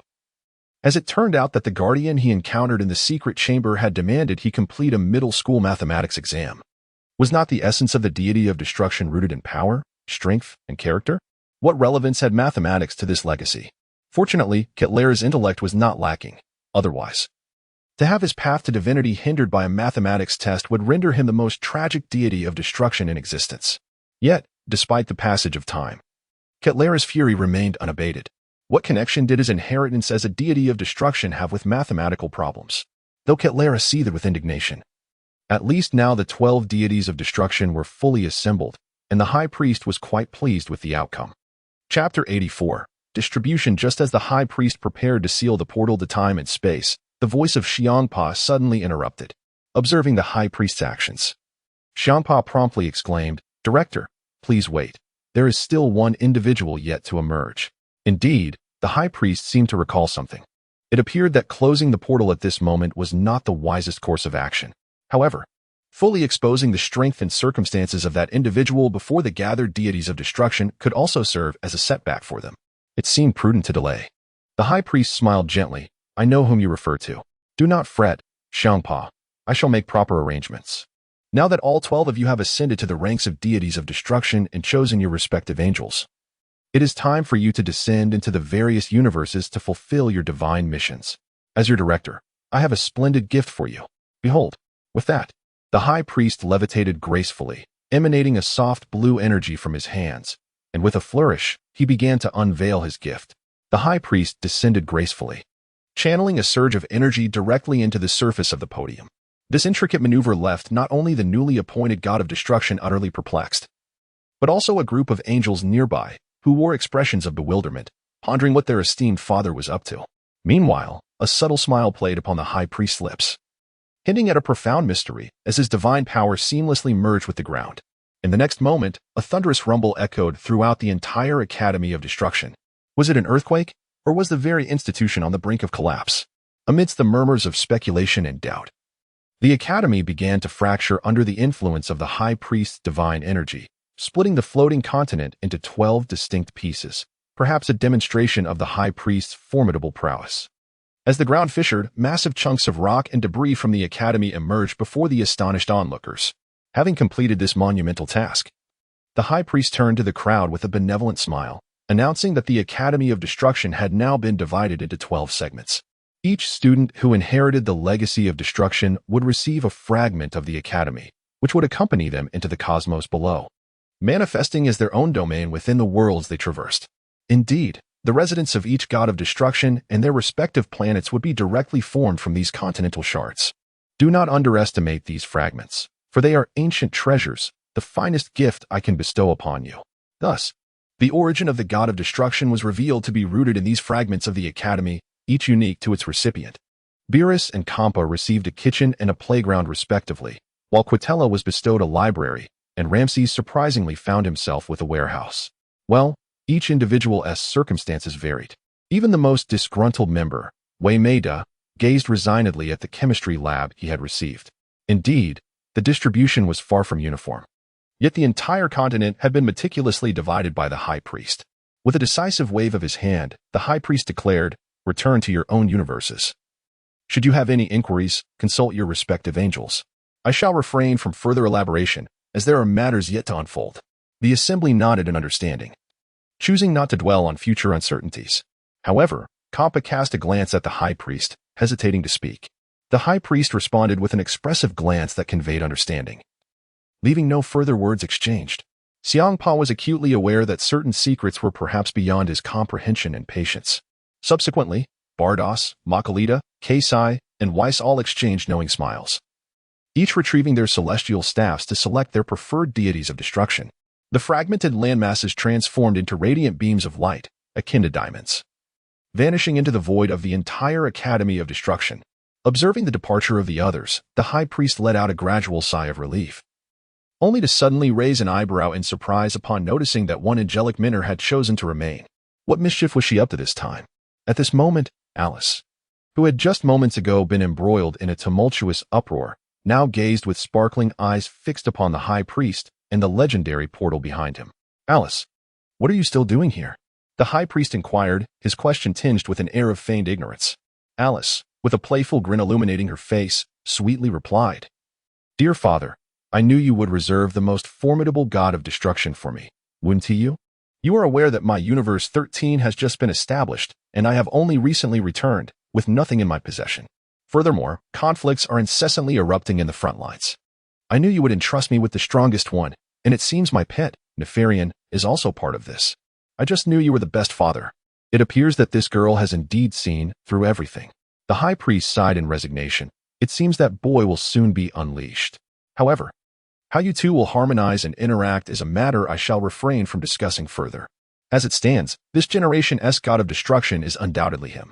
As for how far this boy can go and what achievements he might attain, that is beyond my current control.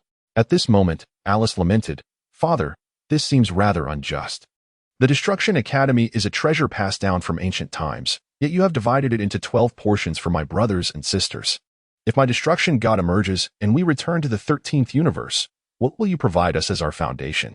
Surely, you cannot expect me, as a battle angel, to conjure a planet from thin air to serve as our realm of destruction? That would be a tremendous affront to the dignity of the destruction gods.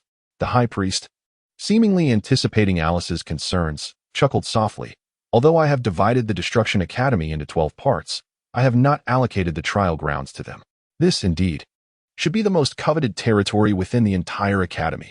If this young one successfully inherits the legacy of the destruction god, I shall bestow upon you the trial grounds and the entire ancient castle as your gift to the 13th universe. Does that resolve your worries? Upon hearing the high priest's arrangement, Alice was filled with ecstatic joy. Indeed, in her understanding, the trial grounds represented a true land of fortune. Even when combined, the territories of the entire Destruction Academy seemed to pale in comparison to the treasures, consciousness, and extraordinary beings found within the trial grounds. Chapter 85, The Willful Angel. With this, Alice found herself at a loss for words and could only wait in silence. Her father remained most protective of her, and while he possessed great confidence in his own strength, he was equally curious about the astonishing qualities this generation's destruction god might possess.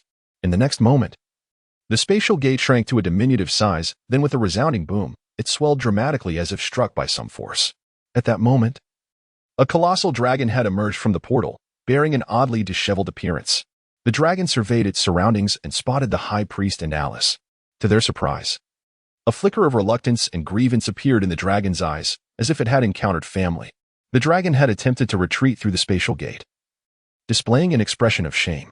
However, a heavy thud resounded behind it, accompanied by a mournful wail from Nefarian's head. Well, since evasion was no longer an option, it was time to confront the situation with courage.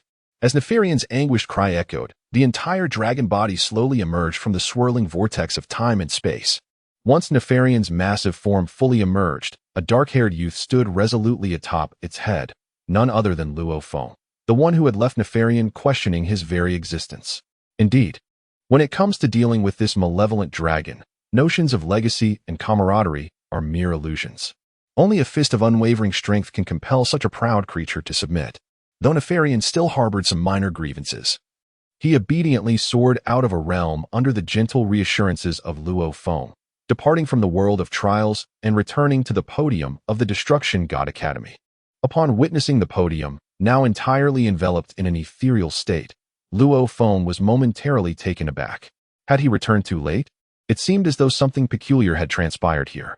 Was he truly the only student to have successfully passed the trial? However, the aura and fluctuations present did not align with his presumptions. Yet, this was not the time for inquiries. Maintaining his silence, Luo Feng cast a penetrating gaze upon the smiling high priest and the expectant Alice. To his surprise, his angel was none other than Alice, the very girl he had little understanding of in his past life. Yet, in this life's memories, he was aware that Alice was the high priest's most cherished daughter, without exception, and notably the sole battle angel among all her kin. Other angels in the universe below were unable to fight to their full potential. each possessing diverse talents and inclinations.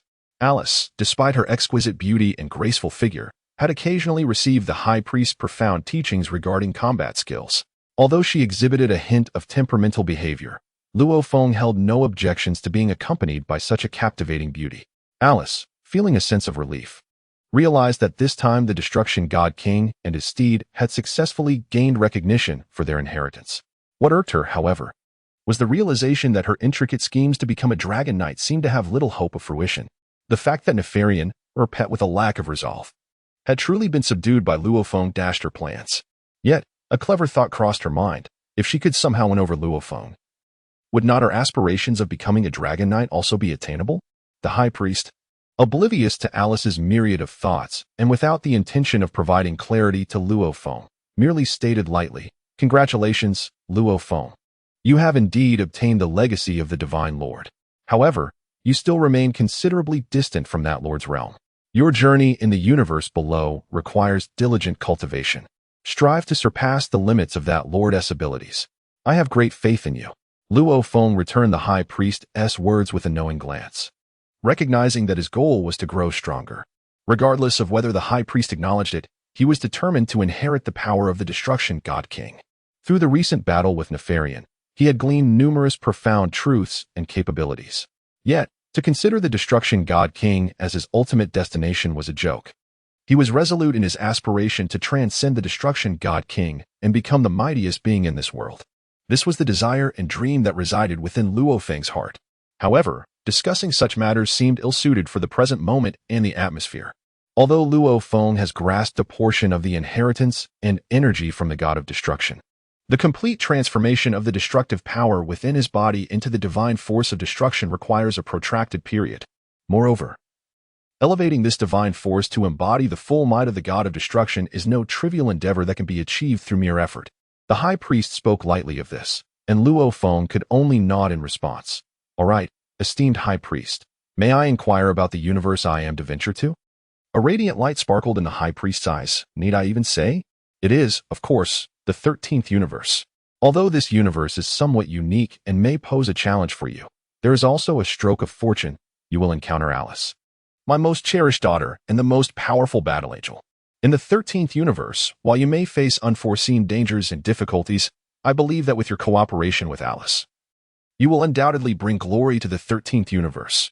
The high priest continued, "Furthermore, as a reward for your acquisition of the God of Destruction's legacy, and due to the special circumstances of the 13th universe, you are entitled to make a special request. As long as it lies within my power, I will fulfill it without hesitation." With this assurance, Luo Feng felt a sense of relief. His greatest concern had been that although the God of Destruction is an immensely powerful being across various universes, each universe's God of Destruction possesses corresponding vulnerabilities. To develop a universe, it is essential to equip it with one or more qualified kings of the realm. Their mission is to continuously create planets and universes, while any substandard creations are to be eradicated by the God of Destruction. This cycle of creation and annihilation, coupled with the assistance of angels, fosters a positive developmental cycle for the entire universe. At this moment, what troubled Luo Feng the most was the symbiotic relationship between the King of the Realm and the God of Destruction. Should the King of the Realm tragically fall at the hands of an enemy, the God of Destruction, as a life entity, would inexplicably perish as well. In other words, no matter how powerful Luo Feng may be, if the King of the Realm and his universe were to be defeated, he too would meet a grim fate, with no chance of survival. In stark contrast, the angels, as observers and guides, would remain unscathed. Reflecting on this, Luo Feng felt that despite having attained the legacy of the God of Destruction, his strength had yet to reach the level necessary to encompass the entirety of the lower realms within the universe. Chapter 86, The Realm God. At this moment, Luo Feng's mind raced with thoughts. He briefly flickered his gaze and promptly addressed the Grand Priest, saying, "Very well, esteemed Grand Priest, I have no other requests. Regardless of the form the next universe may take, I shall endeavor to cultivate it into the most formidable realm. As for other matters, I have but one stipulation. I will select my own Kaioshin, and you need not concern yourself with that. Of course, should I find none suitable, I shall seek alternative methods. However, I refuse to allow my existence to be constrained by a weakling Kaioshin. If you cannot acquiesce to this demand, then I shall forego the title of Destroyer God." Indeed, The Grand Priest responded to Luo Feng with an understanding gaze. I know you, young one, are not easily deceived like an ordinary destroyer god. Since that is the case, I shall grant you this privilege. But be aware, without the Kaishin, your universe will struggle to flourish. Moreover, if your universe fails to develop, your power as a destroyer god will stagnate at the level you attained upon receiving your inheritance. In other words, the better your universe evolves, the stronger you will become. I trust you are already cognizant of this fact from your inheritance? Luo Feng nodded in agreement. Acknowledging that the Grand Priest spoke the truth, the growth of the universe is indeed proportional to one's strength. After such extensive dialogue, Luo Feng exhibited no extraordinary reactions, prompting a silent sigh from the Grand Priest, who believed this individual had grasped the essence of the situation. It was now time for the Grand Priest to reveal his intentions. With a momentary pause and a light cough, the Grand Priest slowly articulated, Luo Feng, you are aware that your inheritance differs from that of other destroyer gods. Luo Feng gently nodded, recognizing that such a secret would not remain concealed before the Grand Priest. Observing Luo Feng's acknowledgement, the Grand Priest felt unencumbered and declared, setting aside discussions of strength, since you have received the inheritance of the Destroyer God King, it is your duty to uphold the responsibilities of this generation's Destroyer God. Additionally, could you perhaps make your companion here a bit smaller to avoid disrupting our aesthetic? Surprisingly, the Grand Priest seemed to care about such details. Luo Feng had no objections, he merely snapped his fingers. In an instant, the once grand and imposing Neferian shrank dramatically. With a swift flash of black light, Neferian transformed into the visage of a diminutive dragon, playfully fluttering around them, exuding an adorable charm. This, perhaps, was the primary reason Alice found Neferian suitable as a pet. A miniature black dragon is indeed an intriguing sight. However, witnessing Neferian's compliance, Alice's eyes brimmed with resentment and humiliation. When had this creature become so obedient? However, it appears that her temper tantrum is not the core issue at hand. Given that the High Priest has entrusted her with this responsibility, it seems she is indeed destined to become a partner to the newly appointed god of destruction. If that is the case, once they reach their own universe, she would be the one calling the shots. With her formidable strength and innate talent as a warrior angel, what could possibly deter her from this new god of destruction, Luo Feng? With this thought in mind, Alice refrained from voicing any further objections and instead chose to observe quietly, as she listened to the High Priest's declaration and noted the absence of dissent from the two. He continued, well, in truth, there is little reason to conceal these secrets from individuals of your caliber. In our realm, there are a total of 30 universes. A flicker of astonishment crossed Luo Feng's eyes upon hearing this revelation.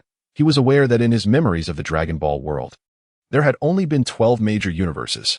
Previously, it was said that there were at most 18, as 6 universes had been eradicated due to their underperformance, decreed by the Omni King.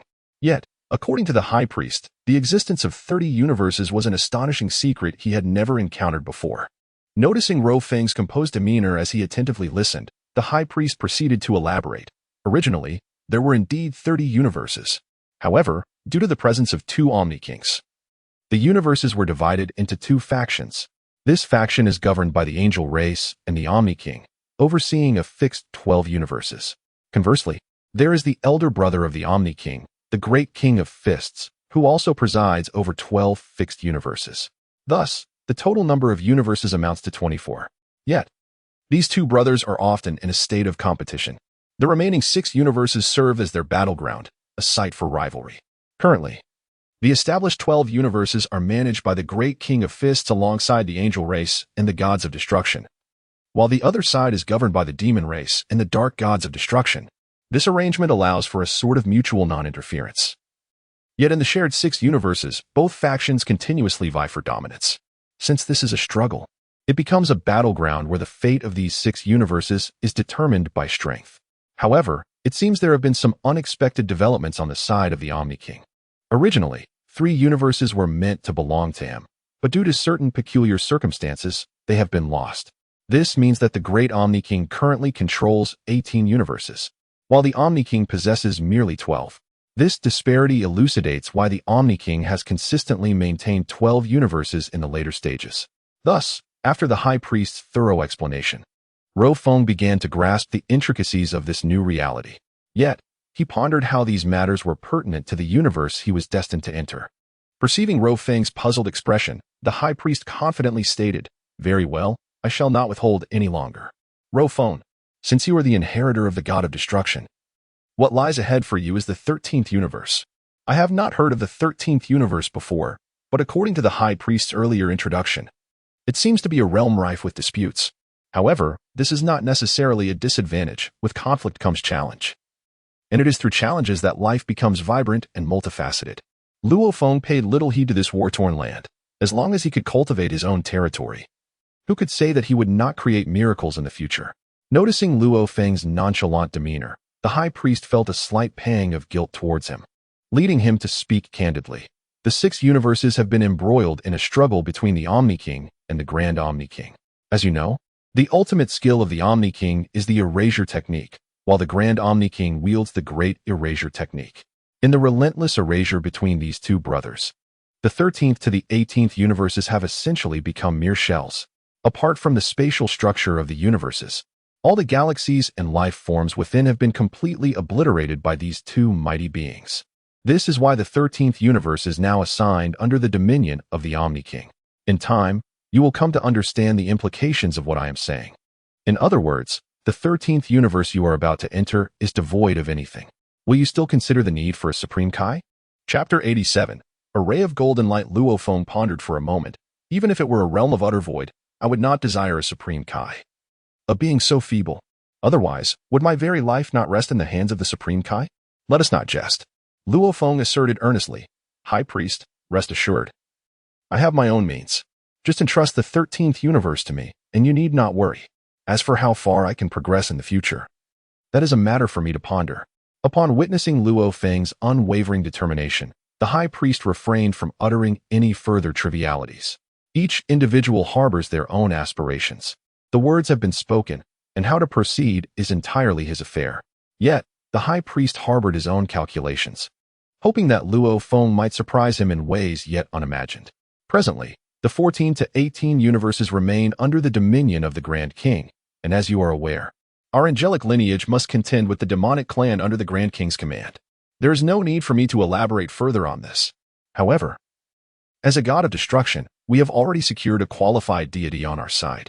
In contrast, the Grand King possesses a pure dark god of destruction. The caliber of powerful adversaries from the Dark God clan that may challenge your territory will depend on your performance. Of course, I will not remain idle in this regard. You have seen, this angel is Alice, my youngest daughter. Do not be deceived by her youth. She is the most formidable among all my offspring, being the sole one endowed with the innate talent of a battle angel. With my daughter accompanying you to the 13th universe, I am confident that you will transform it into a veritable paradise, thereby establishing our influence in that realm. Oh, I see. Having said so much, I have left myself with an empty shell. First, a slap, then a sweet date. As for the prowess of the battle angel, that remains to be seen. At the very least, according to the High Priest's implication, ordinary angels cannot wield their powers in the lower universes, while it seems that battle angels face no such restrictions. This is indeed beneficial. After all, having a free combatant and healer is a boon. And it appears that the little dragon I have tamed will also play a significant role. Soon after, however, Alice cast a wistful gaze at the High Priest and inquired, Father, do you truly believe this young man is reliable? The High Priest bestowed upon her a reassuring gaze, suggesting that since he had garnered the recognition of both Nefarian and the God of Destruction's ring, he must indeed be an extraordinary individual.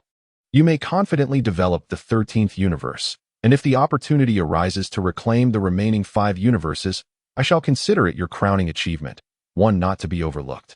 Should that day arrive, Luo Feng, I assure you that any request you make shall be fulfilled. However, before Luo Feng could respond to this grand promise, Alice interjected, Father, do not accuse me of being petty or biased. You have divided the entire God of Destruction Academy into 12 parts for those 12 gods of destruction and 12 angels. Yet, when it comes to me, you assert that the 13th universe is void of substance, merely an expanse of nothingness. While I have utmost faith in my combat prowess, we must inquire about this newly appointed God of destruction. The High Priest seemed to anticipate her concerns, a slight smile gracing his lips as he replied, In fact, I have already prepared for this. With a flick of his wrist, a radiant light emanated from his hand, transforming the distant trial grounds into a shimmering purple beam, which gracefully hovered in his palm. Behold the entire trial ground, including the ancient castle within. All of this has been prepared for you as the realm of the god of destruction for the 13th universe. These are treasures passed down from ancient times, now bestowed upon you. Do you have any objections? Enough of this chatter. I have matters to attend to. The affairs here have concluded. So you both must swiftly take up your new roles. He then placed the golden light, formed from the trial ground, into Luo Feng's hands, giving him a knowing pat on the shoulder and a smile that implied understanding, before his entire being transformed into a golden light and vanished without a trace. Just before his departure, he imparted one final message. Alice is my most cherished daughter. You must make allowances for her. In the next moment, both Luo Feng and Alice felt as though they were caught in a whirlwind, as if being transported. It seemed remarkably straightforward. He was to become the god of destruction of the 13th universe. Although the title sounded appealing, it was a rank above a typical god of destruction. Yet it appeared that there lay a significant pitfall behind this role. The universe itself seemed to be a realm rife with conflict. While it currently existed in a state of void, with careful development, it might attract the demonic forces of opposing factions or the dark gods of destruction, leading to potential turmoil. However, such concerns were matters for another time. At present, Luo Feng's thoughts were occupied with how to enhance his own strength. Before strengthening himself, it seemed imperative to establish a perfect home, his own realm of god of destruction. Without a god of destruction's realm, what was there even to discuss? Observing Alice, who wore a bewildered expression, Luo Feng let out a faint sigh. He had expected to receive either keks or bados, yet he found himself with this individual named Alice. He was not entirely familiar with her character and disposition, but one thing was clear. Her darting eyes hinted at a whimsical nature. Well, it seemed this was his fate. If he wished to alter his destiny, it could only be achieved through strength, not the compassion of others. Although the reliability of the angel dispatched by the high priest was uncertain, he was nonetheless quite pleased to regard the trial grounds as his domain, akin to a home. Unlike other destroyers who divided the academy into 12 parts and constructed their preferred realms to create entirely new worlds, Luo Feng found satisfaction in the fact that he could simply inherit a pre-existing one, sparing himself the labor of organizing such matters. The trial grounds were expansive, and the ancient castle at its heart resonated with his aesthetic sensibilities.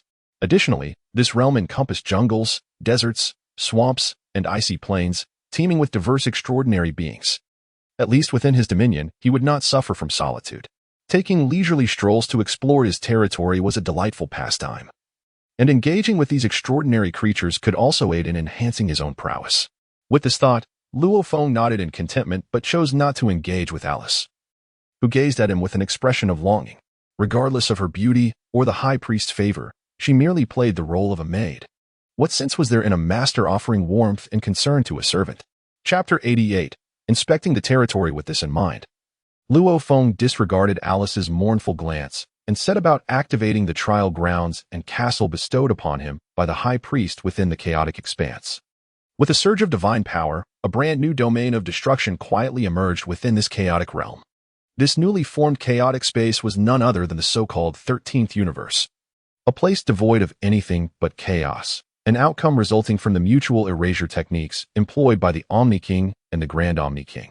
However, this void was precisely as Luo Feng had anticipated. As long as he remained within the bounds of propriety, nothing would pose a problem. As for the young Nefarian, who had already thrived within this trial ground, now that it had transformed into his domain, Luo Feng would allow him the freedom to act as he pleased. He simply lacked the time and energy to ponder the thoughts of Nefarian and Alice at this moment. At this moment, Luo Feng returned to his chamber within his ancient castle. His immediate priority was to completely transform the destructive power within him into divine destructive energy. Additionally, he needed to further stabilize and master the techniques of body destruction and armor breaking that he had acquired during his battle with Nefarian, before any unforeseen events transpired. Enhancing his own formidable strength was of utmost importance. With a resounding thud, the door to the room closed, and Luo Feng plunged into a state of deep cultivation. Nefarian, on the other hand, had no desire to continue idle chatter with Alice. After all, this girl had confined him for so many years, and now that he had finally found a master of considerable strength, he was disinterested in further entanglements with her. Alice harbored a peculiar obsession. As a member of the angelic race, she aspired to become a dragon knight. Nefarian, upon noticing the mournful gaze of Alice, felt a stir of unrest within him. How could the proud abyssal dragon be desired as a mount by a female angel?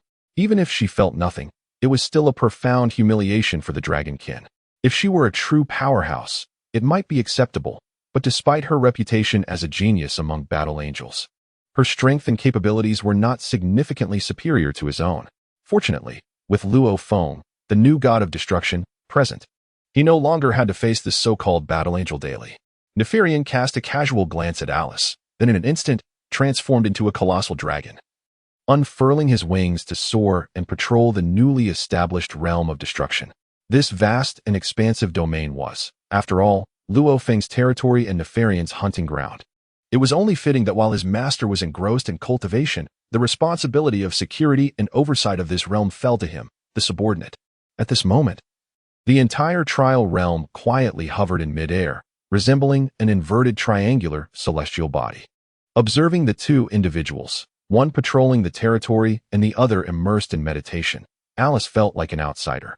It was rather disheartening for her, the current angel of the 13th universe, to be disregarded. While it was understandable that the one who inherited the god of destruction's legacy was focusing on enhancing his power, after all. In the lower realms of the universe, strength is paramount. Alice held no grievances against this. However, the little fellow named Nefarian completely disregarded their past camaraderie and flew away without a second thought. As she gazed upon the newly formed realm of the god of destruction, surrounded by the vast emptiness of space, a sense of foreboding about her future began to envelop Alice. Father, am I truly your most cherished daughter? To be cast into such a merciless place? There are hardly any enjoyable locales to explore. The surroundings appeared barren, filled with nothingness. For a vivacious girl like her, enduring such solitude felt rather cruel. Alice had yet to fully comprehend the situation. The fact that she had been placed here implied that the realm would soon be brimming with excitement and challenges. The current loneliness was merely temporary, as the dragon had departed and left her to her own devices. In a fit of defiance, she resolved to explore this new realm of destruction, seeking to discern its unique attributes compared to the previous realm of destruction in the angelic domain. She began to entertain a novel idea. Since Nefarian was surveying the boundaries of the destruction realm, why not take the opportunity to familiarize herself with her future dominion? Although she was merely a supporting angel, or temporarily a servant to the god of destruction, Luo Feng, it would not be amiss for her to patrol her territory. Perhaps, once Luo Feng's power was fully realized, there would be opportunities for advancement.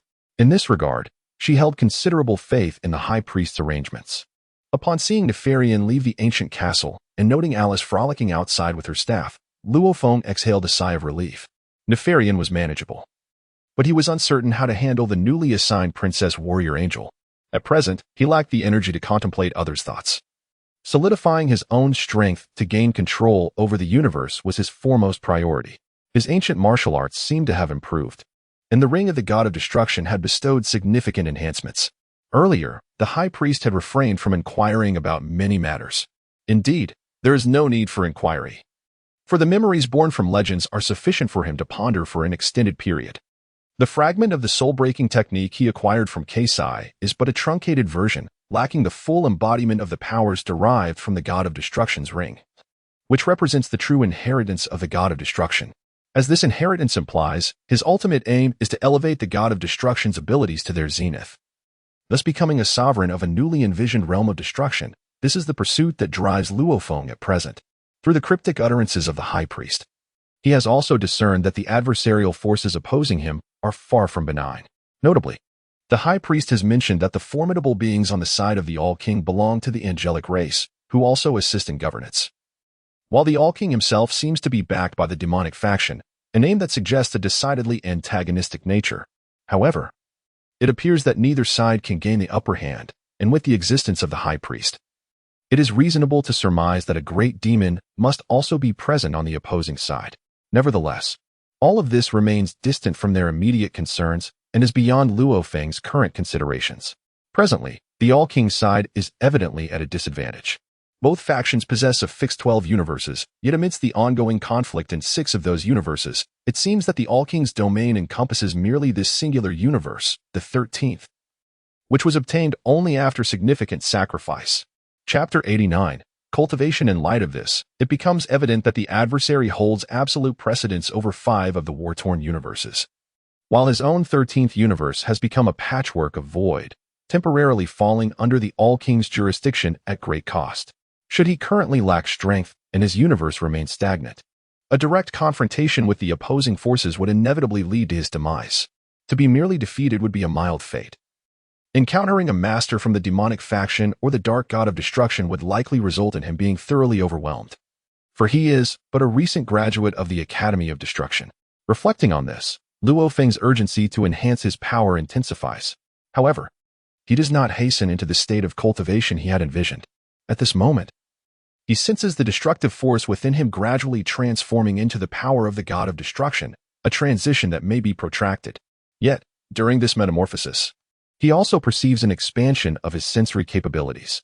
Indeed, the perception of the destructive force may encompass only the expanse of a planet. But with the augmentation of the god of destruction's power, his sensory acuity would be infinitely magnified. This may well be the unique ability possessed by every god of destruction across the cosmos. Nevertheless, such power cannot be attained through mere forceful cultivation. As Luo Feng's perceptual abilities heightened and the transformation of his destructive divine power commenced, he gradually sensed a subtle resonance connecting him to the cosmos.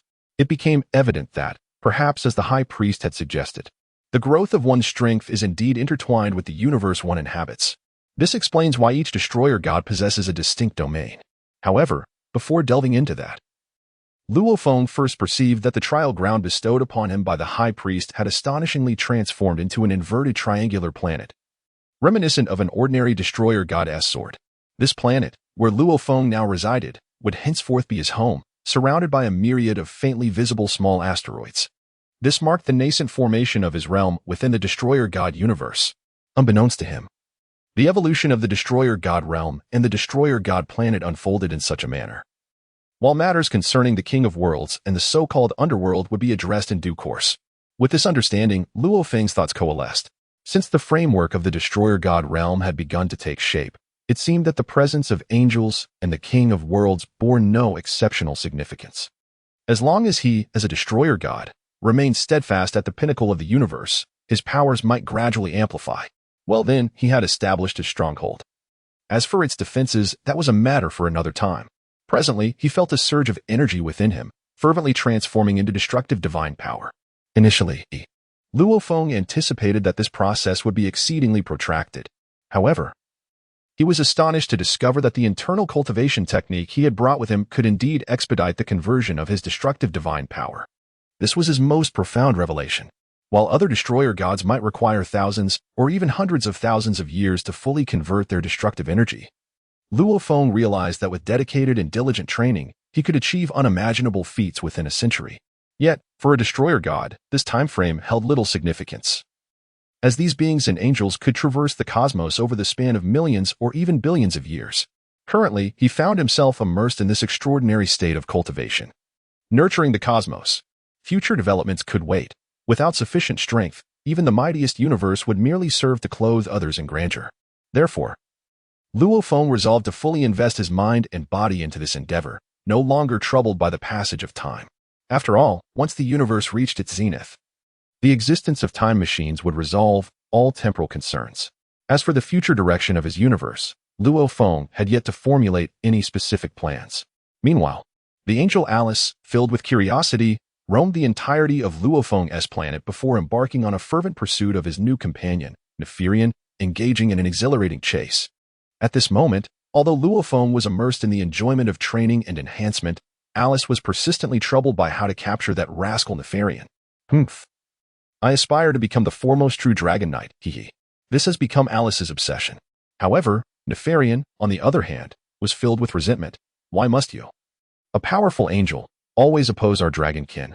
Moreover, I have already acquired a new master, yet this angel is neither able to defeat me nor escape, leaving me with no choice but to engage in a perpetual game of hide-and-seek with Alice. The days of evading and concealing oneself are indeed quite perplexing. Yet, time passes inexorably, and as it flows, it is uncertain how long it has been. In this space and universe, only a few years have elapsed. But the passage of time in this realm holds no significance. Luo Feng soon sensed that his destructive power had reached a pinnacle. Indeed, his destructive force had completely transformed into divine destruction energy, and in this regard, he had elevated his perception to its utmost limits. With the entirety of the 13th universe enveloped within Luo Feng's awareness, At this moment, he comprehended that his divine power had been fully infused. If he wished to elevate his strength and perceptual realm further, he would need to develop his universe entirely. However, that could wait, for now. Luo Feng needed to solidify the soul-shattering technique he had learned from Keths, as well as the destruction spell he had gleaned from the ring of the god of destruction. These two skills were already within his grasp and required practical application to evolve and thoroughly integrate them into his prowess. The destruction spell and the soul-shattering technique proved to be exceedingly effective, enabling him to stand invincible against any adversary in this realm, bolstered by the power of destruction. As for confronting foes with formidable physical defenses or substantial shields, he needed to refine those two spells to their utmost potential, namely the body-breaking and armor-breaking techniques he had acquired to combat Nephalian. Although these techniques appeared simplistic, achieving mastery demanded considerable effort. Thus, Luo Feng immersed himself in a profound understanding of these various moves. As time flowed ceaselessly, the sounds of commotion outside gradually faded into a whisper. In the midst of battle, the angel Alice discovered that within this vast cosmic expanse, there were no living beings nor any star systems, only a colossal void of chaos. She had captured Nephalian, yet there seemed to be nothing particularly engaging. Time felt monotonous. When one buries their aspirations in unwavering confidence, it surprisingly passes swiftly. However, the daily tussle with Nephalian lacked novelty. Reflecting on it, it seemed rather absurd for a battle angel of her stature to be entangled with a fearsome abyssal dragon. Consequently, Alice shifted her focus to Luo Feng, who was engrossed in seclusion and cultivation. After all, they were now a new partnership, yet since their arrival in the 13th universe, this young man appeared solely dedicated to his training, scarcely exchanging more than a few words with her, which left Alice feeling quite vexed. As a powerful battle angel and striking beauty, she believed her presence alone should be a delight. However, Luo Feng seemed indifferent to all his surroundings, including his pet Nephalian, to which he displayed no unusual demeanor. Bored and feeling increasingly redundant, Alice found herself in a situation unbefitting her capabilities. At this moment, observing Luo Feng diligently cultivating within his chamber, Alice stealthily approached the threshold of his room. After a moment's contemplation, she gently cleared her throat, brandished her angelic scepter, and rapped softly upon Luo Feng's door. "Master Luo Feng," she called, "how long has it been? Are you still engrossed in your practice?" At this moment, Luo Feng also ceased his cultivation, for he had realized that he had reached a certain bottleneck. The complete transformation of his destructive power into divine destructive force had not yielded significant enhancement, as there had been little substantial development across the entire 13 universes. Consequently, Luo Feng's progress had been exceedingly slow. The sole silver lining was that he had mastered the 4 inherent skills of the god of destruction: breaking soul, breaking law, breaking body, and breaking armor, exquisitely. However, he found himself lacking in the final 2 techniques, breaking void and breaking space, which always felt somewhat disjointed, regardless of how much his divine destructive power improved. What was amiss? He had initially believed that fully converting destructive power into divine destructive force would grant him insights into the new techniques of breaking void and breaking space. It seemed, however, that the matter was not so simple, and he found himself entangled in thoughts of even more profound spells. Well, since he had reached a bottleneck in his cultivation, perhaps it was time for him to develop in this universe. Noticing that Alice had taken the initiative to converse with him again, it appeared that the girl was quite vexed. Indeed, it seemed rather unreasonable to leave this battle angel alone for such an extended period. Although angels typically possessed a rather indifferent demeanor, this situation was still somewhat inappropriate. Consequently, Luo Feng opened his door. He was met with Alice's forlorn expression. "Alice, the angel, may I inquire what guidance you have for me?" Alice's eyes sparkled, and a sudden grin appeared on her face. "That Nephilim is utterly tedious. You know I am a prodigy among angels. Since you seem disinterested in advancing this 13 universes, perhaps you could entrust this power to me. I might handle it better. After all, my siblings in the cosmic expanse cannot fully exert themselves in battle. I have been quite restless after all this time. How about this, Lord Luo Feng? Let us engage in a live sparring match." Luo Feng was indeed unaccustomed to such a title. Observing his dubious gaze, Alice chuckled. "Come now, stop pretending. Even ordinary gods of destruction are addressed as Lord upon entering their own universes. Are you, the heir of the god of destruction, not worthy of such a title?" "Very well," he replied, "call me whatever you wish. But, Alice, what brings you here to spar with me? If there are issues, we can discuss them later. Behold my angelic staff." Suddenly, Alice's aura erupted, her staff swirling with a fierce wind, revealing her long-suppressed energy. She exhibited no semblance of a lady, brandishing her staff as if eager to engage in combat with Luo Feng. Luo Feng found himself in a state of resignation. If she were an ordinary deity or angel from the mundane universe, such a brazen approach to battle would be unheard of. While he did not underestimate the combat prowess of this battle angel, it was unusual for her to initiate a conflict so recklessly. When had he ever witnessed Whis relentlessly pursuing Beerus through the destruction of the divine realms? Bardos certainly did not have a habit of pinning down opponents in such a manner. Why had he found himself paired with such an uncooperative angel? However, upon reflection, it mattered little. His own strength had reached a plateau. Although this angel seemed rather unpredictable, her abilities indicated that she was no ordinary being. It would indeed be a pity to waste such a remarkable training partner. Moreover, the nature of future adversaries remained uncertain. And this was an opportune moment to enhance his own power. Only by elevating his strength could he contribute to the advancement of the universe. With this thought, a glimmer of determination sparked in Luo Feng's eyes, and he showed no hesitation in his intentions toward Alice. His body ignited with a crimson aura of destruction, flames surging upward in a fierce display, harmonizing beautifully with Alice's azure flames. The brilliant red flames danced alongside her celestial blue flames, creating a striking tableau in the air, as if the two were locked in a silent promise of impending battle. At this moment, the distant Nefarian, peering curiously, sensed an anomaly in his surroundings. His new master, Lord Feng, had unexpectedly emerged from seclusion. A glimmer of hope flickered within him, wishing that this time Lord Feng would assert himself and thus avenge his long-standing grievances. After all, for many years, he had endured relentless torment at the hands of Alice, leaving him with a pent-up frustration that longed for release. In terms of combat and prowess, the abyssal dragon Nefarian was undeniably outmatched by the celestial angel Alice. Soon, an astonishing scene unfolded before Nefarian's eyes, for the combat angel Alice, renowned for her unparalleled fighting aptitude, found herself utterly overwhelmed by Feng. Meanwhile, Alice was grappling with her own profound frustration. Had this young man not only recently ascended to the position of the god of destruction? While the full extent of the god of destruction's power could indeed rival that of even the most esteemed high priests, Alice felt there remained a considerable disparity between their strengths. Yet, how was it possible that Feng, having only recently transitioned to harnessing the divine power of destruction, could exhibit such prowess in battle? Despite her confusion, the harsh reality was indisputable. Feng's techniques were ferocious, although he refrained from delivering any lethal blows. The sensation of being mercilessly ground into the earth was decidedly unpleasant. After a prolonged exchange, Alice, suspended in midair, abruptly called for a halt, declaring it was an uneven match and requesting a pause. However, in Feng's lexicon, there was no room for chivalry or indulgence. Having initiated this confrontation, he was determined to see it through to the end. Witnessing this encounter allowed Nefarian to recognize the inadequacies within his own techniques and skills, enhancing his comprehension of the divine power of destruction. It became evident that this power could be wielded in ways he had not previously imagined. Feng fought with an exhilarating fervor, while Alice, the proud combatant of the angelic race, found herself in a humiliating position, receiving no mercy from her opponent. Chapter 91. A humbling experience regardless. She was a princess among the angels, a beauty in her own right. How could he possibly strike her with such severity? Though she barely managed to withstand Feng's relentless assault, her internal vexation only magnified, casting a shadow over her spirit. She had come seeking joy and amusement, only to find herself pinned to the ground. To add insult to injury, Nefarian, that scoundrel, was nearby, reveling in her humiliation. This was nothing short of a profound disgrace.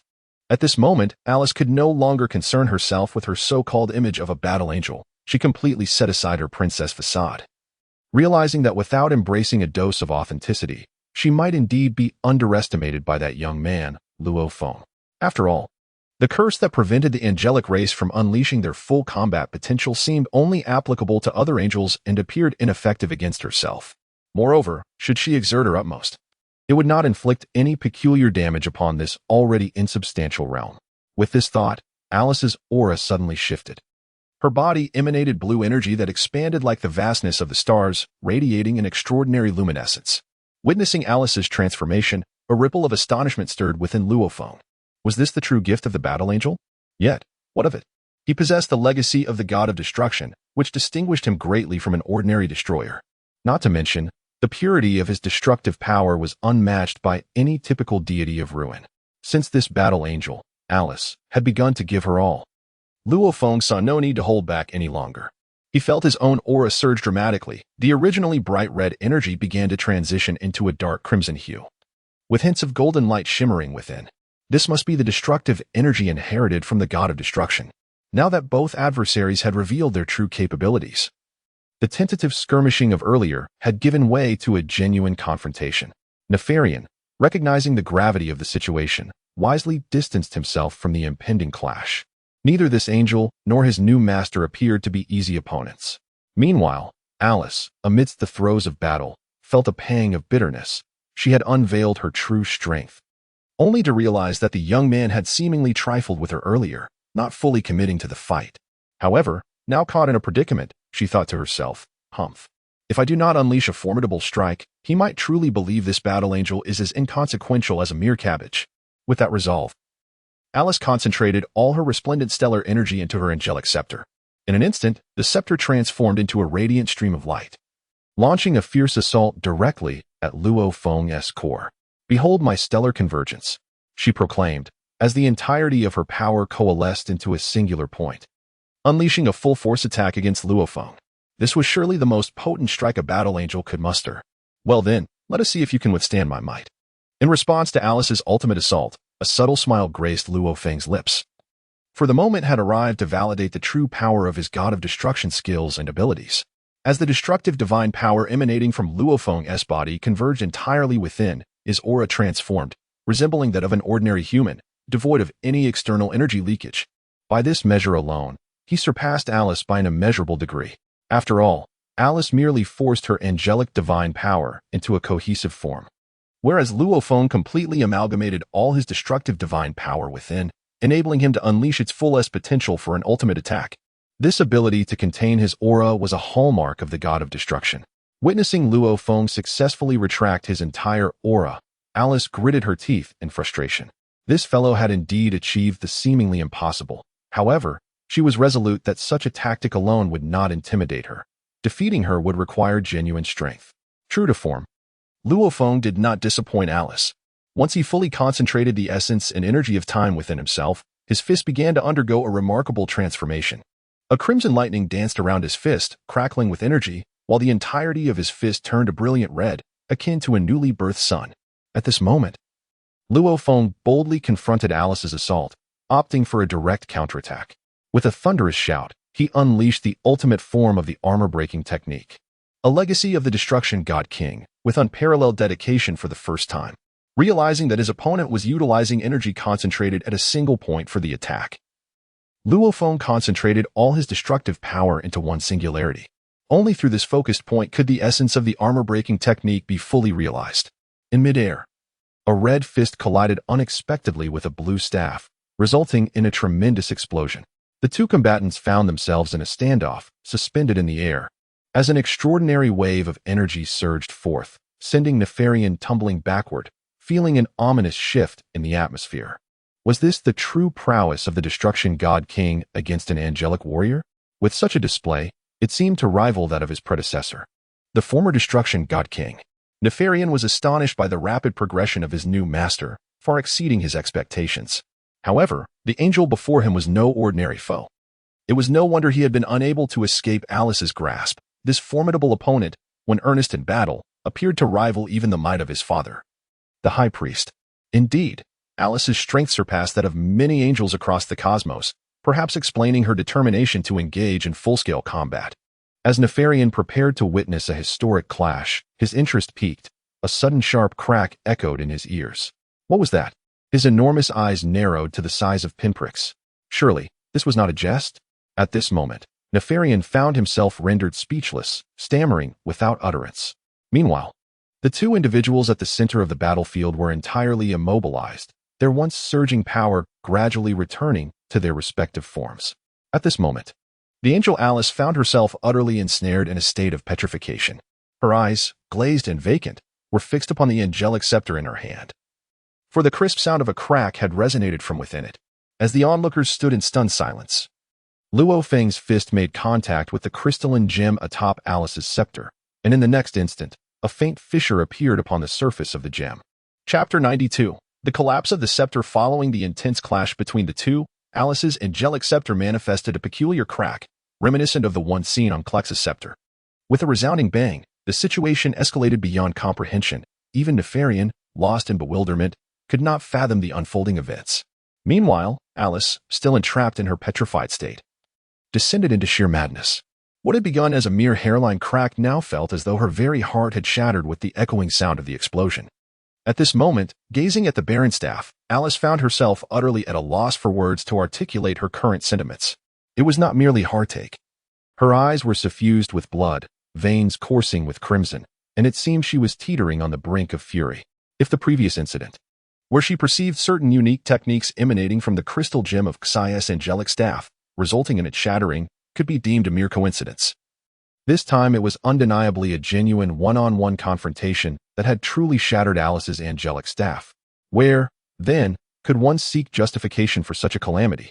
At this moment, Luo Feng felt a profound sense of helplessness.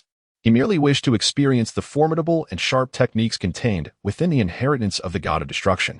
He had no intention of deliberately damaging the angelic staff. However, it must be noted that the angelic staff is something every angel guards with their life. It is a treasured heirloom of the angelic lineage. From the high priest downwards, each angelic staff is a source of their power. Yet, why had he already damaged 2 of them? Moreover, this time it was utterly shattered. Luo Feng swiftly withdrew his fist and glanced at the seemingly inconspicuous ring of the god of destruction on his finger. Could it be that this ring was the source of the trouble? Reflecting on it, that seemed incorrect. The last time he had damaged the staff of Kashi, he had not yet acquired the inheritance of the god of destruction ring. It truly felt like a curse. Was he destined to exist in this world solely to destroy angelic staves, or did the god of destruction possess such an inherent talent for destruction? With such thoughts swirling in his mind, Luo Feng let out a sigh of resignation. He gazed at Alice, whose eyes now glowed a fierce red. A wave of exasperation washed over him. Indeed, this was not his intention. Regardless, the facts remained. His full-powered punch had indeed obliterated Alice's divine staff, leaving only a bare wooden handle, a fact that was undoubtedly driving this angel to madness. Now, he pondered how to face the tempestuous wrath of Alice. Despite her violent nature, without her staff, he mused that she might not be capable of causing too much chaos. In this moment, Luo Feng could only temporarily console himself with such thoughts. Just as Alice was about to erupt, a faint voice broke through the tension, Nefarian's timid tone. "Boss, you didn't actually break the gem of the staff, did you?" Luo Feng, growing impatient with Nefarian's stammering, waved his fist dismissively. "Just speak plainly. Don't beat around the bush." Nefarian seemed to muster some courage, straightening his demeanor as he said, "I wanted to remind you a while back, but you were in seclusion, and I didn't have the chance to speak. It seems that the previous god of destruction possessed a unique ability, a specific nemesis to the angelic staff. As the heir to the god of destruction, there isn't much that stands out, but this talent for destruction is indeed exceptional. Now I see that you are undoubtedly the rightful heir to this generation of the god of destruction. Just one punch capable of reducing the indestructible angelic staff to dust proves this. Regardless of the circumstances, you have truly become my true master." To be honest, I once harbored a bit of dissatisfaction or peculiar thoughts, but that has vanished now. Seeing Nefarian's candidness, Luo Feng suddenly felt that this was not merely a breakdown of his own defenses, but rather an excavation of his own pitfalls. Was this not clearly inciting animosity? Did every previous god of destruction harbor some special sentiment towards the angelic staves? Surely not. Surely it could not be so? If that is the case, it would indeed be quite difficult to address the esteemed angels in the future, not to mention that should their scepters falter, it would be attributed to one's own mischief, leaving one with no recourse for justification. However, now is not the time to dwell on such matters. The immediate priority is to manage this Alice, for she is, after all, the designated celestial being from the 13 universes who is meant to assist in one's dominion. If this child is not handled properly, one cannot expect to enjoy even a semblance of peace in the future, much less anything else. At this moment, Alice, with her eyes ablaze in crimson, gradually emerged from her state of petrification, radiating an aura of sheer terror. Is this the onset of utter madness? Immediately, her actions rendered both Luo Feng and Nefarian utterly speechless, for this so-called invincible battle angel did not unleash a flurry of attacks or succumb to frenzied curses. Instead, with her eyes aflame, she sank to the ground, weeping uncontrollably. This left Luo Feng at a loss, as he was unshaken by combat, intimidation, or threats. However, the one thing that unsettled him was the sight of a girl in tears. Moreover, Alice's sobs were utterly heart-wrenching, defying all expectations. How could such a formidable angel be reduced to tears in this manner? At this moment, Alice clutched the scepter in her hand, resembling a little girl whose cherished possession had been shattered, weeping in a manner that was utterly heart-rending and exhausting. This left Luo Feng feeling increasingly overwhelmed. For Alice uttered not a single word, merely wailing inconsolably, completely devoid of any semblance of ladylike composure. Her tears rendered Luo Feng somewhat at a loss for how to respond. Should this incident become public, it would be an utter embarrassment. Having inadvertently broken the scepter of his angelic companion and incited her to tears with such profound emotion and depth, given the intensity of her weeping, it was clear that even the Grand Priest, renowned for his stern demeanor, would find it challenging to remain indifferent to her plight. Otherwise, the presence of such a tearful daughter would surely bring him considerable distress. Reflecting on the enigmatic smile the Grand Priest had worn before his departure, Luo Feng began to grasp the situation with greater clarity. The Grand Priest's knowing gaze filled Luo Feng with a sense of helplessness as he observed Alice as continued sobbing. Momentarily caught in a trance, attempting to balance his own feelings of deep sorrow. However, this was not the time for further consolation, as he was indeed the one responsible for the damage to her scepter. It was evident that if she persisted in her tears, it would prove counterproductive. He yearned for a tranquil environment in which to cultivate his own skills, rendering the strength of the angel by his side irrelevant. Seeing Alice still in her lamentations, Luo Feng let out a gentle sigh. Enough, dear angel Alice. Yet, no sooner had he spoken than Alice, seemingly aggrieved by his words, erupted into another round of loud sobs. This was akin to a dam breaking, a flood of emotion that could not be contained. Chapter 93, Consolation at this moment. Luo Feng felt a slight pain in his head, accompanied by a sensation of dizziness. It seemed that this girl's talent was indeed predominantly manifested through her tears. Luo Feng cleared his throat with a serious demeanor and said, Enough. Do not weep any longer. I possess a method to restore your angelic staff. Upon the utterance of these words, Alice, who had just moments ago been wailing and thrashing about in a tempest of emotion, astonishingly returned to a state of tranquility. The tears flowed swiftly but receded just as rapidly, and her voice took on an unusually gentle tone. The swiftness with which her demeanor shifted was truly remarkable. At this moment, Alice's actions left Nefarian, who stood nearby, in a state of disbelief. They say women are made of water. Could it be that female angels are also composed of the same? Her demeanor shifted with astonishing rapidity, changing from tears to a docile disposition faster than one could turn a page. The stark contrast was somewhat overwhelming for Nefarian. Luo Feng, witnessing the effectiveness of his attempts at consolation, felt a sense of relief. As long as the girl ceased her weeping, perhaps everything could return to a semblance of normalcy. Taking a moment to calm himself, Luo Feng continued, I previously mentioned our encounter. However, upon sensing Luo Feng's intention to evade responsibility, Alice pouted, her eyes reddening as she prepared to resume her sobbing. Luo Feng hastily amended his words, It is all my fault. Very well, enough of this. I possess a way to restore your angelic staff. Upon hearing this pivotal assurance, Alice refrained from further lamentation. After all, the staff in her possession had shattered, leaving her feeling deeply aggrieved. It was the most powerful angelic staff bestowed upon her by her father, designated solely for battle angels. She could scarcely fathom that it had been reduced to fragments by this individual named Luo Feng. Her earlier tears and grievances were not entirely genuine. They had been triggered by a recollection of an ancient legend, one that spoke of the perfect synergy between the god of destruction and angels. Yet, the god of destruction was the true nemesis of the angelic lineage. As the heir to the god of destruction, it seemed he possessed an inherent counter to all angelic staffs. Any interaction with an angelic staff would result in its unconditional obliteration. It was regrettable that she had momentarily overlooked such critical information. Her companion was, after all, a being of paramount destruction. It was only at the moment of the staff shattering that Alice recalled this vital detail. Her tears were not solely directed at Luo Feng for damaging her staff, but were also fueled by self-reproach for forgetting such crucial information. In the presence of an heir to the god of destruction, regardless of his current strength, it was beyond the capacity of an angel like herself to confront. This was the primary reason her father had warned her of the demon clans and the dark god of destruction's apprehension towards this heir. Perhaps this was a potential turning point for her in the angelic lineage, yet she had carelessly dismissed this vital information, leaving her to bear the consequences alone.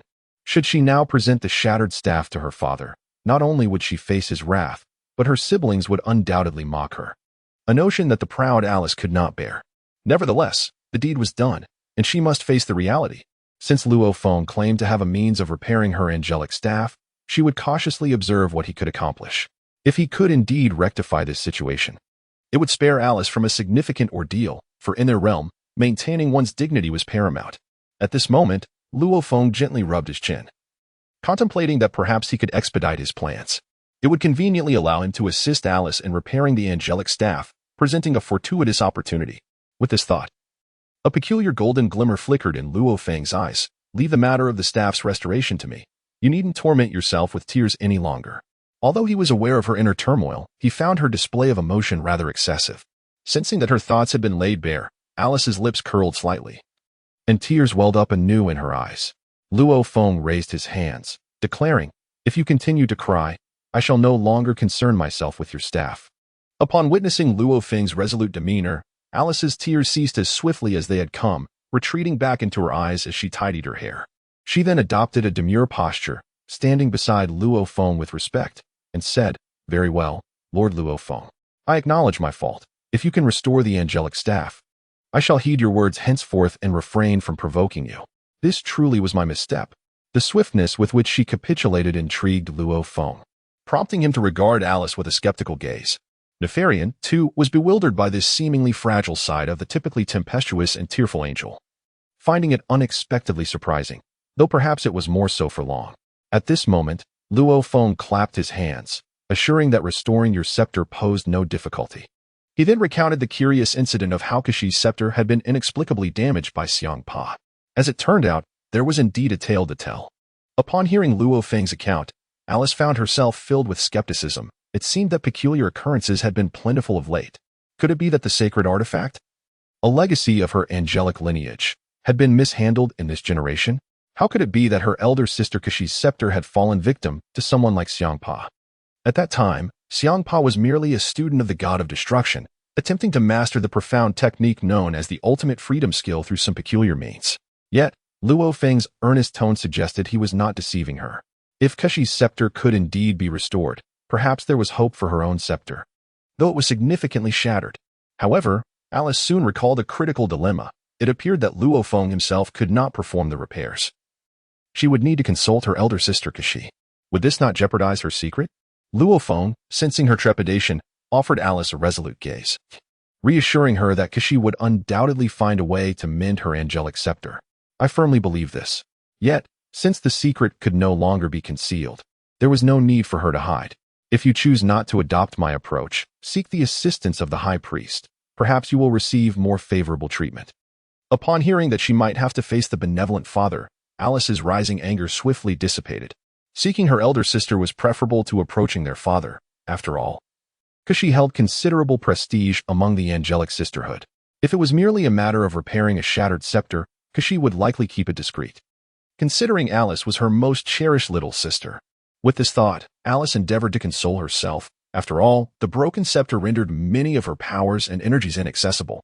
At this moment, restoring the scepter was of utmost urgency to her. However, noticing that Luo Feng seemed preoccupied with something else, she turned her gaze back to him. "Master Luo Feng, do you have other plans?" Chapter 94. Restoration of the Scepter. Luo Feng's lips curled into a subtle, enigmatic smile. "At present, restoring the scepter is our foremost priority, yet there are additional matters to address. As an angel of the 13th universe, you are aware that our universe has yet to flourish. My strength has reached an impasse, and it seems we have arrived at the time for venturing forth to gather Autumn's bounty." Gathering Autumn's bounty? What on earth does that mean? Upon hearing Luo Feng's words, Alice expressed her utter incomprehension. However, Luo Feng continued to ponder for a while before responding, "Very well, our first destination will be the cosmic terrain. Subsequently, you shall follow my lead."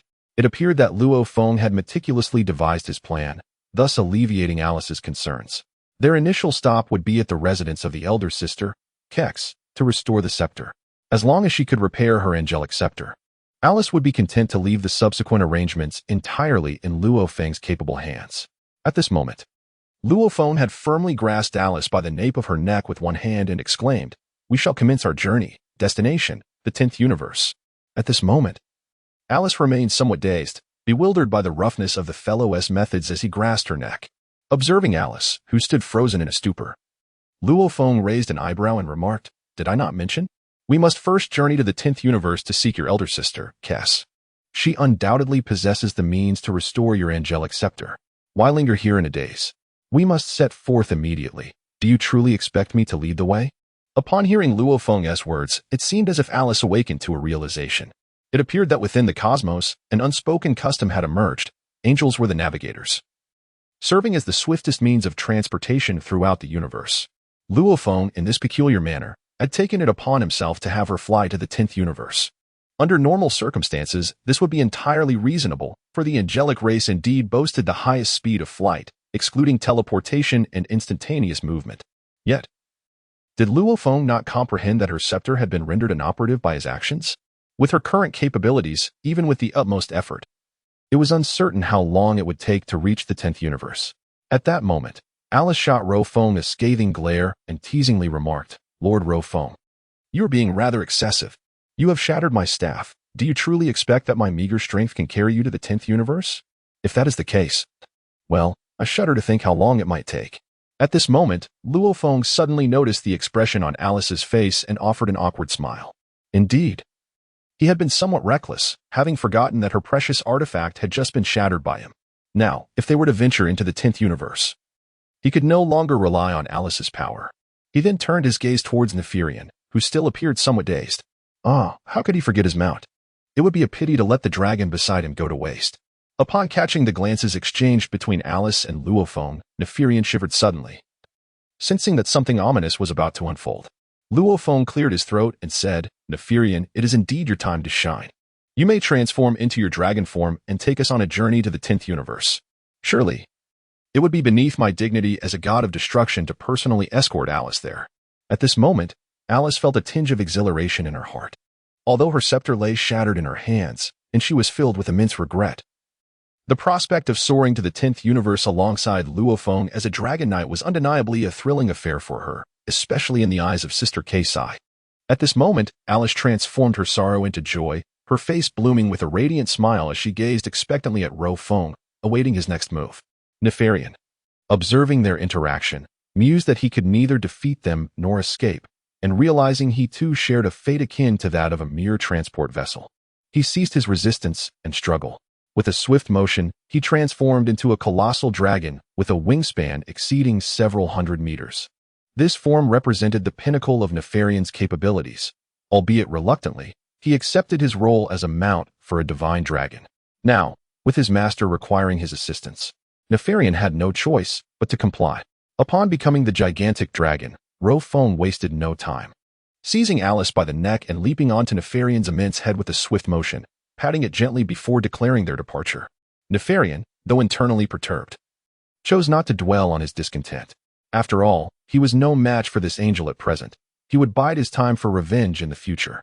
Thus, Luo Feng, riding atop the dragon form of Neferian, along with Alice, vanished like a streak of black light into the chaotic expanse of the 13th universe.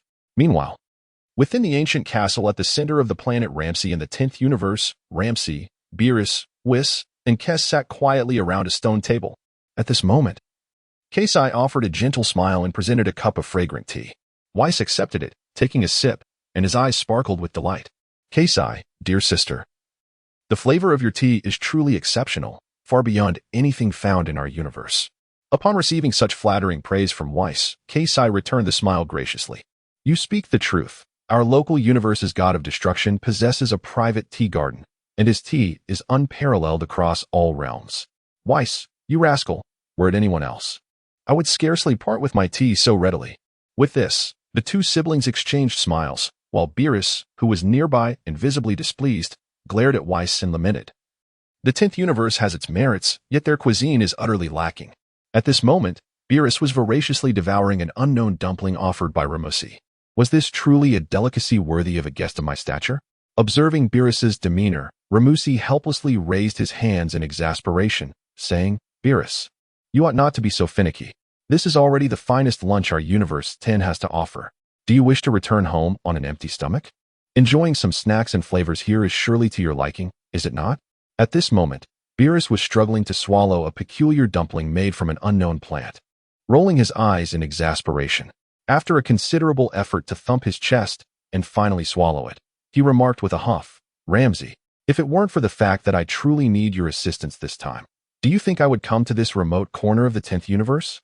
Noticing the impending banter between the two, Kess smiled gently. "You two were quite harmonious during your school days, weren't you? Now that you've both become sovereigns of your realms, it's rather childish to squabble over food. How about this, Lord Beerus? Why not enjoy a cup of fine tea? The tea here is truly exceptional." Chapter 95.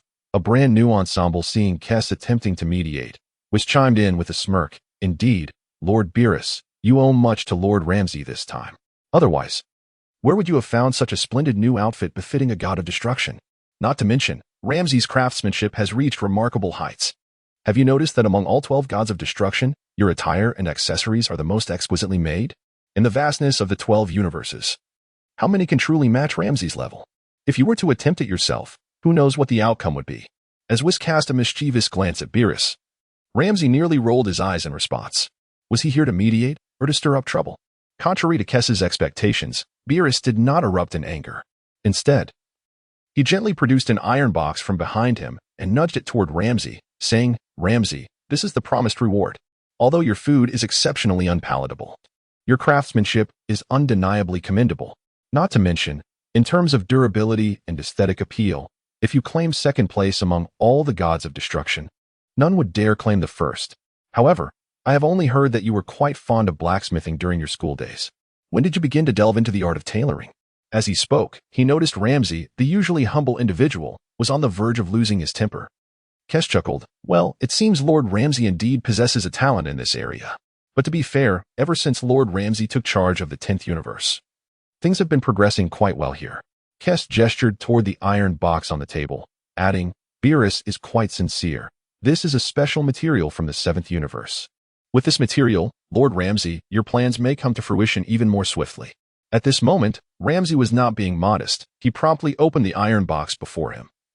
Gazing upon the dazzling brilliance within that resembled diamonds, his heart swelling with profound satisfaction.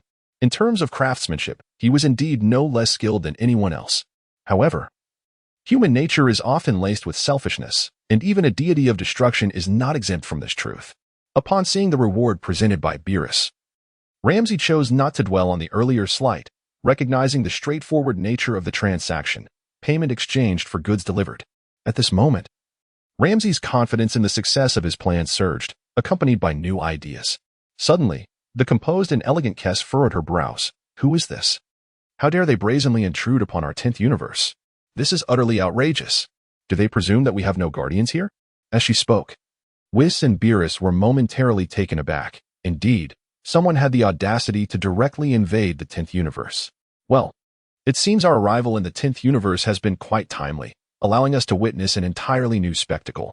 At this moment, Beerus adjusted his newly donned god of destruction attire and exuberantly declared, "Fear not, Master Kess, for both Whis and I are present. With 2 gods of destruction and 2 angels, what could possibly rival the formidable strength of our quartet?" He chuckled, having arrived in the realm of the gods of destruction. "We have been so engrossed in developing our earthly incantations that we scarcely have time for sparring or combat. My limbs have grown quite restless." However, Whis immediately interjected, "Lord Beerus, do you not feel any pangs of conscience speaking thus? I recall that during your time in the underworld, aside from sleeping and training, you seemed to engage in little of substance. Ah, and did you not also nurture a few sword kings?" In response to Whis's playful banter, Beerus simply chuckled, his excitement palpable. Regardless of the circumstances, the prospect of witnessing a spectacle, and perhaps even a skirmish, filled him with joy. Observing Beerus's unusual demeanor, Kess sighed in exasperation, lamenting his poor judgment and companions. Had it been any other god of destruction, they would have first inquired about the identity of the intruder daring to disrupt their 10th universe. Yet, Beerus and Whis, emboldened by their immense power, seemed to regard the intruder as no more than a mere nuisance. At this moment, it seemed that Ramsay sensed something unusual. Indeed, 3 formidable individuals had arrived, their presence exuding an extraordinary power. Who could they be? A flicker of anticipation ignited within him. After spending so many years forging iron in the solitary place, A sense of ennui had begun to creep in.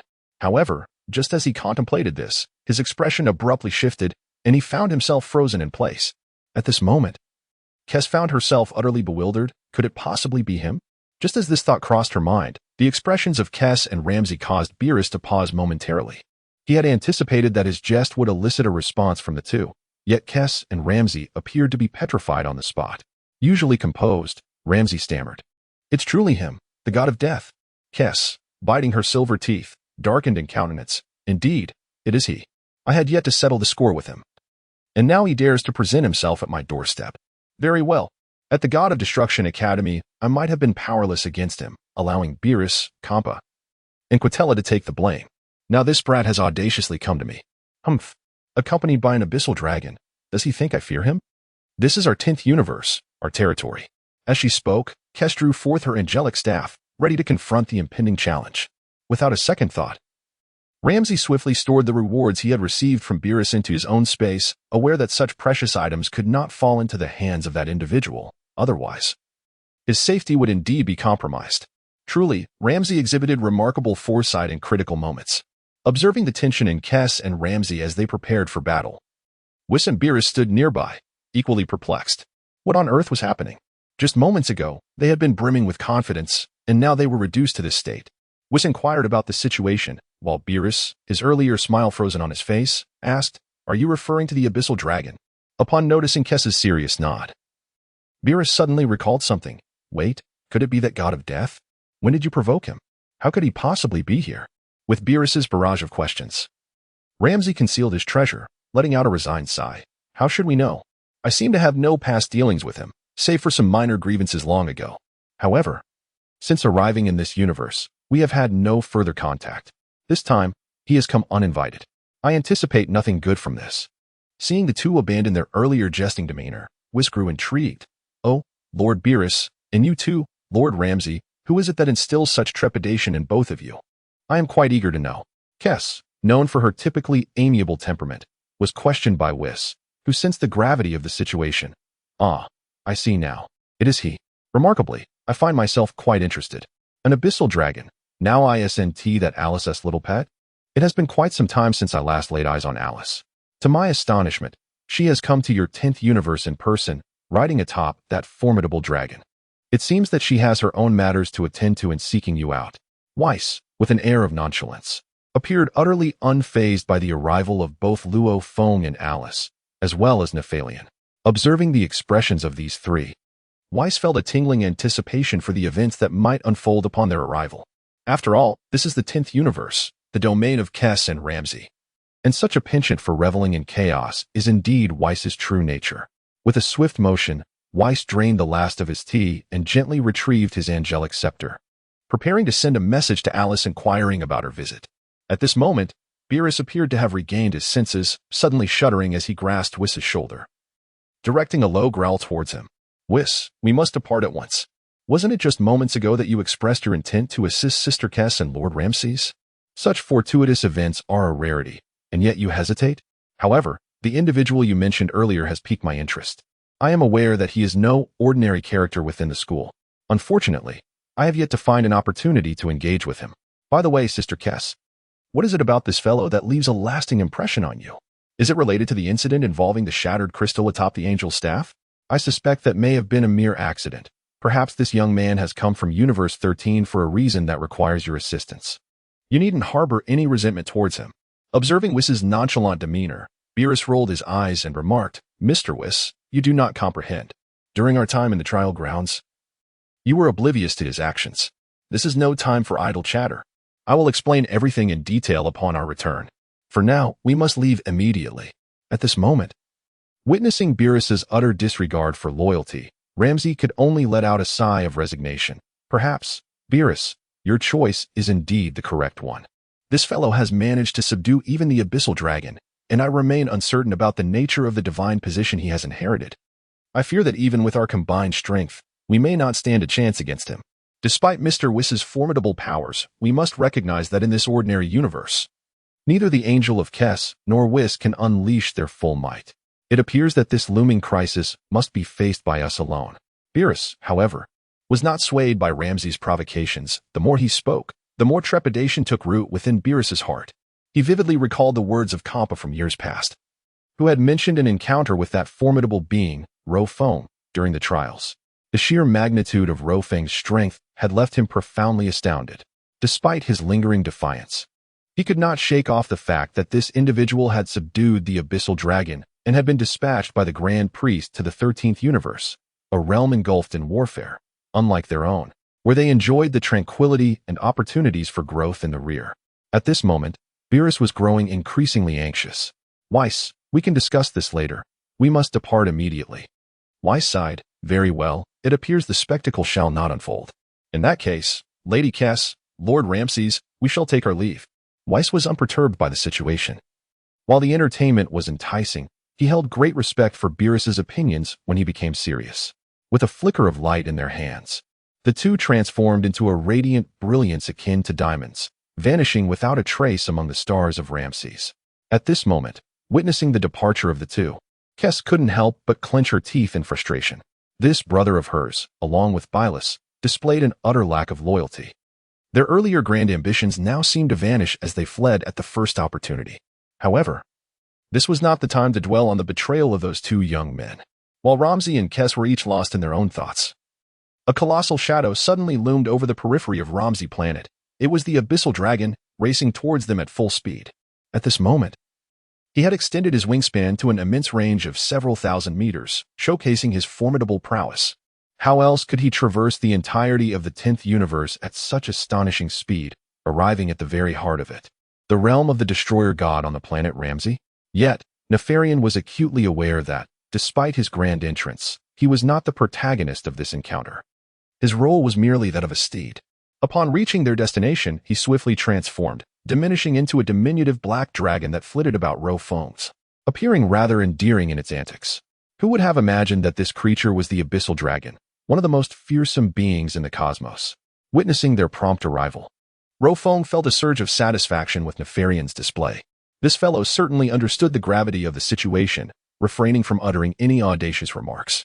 After all, this visit to the 10th universe was a request, or else the weeping Alice would surely have been inconsolable. Noticing the astonished expression on Alice's face, Luo Feng grasped her by the neck and swiftly descended before Ramses and Kess. Upon witnessing the actions of these two, Ramses and Kess stood frozen, as if confronted by a dire threat. What was happening? How had the dragon silently followed Luo Feng? And what of the unsettling manner in which Alice had been so willingly handled, akin to a chick being carried by the neck? Observing the petrified expressions of Kess and Ramses, Luo Feng cleared his throat to alleviate the tension in the air. Gentlemen, is this how you extend your hospitality? We are not strangers, so why this bewilderment? In response to Luo Feng's calm demeanor, Ramses shivered involuntarily. Lord Luo Feng, what brings you to our 10th universe? Noticing Ramses' relatively composed reaction, Luo Feng offered him a gentle smile before shifting his gaze to Kess. At this moment, Kessa clenched her silver teeth, her face etched with frustration, while the staff in her hand emanated a luminous glow. It appeared that she was teetering on the brink of an imminent eruption. At this moment, Kashi found herself lost in boundless reverie. It was this very culprit who had once tarnished the crystal gem atop her scepter, and now, astonishingly, they had the audacity to appear in the 10th universe, nonchalantly as if nothing had happened. Furthermore, when had Alice transformed into such a docile child? Suddenly, it seemed as though Kashi recalled something significant. Chapter 97. The child surprisingly possesses this skill. To her astonishment, she found herself pointing her scepter at Luo Feng, the harbinger of death. This young man had once employed some unknown method to ruin her angelic scepter. Upon this realization, the previously menacing Kashi swiftly shifted her stance, concealing her scepter behind her back. The mere thought of Luo Feng shattering her scepter once more filled her with dread, for the price of restoration would be devastating. This incident had already become a significant blemish in Kashi's life as an angel. Meanwhile, Alice seemed to have discovered her own source of strength. Disregarding the sorrowful gazes exchanged between Luo Feng and Longxi, with a sudden leap, she dashed into Kashi's embrace and began to weep uncontrollably. This child indeed possessed quite the arsenal of tactics. At this moment, witnessing Alice weeping openly, Luo Feng displayed a countenance of helplessness. Perhaps it was the sight of her family that stirred such emotion within her. Had he perhaps been too harsh? This typically vivacious angel had been reduced to a weeping child, yet he could not entirely blame himself. He merely sought to diligently hone his skills and test his techniques. Was that truly so unreasonable? Observing Luo Feng's nonchalant demeanor, Longxi appeared utterly bewildered. Chris concealed her staff and gently embraced her younger sister. Upon seeing Alice, whose eyes brimmed with tears, Chris let out a resigned sigh, remarking, "Well, regardless of the circumstances, it is rather disconcerting that upon visiting our 10th universe, you failed to extend a greeting. Are you not aware that intruding upon another's realm is exceedingly impolite?" Luo Feng shrugged in exasperation. "If we had any means, we would have notified you in advance. It is not as if Alice rushed over here of her own volition. I believe in the entirety of the lower realms. Only you and Longxi can assist her." It seemed evident that Alice and Luo Feng had pressing matters at hand. Otherwise, they would not have so recklessly intruded into their 10th universe. Noticing Alice still choking back her sobs, Chris suppressed her urge to confront Luo Feng. She understood that, regardless of her own inner turmoil and resentment, this was not the same as the days of the Destruction God Academy. She was no longer the mentor of your, and in the lower realms, she could not unleash her full power against the Destruction God, especially one who might be the heir to the Destruction God King. Yet, noticing the absence of the Destruction God's legacy earrings adorning Luo Feng's ears, it was clear that his presence in the 13th universe spoke volumes. It appeared that this was not a propitious opportunity to confront him directly.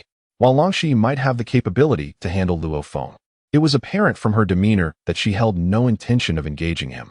Chris had never been one to impose her will upon others, and considering the situation, it would be inappropriate to involve Longxi further. Redirecting her focus to Alice, she gently patted her sister's back and softly inquired, "Dear sister, what is the matter? If there is something troubling you, please share it with me.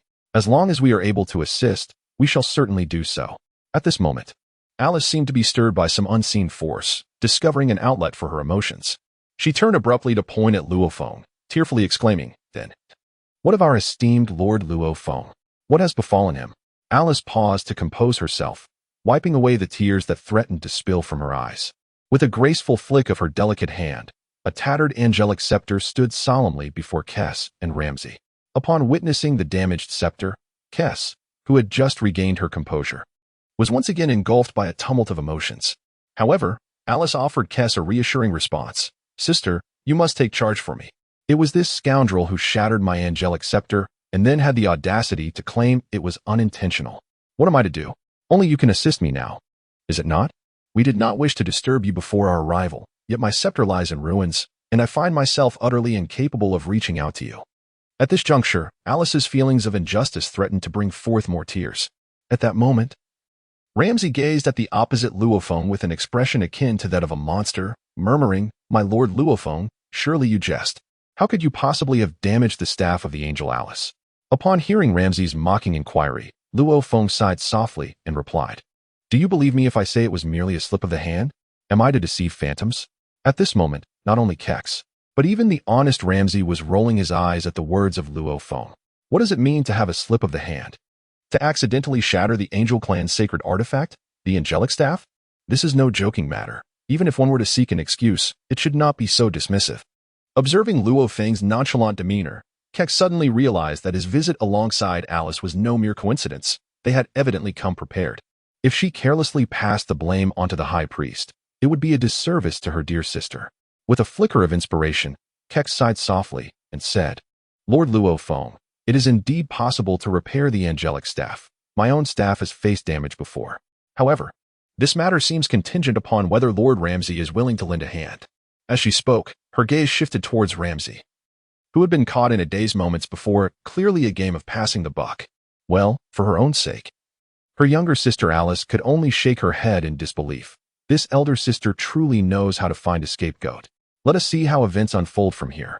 At this moment, Alice's task was to endure her grievances and weep, for she found herself utterly incapable of accomplishing anything else. Should Kes decide to shift the responsibility onto the high priest, Alice would likely feel as though her heart had succumbed to despair. After all, Kes was well aware of her sister's temperament. Witnessing the ball being passed squarely into her court left Rams initially taken aback, only to be reminded of her heritage and skills. She turned back, cursing under her breath. "Kes, you lack loyalty. It is as if you have cast aside all martial virtue, carelessly transferring this enormous burden onto me. While the staff could indeed be repaired, the cost of such repairs after several days would be staggering. Did she not have an inkling of the toll it would take, given the current state of the staff? Her arduous efforts to gather the finest materials from across the cosmos would be nearly depleted. The thought of those precious items caused Ram's heart to ache, realizing that Kess, who had no attachment to them, was indifferent to her plight. Observing Ram's distress akin to that of a heartbroken hen, Luo Feng smiled gently. Fear not, Lady Rams. As long as you are willing to lend a hand with the repairs, feel free to call upon me for any future matters. There is no need for formalities between us. Such a favor was offered with a sense of simplicity, yet it would demand an immense quantity of materials. Ram swiftly dismissed any resentment towards Alice and Luo Feng's arrival and redirected her animosity towards Kess's lack of integrity. Chapter 98. Premium Materials. Rams then sighed softly. Very well, since Lord Luo Feng has graced us with his presence, assisting with this matter is only reasonable. However, while I can manage certain repairs, there are conditions beyond my authority that will require your assistance, as well as some special stipulations. Luo Feng raised an eyebrow slightly and responded, Speak plainly of your needs. I shall endeavor to fulfill them, for the origin of this predicament is indeed intertwined with my own actions.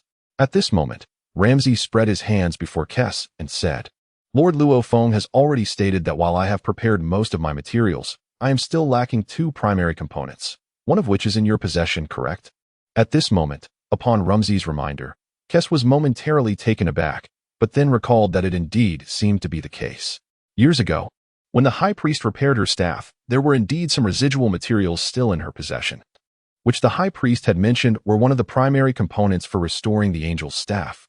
It appeared that Ramsay was not one to evade responsibility. Initially, she had intended to provoke a confrontation between Ramsay and Luo Feng, hoping to have Ramsay refuse Luo Feng, the dust storm.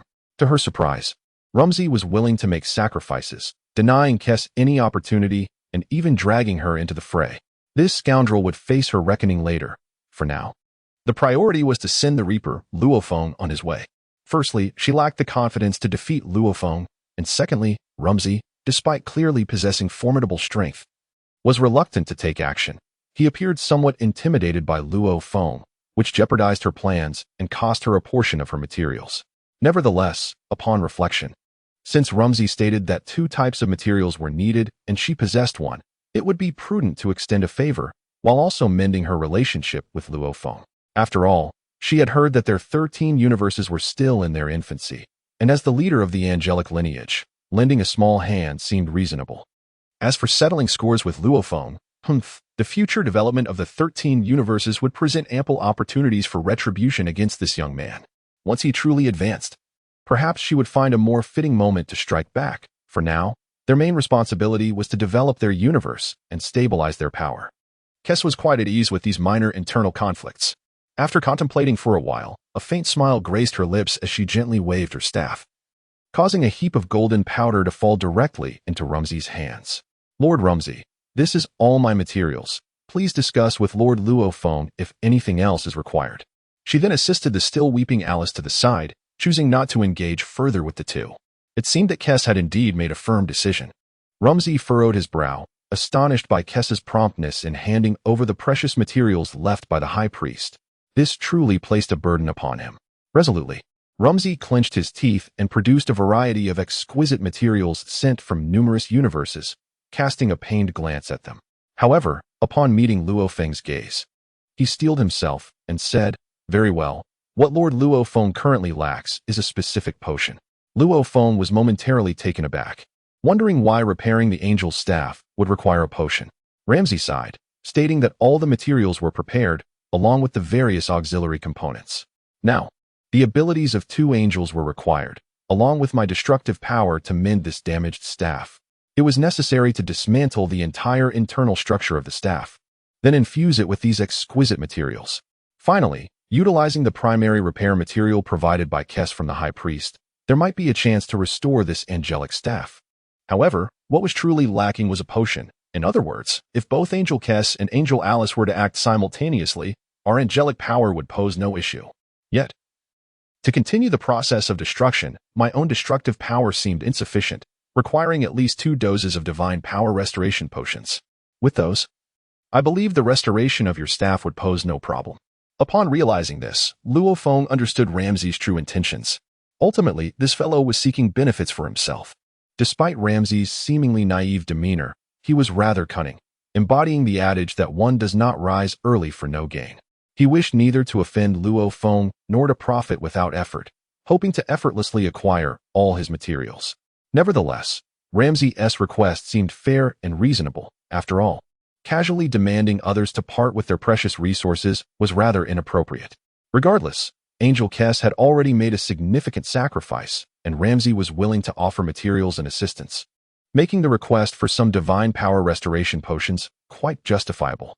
As this thought crossed his mind, Luo Feng seemed to recall something and casually inquired, "Lord Ramsey, are you suggesting?"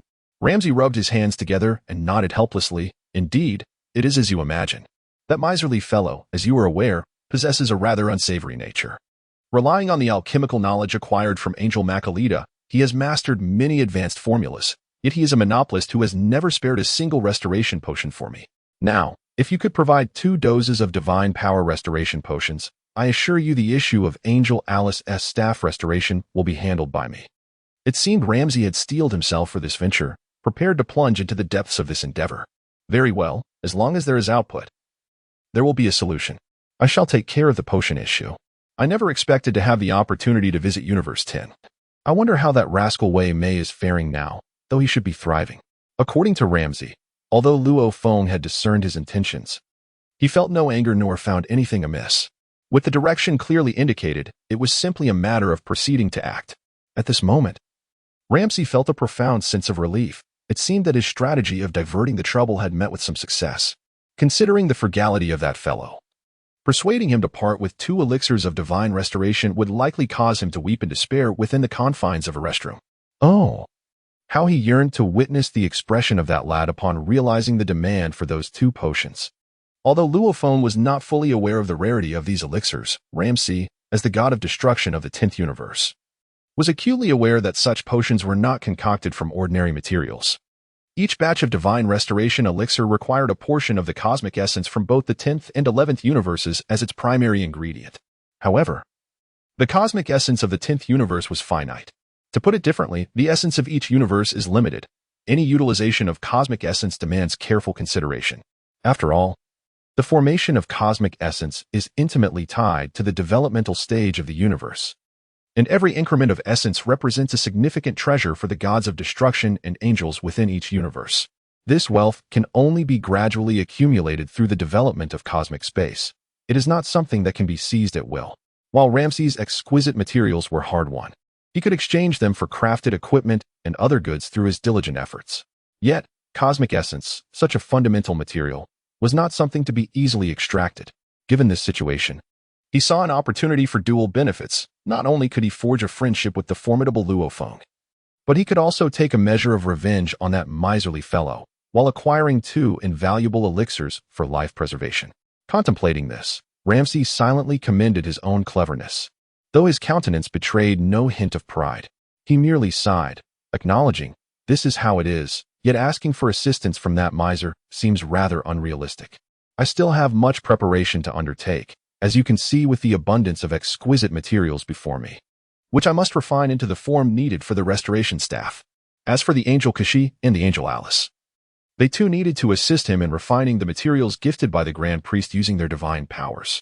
It appeared that he had successfully distanced himself from both Alice and Kashi. It seemed this venture into the 10th universe would rest solely on Luo Feng's shoulders. Observing Ramsey, Kashi, and Alice at this moment, Luo Feng indeed bore a confident smile, pondering whether he could truly command their forces. Do not jest. Originally, Luo Feng's plan was to head directly to the 11th universe upon completing the repairs. After all, it would be rather delightful to take advantage of the situation there. It appears that the 11th universe indeed possesses treasures he requires. The elixir for restoring divine power, as indicated by Ramsey, is quite rare, and the more elusive it is, the more intrigued Luo Feng seems to become. Although this substance may not currently hold significant benefits for him, preparing several doses could greatly enhance the development of his 13th universe. After all, he has fallen significantly behind other universes.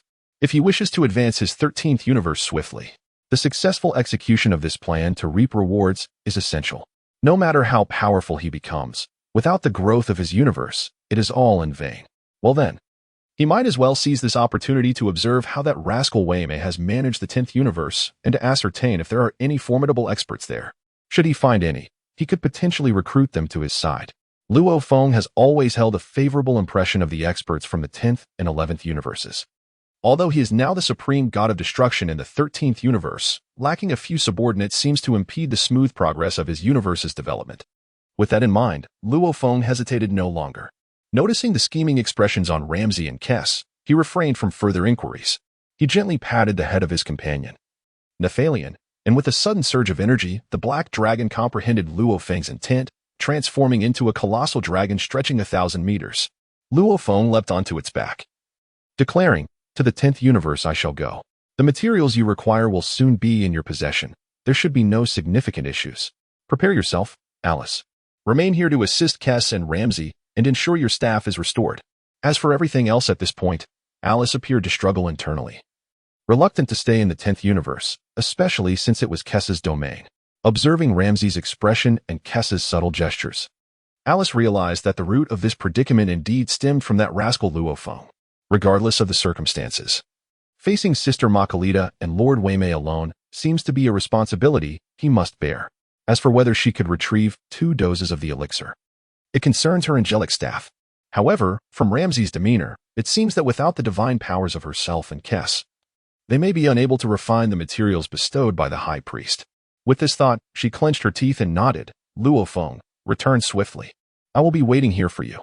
It seems this girl remains rather innocent, completely oblivious to Kess and Ramsey's intentions, and she even offered a word of concern.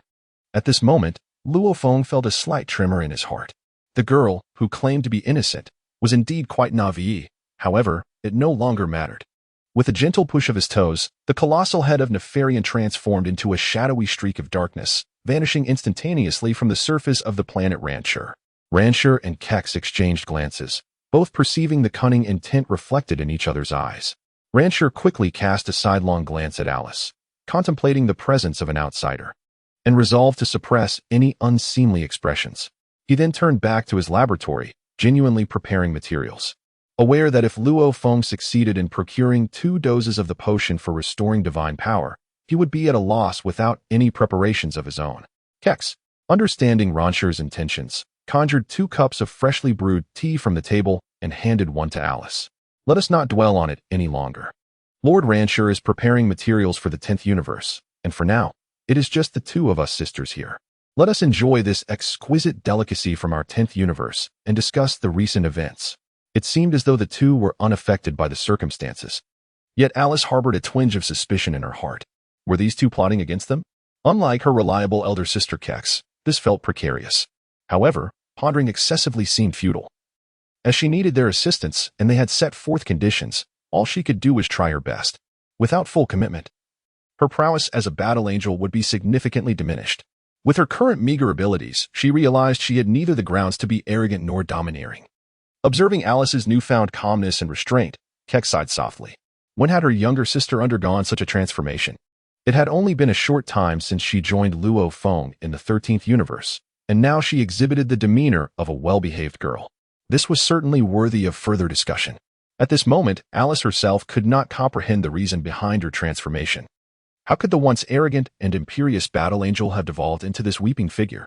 As for the matters concerning the 10th universe, Luo Feng had little inclination to pay attention to them here.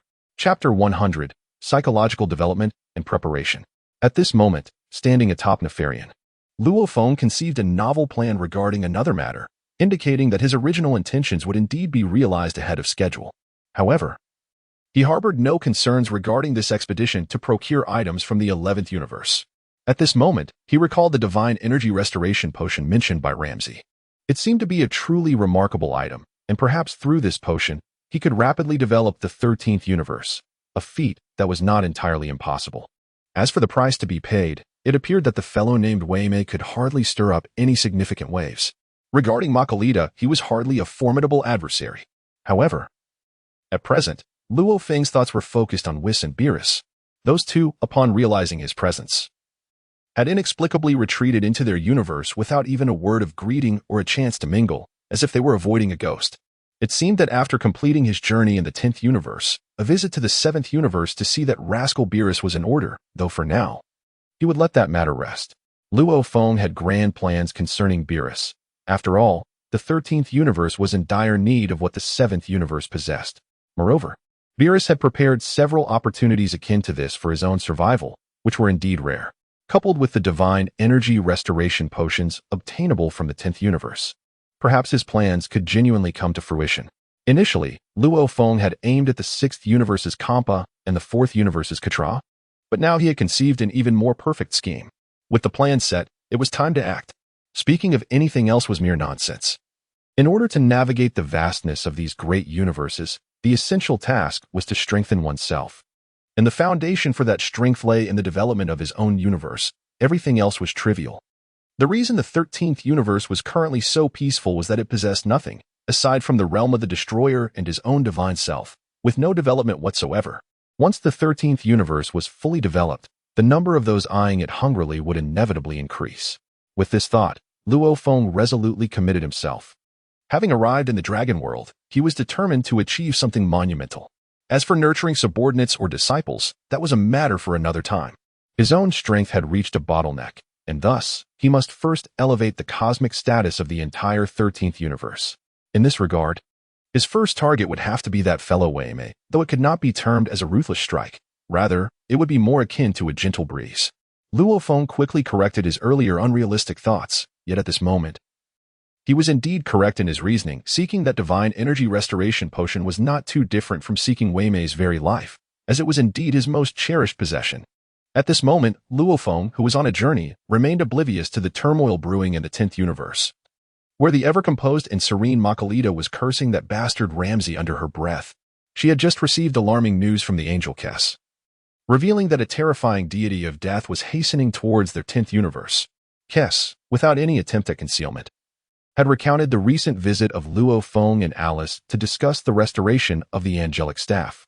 Lord Ramsey, the god of destruction of the 10th universe, had even produced his long-preserved exquisite materials, promising to assist in the staff's repair. Initially, this matter seemed irrelevant to their universe. Yet Ramsey appeared to be digging his own grave by concocting such a flimsy excuse for requesting 2 portions of a potion to restore his divine power. Was he truly unaware of Luo Feng's capabilities? Did Ramsey not recognize the folly in provoking someone of Luo Feng's caliber while simultaneously demanding a hefty price for the materials? It was utterly outrageous. However, it seemed there was little choice in the matter. Ramsey and Kes were clearly reluctant to engage in this murky situation, while Makalita sat contentedly, savoring her lollipop, seemingly reveling in the unfolding drama. At this moment, the exquisite taste brings forth a profound sense of anguish within my heart. You cannot fathom the immense rarity of the cosmic essence required to concoct a restorative elixir. Is it truly appropriate to sacrifice one's own flesh in such a manner?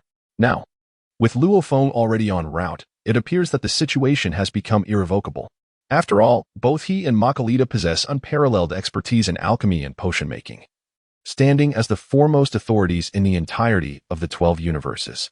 Much like the craftsmanship of Ramses in restoration and fabrication, this is a matter laid bare without contention. Yet, the toll and heartache they must endure remain known only to themselves. At present, what Mimi must prepare for is strategizing how to extract the utmost advantage and benefit from the impending contest below. At this moment, Wei Mei was ensnared in a dilemma, torn between preparing for battle and contemplating how to compel that rascal Luo Feng to retreat. Should she capitulate directly or confront Luo Feng, the fierce adversary, head-on? The decision weighed heavily on her mind. Observing the seemingly innocuous Margarita by her side, Wei Mei clenched her jaw, striving to steady her turbulent emotions. She began to analyze the advantages and disadvantages of the situation, nurturing a sliver of confidence in her ability to confront Luo Feng. After all, since arriving in the 11th universe, through her and Margarita's relentless efforts, the 11th universe had flourished remarkably, embodying an undeniable spirit of advancement. Having inherited the powers of the god of destruction earrings, Wei Mei experienced a significant enhancement in her divine abilities. While she could not claim to be among the absolute best among all gods of destruction, she felt assured that she ranked within the top 3 or 4. Coupled with her alchemical prowess and the years spent cultivating the essence of the universe, she had fully integrated this potent energy within herself. Such practices were considered taboo across all 12 universes. Yet Wei Mei, a true prodigy, had ingeniously transformed the essence, which was typically confined to the universe's core, serving as the bedrock of cosmic development, into something entirely her own. Remarkably, Wei Mei had utilized her alchemical skills to purify the energy of the cosmic essence, condensing it within the red nose of her jester-like visage. In essence, her nose now housed the very essence of the 10th universe. With this newfound energy at her disposal, alongside her comprehension of the destructive powers, she believed she could hold her own against even the Grand Priest, should he choose to intervene. Armed with these aces up her sleeve, a flicker of eagerness surged within her at the prospect of Luo Feng's arrival. Perhaps this was the psychological groundwork she needed to prepare for a resolute confrontation. Chapter 101. Unique strategies in the vast expanse of cosmic void. A dazzling light akin to a diamond flickered momentarily, its source being Whis, who was hurrying along with great determination. Behind him, leaning on Whis's shoulder, was the yawning Beerus, who appeared to be battling drowsiness once again. Whis let out a resigned sigh. Lord Beerus, I sense that your decision this time may indeed be the right one. Beerus, half asleep, piqued with interest upon hearing Whis's teasing as he continued on their journey. What is going on? Whis promptly recounted the events unfolding in Universe 10 involving Chris, revealing the unfolding circumstances. Suddenly, Beerus felt a surge of clarity and alertness. He had not anticipated that his course of action would prove to be so fortuitous. Remaining there to observe the spectacle may indeed be a fate marked by disappointment. However, Beerus sighed in resignation, expressing his disbelief that Ramsay had capitulated so easily. He had anticipated a conflict between Ramsay and that formidable figure, Luo Feng. During their training years, Luo Feng had always exuded an enigmatic and intimidating aura, a sentiment shared solely between myself and Hmph. It was unexpected to discover that Ramsay possessed such a fierce will to survive. Ironically, they had sought Ramsay to repair the angel's staff, showcasing their own unique approach. Observing Beerus's jest, Whis slightly furrowed his brow, acknowledging, indeed, I never anticipated that the last incident involving the shattering of Sister Kessa's angel's staff crystal sphere would implicate you, Lord Beerus, along with Lord Hmph and Lord Katra. Now, another incident of destruction concerning the angel's staff has arisen, seemingly instigated by Luo Feng. Yet, the specifics of this matter have become rather inconsequential. From the esteemed Grand Minister, we have gleaned that this individual might be the heir to the god of destruction. If such claims hold true, it becomes evident why his prowess has surged so dramatically. Moreover, to have the capability to damage the celestial staff, a revered artifact with a lineage stretching back through time, is indeed comprehensible. The one aspect leaves me perplexed. Casting a sidelong glance at Whis, who was murmuring to himself, I inquired, could it be that Ramsay is so magnanimous as to assist them in restoring the angel's staff? Nevertheless, Ramsay possesses the requisite strength, a fact universally acknowledged. Aside from Ramsay, it seems their only recourse would be to seek the Grand Minister. It appears Ramsay is in for a significant expenditure, soon followed by a hearty, raucous laughter. Ultimately, the one who would bear the brunt of the financial burden is Ramsay, who had just thoroughly mocked himself. A rare cosmic material had already irked Beerus considerably. Meanwhile, Whis, who was diligently pressing forward, continued in a solemn tone. The situation is far from straightforward. Ramsay has his own unique methods. Although he has consented to assist Luo Feng and Alice in mending the angel's staff, the terms he has set are by no means trivial. It turns out Ramsay harbors such intentions. Intrigued, I beckoned for further elucidation, only to learn that he had directed Luo Feng and the others to seek out Wei Mei, demanding 2 doses of the divine power restoration elixir. Consequently, the once drowsy Beerus was instantly invigorated, exclaiming, Is it true that Luo Feng has ventured alone towards the 10th universe to find Wei Mei? Whis nodded gravely, affirming, Indeed. That is the case. At this moment, Beerus received a definitive response from Whis. He suddenly shivered with excitement and promptly patted Whis on the shoulder, urging, Slow down. Slow down. Connect with Universe 11 immediately and ascertain the situation there. He chuckled. Ah, what a delightful fellow. This guy was always a sly one back in the academy. Rather cunning and devious. I'm counting on him to part with some materials this time. Let us not kid ourselves. This might truly allow us to witness a clash between Luo Feng and that delightful character, which is quite thrilling. Seeing Beerus so animated, Whis raised an eyebrow and remarked, Lord Beerus, your enthusiasm for the spectacle is quite remarkable. I want to bring it up since it seems to require extra effort on my part. Enough of the chatter, Whis. Find a planet to land on and gather all divine energy to observe the current state of affairs in the realm of Universe 10. There's no way Luo Feng and that delightful character will engage in peaceful negotiations, especially considering the miserly demeanor of that individual. I am genuinely curious about what cards he has up his sleeve. Every time I seek him out, he is unbearably arrogant. Perhaps this time, he might find himself facing a formidable challenge. Amused by Beerus's excitement, Whis chuckled softly. I never anticipated Lord Beerus would hold such high hopes for Luo Feng. To be fair, I find myself leaning towards favoring that delightful character. After all, he has been honing his alchemical skills alongside Margarita for quite some time. And with his mastery and control over Universe 10, he seems to possess some unique advantages that others lack. Otherwise, with his top-tier alchemy and premium materials, he would have long been outmaneuvered by others. Just this aspect alone sets his prowess apart from the ordinary. Ah, so that is your basis for judgment. Beerus responded in agreement with Whis's perspective, but I believe Luo Feng is far more formidable. Whis gradually reduced his speed, searching for a suitable uninhabited planet to observe the battlefield conditions in Universe 10, casually responding to Beerus's inquiry. It became apparent that he was indeed curious about the underlying cards held by Wei Maida and Luo Feng, seeking an entirely new excuse for retreat. I was not mistaken. Beerus was instantly struck by Whis's probing words, letting out a resigned sigh as he thought. You have no idea how terrifying that fellow Luo Feng is in the trial grounds, and his adversary, that brat Hmph, has already conveyed everything to me. I certainly do not wish to face such a monster. Furthermore, from his experiences at the academy, it seemed that Beerus and Hmph had never gained any advantage over Luo Feng, while Hmph, convinced of his own brilliance, frequently approached Luo Feng, only to find himself repeatedly outmatched. Ultimately, although the shattering of the crystal ball benefited him most, allowing him to acquire part of the supreme skill of freedom and fortuitously catch Whis's attention, bringing him to the 7th universe. The subsequent incident where Luo Feng damaged Alice's angelic staff underscored everything.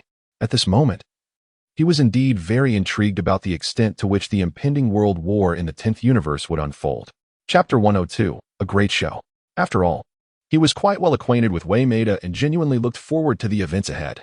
Thus, Beerus and Whis found an uninhabited planet and immediately began a live broadcast, directing their gaze towards the realm of the 10th universe's god of destruction. Meanwhile, the denizens of the 10th universe's realm of destruction on planet Ramsey were not idle. At that moment, Ramsey casually fiddled with various materials in his hand. Having already promised Luo Feng that regardless of whether he succeeded in obtaining the restorative potion for divine power, some work had to be done, or else he would have no explanation to give to Alice. Additionally, Keisai had sent messages to the various angels regarding Luo Feng's arrival, ensuring that everyone was prepared. Otherwise, they would be caught off guard like during this encounter, which was certainly not in keeping with her leadership style. At this moment, the scepter in her hand radiated a shimmering light, and a colossal projection materialized before Ramsey, Kes, and Alice. Brimming with anticipation, it appears that Lord Waymay possesses quite the trump card. I have high hopes for Lord Waymay. Ramsey, however, chuckled softly. To be honest, I too have faith in Waymay. Otherwise, I would not have lured that formidable killer, Luo Feng, to his side. Though this lad often feigns weakness, his true prowess is far from negligible, as evidenced by his esteemed position among the top alchemists of the 12 factions. Then, Ramsey furrowed his brow. I truly wonder how Kes managed to tame that abyssal dragon. He has now become a dragon knight.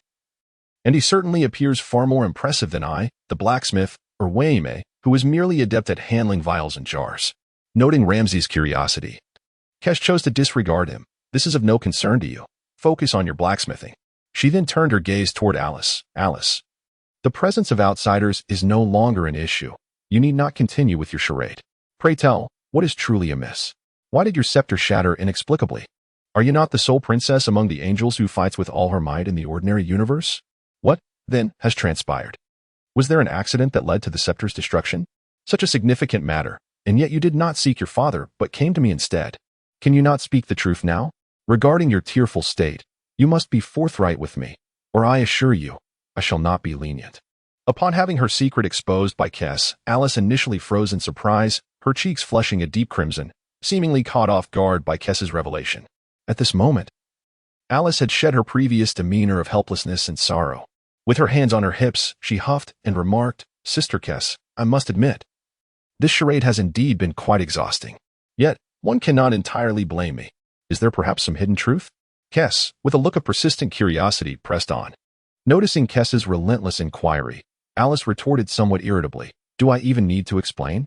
It's simply 3 words. We cannot win." Following this, Alice fell into a sullen silence. The rationale of being unable to prevail seemed to resonate deeply with Alice's character. Indeed, if they could have triumphed, they would not have allowed Luo Feng to flaunt his arrogance. However, Kess, still skeptical, questioned, "What I am inquiring about is why you have come to the 10th universe. To seek me? Has Lord Ramsay's reputation grown so formidable? If it were not for your disclosure, would Luo Feng even be aware that Lord Ramses has the capability to restore the angel's staff?" At this moment, it seems somewhat unjust to blame Alice. With hands firmly placed on her hips, Alice retorted crossly, "This was not my idea at all. I merely wished to engage in a friendly spar with this fellow who is perpetually engrossed in seclusion and self-improvement." To my astonishment, a single blow from him shattered the angelic staff I held. It appears he has yet to unleash his full potential, leaving me at a loss. After all, before my departure, my father earnestly instructed me to assist Luo Feng in developing the 13th universe. This realm is the forefront of all universes and a critical battleground. If the 13th universe were to fall, the rest of you would struggle to thrive. This was a commitment I made to my father, and I must uphold it. However, ever since Luo Feng arrived in the 13th universe, he has not cultivated even a single planet, eschewing any notions of becoming a realm king. Instead, he spends his days in the realm of destruction, indulging in solitary training. This is utterly excessive. As the ruling angel of the 13th universe, I cannot merely stand by and witness his despondency. I intended to challenge him in strength, but to my dismay, I was swiftly overwhelmed, even breaking my staff in the process. Unable to best him and reluctant to report to my father, I resorted to my ultimate tactic, shedding tears. To my surprise, this strategy seemed to have an effect on the formidable Luo Feng, as he suggested that I seek you to repair my staff. It appears that the shattering of my staff was indeed directly linked to Luo Feng. However, all of this is now of little consequence. From what I observe of Luo Feng's displayed strength, he is yet to fully inherit the legacy of the god of destruction. How could my staff have been broken by him? One might even wonder if you set him up for this. At this moment, Alice inexplicably revealed a smile. There is no need for such means. Lord Luo Feng remains engrossed in his solitary cultivation. When will the 13 universes progress? It is truly tedious. Alas, with no other recourse, I can only resort to some alternative thoughts.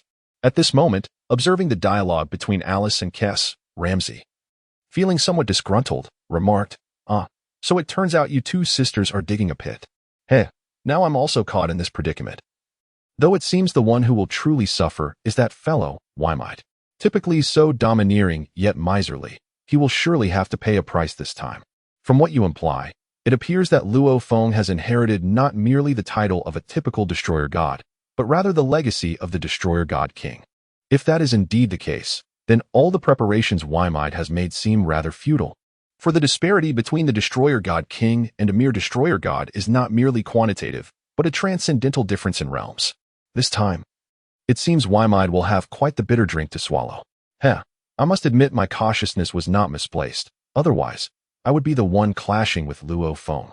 Reflecting on this, seeing Wymite's arrogant demeanor, Ramsay silently mourned for him for a few seconds, thinking to himself that he could not be blamed now. After all, he had always been so miserly. Chapter 103. This fellow is quite peculiar. Noticing Ramsay's seemingly harmless expression, Kess smiled broadly. Whether or not we possess strength, let us not allow our 10th universe to bear the blame.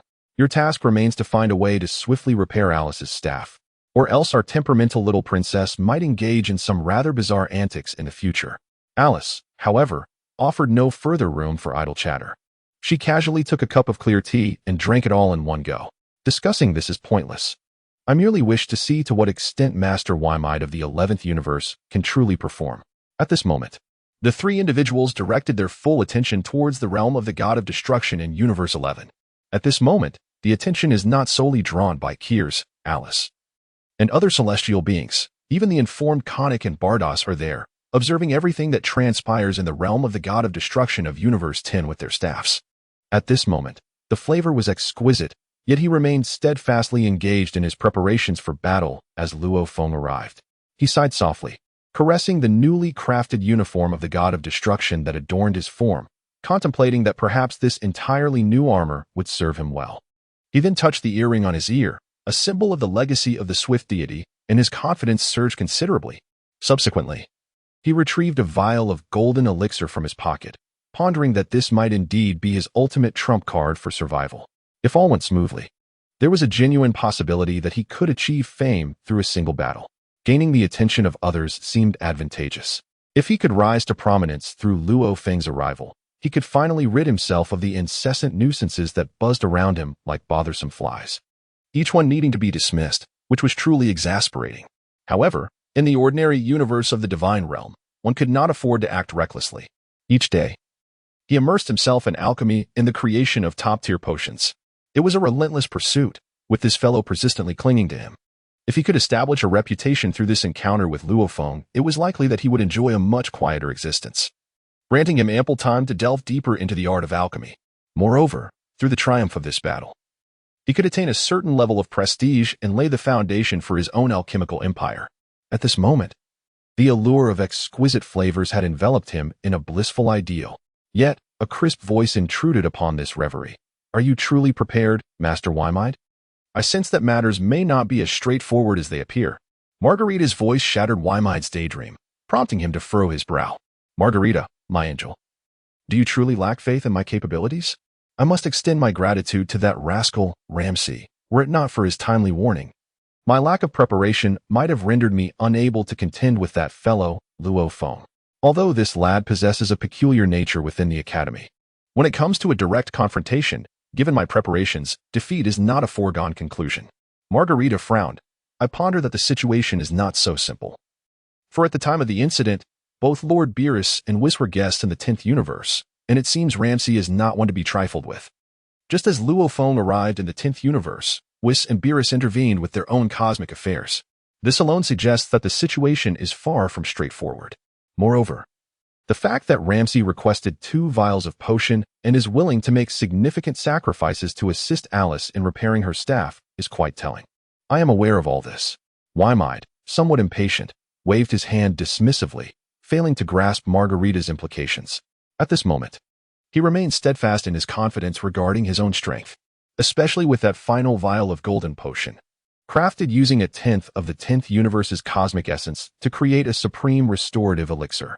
With the power and energy this potion could unleash, Wymide felt quite assured about overcoming Luo Feng. This was his chance to establish his reputation. He could not allow trivial matters to cloud his resolve. Suddenly, a more refined plan began to take shape in Wymide's mind. Indeed, Luo Feng's agility was rather enigmatic. He had gleaned some insights through Hmph and Beerus. To truly unleash his potential, he would need to compel Luo Feng into a direct confrontation. Given that Luo Feng had needs that aligned with his own, initiating a battle upon meeting seemed somewhat inappropriate. Moreover, he lacked confidence in identifying Luo Feng's weaknesses in agility and technique. Thus, if Luo Feng were to agree to a direct confrontation, Wymide believed that, under the full force of his own abilities and the potency of the potion, he could indeed secure victory. However, the sole concern lay in the potential destruction that might arise from a clash between deities, which could inflict irreversible harm upon the universe involved.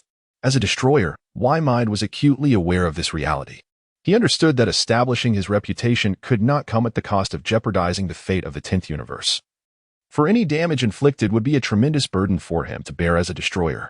At this moment, gazing upon the enchanting Margarita, a sudden thought struck. Margarita, the angel.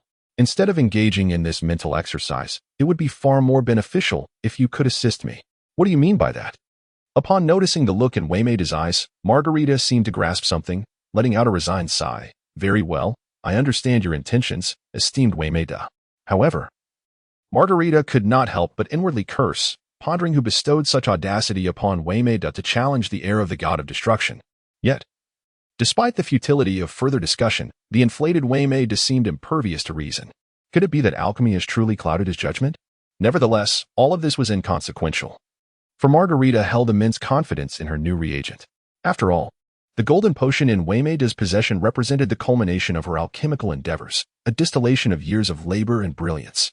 This potion not only promised to enhance the potential, willpower, and recovery of the god of destruction, but also to elevate his capabilities to an entirely new realm. It was the most successful creation of Margarita's career, and the fact that someone was willing to employ her masterpiece in actual combat instilled in her a sense of confidence. although she felt a twinge of apprehension. Witnessing Wei Mei's resolve dissuaded her from hindering his progress. With a gentle flourish of her staff, Margarita conjured a hexagram formation of golden threads that materialized beneath her feet. Chapter 104. Watching You. Before them, a colossal hexagram-shaped arena gradually took form before Wei Mei. Esteemed Wei Mei, this should serve as the battlefield you require.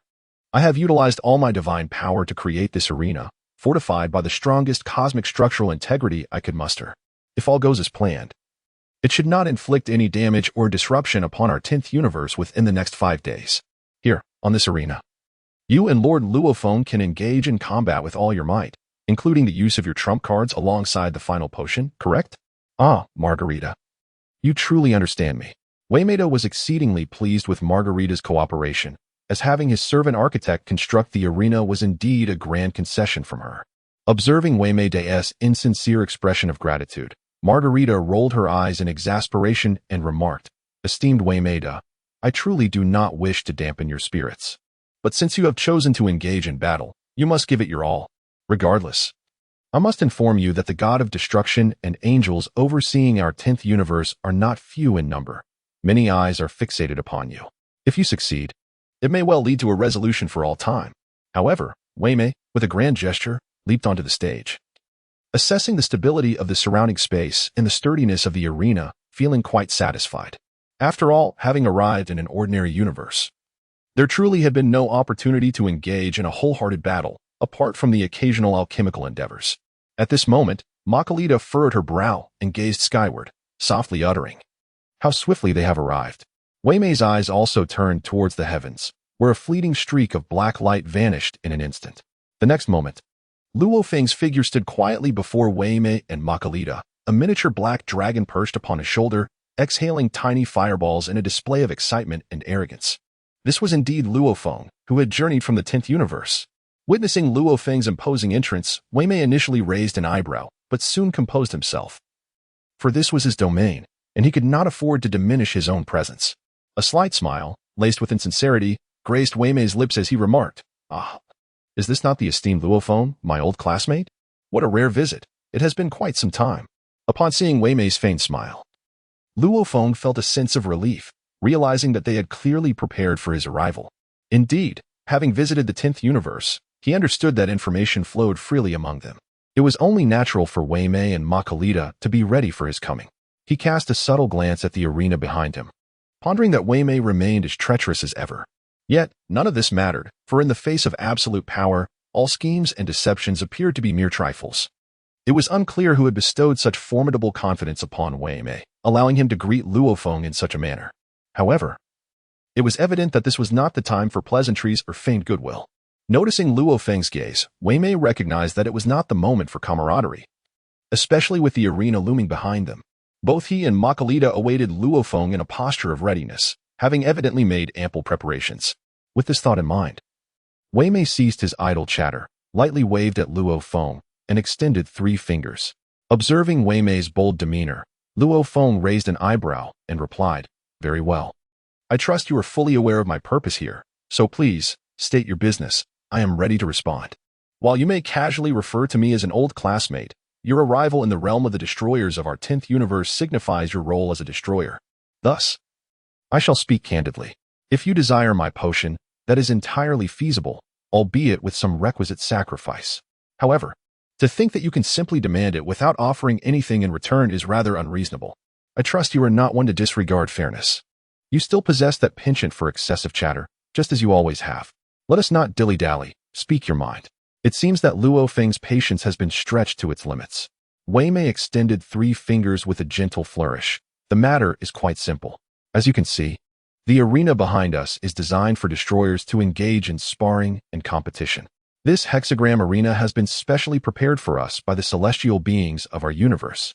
Makalita, the spatial integrity and strength of this arena exceed your expectations, rivaling that of our former destroyer academy.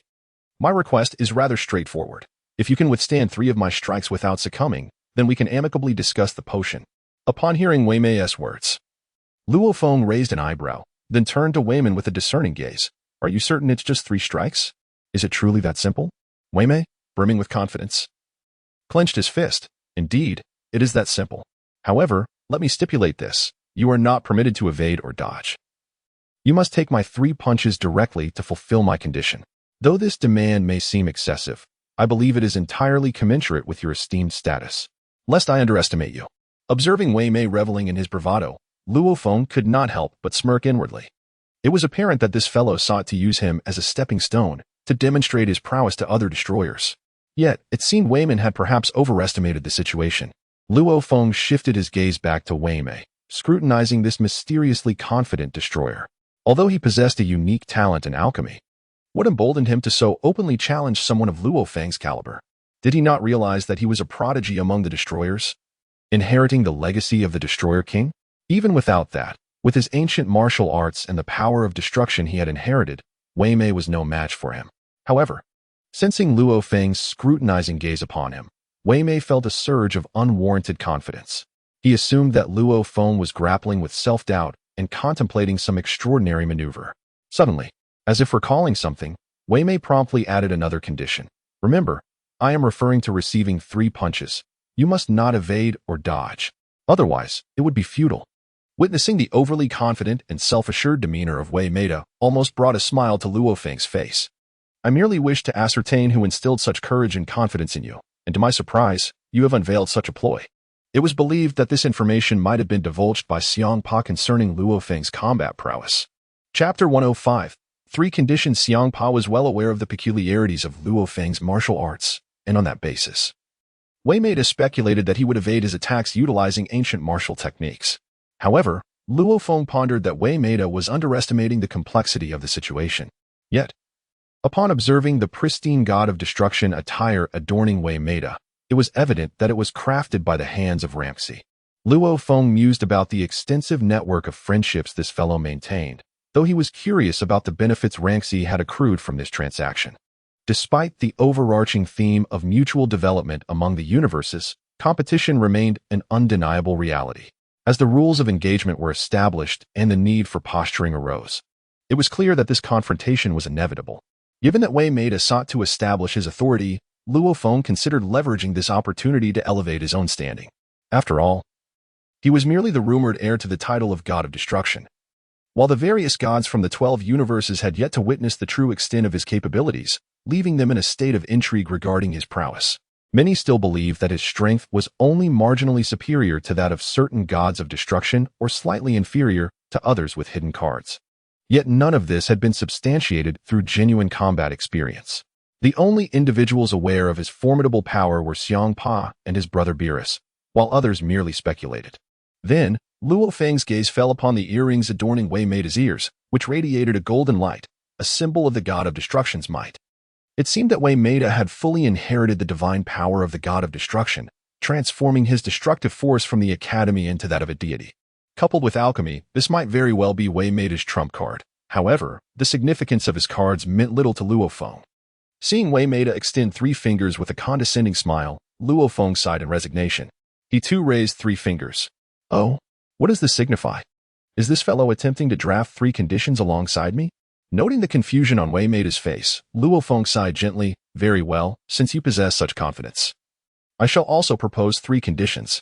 Should you fulfill them, I shall unconditionally concede defeat, turn away, and even provide appropriate compensation. What was this peculiar turn of events?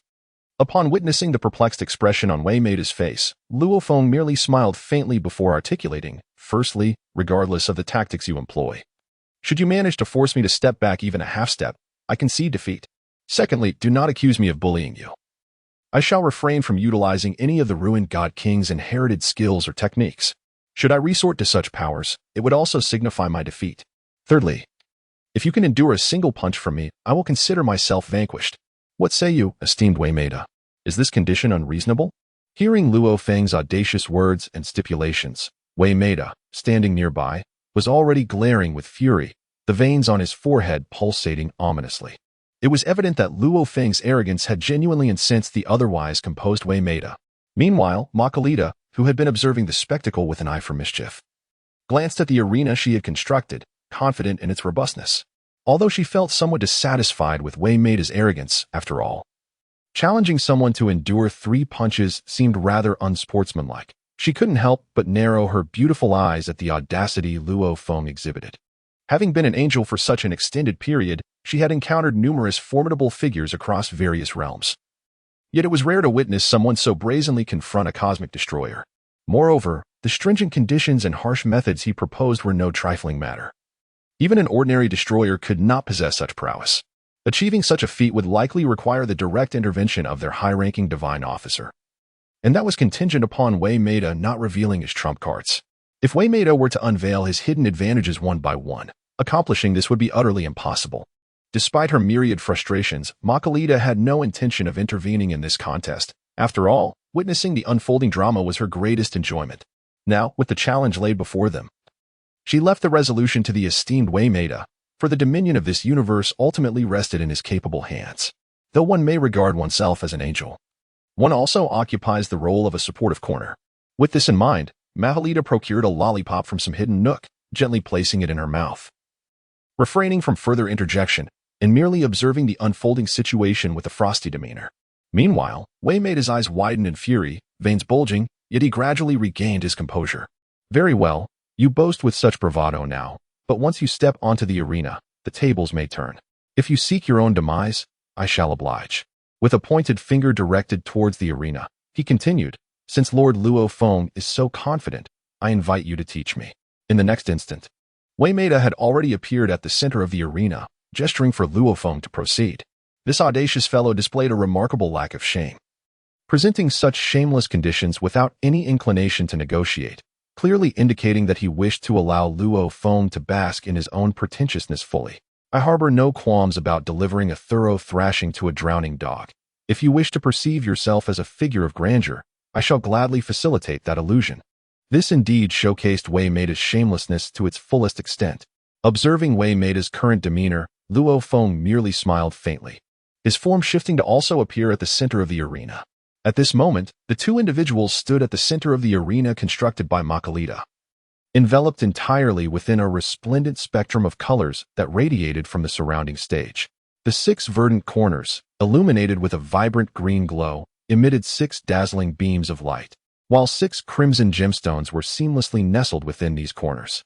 The brilliant illumination and the potent energy emanating from the gemstones had fortified this area to its utmost limit. This manifestation was indicative of the pinnacle of Makalita's capabilities, serving as an intangible support for the exquisite Mei. After all, battles among the various ordinary gods of destruction are explicitly forbidden. However, such a display of prowess is deemed essential. It could be considered a subtle act of defiance against the Grand Priest, and it is believed that Lord Zeno and the Grand Priest would not hold such minor matters against him. Chapter 106, The Triple Cannon. At this moment, Makalita was filled with curiosity regarding the extent of Luo Feng's power, which enabled him to make such a bold commitment. Was it the audacity of youth that rendered him fearless, or was it a mysterious confidence stemming from his effortless subjugation of the abyssal dragon, Nefarian? Nevertheless, the truth would soon be revealed.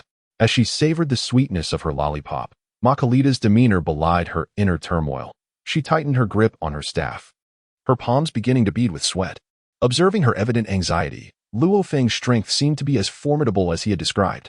Meanwhile, in the depths of the cosmos, Whis and Beerus were engaged in a light discussion while watching the unfolding battle.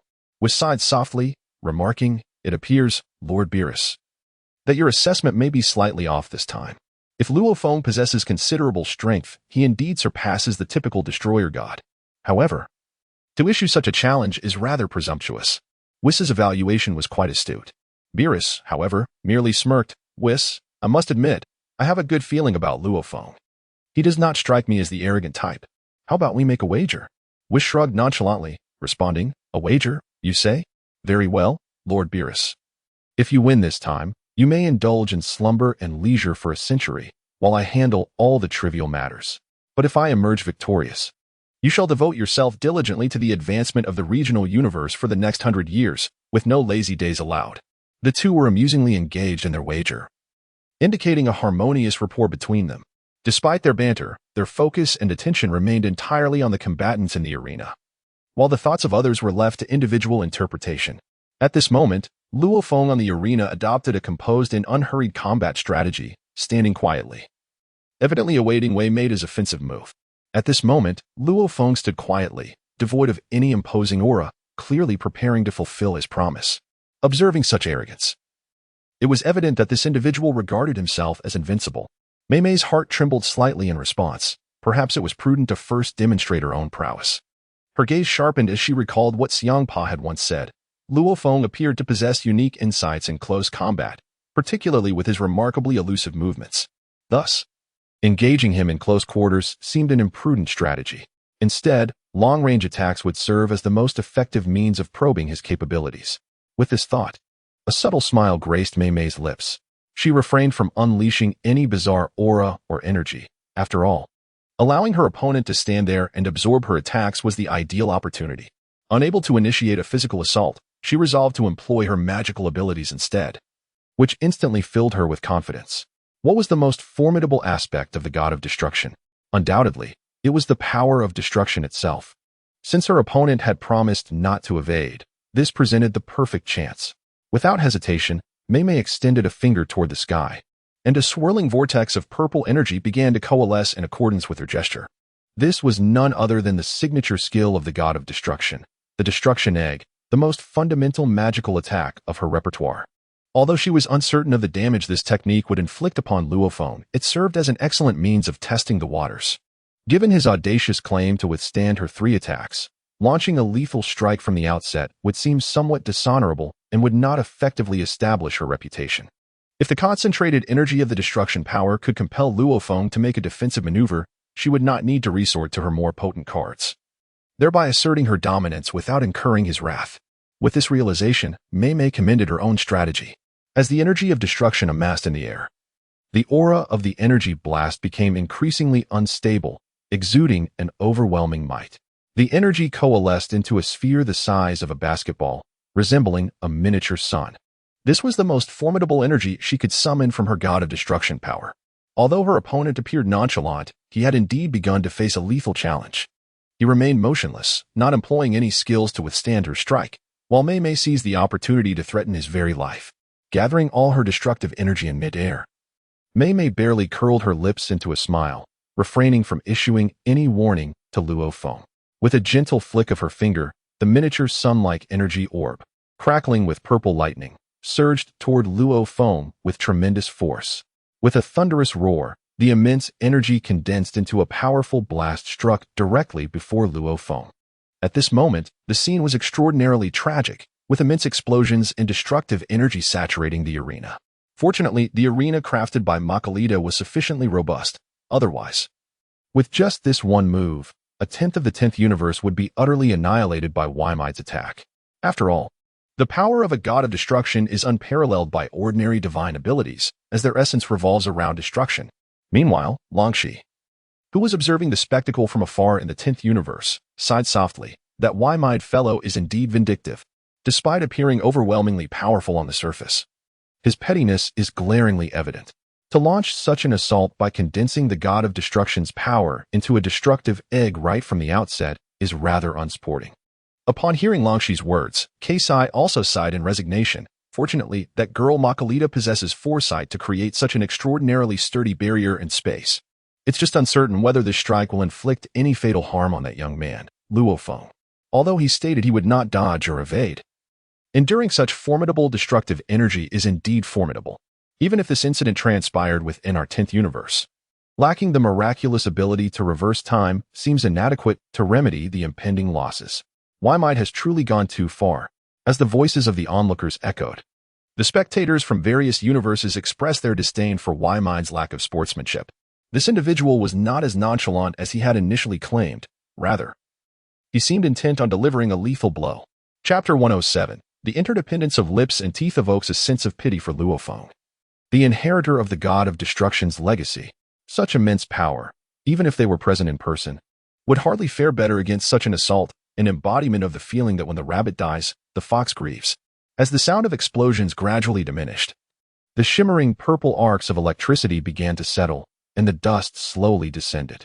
Despite the mysterious reinforcement of the space by Makalita, the arena exhibited slight distortions and deformations under such a violent attack and explosion, with the once smooth surface now riddled with craters.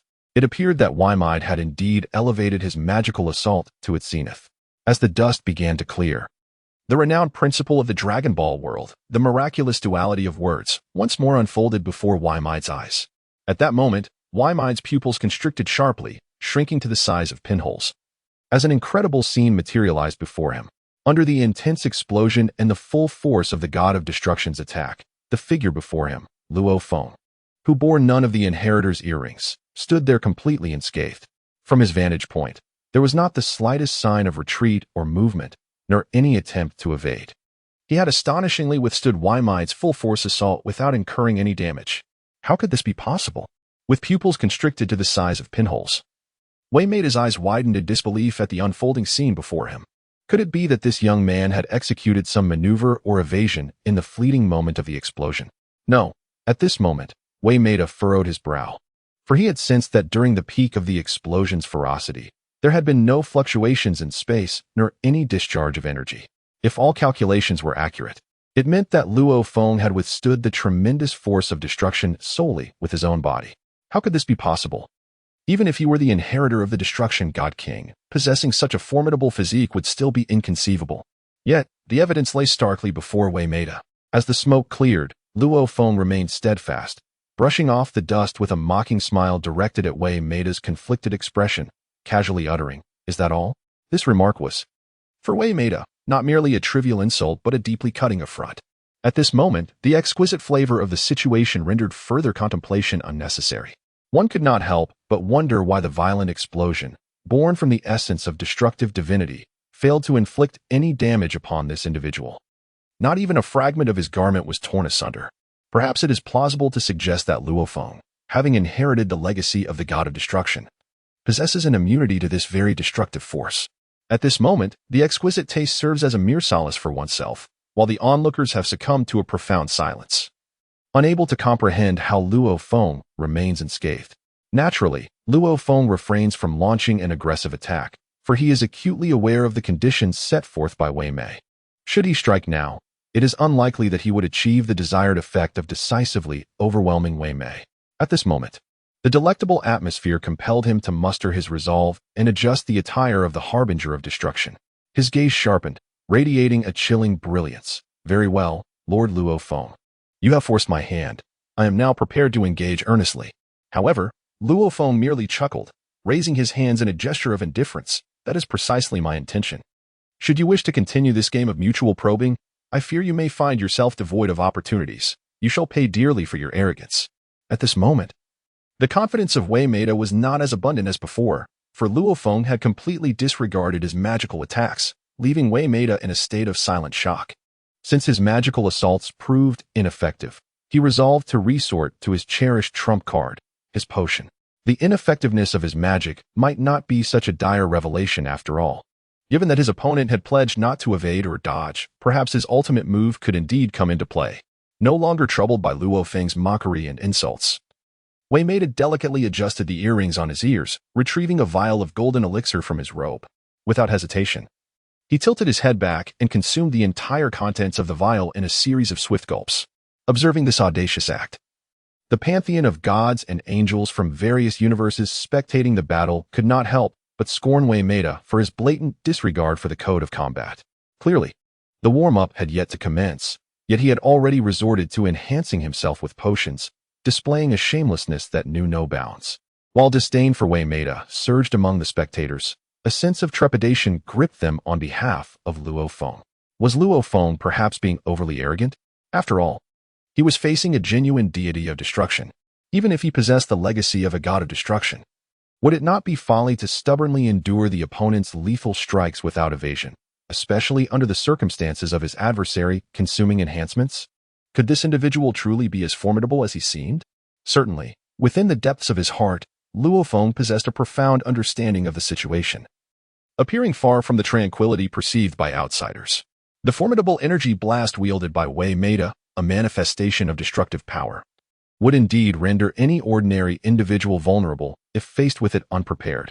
In truth, Luo Feng had employed a subtle technique, refraining from utilizing the moves emblematic of the Destruction God King's legacy, yet he resorted to skills derived from ancient martial traditions. He meticulously concentrated the entirety of the destructive energy into a protective membrane enveloping his form, utilizing an internal force to create an ethereal shield. Naturally, such a technique would be incomprehensible to anyone within the Dragon Ball universe, embodying the principle of internal absorption and external projection, thereby establishing a comprehensive defense. It was only through this mastery that he could emerge unscathed amidst the chaos of a tremendous explosion. To the untrained eye, his attire and exterior showed no signs of damage from the blast. However, this feat was contingent upon the caliber of Luo Feng's destructive energy, which undoubtedly surpassed that of Wei Meida by a significant margin. It is akin to the contemporary notion that a martial artist possessing profound internal energy far exceeds their opponent, rendering any attempts to breach their defenses futile. After all, Luo Feng's heritage was that of the Destruction God King, and his comprehension and refinement of destructive energy were beyond what Wei Meida could fathom at present. Were Luo Feng merely endowed with the rudimentary powers of an ordinary destruction god, even distributing his energy uniformly around his body would not suffice to achieve such flawless defense. Of course, Luo Feng had no time to elaborate on these intricacies to Wei Meida. His primary objective in this confrontation was to establish dominance. With numerous universes awaiting his exploration and ambitions to expand his power and realm, failing to assert himself against Wei Meida would likely lead to greater complications in the future. As a great thinker once articulated, a single strike preempts 100, which encapsulated Luo Feng's strategy perfectly at this moment. In the blink of an eye, he had meticulously crafted his entire plan, while Wei Meida, albeit somewhat unscrupulous, had consumed a vial of what he regarded as a treasure. At this juncture, Luo Feng's confidence surged to its zenith. With this single maneuver, even the angels themselves would hesitate to confront him directly. At this moment, Wei Mind found himself troubled by the concern that his assault might be excessively potent, potentially leading to the complete downfall of Luo Feng. However, upon witnessing the other's enigmatic smile, a wave of frustration surged within Wei Mind. As he consumed the elixir, subtle transformations began to manifest within his physique. Golden patterns flowed gracefully along his skin, a testament to the extraordinary effects of the potion designed to enhance potential and amplify offensive capabilities. Simultaneously, Wei Mind had fully externalized the purple destructive divine power residing within him, which continuously elevated his aura. Moreover, the purple destructive energy underwent a mesmerizing transformation, infused with strands of purplish gold hues due to the interplay with the golden patterns. At this moment, the flavor exuded an aura as fierce as that of a formidable beast, erupting with a ferocity that transformed its ordinary pupils into a luminous shade of pale gold. It is evident that the flavor has truly elevated its power to the pinnacle, preparing for a full-force assault. Moreover, should it engage in battle with a typical destroyer or angel, the adversary would never permit it the opportunity to gather strength, consume elixirs, or amass energy. However, it is clear that at this moment, Luo Feng has afforded the flavor an unparalleled opportunity, allowing it to unleash the full extent of its recent training and practice. At this moment, even the earring adorning the ear of the one who delights in flavors, a symbol of the god of destruction's legacy, emanates a golden glow, signifying the pinnacle of the god of destruction's power in full display.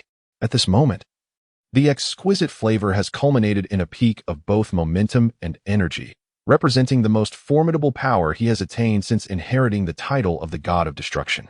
At this moment, the exquisite flavor caused his entire being to tremble, seemingly indicating that such formidable power was beyond his current grasp. However, the ineffectiveness of the divine attack against the heir of the god of destruction instilled a sense of vigilance within him.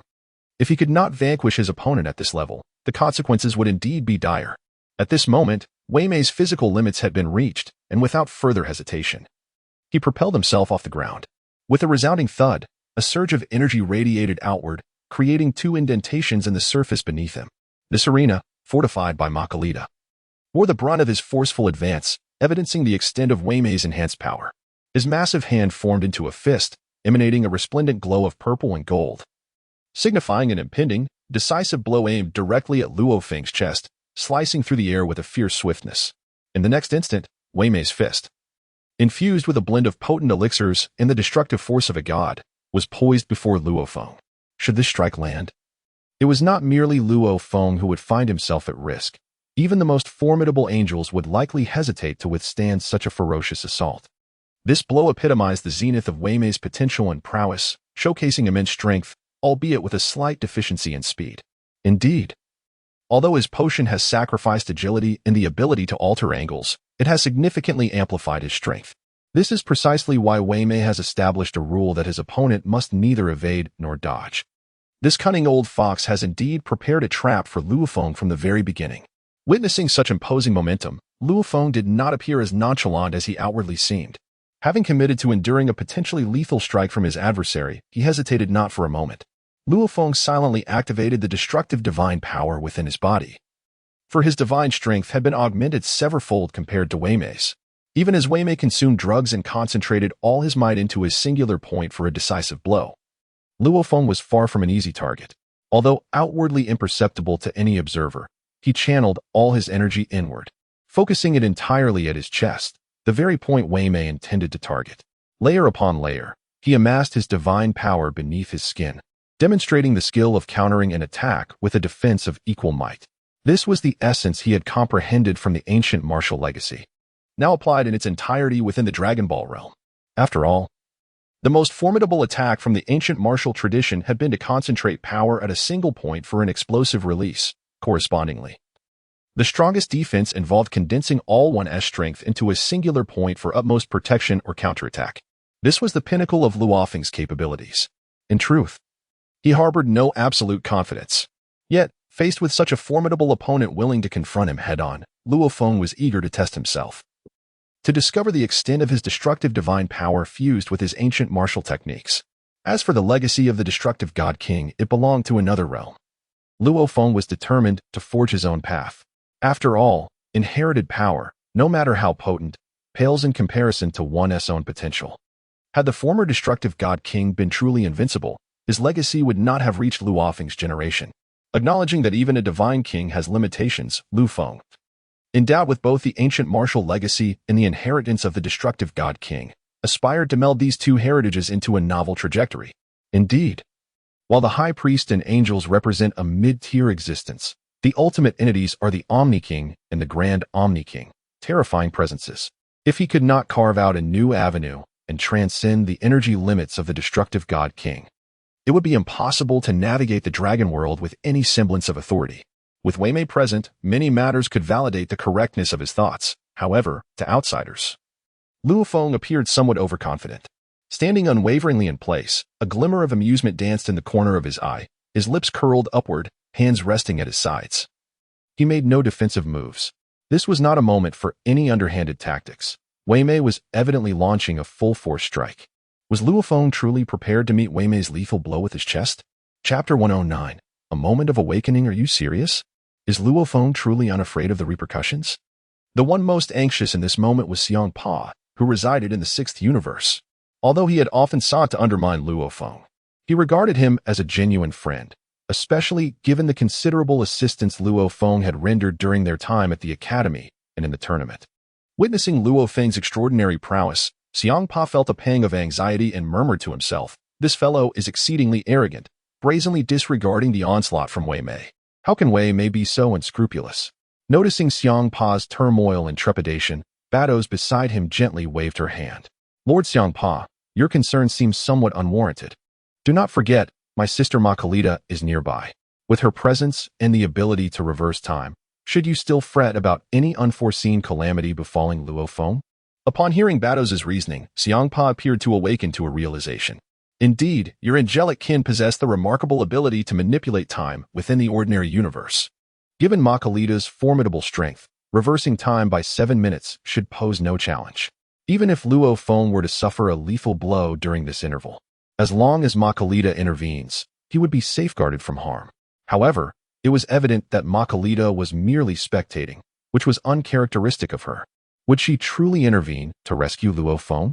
Seeing Hmph's evident skepticism regarding Luo Feng's capabilities, Beerus chuckled softly, covering her mouth. Regardless, Luo Feng remains the most formidable entity among our current destroyers. Not to mention, the mere fact that he has inherited the legacy of the god of destruction sets him apart from ordinary beings like you. Even Makalita would not idly watch him perish. Otherwise, who would carry the weight on the battlefield of the 13th universe? My unreliable sister, Alice? At this juncture, Hmph exhaled a sigh of relief. Well, It appears Bado speaks truthfully. Given this, my concerns were indeed excessive.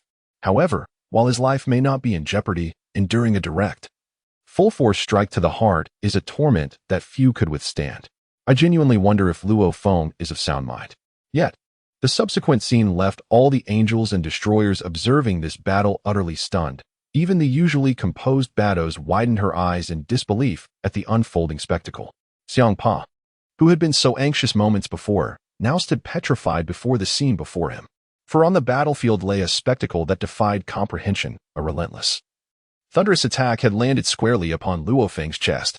But in the next moment, an unexpected scene unfolded before the onlookers. Instead of witnessing Luo Feng being hurled backward with a gaping wound in his chest, they beheld him standing there, still adorned with a smile. His chest, however, bore the mark of Wei Meida's powerful strike, a fist imbued with violet golden energy, which had struck him with considerable force. Yet, in the following instant, this formidable power appeared to be restrained, entirely rebounding back. As the backlash surged through Wei Meida's arm, a cacophony of cracking bones reverberated through the air. The spectators gasped as they witnessed Wei Meida's arm contorting at an unimaginable angle.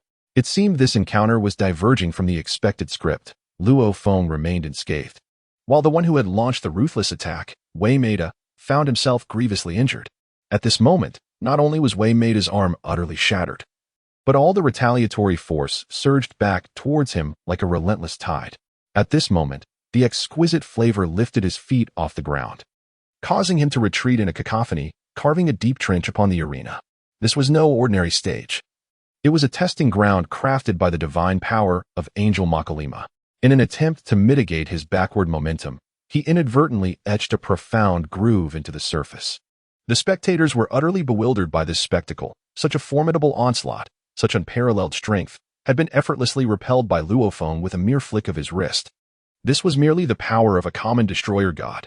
While one might explain Luo Feng's effortless resistance to the earlier magical assault, given that he inherited the divine power of the god of destruction king, as opposed to his opponent possessing only the might of a regular destroyer god, there was still a semblance of rationale behind it. However, this instance involved a genuine, direct confrontation. Moreover, this was a physical attack executed with all of Mei Wei's strength, and Luo Feng made no attempt to evade. He did not unleash any of his inherent abilities. True to his words, he refrained from utilizing the techniques and skills that the god of destruction king could bequeath to counter or defend against this strike. Instead, he stood resolutely, meeting Mei Wei's full-force blow with his chest. Yet, the subsequent reactions of the onlookers were filled with incredulity. Could the legacy of the god of destruction king truly be so formidable? Even if the current destroyer god lacked comprehension, the angels of the grand universe possessed a profound understanding of the god of destruction king's power. Even the mightiest would have their limits. Such an overwhelming attack, one that their celestial kind would dare not confront directly, was effortlessly neutralized by the opponent's chest. If he had merely deflected or endured Mei Wei's assault, sustaining minor injuries or dodging the strike, it would have been comprehensible. However, the fact that Mei Wei's own attack had been wholly rebuffed, with the opponent exhibiting no signs of peculiar behavior, beggared belief. How could this be? Were Mei Wei and Luo Feng merely acting? The crowd was struck by this bizarre and absurd notion, as they were not present at the scene but were instead witnessing the battle through live footage. At this moment, the most astonished was the figure of Makalita, who was leisurely savoring her lollipop. She had initially braced herself to intervene, or should she be too late, to utilize a time reversal to save Luo Feng, the inheritor of the god of destruction. After all, the recent attack by Wei Mei had indeed surpassed her expectations and exhibited a certain lack of martial ethics. Yet, astonishingly, the opponent had deflected Wei Mei's full-force strike with his chest. Presently, Luo Feng remained as composed as before, neither retreating an inch nor unleashing any techniques, nor manifesting any energy to resist. However, Wei Mei found himself propelled backward by his own assault, his legs now deeply embedded in the ground. His right arm, which had launched the attack, hung limply at his side, revealing the significant backlash he had endured. Had it been solely his own strength, he might not have inflicted substantial harm upon himself, but this rebound encompassed Luo Feng's power, Wei Mei's own strength, and the effects of the drugs he had consumed. The confluence of these three forces had now entirely rebounded upon Wei Mei's arm, seemingly inflicting irreversible damage upon his body. At this moment, Wei Meida, barely stabilizing his posture, could no longer disregard the excruciating pain radiating from his arm. He knelt on one knee and let out a cry as he expelled a mouthful of fresh blood. It was evident that the force of the recent recoil had not only injured his arm, but had also inflicted some internal harm upon him. At this moment, the expression on Wei Mei's face was filled with a mixture of disbelief and confusion. How could this be possible? He had exerted every ounce of his energy in that devastating strike. Even consuming the potion he took immense pride in for its ability to unlock potential and enhance strength. How could he have failed? Was it conceivable that Luo Feng was some sort of monster? He scrutinized Luo Feng's movements and expressions more closely. Indeed, the latter had not employed any skills of the Destruction God King in their confrontation, nor had he exuded any discernible energy. Yet, how had Luo Feng managed to withstand his formidable punch? At this moment, Wei Mei's mind was engulfed in utter bewilderment, struggling to comprehend Luo Feng. Was he truly a monster? At this moment, the exquisite mind beauty gradually regained its ability for rational thought. It is no wonder that Beerus and Hmph were so visibly unsettled upon hearing the name of Luo Feng. The revelation is quite illuminating. Clearly, one cannot regard him as an ordinary individual.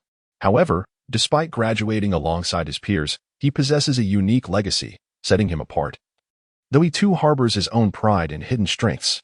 With this reflection, mind beauty gently rose, seemingly unfazed by the injury to his right hand, and paid no heed to the blood trickling from the corner of his mouth. Instead, he lowered his eyelids, lost in contemplation, devoid of the earlier bravado and signs of surrender. Observing mind beauty in this pensive state, Luo Feng felt a surge of skepticism. Could it be that this individual was rendered dazed by his own power? Nonetheless, he felt a sense of satisfaction with his recent maneuver. Had mind beauty possessed even a fraction more strength, it is conceivable that his technique might have truly breached the latter's defenses. At this moment, Luo Feng felt a twinge of relief regarding his own progress.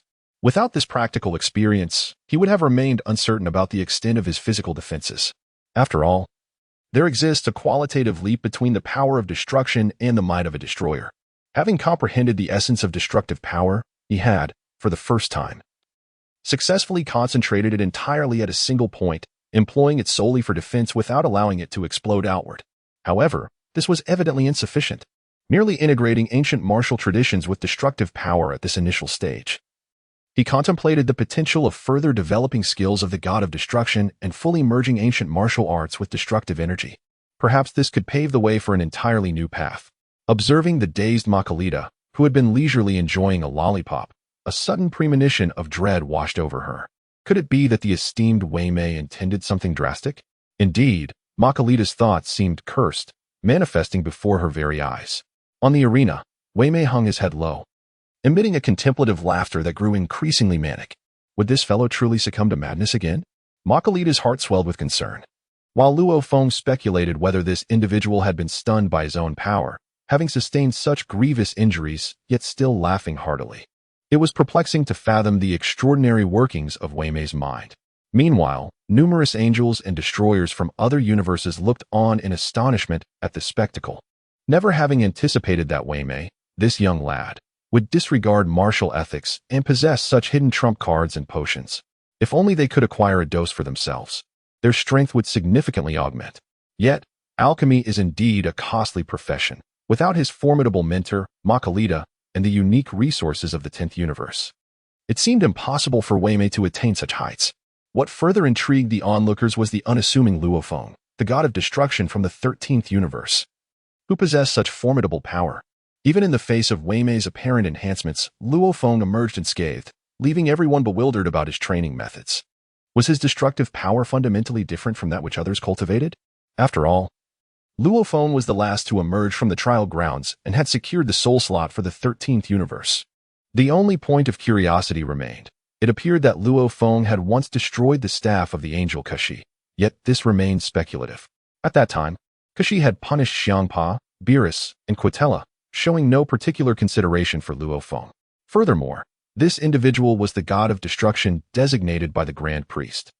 Did this young man harbor some special connection with the Grand Priest? Well, it seemed prudent to continue observing.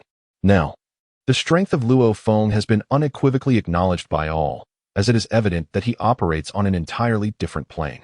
Merely the prowess of his defensive technique suffices to secure an invulnerable position among the destroyers. This truth is crystal clear to everyone. Even if they currently stand alongside Wei Mei, it is uncertain whether they could surpass his performance. Moreover, The true potency of Weimeida's elixirs remains shrouded in mystery. Yet, observing Weimeida's sardonic laughter, it appears he is not without a sense of resentment. Amidst the collective skepticism, Weimeda unleashed a resounding roar, filled with indignation. Impossible. This is absolutely inconceivable. You are certainly not a qualified destroyer, for our primary duty is to annihilate. No matter how formidable you may be, your strength lies solely in your defensive capabilities, perhaps even surpassing the limits of our kind. However, mere possession of formidable defense does not qualify you as a destroyer. On this point, I shall never acquiesce unless you can defeat me convincingly. It was evident that your victory stemmed from the recoil of my own divine power, meaning I inflicted harm upon myself. With this alone, do you truly believe you can triumph over me? Spare me the jest. You must demonstrate your superiority with genuine strength. Chapter 111. The pinnacle of the ladder. Upon witnessing Weimeida's begrudging words and his expression of humiliation, Luo Feng, with a hint of exasperation, retorted, "Truly, one cannot escape misfortune through obstinacy. Very well, to ensure your willing concession, I shall not hold back next time. Is that understood?" Observing Weimeida's twitching lips and contorted visage, Mahalita felt an intensifying sense of unease.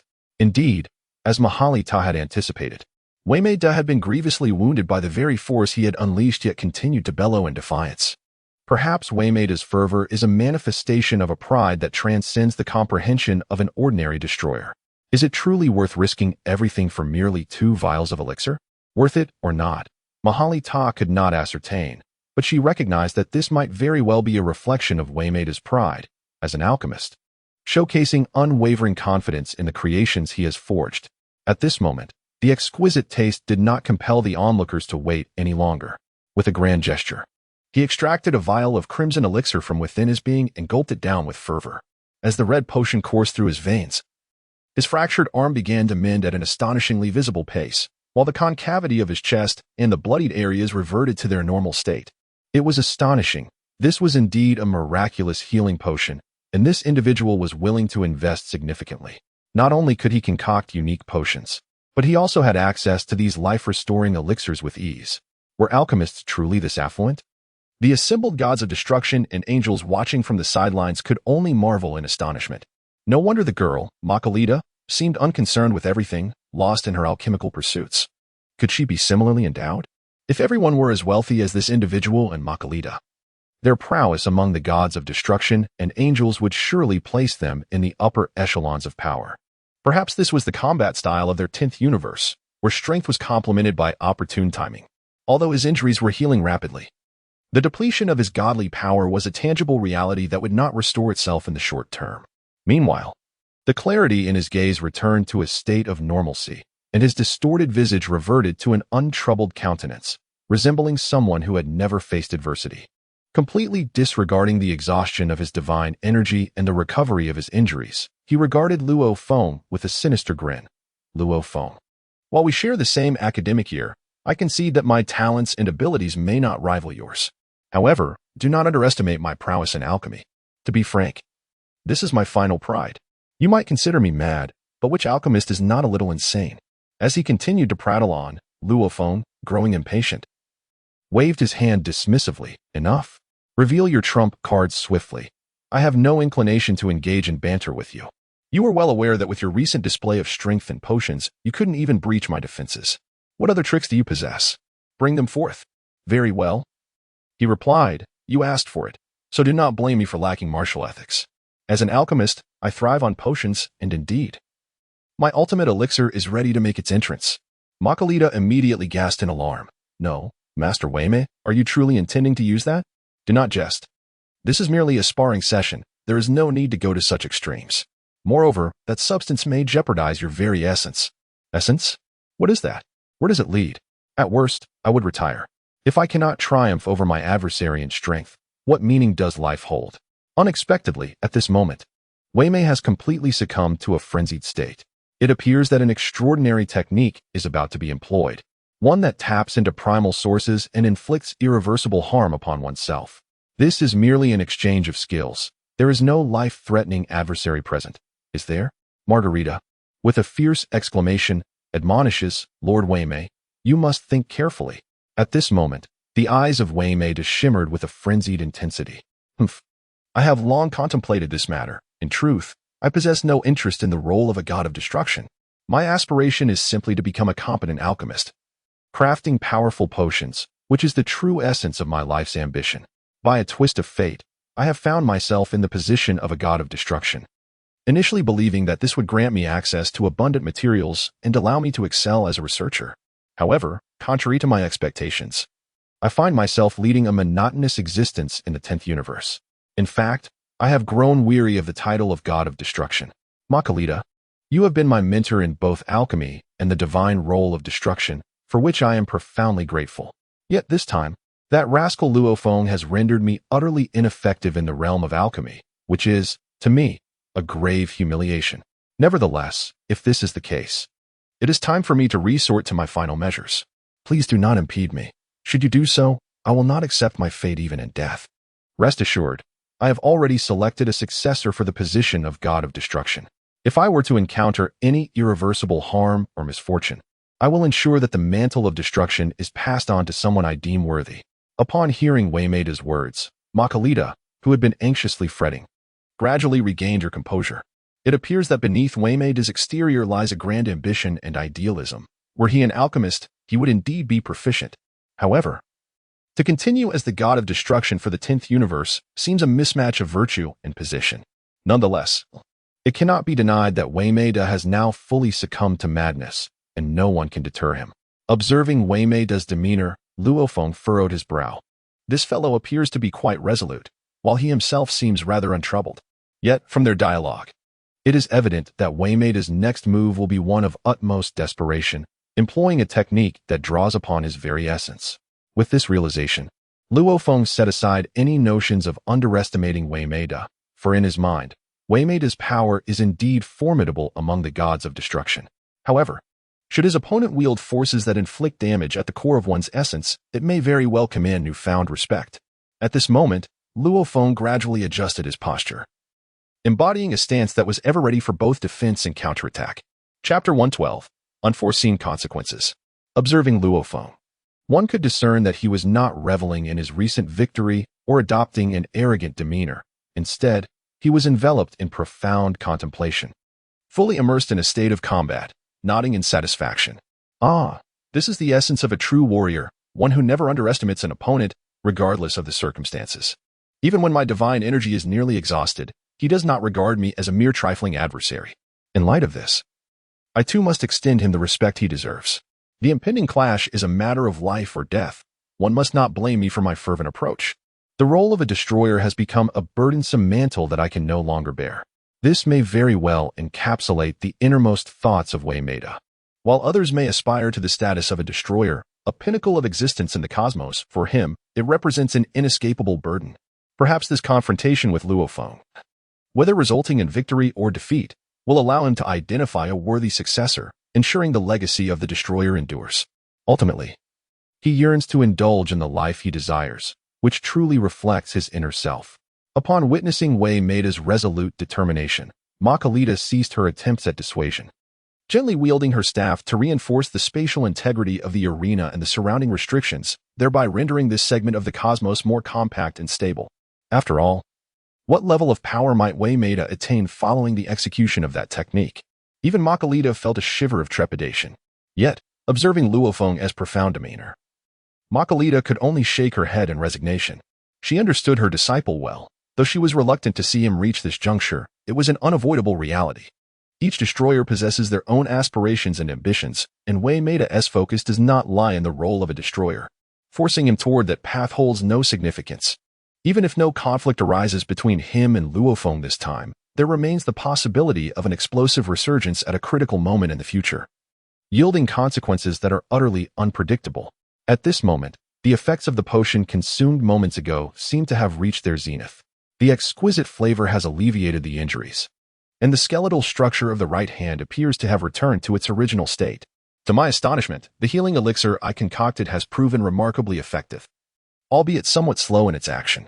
This potion may hold some merit in one-on-one confrontations, yet in the throes of battle, it pales in comparison to the swiftness of angelic healing arts. However, the recovery it provides is quite comprehensive. Seeing my wounds fully healed, I retrieved another vial. This one a deep purple, specifically designed to restore divine power. With no hint of regret, I tilted my head back and consumed the potion in one swift motion. Indifferent to the cost of the elixir, at this juncture, all my reservations have been cast aside, considerations of profit and loss have become trivial. My sole focus is to vanquish the adversary before me and extricate myself from this divine role of destruction. I am prepared to face any consequences that may arise. Perhaps meeting my end here is the best choice I can make. The once mighty destroyer of worlds has descended into a state of psychological turmoil that few could have anticipated. It is this very mindset that may have propelled my rapid advancements in alchemy. Perhaps every gain comes with its own sacrifice. I sense my strength gradually returning. And it appears that Luo Feng is refraining from any aggressive maneuvers, a gesture that may reflect the utmost respect for me. At this moment, Wei Mei couldn't help but think that since his opponent was willing to grant him a chance, he would reveal just how terrifying his ultimate card truly was. With a slight exertion of his left hand, he removed the enormous red clown nose from his face. This was the essence of the 10th universe, the most formidable power he could command within the cosmos. Subsequently, his other hand retrieved a vial of black reagent from his pocket. Indeed, upon seeing the black reagent, the nearby Makalita gently covered her mouth and exclaimed, "My Lord Wei Mei, please think twice. Although this formula is exceedingly fearsome, the cost it exacts is beyond the capacity of ordinary individuals to bear. Moreover, this formula is still in the experimental stage and has yet to be fully realized. Have you truly considered this?"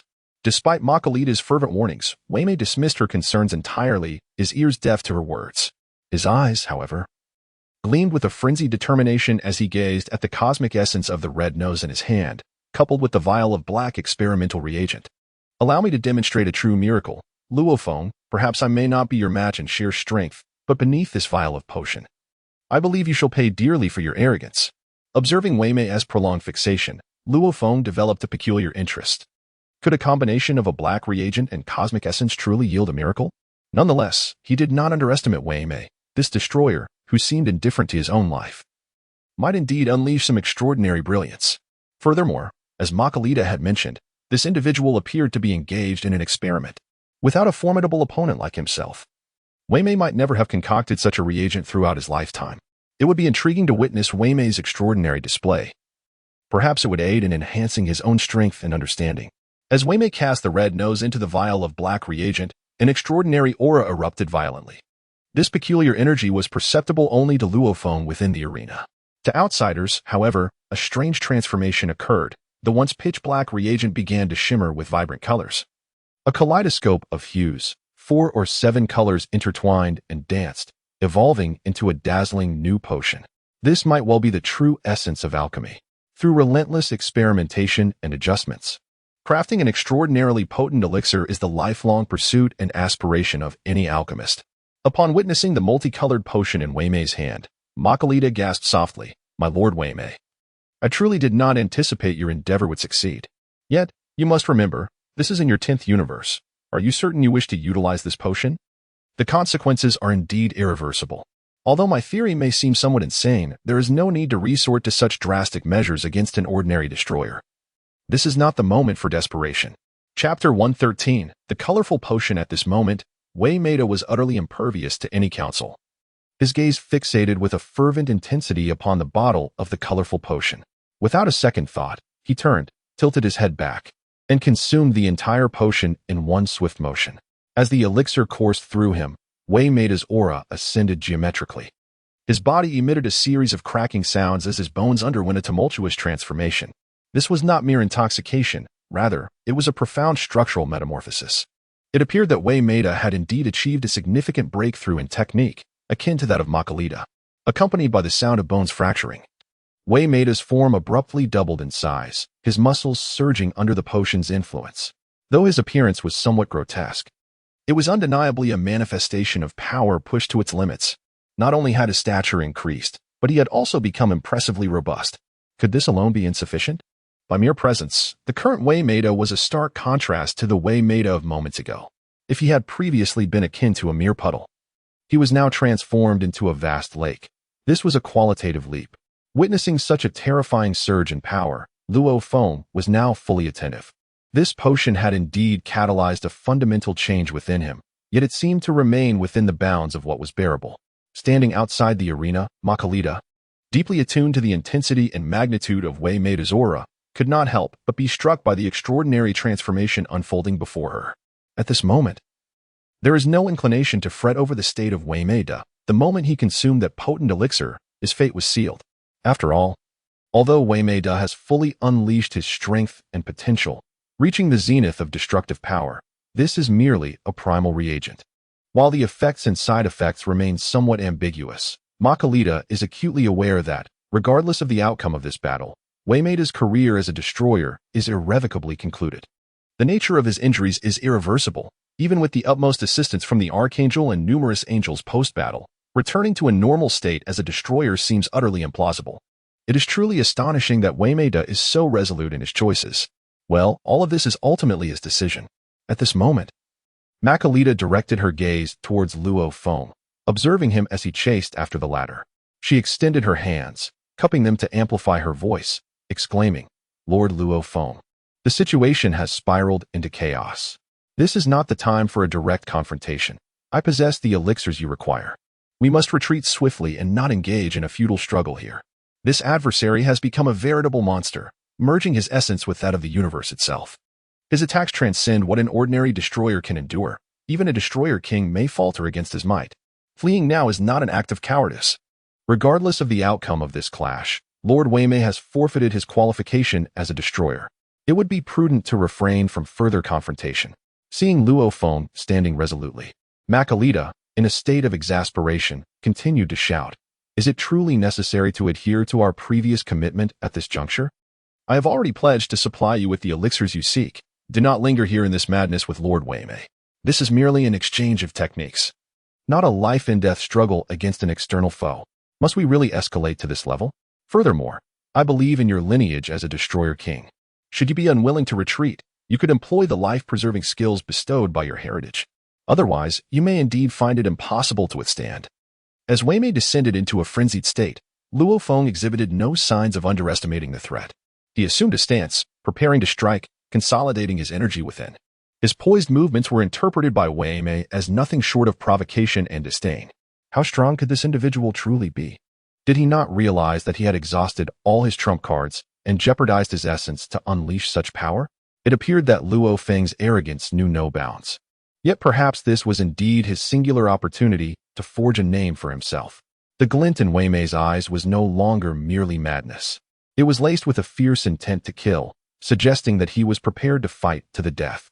At this moment, an exquisite aroma enveloped him, and purple lightning danced ceaselessly around his figure, gently swirling in the air. This individual truly resembled a deity of war, exuding a formidable presence that caused others to furrow their brows in trepidation. Moreover, Luo Feng had indeed concentrated all the destructive divine energy within his being, harnessing his unique ancestral martial arts lineage to focus this immense power entirely in his right fist. At this moment, Luo Feng has yet to employ the so-called devastating techniques and powers of the god of destruction's inheritance. After all, resorting to such ultimate moves at this juncture would indeed be somewhat unfair. This is not a battle of life and death, and he harbors no enmity or grievance against Wei Meida. Furthermore, he finds himself in a position of seeking assistance. It would be inappropriate to utterly humiliate his opponent. One must afford the great official some dignity, as they are, after all, classmates. However, witnessing Wei Meida's reckless demeanor, Luo Feng realizes that failing to impart a lesson might make it exceedingly difficult to engage with him in the future, as he needs a sobering awareness of the disparity in their strengths. As for the outcome, that can only be discerned after the battle concludes. At this moment, the exquisite Wei Meida reached an apex of brilliance, his body enveloped in a cascade of purple lightning. With a powerful thrust of his feet against the ground, an immense wave of energy radiated outward unconditionally. His entire form launched forward like a cannonball, hurtling towards Luo Feng at an extraordinary speed beyond mortal comprehension. Meanwhile, his fist gathered an unimaginable destructive force, striking fiercely at Luo Feng's chest. Observing the ferocity of Wei Meida, Luo Feng's lips curled into a slight smile. He swiftly concentrated his power into his right fist, a flash of crimson illuminating the air. With a resounding impact, an uncanny sound echoed in the void. This collision did not result in the anticipated explosive force or chaotic discharge, but rather a serene clash of mutual annihilation. In the next instant, A breathtaking scene unfolded before the onlookers. Wei Meida was propelled backward at a velocity surpassing even his own advance. With a thud, his body was sent flying as if struck by a colossal force, completely launched by Luo Feng. Despite Wei Meida's body still emanating a formidable destructive energy, he became ensconced within the energy field conjured by the angelic Makalita. Although the sight was somewhat humorous, the divine power exuding from Wei Meida was undeniably terrifying.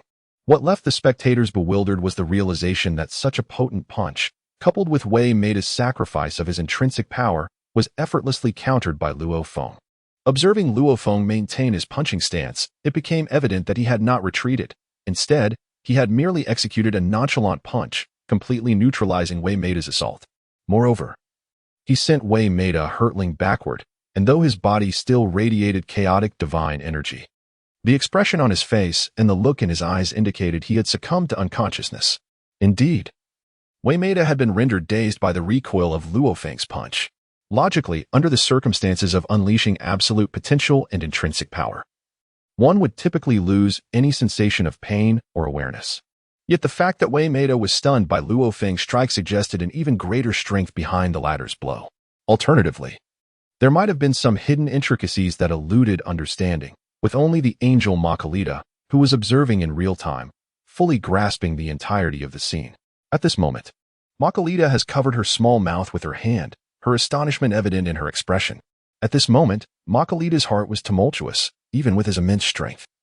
Receiving such a full-force strike would undoubtedly leave him worse for wear.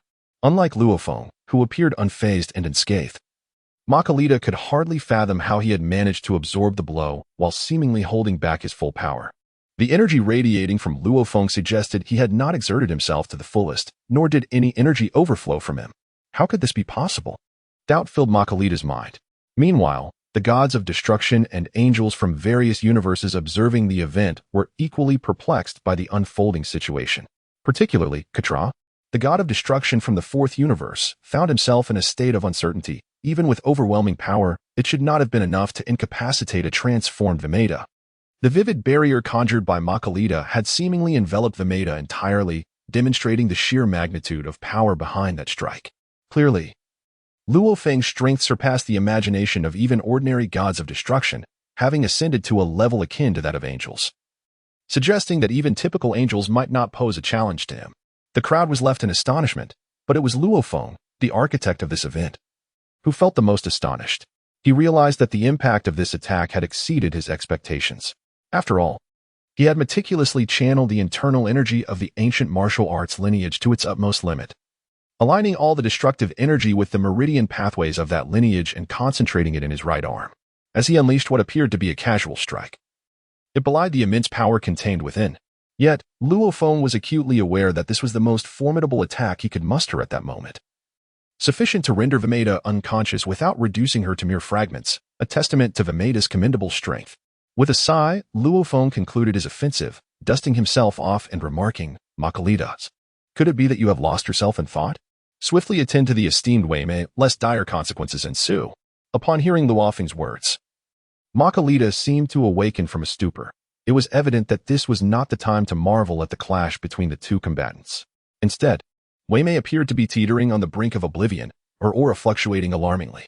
Without a moment's hesitation, Makalita swiftly positioned himself beside Wei Mei, elegantly wielding his angelic staff to summon a verdant glow that enveloped her form.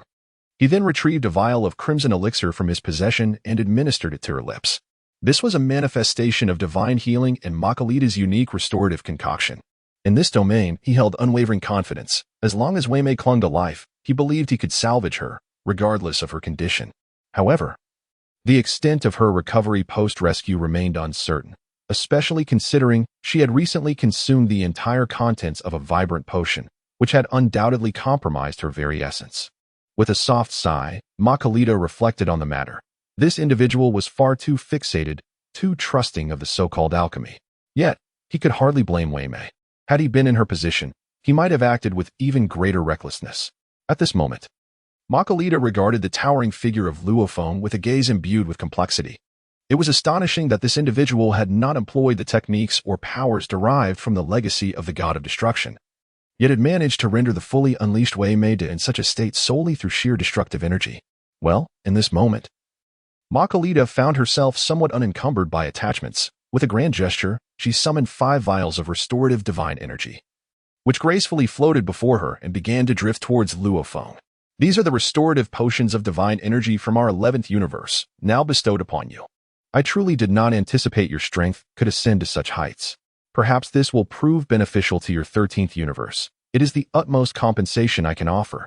However, what caught her off guard was the realization that Wei Maida seemed disinterested in fulfilling the role of a competent god of destruction, engaging in such excessive conduct. Here, I extend my apologies on his behalf. Makalita bowed slightly to Luo Feng, genuinely expressing her remorse. Indeed, the actions of our 10th universe have been rather excessive. Considering Luo Feng approached merely seeking 2 vials of divine energy, the decision of whether to grant this request lay with you, yet before Luo Feng could utter a word, you had already set the stage for confrontation, evidently intending to impose an early display of dominance over him, the god of destruction from the 13th universe. This was clearly a misstep on your part. Subsequently, there were numerous instances of drug consumption and a disregard for martial ethics.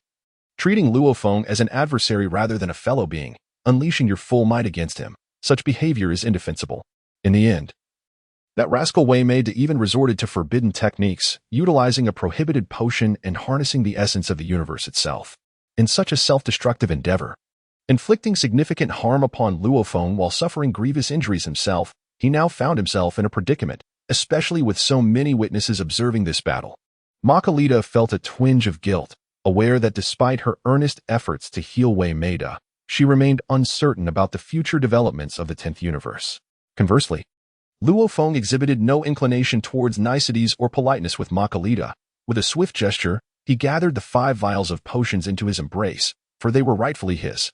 Although he initially sought only 2 vials, given the sincerity of the apology, he chose not to press further with Wei Maida or Makalita. At that moment, however, Makalita delivered a swift kick to the still unconscious Wei Maida, showing no regard for his dignity as she continued to assault him relentlessly. At this moment, Makarita's actions drew the attention of the crowd, filled with skepticism.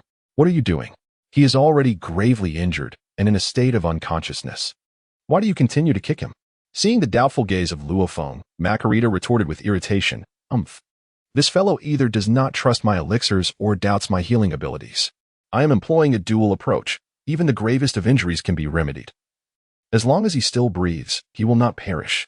Yet here he is, eyes tightly shut, feigning unconsciousness. I suspect," Luo Feng chuckled softly, "I understand now.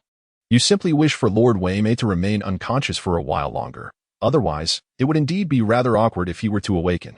With that settled, is there anything else you require of me, Angel Makarita? As the saying goes, one does not receive rewards without merit. Since I have accepted 5 vials of your divine restorative elixirs, I cannot simply leave empty-handed." It seemed that Luo Feng had come